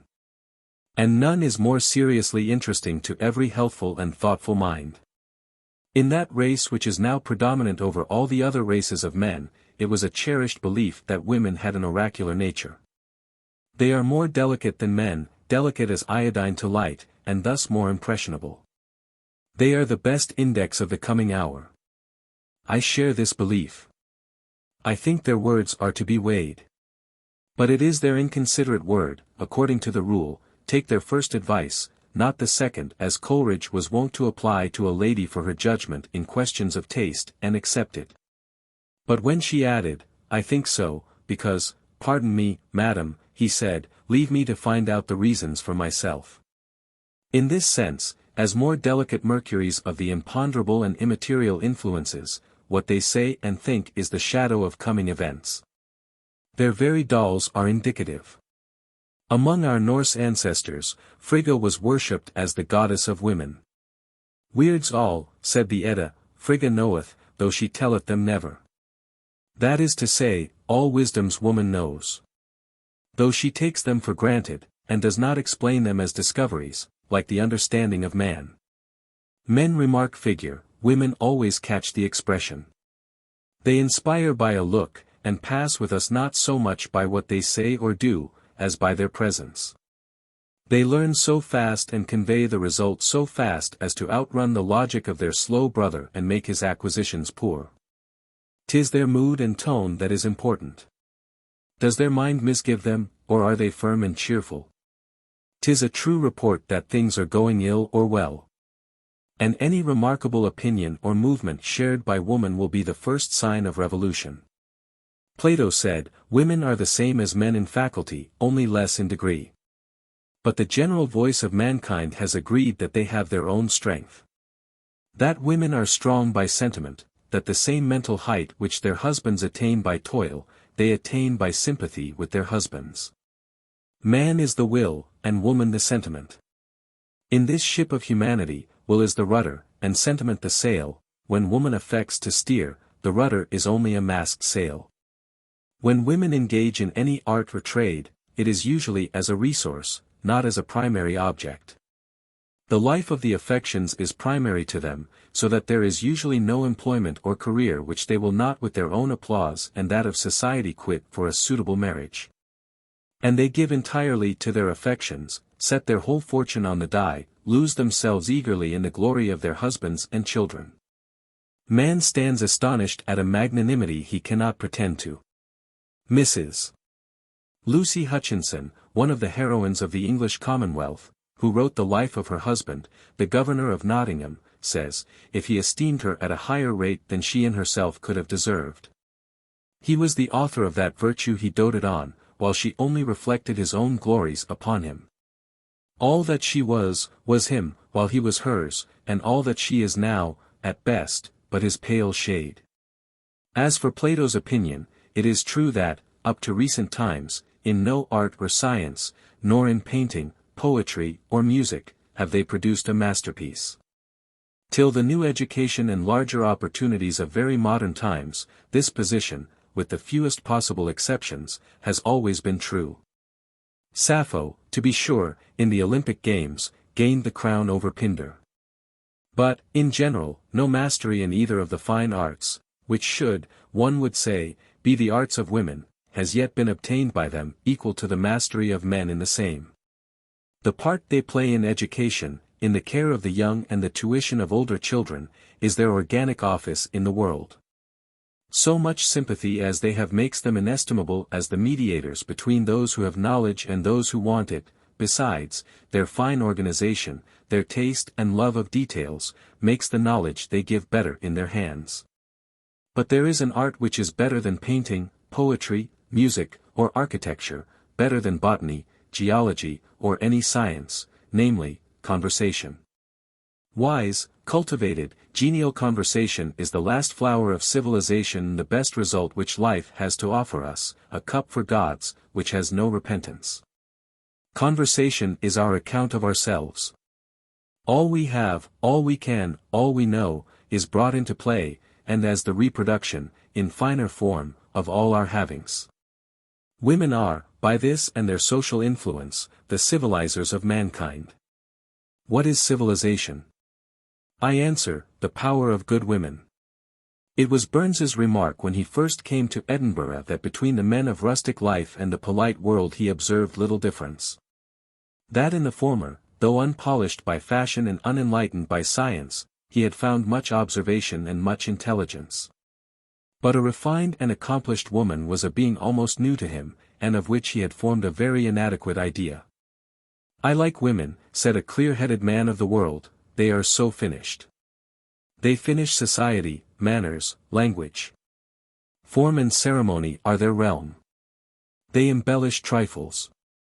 All these ceremonies that hedge our life around are not to be despised, and when we have become habituated to them, cannot be dispensed with. No woman can despise them with impunity. Their genius delights in ceremonies, in forms, in decorating life with manners, with properties, order and grace. They are, in their nature, more relative, the circumstance must always be fit. Out of place they lose half their weight, out of place they are disfranchised. Position, Wren said, is essential to the perfecting of beauty. A fine building is lost in a dark lane, a statue should stand in the air, much more true is it of woman. We commonly say that easy circumstances seem somehow necessary to the finish of the female character, but then it is to be remembered that they create these with all their might. They are always making that civilization which they require. That state of art, of decoration, that ornamental life in which they best appear. The spiritual force of man is as much shown in taste, in his fancy and imagination, attaching deep meanings to things and to arbitrary inventions of no real value, as in his perception of truth. He is as much raised above the beast by this creative faculty as by any other. The horse and ox use no delays, they run to the river when thirsty, to the corn when hungry, and say no thanks, but fight down whatever opposes their appetite. But man invents and adorns all he does with delays and degrees, paints it all over with forms, to please himself better. He invented majesty and the etiquette of courts and drawing-rooms. Architecture, curtains, dress, all luxuries and adornments, and the elegance of privacy, to increase the joys of society. He invented marriage. And surrounded by religion, by comeliness, by all manner of dignities and renunciations, the union of the sexes. And how should we better measure the gulf between the best intercourse of men in old Athens, in London, or in our American capitals, between this and the hedgehog existence of diggers of worms, and the eaters of clay and offal? Than by signalizing just this department of taste or comeliness. Herein woman is the prime genius and ordainer. There is no grace that is taught by the dancing master, no style adopted into the etiquette of courts, but was first the whim and the mere action of some brilliant woman, who charmed beholders by this new expression. And made it remembered and copied. And I think they should magnify their ritual of manners. Society, conversation, decorum, flowers, dances, colors, forms, are their homes and attendants. They should be found in fit surroundings, with fair approaches, with agreeable architecture, and with all advantages which the means of man collect. The far-fetched diamond finds its home, flashing and smouldering in her hair. For her the seas their pearls reveal. Art and strange lands her pomp supply. With purple, chrome and cochineal, ochre and lapis lazuli, the worm its golden woof presents. Whatever runs, flies, dives or delves, all daub for her their ornaments, which suit her better than themselves. There is no gift of nature without some drawback. So, to women, this exquisite structure could not exist without its own penalty. More vulnerable, more infirm, more mortal than men, they could not be such excellent artists in this element of fancy if they did not lend and give themselves to it. They are poets who believe their own poetry. They emit from their pores a colored atmosphere, one would say, wave upon wave of rosy light, in which they walk evermore, and see all objects through this warm-tinted mist that envelopes them. But the starry crown of woman is in the power of her affection and sentiment, and the infinite enlargements to which they lead. Beautiful is the passion of love, painter and adorner of youth and early life, but who suspects, in its blushes and tremors, what tragedies, heroisms and immortalities are beyond it? The passion, with all its grace and poetry, is profane to that which follows it. All these affections are only introductory to that which is beyond, and to that which is sublime. We men have no right to say it, but the omnipotence of Eve is in humility. The instincts of mankind have drawn the Virgin Mother. Created beings all in lowliness. Surpassing, as in height above them all. This is the divine person whom Dante and Milton saw in vision. This is the victory of Griselda, her supreme humility. And it is when love has reached this height that all our pretty rhetoric begins to have meaning. When we see that, it adds to the soul a new soul, it is honey in the mouth, music in the ear and balsam in the heart. Far have I clambered in my mind.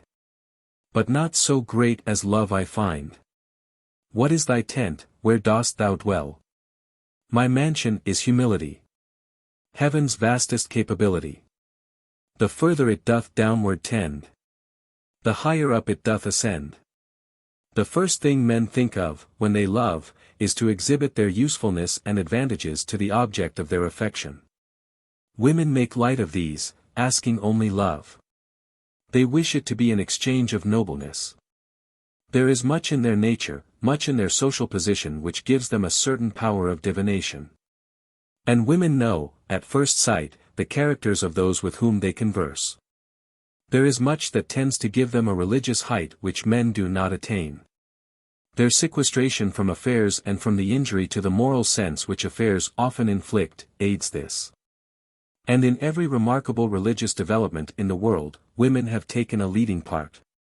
It is very curious that in the East, where woman occupies, nationally, a lower sphere, where the laws resist the education and emancipation of women, in the Mohammedan faith, woman yet occupies the same leading position, as a prophetess. That she has among the ancient Greeks, or among the Hebrews, or among the Saxons. This power, this religious character, is everywhere to be remarked in them. The action of society is progressive. In barbarous society the position of women is always low, in the Eastern nations lower than in the West. When a daughter is born, says the Shiking, the old sacred book of China, she sleeps on the ground, she is clothed with a wrapper, she plays with a tile, she is incapable of evil or of good.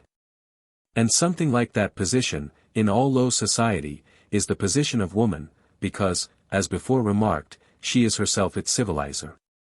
With the advancements of society, the position and influence of woman bring her strength or her faults into light. In modern times, 3 or 4 conspicuous instrumentalities may be marked. After the deification of woman in the Catholic Church, in the 16th or 17th century, when her religious nature gave her, of course, new importance, the Quakers have the honor of having first established, in their discipline, the equality in the sexes. It is even more perfect in the later sect of the Shakers, where no business is broached or counseled without the intervention of one elder and one elderess. A second epoch for woman was in France, entirely civil. The change of sentiment from a rude to a polite character, in the age of Louis XIV, commonly dated from the building of the Hôtel de Rambouillet. I think another important step was made by the doctrine of Swedenborg, a sublime genius who gave a scientific exposition of the part played severally by man and woman in the world, and showed the difference of sex to run through nature and through thought.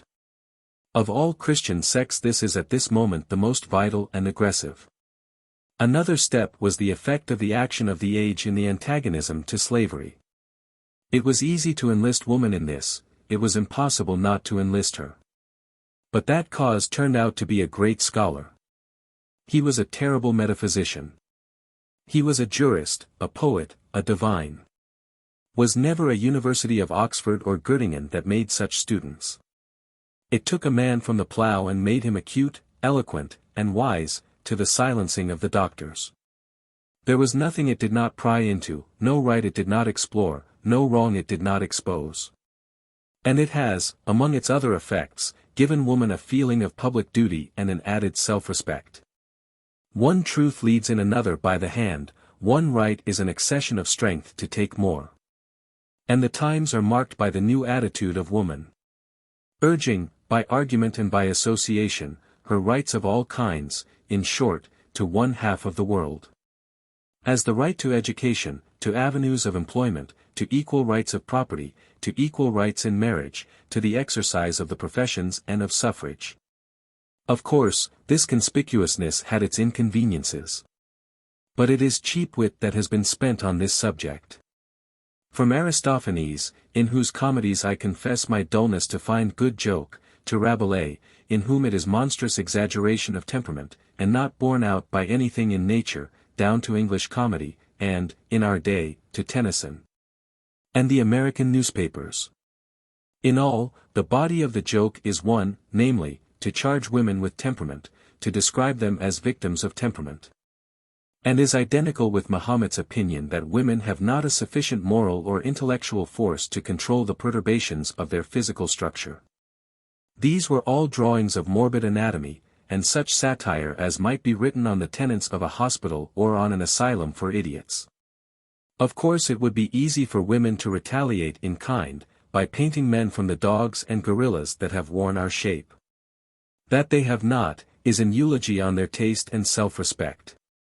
The good easy world took the joke which it liked. There is always the want of thought, there is always credulity. There are plenty of people who believe women to be incapable of anything but to cook, incapable of interest in affairs. There are plenty of people who believe that the world is governed by men of dark complexions, that affairs are only directed by such, and do not see the use of contemplative men, or how ignoble would be the world that wanted them. And so without the affection of women. But for the general charge, no doubt it is well founded. They are victims of the finer temperament. They have tears, and gaieties, and faintings, and glooms and devotion to trifles. Nature's end, of maternity for 20 years, was of so supreme importance that it was to be secured at all events, even to the sacrifice of the highest beauty. They are more personal. Men taunt them that, whatever they do, say, read or write, they are thinking of themselves and their set. Men are not to the same degree temperament, for there are multitudes of men who live to objects quite out of them, as to politics, to trade, to letters or an art, unhindered by any influence of constitution. The answer that lies, silent or spoken, in the minds of well-meaning persons, to the new claims, is this, that though their mathematical justice is not to be denied, yet the best women do not wish these things. They are asked for by people who intellectually seek them, but who have not the support or sympathy of the truest women. And that, if the laws and customs were modified in the manner proposed, it would embarrass and pain gentle and lovely persons with duties which they would find irksome and distasteful. Very likely. Providence is always surprising us with new and unlikely instruments.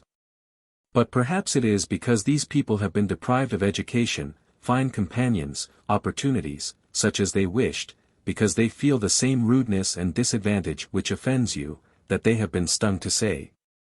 It is too late for us to be polished and fashioned into beauty, but, at least, we will see that the whole race of women shall not suffer as we have suffered. They have an unquestionable right to their own property.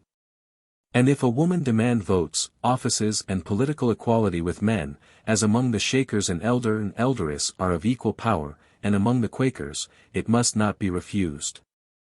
It is very cheap wit that finds it so droll that a woman should vote.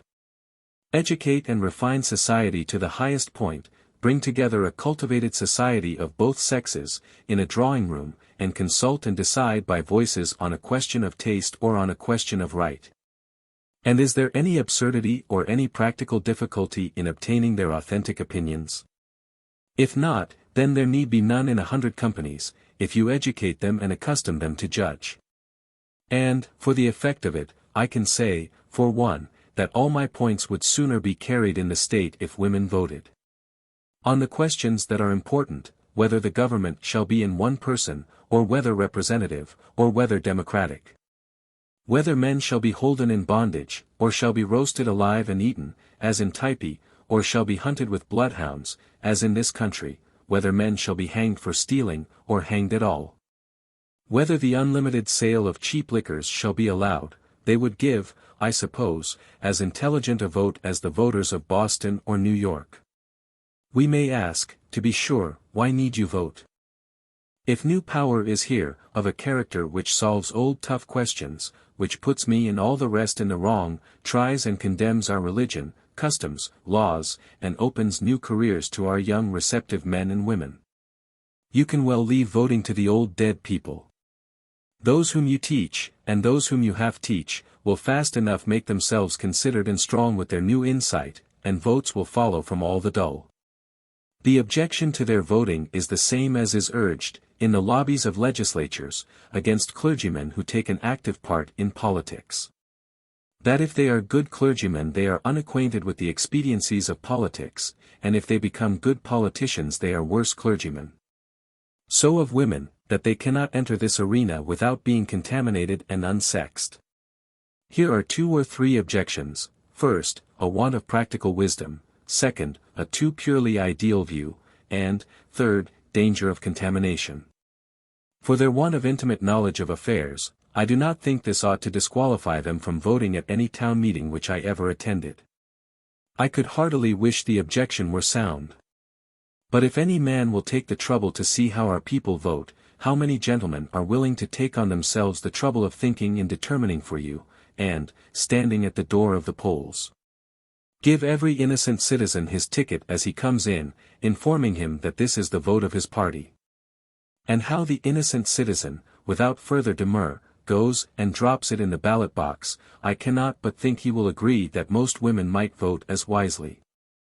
For the other point, of their not knowing the world, and aiming at abstract right without allowance for circumstances, that is not a disqualification, but a qualification. Human society is made up of partialities. Each citizen has an interest and a view of his own, which, if followed out to the extreme, would leave no room for any other citizen. One man is timid and another rash, one would change nothing, and the other is pleased with nothing. One wishes schools, another armies, one gunboats, another public gardens. Bring all these biases together and something is done in favor of them all. Every one is a half vote, but the next elector behind him brings the other or corresponding half in his hand, a reasonable result is had. Now there is no lack, I am sure, of the expediency, or of the interests of trade or of imperative class interests being neglected. There is no lack of votes representing the physical wants. And if in your city the uneducated emigrant vote numbers thousands, representing a brutal ignorance and mere animal wants, it is to be corrected by an educated and religious vote, representing the wants and desires of honest and refined persons.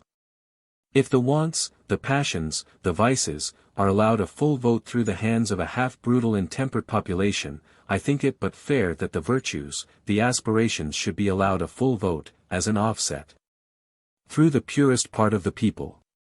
As for the unsexing and contamination, that only accuses our existing politics, shows how barbarous we are, that our policies are so crooked, made up of things not to be spoken, to be understood only by wink and nudge. This man to be coaxed, that man to be bought, and that other to be duped. It is easy to see that there is contamination enough, but it rots the men now, and fills the air with stench. Come out of that, it is like a dance cellar. The fairest names in this country in literature, in law, have gone into Congress and come out dishonored. And when I read the list of men of intellect, of refined pursuits, giants in law, or eminent scholars, or of social distinction, leading men of wealth and enterprise in the commercial community, and see what they have voted for and suffered to be voted for, I think no community was ever so politely and elegantly betrayed. I do not think it yet appears that women wish this equal share in public affairs. But it is they and not we that are to determine it. Let the laws be purged of every barbarous remainder, every barbarous impediment to women. Let the public donations for education be equally shared by them, let them enter a school as freely as a church, let them have and hold and give their property as men do theirs. And in a few years it will easily appear whether they wish a voice in making the laws that are to govern them. If you do refuse them a vote, you will also refuse to tax them, according to our Teutonic principle, no representation, no tax. All events of history are to be regarded as growths and offshoots of the expanding mind of the race, and this appearance of new opinions, their currency and force in many minds, is itself the wonderful fact. For whatever is popular is important, shows the spontaneous sense of the hour. The aspiration of this century will be the code of the next. It holds of high and distant causes, of the same influences that make the sun and moon. When new opinions appear, they will be entertained and respected, by every fair mind, according to their reasonableness, and not according to their convenience, or their fitness to shock our customs. But let us deal with them greatly. Let them make their way by the upper road, and not by the way of manufacturing public opinion, which lapses continually into expediency, and makes charlatans. All that is spontaneous is irresistible, and forever it is individual force that interests. I need not repeat to you, your own solitude will suggest it, that a masculine woman is not strong, but a lady is. The loneliest thought, the purest prayer, is rushing to be the history of 1,000 years. Let us have the true woman, the adorner, the hospitable, the religious heart, and no lawyer need be called in to write stipulations, the cunning clauses of provision, the strong investitures, for woman molds the lawgiver and writes the law. But I ought to say, I think it impossible to separate the interests and education of the sexes. Improve and refine the men, and you do the same by the women, whether you will or no. Every woman being the wife or the daughter of a man, wife, daughter, sister, mother, of a man, she can never be very far from his ear, never not of his counsel, if she has really something to urge that is good in itself and agreeable to nature. Slavery it is that makes slavery, freedom, freedom. The slavery of women happened and the men were slaves of kings. The melioration of manners brought their melioration of course. It could not be otherwise, and hence the new desire of better laws. For there are always a certain number of passionately loving fathers, brothers, husbands and sons who put their might into the endeavor to make a daughter, a wife, or a mother happy in the way that suits best. Woman should find in man her guardian. Silently she looks for that, and when she finds that he is not, as she instantly does, she betakes her to her own defenses, and does the best she can. But when he is her guardian, fulfilled with all nobleness, knows and accepts his duties as her brother, all goes well for both. The new movement is only a tide shared by the spirits of man and woman. And you may proceed in the faith that whatever the woman's heart is prompted to desire, the man's mind is simultaneously prompted to accomplish. XXII. Address. To the inhabitants of Concord at the consecration of Sleepy Hollow, September 29, 1855. Sleepy Hollow. No abbey's gloom, nor dark cathedral stoops. No winding torches paint the midnight air. Here the green pines delight, the aspen droops along the modest pathways, and those fair, pale asters of the season spread their plumes around this field, fit garden for our tombs. And shalt thou pause to hear some funeral bell, slow stealing o'er the heart in this calm place? Not with a throb of pain, a feverish knell, but in its kind and supplicating grace. It says, go, pilgrim, on thy march. Be more friend to the friendless than thou wast before. Learn from the loved one's rest serenity. Tomorrow that soft bell for thee shall sound, and thou repose beneath the whispering tree. One tribute more to this submissive ground. Prison thy soul from malice, bar out pride. Nor these pale flowers nor this still field deride. Rather to those a sense of being turn, where an ear-setting sun illumes the year eternal, and the incessant watchfires burn of unspent holiness and goodness clear. Forget man's littleness, deserve the best. God's mercy in thy thought and life contest. William Ellery Channing. Address. To the inhabitants of Concord at the consecration of Sleepy Hollow. September 29, 1855. Citizens and friends, the committee to whom was confided the charge of carrying out the wishes of the town in opening the cemetery, having proceeded so far as to enclose the ground, and cut the necessary roads, and having laid off as many lots as are likely to be wanted at present, have thought it fit to call the inhabitants together, to show you the ground, now that the new avenues make its advantages appear, and to put it at your disposition. They have thought that the taking possession of this field ought to be marked by a public meeting and religious rites, and they have requested me to say a few words which the serious and tender occasion inspires. And this concourse of friendly company assures me that they have rightly interpreted your wishes. Here followed, in the address, about 3 pages of matter which Mr. Emerson used later in his essay on immortality, which may be found in the volume Letters and Social Aims, beginning on page 324, The Credence of Men, etc. and ending on pages 326 to 27 with the sentence, "Meantime the true disciples saw, through the letters, the doctrine of eternity which dissolved the poor corpse and nature also, and gave grandeur to the passing hour." In these times we see the defects of our old theology, its inferiority to our habit of thoughts. Men go up and down, science is popularized, the irresistible democracy, shall I call it?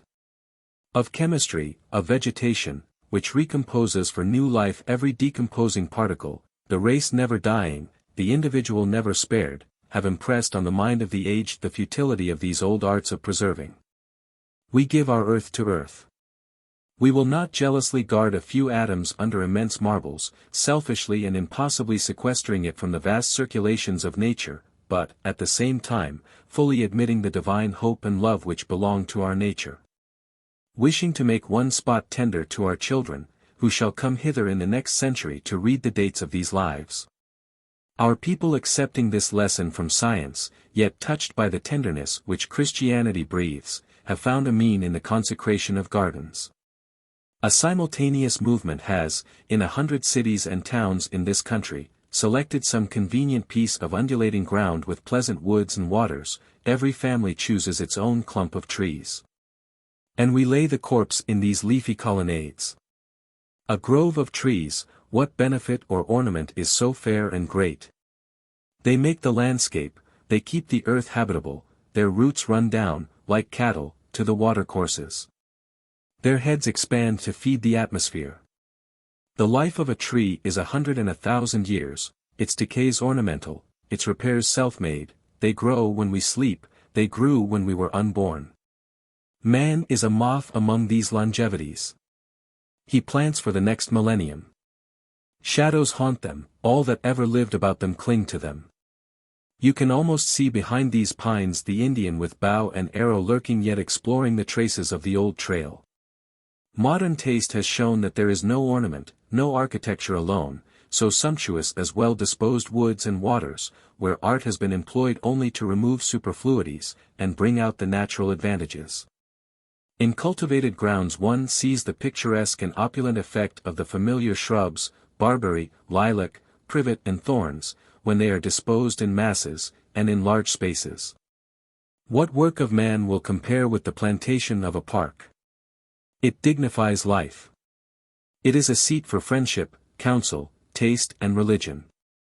I do not wonder that they are the chosen badge and point of pride of European nobility. But how much more are they needed by us, anxious, overdriven Americans, to stanch and appease that fury of temperament which our climate bestows. This tract fortunately lies adjoining to the Agricultural Society's ground, to the new burial ground, to the courthouse and the town house, making together a large block of public ground, permanent property of the town and county.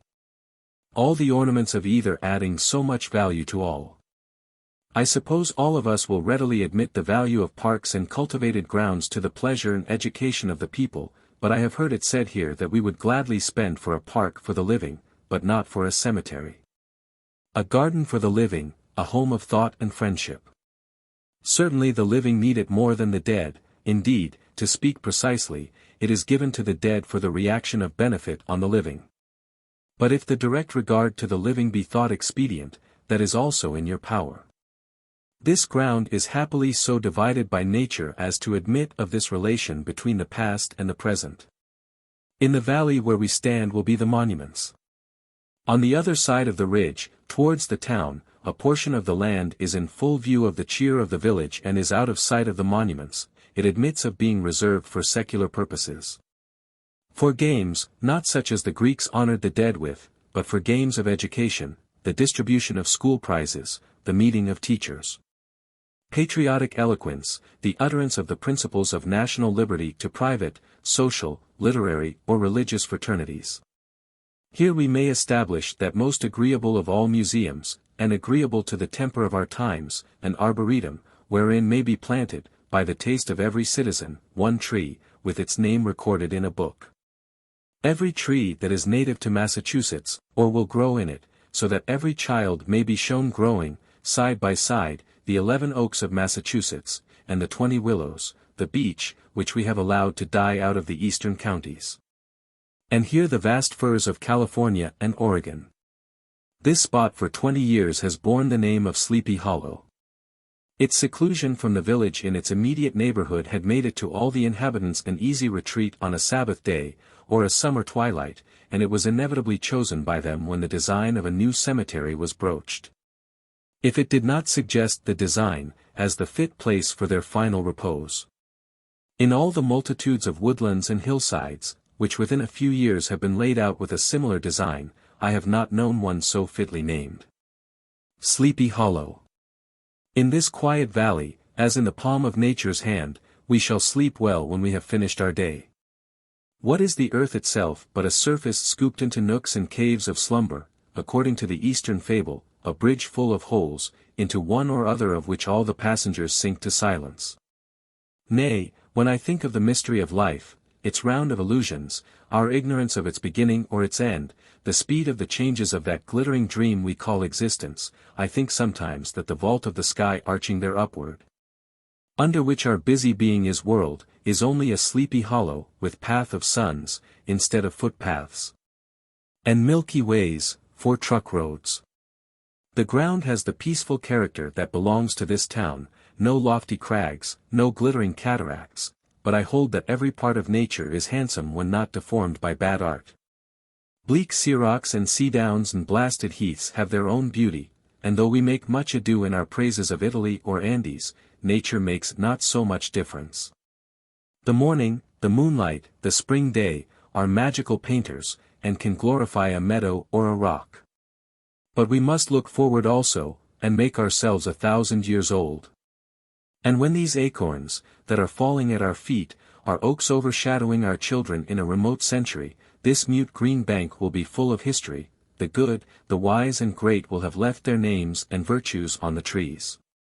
Heroes, poets, beauties, sanctities, benefactors, will have made the air timeable and articulate.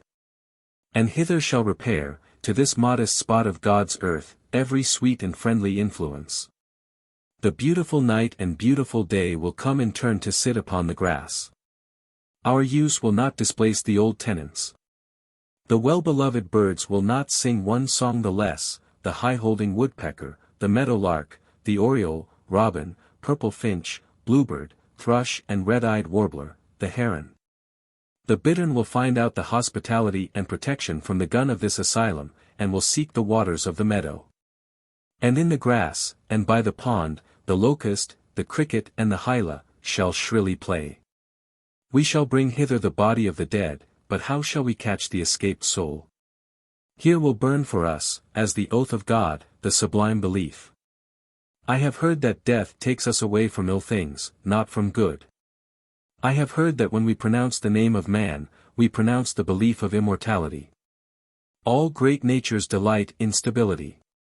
All great men find eternity affirmed in the promise of their faculties. Why is the fable of the wandering Jew agreeable to men, but because they want more time and land to execute their thoughts in? Life is not long enough for art, nor long enough for friendship. The evidence from intellect is as valid as the evidence from love. The being that can share a thought and feeling so sublime as confidence in truth is no mushroom. Our dissatisfaction with any other solution is the blazing evidence of immortality. XXII.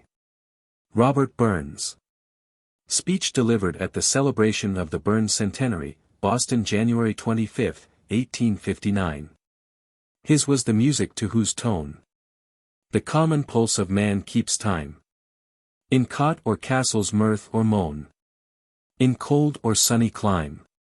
Praise to the bard. His words are driven like flower seeds by the far wind sown. Where'er, beneath the sky of heaven, the birds of fame have flown. Halleck. Robert Burns. Mr. President and gentlemen, I do not know by what untoward accident it has chanced, and I forbear to inquire, that, in this accomplished circle, it should fall to me, the worst Scotsman of all, to receive your commands, and at the latest hour too, to respond to the sentiment just offered, and which indeed makes the occasion. But I am told there is no appeal, and I must trust to the inspirations of the theme to make a fitness which does not otherwise exist. Yet, sir, I heartily feel the singular claims of the occasion. At the first announcement, from I know not whence, that the 25th of January was the 100th anniversary of the birth of Robert Burns, a sudden consent warmed the great English race, in all its kingdoms, colonies and states, all over the world, to keep the festival. We are here to hold our Parliament with love and poesy, as men were wont to do in the Middle Ages. Those famous parliaments might or might not have had more stateliness and better singers than we, though that is yet to be known, but they could not have better reason. I can only explain this singular unanimity in a race which rarely acts together, but rather after their watchword, each for himself, by the fact that Robert Burns, the poet of the middle class, represents in the mind of men today that great uprising of the middle class against the armed and privileged minorities, that uprising which worked politically in the American and French revolutions, and which, not in governments so much as in education and social order, has changed the face of the world. In order for this destiny, his birth, breeding and fortunes were low. His organic sentiment was absolute independence, and resting as it should on a life of labor. No man existed who could look down on him. They that looked into his eyes saw that they might look down the sky as easily. His muse and teaching was common sense, joyful, aggressive, irresistible. Not Latimer, nor Luther struck more telling blows against false theology than did this brave singer. The Confession of Augsburg, the Declaration of Independence, the French Rights of Man, and the Marseillaise, are not more weighty documents in the history of freedom than the songs of Burns. His satire has lost none of its edge. His musical arrows yet sing through the air. He is so substantially a reformer that I find his grand plain sense in close chain with the greatest masters, Rabelais, Shakespeare in comedy, Cervantes, Butler, and Burns. If I should add another name, I find it only in a living countryman of Burns. He is an exceptional genius. The people who care nothing for literature and poetry care for Burns. It was indifferent, they thought who saw him, whether he wrote verse or not, he could have done anything else as well. Yet how true a poet is he! And the poet, too, of poor men, of grey hodden in the Guernsey coat and the blouse. He has given voice to all the experiences of common life, he has endeared the farmhouse and cottage, patches and poverty, beans and barley, ale, the poor man's wine, hardship, the fear of debt. The dear society of weans and wife, of brothers and sisters, proud of each other, knowing so few and finding amends for want and obscurity in books and thoughts. What a love of nature, and, shall I say it, of middle-class nature. Not like Goethe, in the stars, or like Byron, in the ocean, or Moore, in the luxurious East, but in the homely landscape which the poor see around them, bleak leagues of pasture and stubble, ice and sleet and rain and snow-choked brooks. Birds, hares, field mice, thistles and heather, which he daily knew. How many Bonnie Doones, and John Anderson my Joes, and Auld Lang Synes, all around the earth have his verses been applied to. And his love songs still woo and melt the youths and maids, the farm work, the country holiday, the fishing cobble are still his debtors today. And as he was thus the poet of the poor, anxious, cheerful, working humanity, so had he the language of low life. He grew up in a rural district, speaking a patois unintelligible to all but natives, and he has made the lowland Scotch a Doric dialect of fame. It is the only example in history of a language made classic by the genius of a single man. But more than this. He had that secret of genius to draw from the bottom of society the strength of its speech, and astonish the ears of the polite with these artless words, better than art, and filtered of all offence through his beauty. It seemed odious to Luther that the devil should have all the best tunes, he would bring them into the churches. And Burns knew how to take from fairs and gypsies, blacksmiths and drovers, the speech of the market and street, and clothe it with melody. But I am detaining you too long. The memory of Burns, I am afraid heaven and earth have taken too good care of it to leave us anything to say. The west winds are murmuring it. Open the windows behind you, and hearken for the incoming tide, what the waves say of it. The doves perching always on the eaves of the stone chapel opposite, may know something about it. Every name in broad Scotland keeps his fame bright. The memory of Burns, every man's, every boy's and girl's head carries snatches of his songs, and they say them by heart, and, what is strangest of all, never learn them from a book, but from mouth to mouth. The wind whispers them, the birds whistle them, the corn, barley, and bulrushes hoarsely rustle them, nay, the music boxes at Geneva are framed and toothed to play them. The hand organs of the Savoyards in all cities repeat them, and the chimes of bells ring them in the spires. They are the property and the solace of mankind. XCI. Remarks. At the celebration of the 300th anniversary of the birth of Shakespeare by the Saturday Club at the Revere House, Boston, 1864. England's genius filled all measure. Of heart and soul. Of strength and pleasure. Gave to mind its emperor. And life was larger than before. And centuries brood, nor can attain the sense and bound of Shakespeare's brain. The men who lived with him became poets, for the air was fame. Shakespeare. 'Tis not our fault if we have not made this evening's circle still richer than it is. We seriously endeavored, besides our brothers and our seniors, on whom the ordinary lead of literary and social action falls, and falls because of their ability, to draw out of their retirements a few rarer lovers of the muse, seldseen flamens, whom this day seemed to elect and challenge. And it is to us a painful disappointment that Bryant and Whittier as guests, and our own Hawthorne, with the best will to come, should have found it impossible at last. And again, that a well-known and honored compatriot, who first in Boston wrote elegant verse, and on Shakespeare, and whose American devotion through 40 or 50 years to the affairs of a bank, has not been able to bury the fires of his genius. Mr. Charles Sprague pleads the infirmities of age as an absolute bar to his presence with us. We regret also the absence of our members Sumner and Motley. We can hardly think of an occasion where so little need be said. We are all content to let Shakespeare speak for himself. His fame is settled on the foundations of the moral and intellectual world. Wherever there are men, and in the degree in which they are civil, have power of mind, sensibility to beauty, music, the secrets of passion, and the liquid expression of thought, he has risen to his place as the first poet of the world. Genius is the consoler of our mortal condition, and Shakespeare taught us that the little world of the heart is vaster, deeper and richer than the spaces of astronomy. What shocks of surprise and sympathetic power, this battery, which he is, imparts to every fine mind that is born. We say to the young child in the cradle, happy, and defended against fate.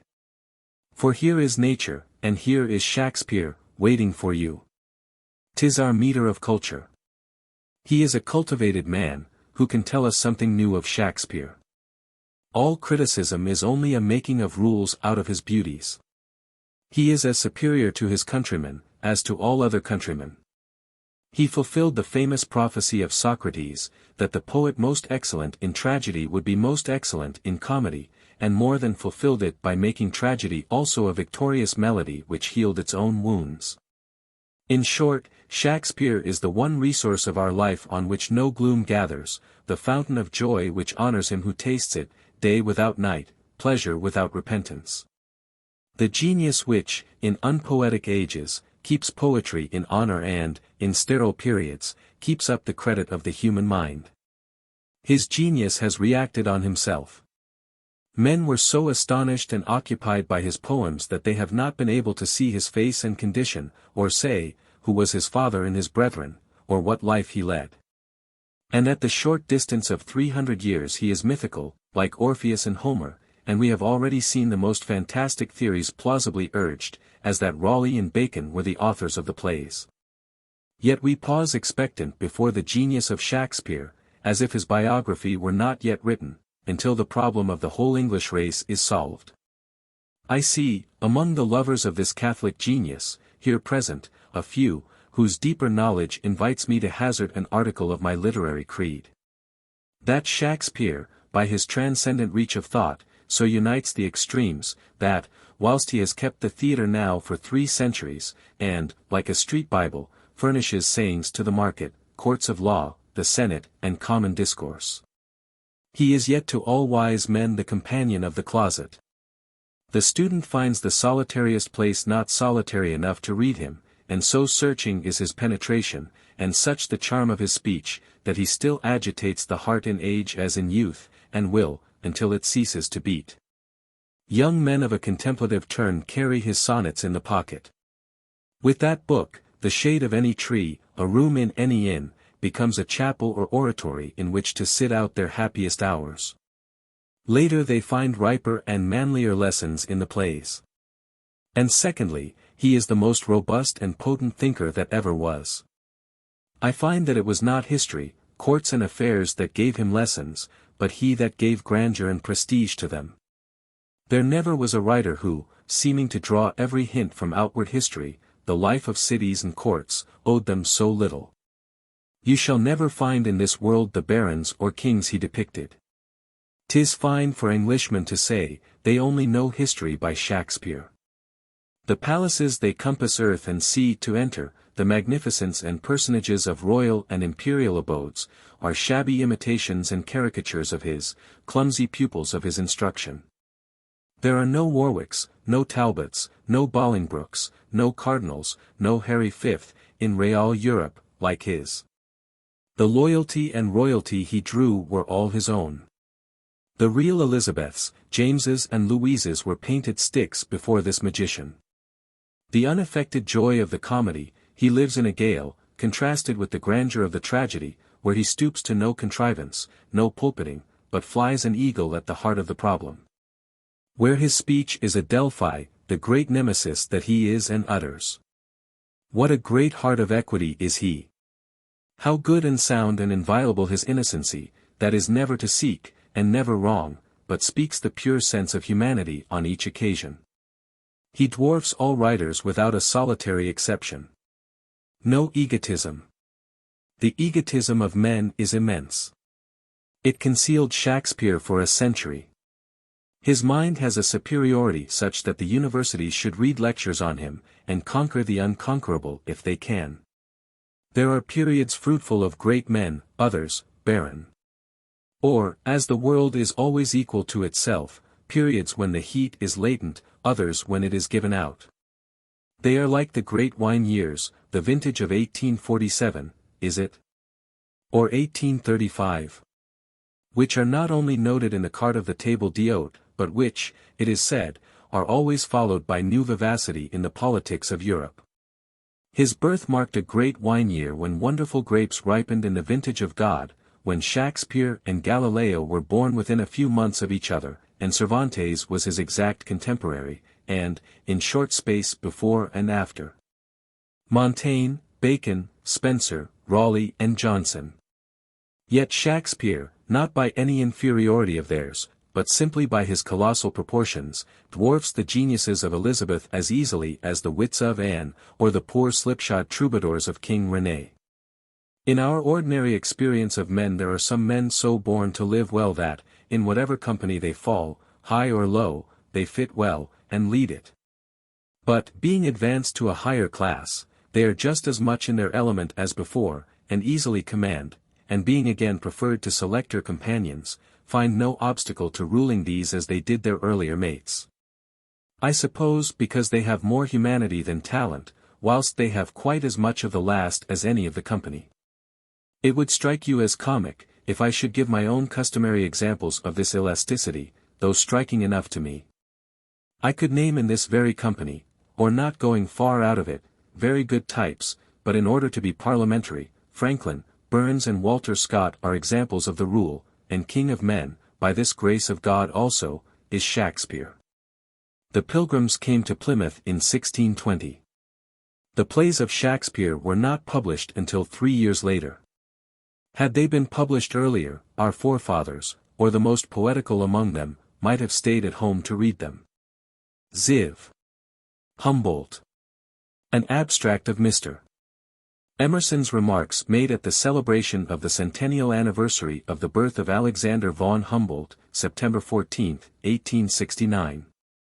If a life prolonged to an advanced period bring with it several inconveniences to the individual, there is a compensation in the delight of being able to compare older states of knowledge with that which now exists, and to see great advances in knowledge develop themselves under our eyes in departments which had long slept in inactivity. Humboldt, Letter to Ritter. Humboldt.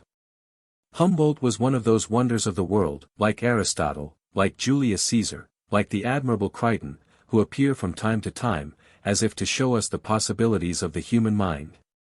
The force and the range of the faculties, a universal man, not only possessed of great particular talents, but they were symmetrical, his parts were well put together.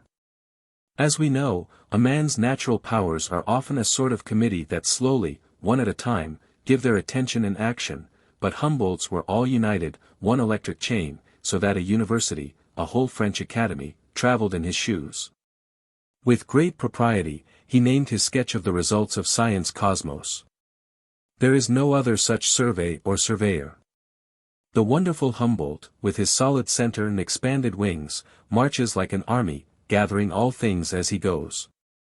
How he reaches from science to science, from law to law, folding away moons and asteroids and solar systems in the clauses and parentheses of his encyclopedic paragraphs. There is no book like it, none indicating such a battalion of powers. You could not put him on any sea or shore, but his instant recollection of every other sea or shore illuminated this. He was properly a man of the world, you could not lose him, you could not detain him. You could not disappoint him, for at any point on land or sea he found the objects of his researches. When he was stopped in Spain and could not get away, he turned round and interpreted their mountain system, explaining the past history of the continent of Europe. He belonged to that wonderful German nation, the foremost scholars in all history, who surpass all others in industry, space and endurance. A German reads a literature whilst we are reading a book. One of their writers warns his countrymen that it is not the Battle of Leipzig, but the Leipzig Fair Catalogue, which raises them above the French. I remember Cuvier tells us of fossil elephants, that Germany has furnished the greatest number. Not because there are more elephants in Germany, oh no, but because in that empire there is no canton without some well-informed person capable of making researches and publishing interesting results. I know that we have been accustomed to think they were too good scholars, that because they reflect, they never resolve, that, in a crisis no plan-maker was to be found in the empire. But we have lived to see now, for the second time in the history of Prussia, a statesman of the first class, with a clear head and an inflexible will. XXV. Walter Scott. Remarks at the celebration by the Massachusetts Historical Society of the centennial anniversary of his birth, August 15, 1871. Scott, the delight of generous boys. As far as Sir Walter Scott aspired to be known for a fine gentleman, so far our sympathies leave him. Our concern is only with the residue, where the man Scott was warmed with a divine ray that clad with beauty every sheet of water, every bald hill in the country he looked upon. And so reanimated the well-nigh obsolete feudal history and illustrated every hidden corner of a barren and disagreeable territory. Lecture, Being and Seeing, 1838. Walter Scott. The memory of Sir Walter Scott is dear to this society, of which he was for 10 years an honorary member. If only as an eminent antiquary who has shed light on the history of Europe and of the English race, he had high claims to our regard. But to the rare tribute of a centennial anniversary of his birthday, which we gladly join with Scotland, and indeed with Europe, to keep. He is not less entitled, perhaps he alone among literary men of this century is entitled, by the exceptional debt which all English-speaking men have gladly owed to his character and genius. I think no modern writer has inspired his readers with such affection to his own personality. I can well remember as far back as when The Lord of the Isles was first republished in Boston, in 1815, my own and my schoolfellows' joy in the book. Marmion and the Lay had gone before, but we were then learning to spell. In the face of the later novels, we still claim that his poetry is the delight of boys. But this means that when we reopen these old books we all consent to be boys again. We tread over our youthful grounds with joy. Critics have found them to be only rhymed prose. But I believe that many of those who read them in youth, when, later, they come to dismiss finally their schooldays library, will make some fond exception for Scott as for Byron. It is easy to see the origin of his poems. His own ear had been charmed by old ballads crooned by Scottish dames at firesides, and written down from their lips by antiquaries. And finding them now outgrown and dishonored by the new culture, he attempted to dignify and adapt them to the times in which he lived. Just so much thought, so much picturesque detail in dialogue or description as the old ballad required, so much suppression of details and leaping to the event, he would keep in use. But without any ambition to write a high poem after a classic model. He made no pretension to the lofty style of Spenser, or Milton, or Wordsworth. Compared with their purified songs, purified of all ephemeral color or material, his were vers de société. But he had the skill proper to vers de société, skill to fit his verse to his topic, and not to write solemn pentameters alike on a hero or a spaniel. His good sense probably elected the ballad to make his audience larger. He apprehended in advance the immense enlargement of the reading public, which almost dates from the era of his books, which his books and Byron's inaugurated, and which, though until then unheard of, has become familiar to the present time. If the success of his poems, however large, was partial, that of his novels was complete. The tone of strength in Waverley at once announced the master, and was more than justified by the superior genius of the following romances, up to The Bride of Lammermoor, which almost goes back to Aeschylus for a counterpart as a painting of fate, leaving on every reader the impression of the highest and purest tragedy. His power on the public mind rests on the singular union of two influences. By nature, by his reading and taste an aristocrat, in a time and country which easily gave him that bias, he had the virtues and graces of that class, and by his eminent humanity and his love of labor escaped its harm. He saw in the English Church the symbol and seal of all social order, in the historical aristocracy the benefits to the state which Burke claimed for it. And in his own reading and research such store of legend and renown as won his imagination to their cause. Not less his eminent humanity delighted in the sense and virtue and wit of the common people. In his own household and neighbors he found characters and pets of humble class, with whom he established the best relation, small farmers and tradesmen, shepherds, fishermen, gypsies, peasant girls, crones. And came with these into real ties of mutual help and goodwill. From these originals he drew so genially his Jeanie Deans, his Dinmonts and Edie Ochiltrees, Caleb Balderstones and Fairservices, Cuddy Headrigs, Dominies, Meg Merrileys, and Jenny Rintherouts, full of life and reality.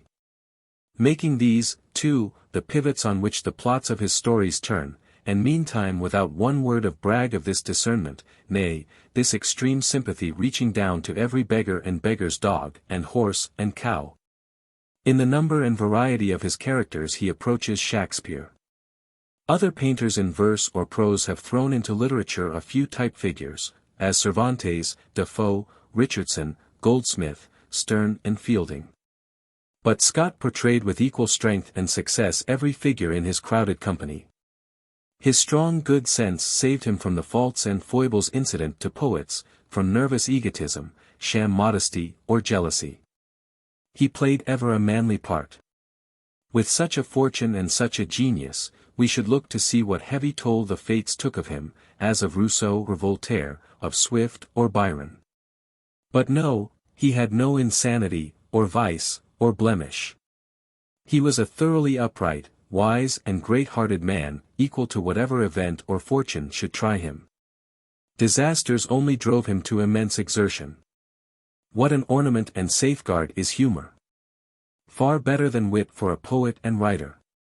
It is a genius itself, and so defends from the insanities. Under what rare conjunction of stars was this man born, that, wherever he lived, he found superior men, passed all his life in the best company, and still found himself the best of the best. He was apprenticed at Edinburgh to a writer to the Signet, and became a writer to the Signet, and found himself in his youth and manhood and age in the society of Mackintosh, Horner, Jeffrey, Playfair, Dugald Stewart, Sidney Smith, Leslie, Sir William Hamilton, Wilson, Hogg, De Quincey, to name only some of his literary neighbors, and, as soon as he died, all this brilliant circle was broken up. XXVII. Speech. At banquet in honor of the Chinese Embassy, Boston, 1860. Nature creates in the East the uncontrollable yearning to escape from limitation into the vast and boundless. To use a freedom of fancy which plays with all works of nature, great or minute, galaxy or grain of dust, as toys and words of the mind. Inculcates a beatitude to be found in escape from all organization and all personality, and makes ecstasy an institution.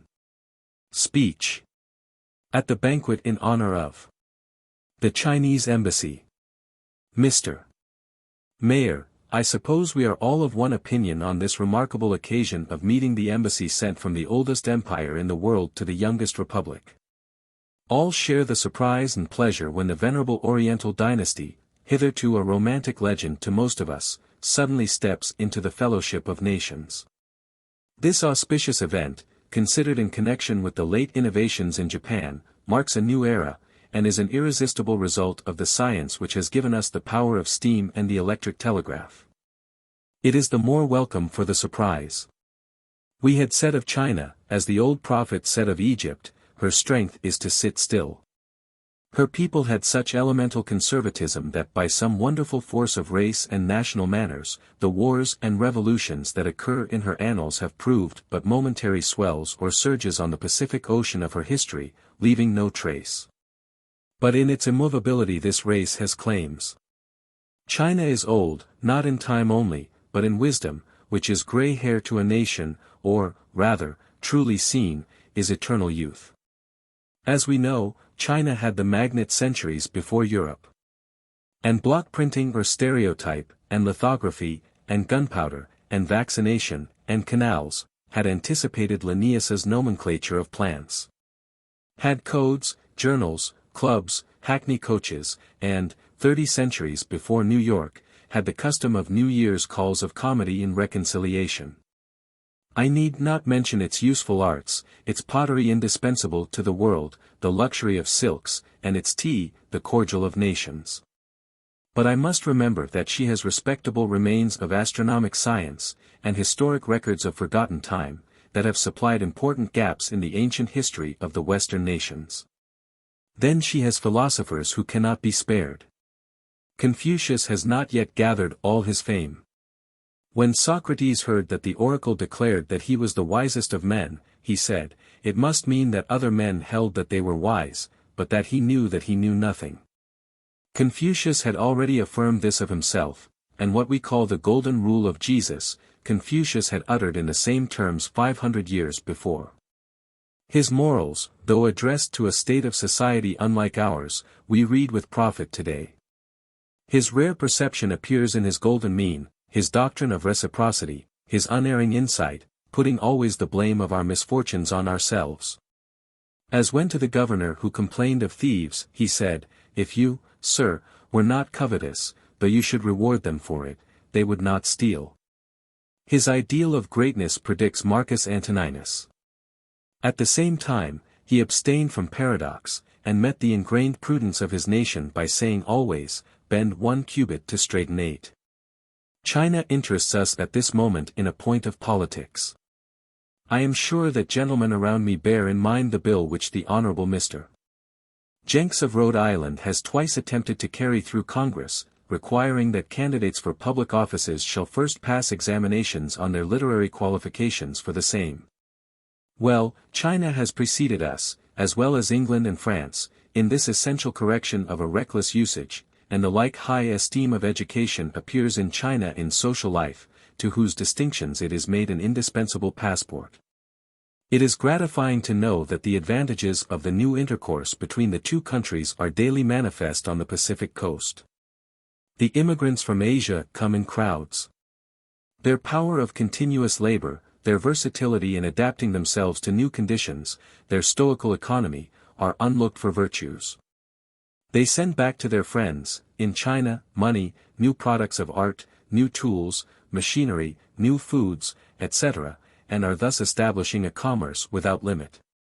I cannot help adding, after what I have heard tonight, that I have read in the journals a statement from an English source, that Sir Frederick Bruce attributed to Mr. Burlingame the merit of the happy reform in the relations of foreign governments to China. I am quite sure that I heard from Mr. Burlingame in New York, in his last visit to America, that the whole merit of it belonged to Sir Frederick Bruce. It appears that the ambassadors were emulous in their magnanimity. It is certainly the best guarantee for the interests of China and of humanity. XXVI. Remarks. At the meeting for organizing the Free Religious Association, Boston, May 30, 1867. In many forms we try to utter God's infinity. But the boundless hath no form. And the universal friend doth as far transcend an angel as a worm. The great idea baffles wit. Language falters under it. It leaves the learned in the lurch. Nor art, nor power, nor toil can find the measure of the eternal mind. Nor hymn nor prayer nor church. Remarks. At the meeting for organizing the Free Religious Association. Mr. Chairman, I hardly felt, in finding this house this morning, that I had come into the right hall. I came, as I supposed myself summoned, to a little committee meeting, for some practical end, where I should happily and humbly learn my lesson, and I supposed myself no longer subject to your call when I saw this house. I have listened with great pleasure to the lessons which we have heard. To those last spoken, I have found so much in accord with my own thought that I have little left to say. I think that it does great honor to the sensibility of the committee that they have felt the universal demand in the community for just the movement they have begun.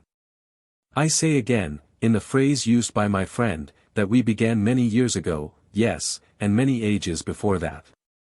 But I think the necessity very great, and it has prompted an equal magnanimity, that thus invites all classes, all religious men, whatever their connections, whatever their specialties, in whatever relation they stand to the Christian Church, to unite in a movement of benefit to men, under the sanction of religion. We are all very sensible, it is forced on us every day, of the feeling that churches are outgrown, that the creeds are outgrown, that a technical theology no longer suits us. It is not the ill will of people, no, indeed, but the incapacity for confining themselves there. The church is not large enough for the man. It cannot inspire the enthusiasm which is the parent of everything good in history, which makes the romance of history. For that enthusiasm you must have something greater than yourselves, and not less. The child, the young student, finds scope in his mathematics and chemistry or natural history, because he finds a truth larger than he is, finds himself continually instructed. But, in churches, every healthy and thoughtful mind finds itself in something less, it is checked, cribbed, confined. And the statistics of the American, the English and the German cities, showing that the mass of the population is leaving off going to church, indicate the necessity, which should have been foreseen, that the church should always be new and extemporized, because it is eternal and springs from the sentiment of men, or it does not exist. One wonders sometimes that the churches still retain so many votaries, when he reads the histories of the church. There is an element of childish infatuation in them which does not exalt our respect for man. Read in Michelet, that in Europe, for 12 or 14 centuries, God the Father had no temple and no altar. The Holy Ghost and the Son of Mary were worshipped, and in the 13th century the first person began to appear at the side of his Son, in pictures and in sculpture, for worship, but only through favor of his Son. These mortifying puerilities abound in religious history. But as soon as every man is apprised of the divine presence within his own mind, is apprised that the perfect law of duty corresponds with the laws of chemistry, of vegetation, of astronomy, as face to face in a glass. That the basis of duty, the order of society, the power of character, the wealth of culture, the perfection of taste, all draw their essence from this moral sentiment, then we have a religion that exalts. That commands all the social and all the private action. What strikes me in the sudden movement which brings together today so many separated friends, separated but sympathetic, and what I expected to find here, was some practical suggestions by which we were to reanimate and reorganize for ourselves the true church, the pure worship. Pure doctrine always bears fruit in pure benefits. It is only by good works, it is only on the basis of active duty, that worship finds expression. What is best in the ancient religions was the sacred friendships between heroes, the sacred bands, and the relations of the Pythagorean disciples. Our Masonic institutions probably grew from the like origin. The close association which bound the first disciples of Jesus is another example, and it were easy to find more. The soul of our late war, which will always be remembered as dignifying it, was, first, the desire to abolish slavery in this country, and secondly, to abolish the mischief of the war itself, by healing and saving the sick and wounded soldiers. And this by the sacred bands of the Sanitary Commission. I wish that the various beneficent institutions which are springing up, like joyful plants of wholesomeness, all over this country, should all be remembered as within the sphere of this committee, almost all of them are represented here. And that within this little band that has gathered here today, should grow friendship. The interests that grow out of a meeting like this should bind us with new strength to the old eternal duties. XVIII. Speech. At the second annual meeting of the Free Religious Association, at Tremont Temple Friday, May 28, 1869. Thou meetest him by centuries. And lo! He passes like the breeze. Thou seek'st in globe and galaxy. He hides in pure transparency. Thou ask'st in fountains and in fires. He is the essence that inquires. Speech. At second annual meeting of the Free Religious Association. Friends, I wish I could deserve anything of the kind expression of my friend, the President, and the kind goodwill which the audience signifies. But it is not in my power today to meet the natural demands of the occasion, and, quite against my design and my will, shall have to request the attention of the audience to a few written remarks, instead of the more extensive statement which I had hoped to offer them. I think we have disputed long enough. I think we might now relinquish our theological controversies to communities more idle and ignorant than we. I am glad that a more realistic church is coming to be the tendency of society, and that we are likely one day to forget our obstinate polemics in the ambition to excel each other in good works. I have no wish to proselyte any reluctant mind, nor, I think, have I any curiosity or impulse to intrude on those whose ways of thinking differ from mine. But as my friend, your presiding officer, has asked me to take at least some small part in this day's conversation, I am ready to give, as often before, the first simple foundation of my belief. That the author of nature has not left himself without a witness in any sane mind, that the moral sentiment speaks to every man the law after which the universe was made. That we find parity, identity of design, through nature, and benefit to be the uniform aim, that there is a force always at work to make the best better and the worst good. We have had not long since presented us by Max Muller a valuable paragraph from St. Augustine, not at all extraordinary in itself, but only as coming from that eminent father in the Church, and at that age, in which St. Augustine writes, that which is now called the Christian religion existed among the ancients, and never did not exist from the planting of the human race until Christ came in the flesh. At which time the true religion which already existed began to be called Christianity. I believe that not only Christianity is as old as the creation, not only every sentiment and precept of Christianity can be paralleled in other religious writings, but more, that a man of religious susceptibility, and one at the same time conversant with many men, say a much-traveled man, can find the same idea in numberless conversations. The religious find religion wherever they associate. When I find in people narrow religion, I find also in them narrow reading. Nothing really is so self-publishing, so divulgatory, as thought. It cannot be confined or hid. It is easily carried. It takes no room. The knowledge of Europe looks out into Persia and India, and to the very Kafirs. Every proverb, every fine text, every pregnant jest, travels across the line, and you will find it at Cape Town, or among the Tartars. We are all believers in natural religion, we all agree that the health and integrity of man is self-respect, self-subsistency, or regard to natural conscience.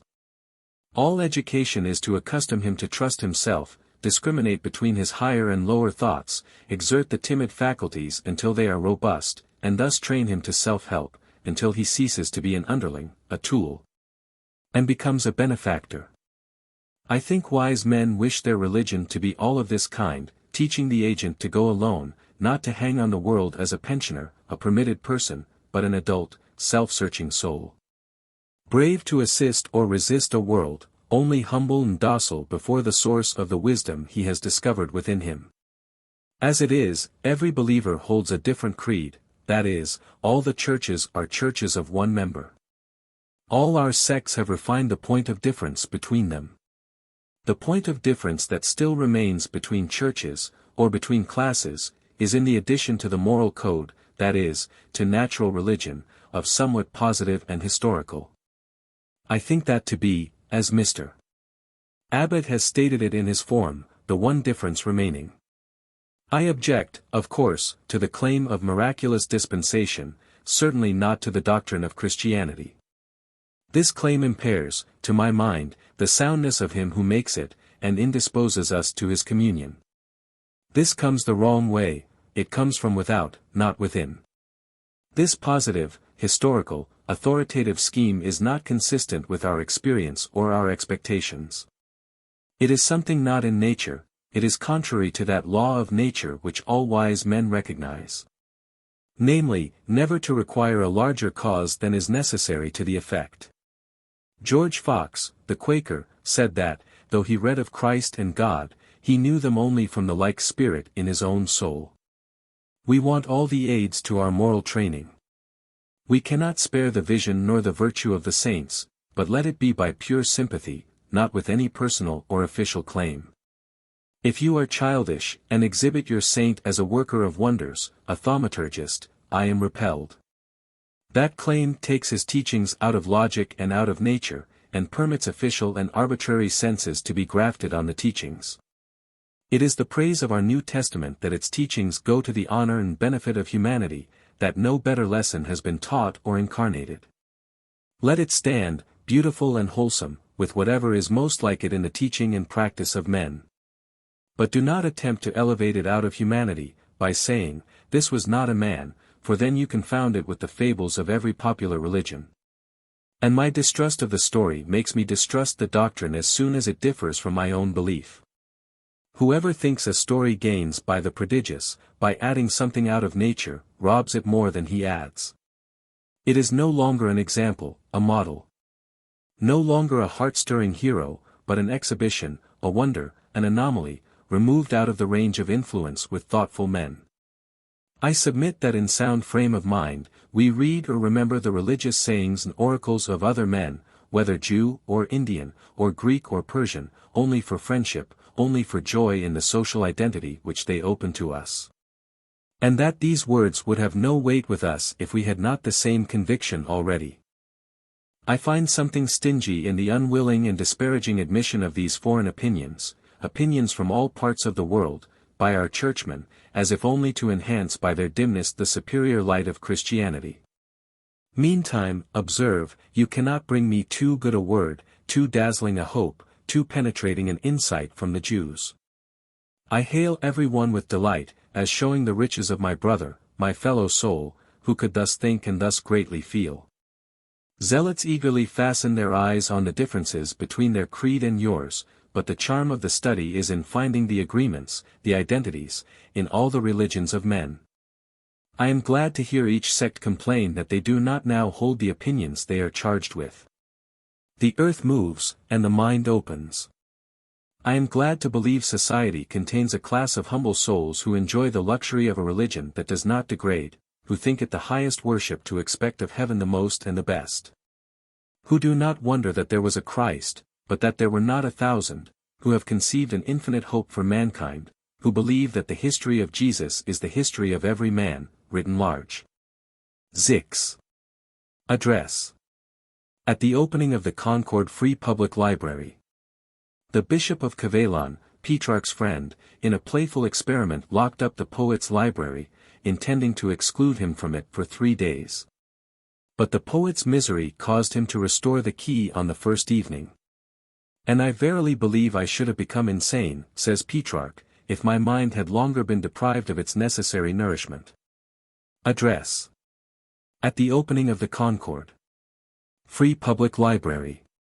The people of Massachusetts prized the simple political arrangement of towns, each independent in its local government, electing its own officers, assessing its taxes, caring for its schools, its charities, its highways. That town is attractive to its native citizens and to immigrants which has a healthy site, good land, good roads, good sidewalks, a good hotel. Still more, if it have an adequate town hall, good churches, good preachers, good schools, and if it avail itself of the act of the legislature authorizing towns to tax themselves for the establishment of a public library. Happier, if it contains citizens who cannot wait for the slow growth of the population to make these advantages adequate to the desires of the people, but make costly gifts to education, civility and culture. As in the act we are met to witness and acknowledge today. I think we cannot easily overestimate the benefit conferred. In the details of this munificence, we may all anticipate a sudden and lasting prosperity to this ancient town, in the benefit of a noble library, which adds by the beauty of the building, and its skillful arrangement, a quite new attraction. Making readers of those who are not readers, making scholars of those who only read newspapers or novels until now.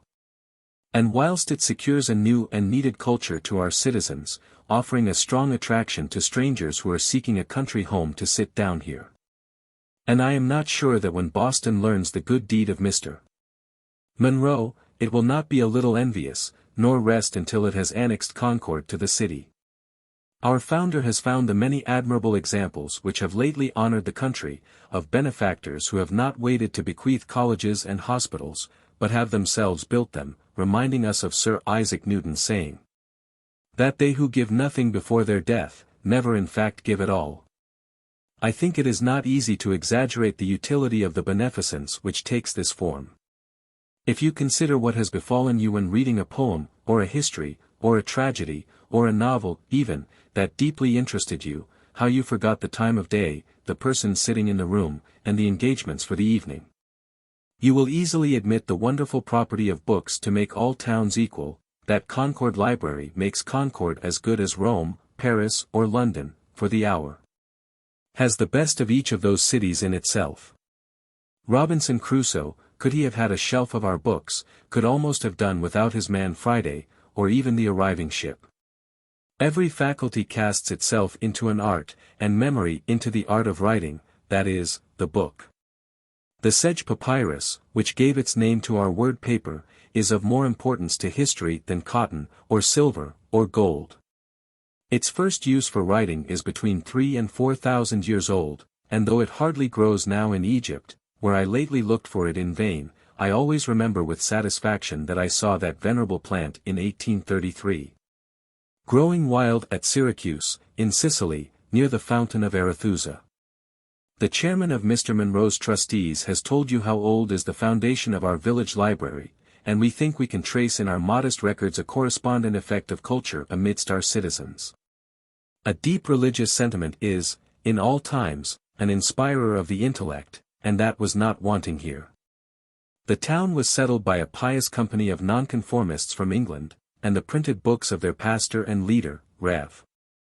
Peter Bulkeley, sometime Fellow of St. John's College in Cambridge, England, testify the ardent sentiment which they shared. "There is no people," said he to his little flock of exiles, "but will strive to excel in something. What can we excel in if not in holiness? If we look to number, we are the fewest; if to strength, we are the weakest; if to wealth and riches, we are the poorest of all the people of God through the whole world. We cannot excel, nor so much as equal other people in these things, and if we come short in grace and holiness too, we are the most despicable people under heaven. Strive we therefore herein to excel, and suffer not this crown to be taken away from us." The religious bias of our founders had its usual effect to secure an education to read their Bible and hymn book, and thence the step was easy for active minds to an acquaintance with history and with poetry. Peter Bulkeley sent his son John to the first class that graduated at Harvard College in 1642, and 2 sons to later classes.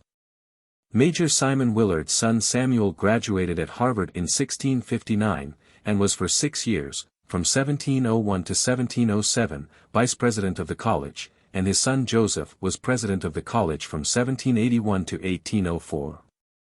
And Concord counted 14 graduates of Harvard in its first century, and its representation there increased with its gross population. I possess the manuscript journal of a lady, native of this town, and descended from 3 of its clergymen, who removed into Maine, where she possessed a farm and a modest income. She was much addicted to journeying and not less to reading, and whenever she arrived in a town where was a good minister who had a library, she would persuade him to receive her as a boarder, and would stay until she had looked over all his volumes which were to her taste. On a very cold day, she writes in her diary, "Life truly resembles a river, ever the same, never the same." And perhaps a greater variety of internal emotions would be felt by remaining with books in one place than pursuing the waves which are ever the same. Is the melancholy bird of night, covered with the dark foliage of the willow and cypress, less gratified than the gay lark amid the flowers and suns? I think that you never enjoy so much as in solitude with a book that meets the feelings, and in reference to her favorite authors, she adds, "The delight in others' superiority is my best gift from God." Lemuel Shattuck, by his History of the Town, has made all of us grateful to his memory as a careful student and chronicler, but events so important have occurred in the 40 years since that book was published, that it now needs a second volume. Henry Thoreau we all remember as a man of genius, and of marked character, known to our farmers as the most skillful of surveyors, and indeed better acquainted with their forests and meadows and trees than themselves. But more widely known as the writer of some of the best books which have been written in this country, and which, I am persuaded, have not yet gathered half their fame. He, too, was an excellent reader. No man would have rejoiced more than he in the event of this day. In a private letter to a lady, he writes, "Do you read any noble verses? For my part, they have been the only things I remembered, or that which occasioned them, when all things else were blurred and defaced. All things have put on mourning but they, for the elegy itself is some victorious melody in you, escaping from the wreck. It is a relief to read some true books wherein all are equally dead, equally alive. I think the best parts of Shakespeare would only be enhanced by the most thrilling and affecting events. I have found it so, and all the more, that they are not intended for consolation." Nathaniel Hawthorne's residence in the manse gave new interest to that house whose windows overlooked the retreat of the British soldiers in 1775. And his careful studies of Concord life and history are known wherever the English language is spoken. I know the word literature has in many ears a hollow sound. It is thought to be the harmless entertainment of a few fanciful persons, and not at all to be the interest of the multitude. To these objections, which proceed on the cheap notion that nothing but what grinds corn, roasts mutton and weaves cotton, is anything worth, I have little to say.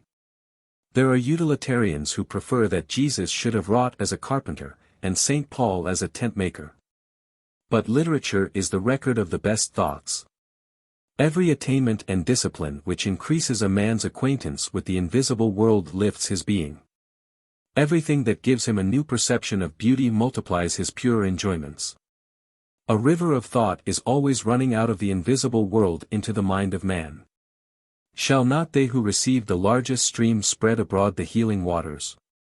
It was the symbolical custom of the ancient Mexican priests, after the annual extinction of the household fires of their land, to procure in the temple fire from the sun, and thence distribute it as a sacred gift to every hearth in the nation. It is a just type of the service rendered to mankind by wise men. Homer and Plato and Pindar and Shakespeare serve many more than have heard their names. Thought is the most volatile of all things. It cannot be contained in any cup, though you shut the lid never so tight. Once brought into the world, it runs over the vessel which received it into all minds that love it. The very language we speak thinks for us by the subtle distinctions which already are marked for us by its words, and every one of these is the contribution of the wit of one and another sagacious man in all the centuries of time. Consider that it is our own state of mind at any time that makes our estimate of life and the world. If you sprain your foot, you will presently come to think that nature has sprained hers.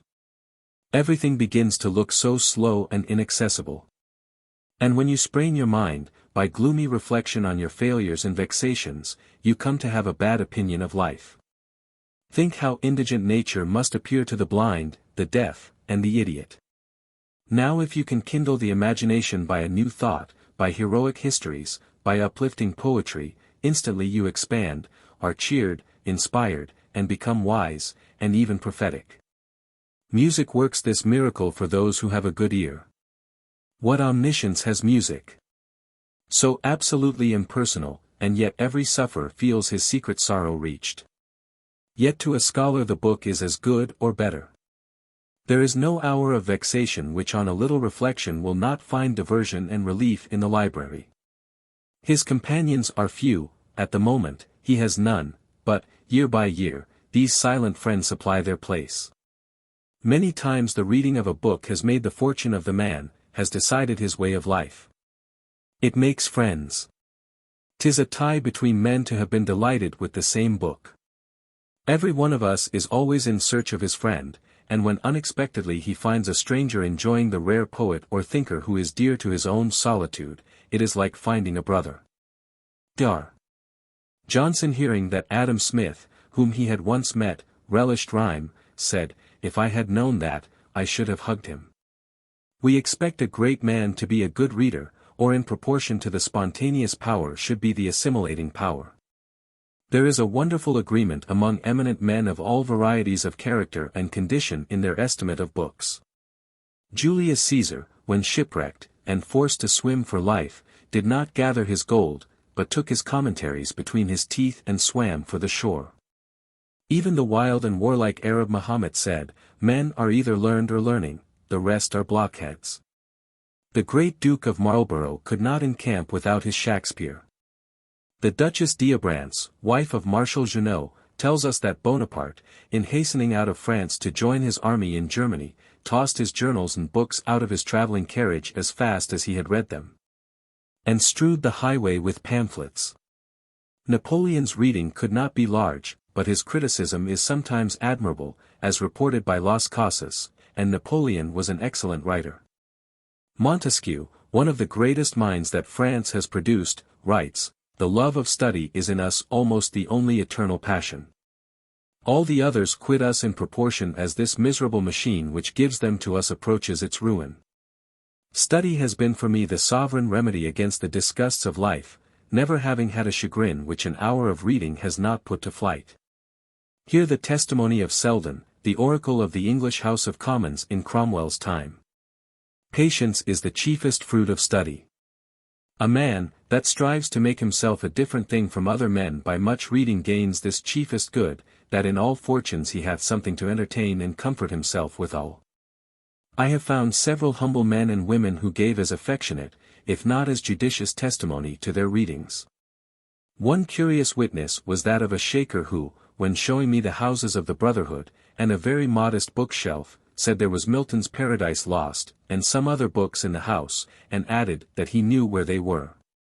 But he took up a sound cross in not reading them.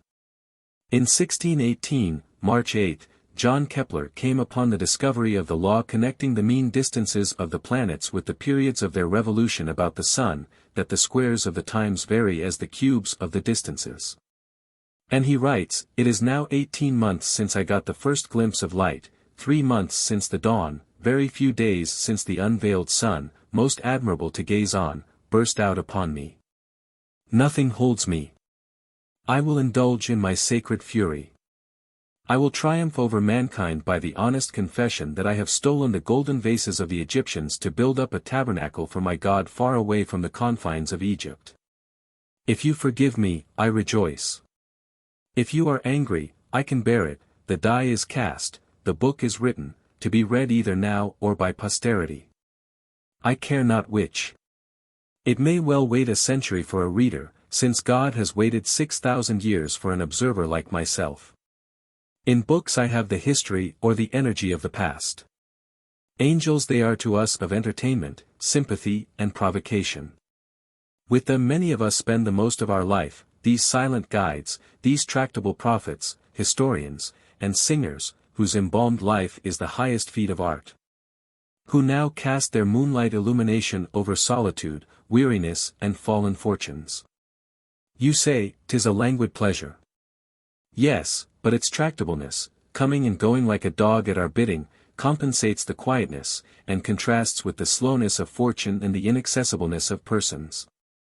You meet with a man of science, a good thinker or good wit, but you do not know how to draw out of him that which he knows. But the book is a sure friend, always ready at your first leisure, opens to the very page you desire, and shuts at your first fatigue, as possibly your professor might not. It is a tie between men to have read the same book, and it is a disadvantage not to have read the book your mates have read, or not to have read it at the same time, so that it may take the place in your culture it does in theirs. And you shall understand their allusions to it, and not give it more or less emphasis than they do. Yet the strong character does not need this sameness of culture. The imagination knows its own food in every pasture, and if it has not had the Arabian Nights, Prince Lobu, or Homer or Scott, has drawn equal delight and terror from haunts and passages which you will hear of with envy.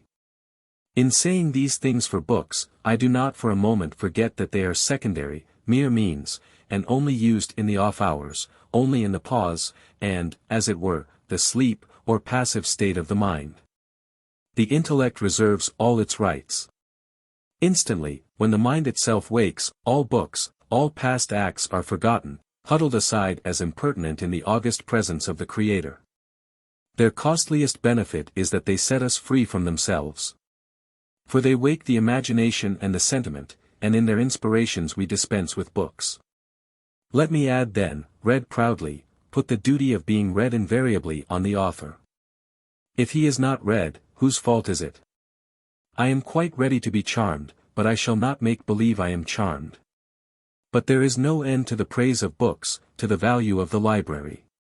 Who shall estimate their influence on our population where all the millions read and write? It is the joy of nations that man can communicate all his thoughts, discoveries, and virtues to records that may last for centuries. But I am pleading a cause which in the event of this day has already won, and I am happy in the assurance that the whole assembly to whom I speak entirely sympathize in the feeling of this town in regard to the new library, and its honored founder. XXX. The fortune of the Republic. There is a mystery in the soul of state, which hath an operation more divine than breath or pen can give expression to. The fortune of the Republic.